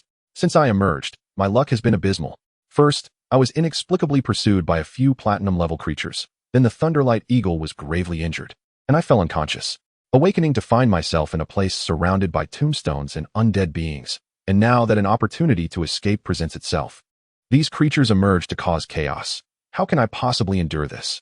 Night Warrior, Array Spirit, teach these rascals a lesson. Crack, squeak. A towering figure clad in battle robes, brandishing dual blades, appeared beside Xia Yu, accompanied by an adorable, snow-white Array Spirit adorned with magical runes. Alongside Xia Yu, who stood resolutely in front of the evolving Thunderlight Eagle, he was determined to impart a profound lesson to these oblivious foes. Onward, eliminate them. The light in his hands flickered as he unleashed a searing array, complemented by a golden light formation, into the midst of the throng of undead creatures. With his Array Spirit having ascended to the rank of Silver 9 stars, its learning capabilities had significantly enhanced. During this period of leisure, it had completely mastered the foundational formations that Xia Yu had imparted to it. Consequently, Xia Yu was now able to wield the skills that the Array Spirit had acquired. Among these foundational formations were several single-attribute lethal arrays, and the Array Spirit had transformed into a formidable combat unit, no longer merely a supportive mascot. With a swift motion, the Dark Knight leaped into the ranks of skeleton soldiers, brandishing dual bone blades as if a wolf had infiltrated a flock of sheep. The Array Spirit, initially by Xia Yu's side, seemed to feel the distance was too great and leaped onto the Dark Knight's shoulder, its chubby little hands glowing continuously as it unleashed one formation after another against the skeleton horde. Behind them, the radiance surrounding the Thunderlight Eagle intensified, and an increasing number of undead creatures were roused from their slumber. Chapter 83, The Thunderous Giant Eagle. Despite harboring a bloodthirsty disposition, Xia Yu was not foolish enough to urge the Dark Knight to recklessly advance. These adversaries, even if faced with an entire legion, could not be uprooted entirely. Xia Yu had not become delusional enough to believe he could surpass the combat prowess of a legion. Behind him, the Thunderlight Eagle's journey of evolution continued, while in front, nearly 1,000 undead creatures had gathered. Together with Xia Yu and his two beasts, they formed an impenetrable wall against the oncoming tide of undead. With the aid of the Array Spirit, the Dark Knight fought with greater finesse, swiftly dispatching even the Golden Tier skeleton generals, albeit only under the activation of the Spirit Burst state. While most of these skeleton generals were of lower golden rank, there existed several of higher tiers. At least 5 skeleton generals could be discerned within the ranks. This was Xia Yu's first encounter with the Array Spirit's might. Although it wielded merely basic single formations, their lethal capacity was impressive. Even more astonishing was the sight of this adorable little creature, standing proudly on the Dark Knight's shoulder, joyfully casting formations while emitting gleeful squeaks. Crack! Among the ranks of skeleton soldiers, several Golden Tier skeleton generals finally broke through, wielding bone weapons and bellowing as they charged toward the Dark Knight. Do not engage them head-on. Be mindful of your positioning. Just let off some steam. There's no need to be so single-minded. They have a multitude of brothers. If surrounded, won't you be utterly overwhelmed? Watching the Dark Knight besieged by several skeleton generals, Xia Yu could only shake his head in exasperation. Siblings will always rely on their elder brother. With a slight pout, Xia Yu refused to remain a mere spectator and plunged into the fray, surrounded by the stark whiteness of bone. The unsettling sound of grinding skeletons pierced the air like a relentless drill. Damn it, where do I strike? I'll carve you to pieces. Crack! Dark Knight, strike them down. Due to the ongoing evolution of the Thunderlight Eagle, Xia Yu could not share its skills, and most of the Dark Knight's abilities required weaponry. Thus, while Xia Yu appeared fierce, he primarily targeted the lower-tier skeleton soldiers. Against the skeleton generals, he often found himself in a supportive role. A reinforced warrior, accompanied by 2 aides, formed a formidable lineup, leading to the suppression of the skeleton generals that had managed to break through. One unfortunate soldier had his skull cleaved in half by the Dark Knight's blade, as the power of death rapidly consumed his fragile soul flame. In Xia Yu's consciousness, the Thunderlight Eagle's reactions grew increasingly intense, embodying a mix of exhilaration at its impending transformation and the agony of the evolutionary process. Yet, one thing was certain. The Thunderlight Eagle had emerged from its grievous state, its clear calls and robust spiritual feedback bringing relief to Xia Yu's heart. What followed was a surge of elation at the prospect of escaping this place. With no sense of day or night, Xia Yu had lost track of how long he had remained in this dreadful locale. Aside from the somewhat dazed Dark Knight, no one else could converse with him. Damn it. While I was distracted, they are trying to invade the lair. The limited space meant not every skeleton could engage Xia Yu and the Dark Knight, prompting some to fixate on the Thunderlight Eagle in the midst of its evolution. Crack! Wielding bone blades and spears, the skeletons clattered their jaws, eagerly lunging toward the Thunderlight Eagle. Shadow Dash. The utmost priority was the Thunderlight Eagle's evolution. It could not be interrupted by this rabble. In a flash, Xia Yu positioned himself before the Thunderlight Eagle, hurling 2 formations to intercept the approaching skeletons, then turning to withdraw the Thunderlight Eagle into his consciousness. Having fought and vented his frustrations, he could not allow these nuisances to ruin the critical moment. The Dark Knight. Retreat. In the face of the skeletons, Xia Yu's flight was entirely justified. Concerns about shame were trivial. After all, no one was watching, and this was hardly his first encounter with such a situation. While the skeletons were repelled, a sense of resistance emanated from the Thunderlight Eagle within his consciousness. Xia Yu froze momentarily. Who taught them to be so obstinate? Behind him, the surviving skeletons swung their weapons once more, their ethereal blue flames emanating an eerie chill. With a sharp, clear cry of an eagle, an array of purple lightning illuminated the sky, cascading down in torrents. In an instant, Xia Yu was enveloped by the electric storm. A pair of claws grasped the stunned Xia Yu, lifting him effortlessly into the air, where he found himself amidst a bed of soft, warm feathers. Thunderous Giant Eagle. Quality, Legendary. Level, Golden 5 stars. Skills, Killing Strike, Eagle Eye, Lightning Flash, Thunderfall, Thunder Wings, Thunder Shield, Hellfire Thunder Spear. Can evolve. Current path has reached its pinnacle. Further evolution is possible with bloodline enhancement. The Thunderlight Eagle had evolved into the Thunderous Giant Eagle, not only improving its quality, but also advancing its level, becoming the most formidable of Xia Yu's summoned beasts. With its evolution successful, the Thunderous Giant Eagle soared majestically, carrying Xia Yu upon its wings, while torrents of lightning rained down behind them. At that moment, the Thunderous Giant Eagle resembled a regal sovereign bathed in electricity, exuding freedom and pride. With a powerful dive, the Thunderous Giant Eagle manifested colossal thunderous wings, reducing a vast swath of skeleton soldiers to charred remnants, and with a powerful flap, they vanished into thin air. Xia Yu recalled the Dark Knight and the Array Spirit. Today was destined to be the Thunderous Giant Eagle's stage. Those two had dominated the narrative for far too long. It was time to grant the Thunderous Giant Eagle the respect it deserved, and allow the others to stand aside. Perhaps fueled by frustration over the time lost to injuries, or perhaps out of sheer hatred for the undead, the Thunderous Giant Eagle unleashed its wrath with ferocity. The ground transformed into a scorched wasteland, exuding waves of heat. The previously dense assembly of undead creatures dwindled rapidly under the relentless bombardment. Onward, Thunderous Giant Eagle. Eliminate the remaining foes. Soaring freely through the skies, the pent-up frustrations within Xia Yu were instantaneously liberated. Perched upon the back of the Thunderous Giant Eagle, he wielded his authority with confidence, targeting the surviving high-star golden-level undead creatures. With a piercing eagle cry, the Thunderous Giant Eagle fully extended its wings, propelling itself forward with the speed of lightning. Its sharp talons were aimed directly at the skulls of the undead. A resounding crack echoed in Xia Yu's ears, akin to a hammer striking heavily upon his heart. Thunderflash. Thunderflash. The silhouette of the Thunderous Giant Eagle abruptly vanished from its original trajectory. Almost simultaneously, a pitch-black beam of deathlight shot forth from the depths of the gravestone area, narrowly grazing the body of the Thunderous Giant Eagle before disappearing into the horizon. Chapter 84. Return. The Undead Plain. Bone City. The theme of battle still resonated here, yet in stark contrast to the earlier fervor. A sense of heaviness now permeated the camp, the scent of disinfectant hanging in the air. Old son, outside the central military tent. A formidable Legion commander clad in military garb, adorned with a sun insignia, strode in with purpose. Old Shen, I've finally awaited your arrival. Within the tent, Sun Qian, upon hearing the call, hastily emerged from behind the sand table to greet the newcomer. Ha ha, old son, you had me worried sick. The two exchanged hearty laughter, sizing each other up before embracing warmly. Commander Shun. Upon seeing the newcomer, the various commanders and battle strategists within the tent saluted, not for any other reason, but because the visitor was none other than Shinsu.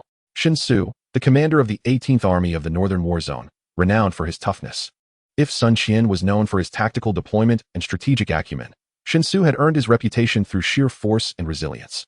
His 18th Army was a seasoned and formidable force, boasting over 15,000 troops, classified as an elite unit within the Northern War Zone. It's been 7 or 8 years since we last met at the academy, and I never imagined they would send you here. You must have envisioned this. I fought tooth and nail to secure this position, and upon learning that you were in command here, I submitted multiple requests to the higher-ups overnight, which is how I came to be here. Otherwise, I would still be at the academy, watching you all engage in heated battles.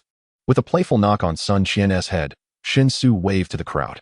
We were dormitory brothers back in the day. so let us keep it casual. Now, give me my orders. Which defensive sector will I take over? I'll dispatch troops immediately. The recent defeat had forced the team to retreat from their attempt to seize another city, reverting the situation back to a defensive stance. Moreover, the undead creatures outside Bone City had multiplied significantly, at least doubling in number. You will take over the defense sector previously held by the 6th Army, as they suffered significant casualties during the last battle. The 6th Army was the only heavy mixed Beastmaster unit that had ventured out of the city, blocking the undead's advance during their retreat, thus providing ample time for other legions to withdraw, but at a grave cost to themselves. Understood. I'll arrange the troops right away, and we can reminisce later.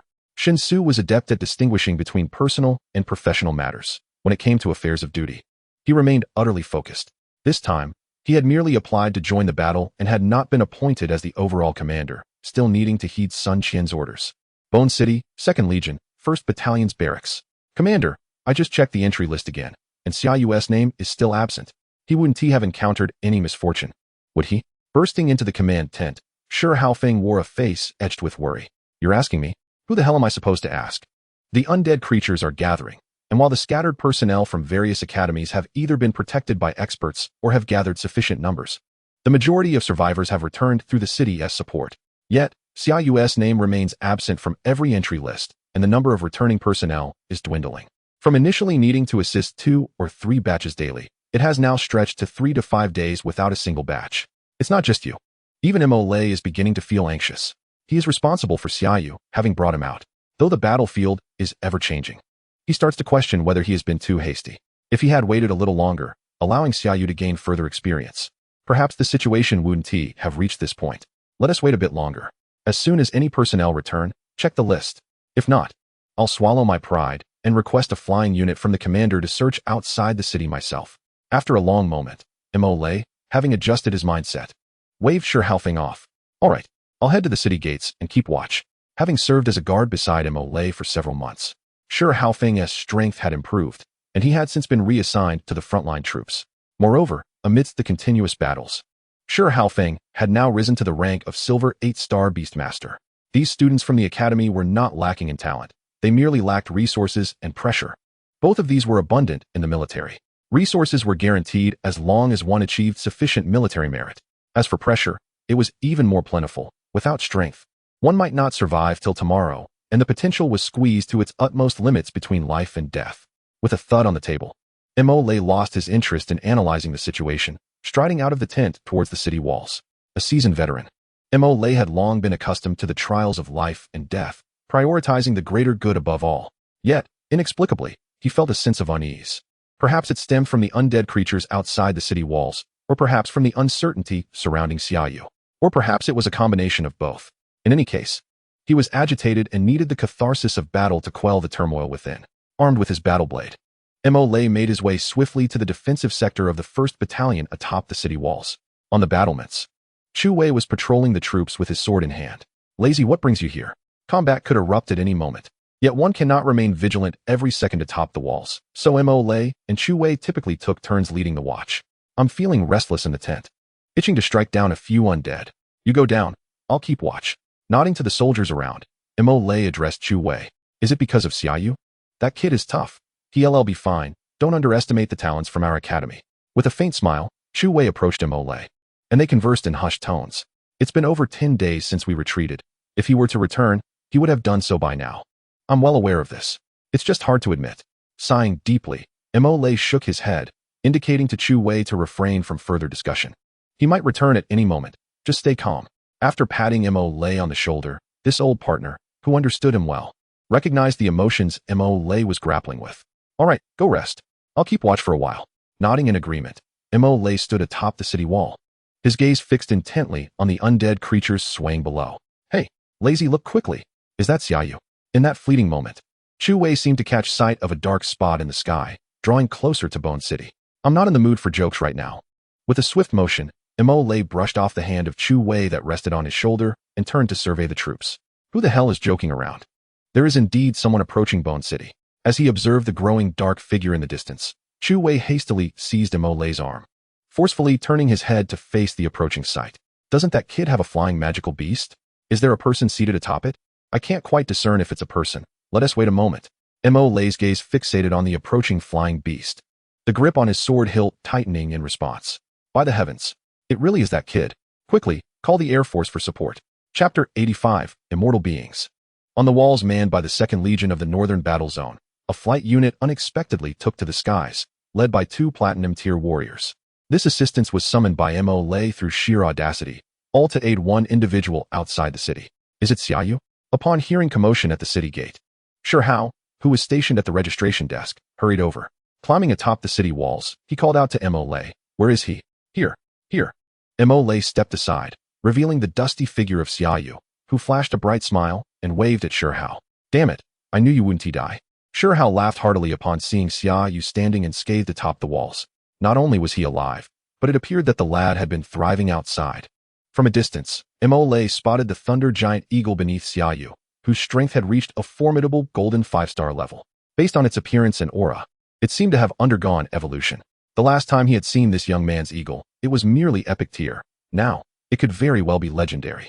It was undoubtedly capable of growing to diamond tier as a summoned beast. This young man was undoubtedly destined to become a commander, and who knew? He might even find himself serving under this lad in the future. That is all thanks to you. If it weren't for Instructor Mo's excellent training, I wouldn't have made it back from the wilderness. You truly know how to flatter. Mo Lei rolled his eyes at Xia Yu disdainfully. All right, you're back. And now I finally have an explanation for the academy. After patting Xia Yu on the shoulder, Mo Lei could finally exhale in relief. By the way, Captain, I have important information to report. After the pleasantries, Xia Yu's expression turned serious as he addressed Mo Lei. Important information? Speak. I believe I encountered an immortal being from the undead plane. At this revelation, everyone present, including Mo Lei, was taken aback. Are you certain it was an immortal being? Where did you encounter it? About 80% sure, in a mountain range approximately 1,000 kilometers from Bone City. So close. Let's go. We must inform the Legion commander in detail. Gripping Xia Yu's arm, Mo Lei practically dragged him down from the city wall in haste. 15 minutes later, nearly all high-ranking officials of Legion level and above had gathered in the central military tent, including the recently arrived Shen Su and the commander of the 19th Legion. This is a new student from the academy, right? Shen Su, standing beside Sun Qian, inquired of Mo Lei. With only a few hundred new students in the academy, and as this year's rotating dean, Shen Su was somewhat familiar with them, though he found it hard to ascertain Xia Yu's strength. Yes, he brought back this intelligence. Nodding, Mo Lei's gaze shifted to Xia Yu. Now, please elaborate. Be as detailed as possible. All right.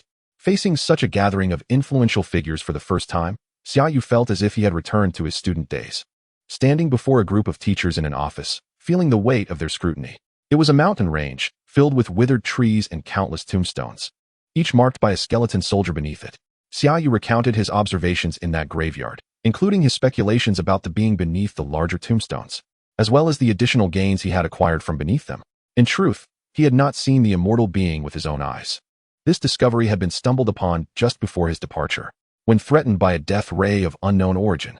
Xia Yu had immediately commanded the Thunder Giant Eagle to ascend into the sky, no longer daring to engage the lowly skeleton soldiers. It was from this altitude that he spotted an enormous tombstone. Standing over 100 meters tall, the surrounding tombstones were also 30 to 40 meters high.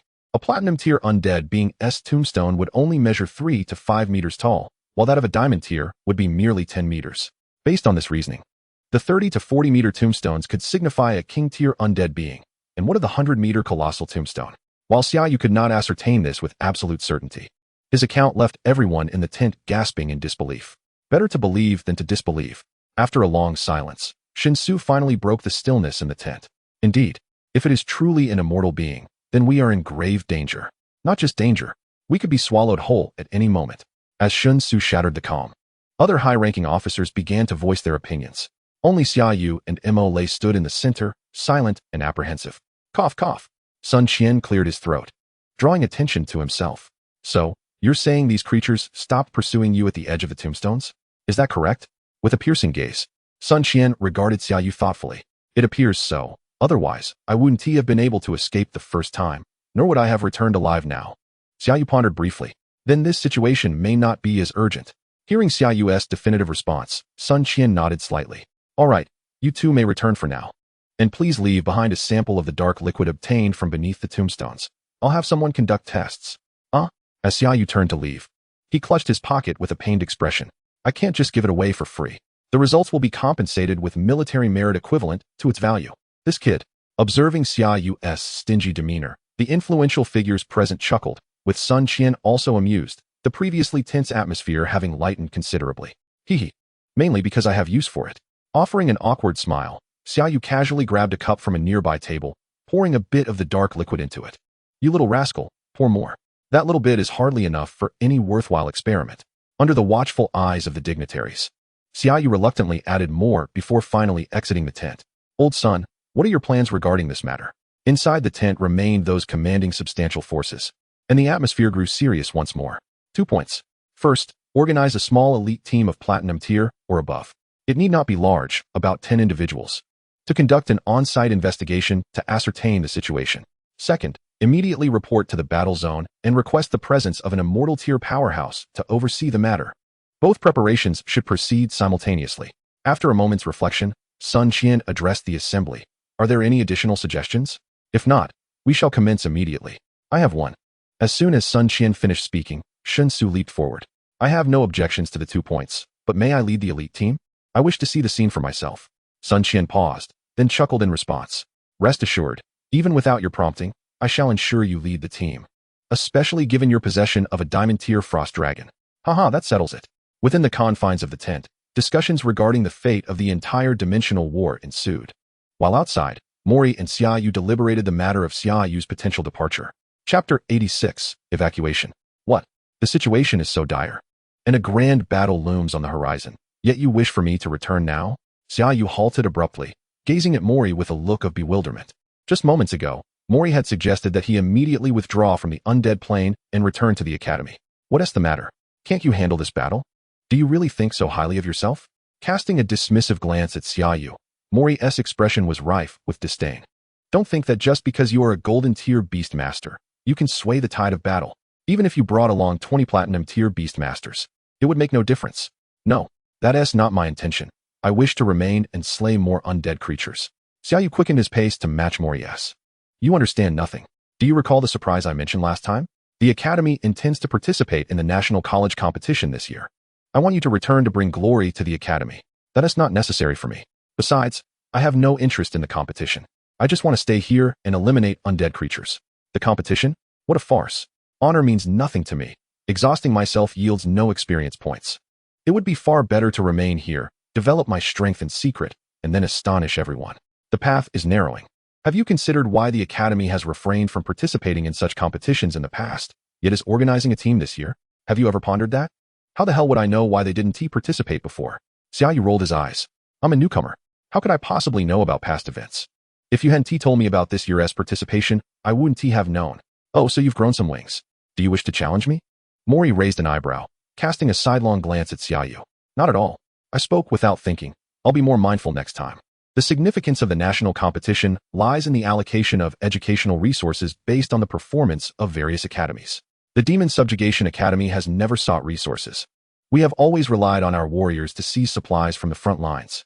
However, in recent years, with the increasing frequency of wormholes opening, the pressure on frontline warriors has escalated. If we do not request resources from above, the Academy may face closure. We can no longer afford to be the obedient children. We must learn to voice our hunger. What can you accomplish by staying here besides slaying a couple of undead creatures?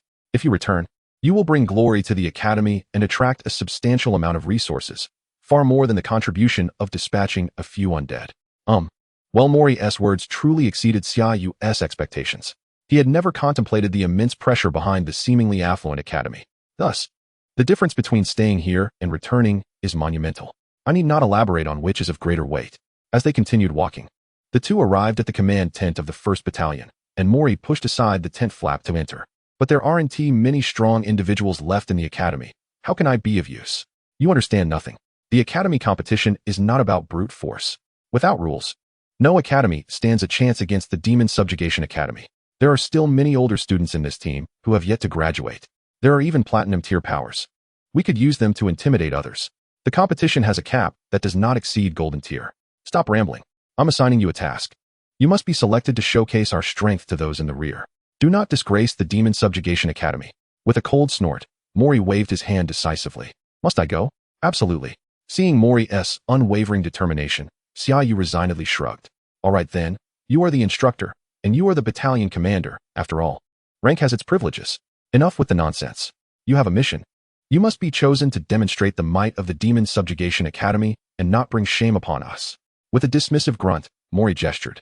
Take this order and find Xia Yu. The two of you will return together. Xia Yu is going back too.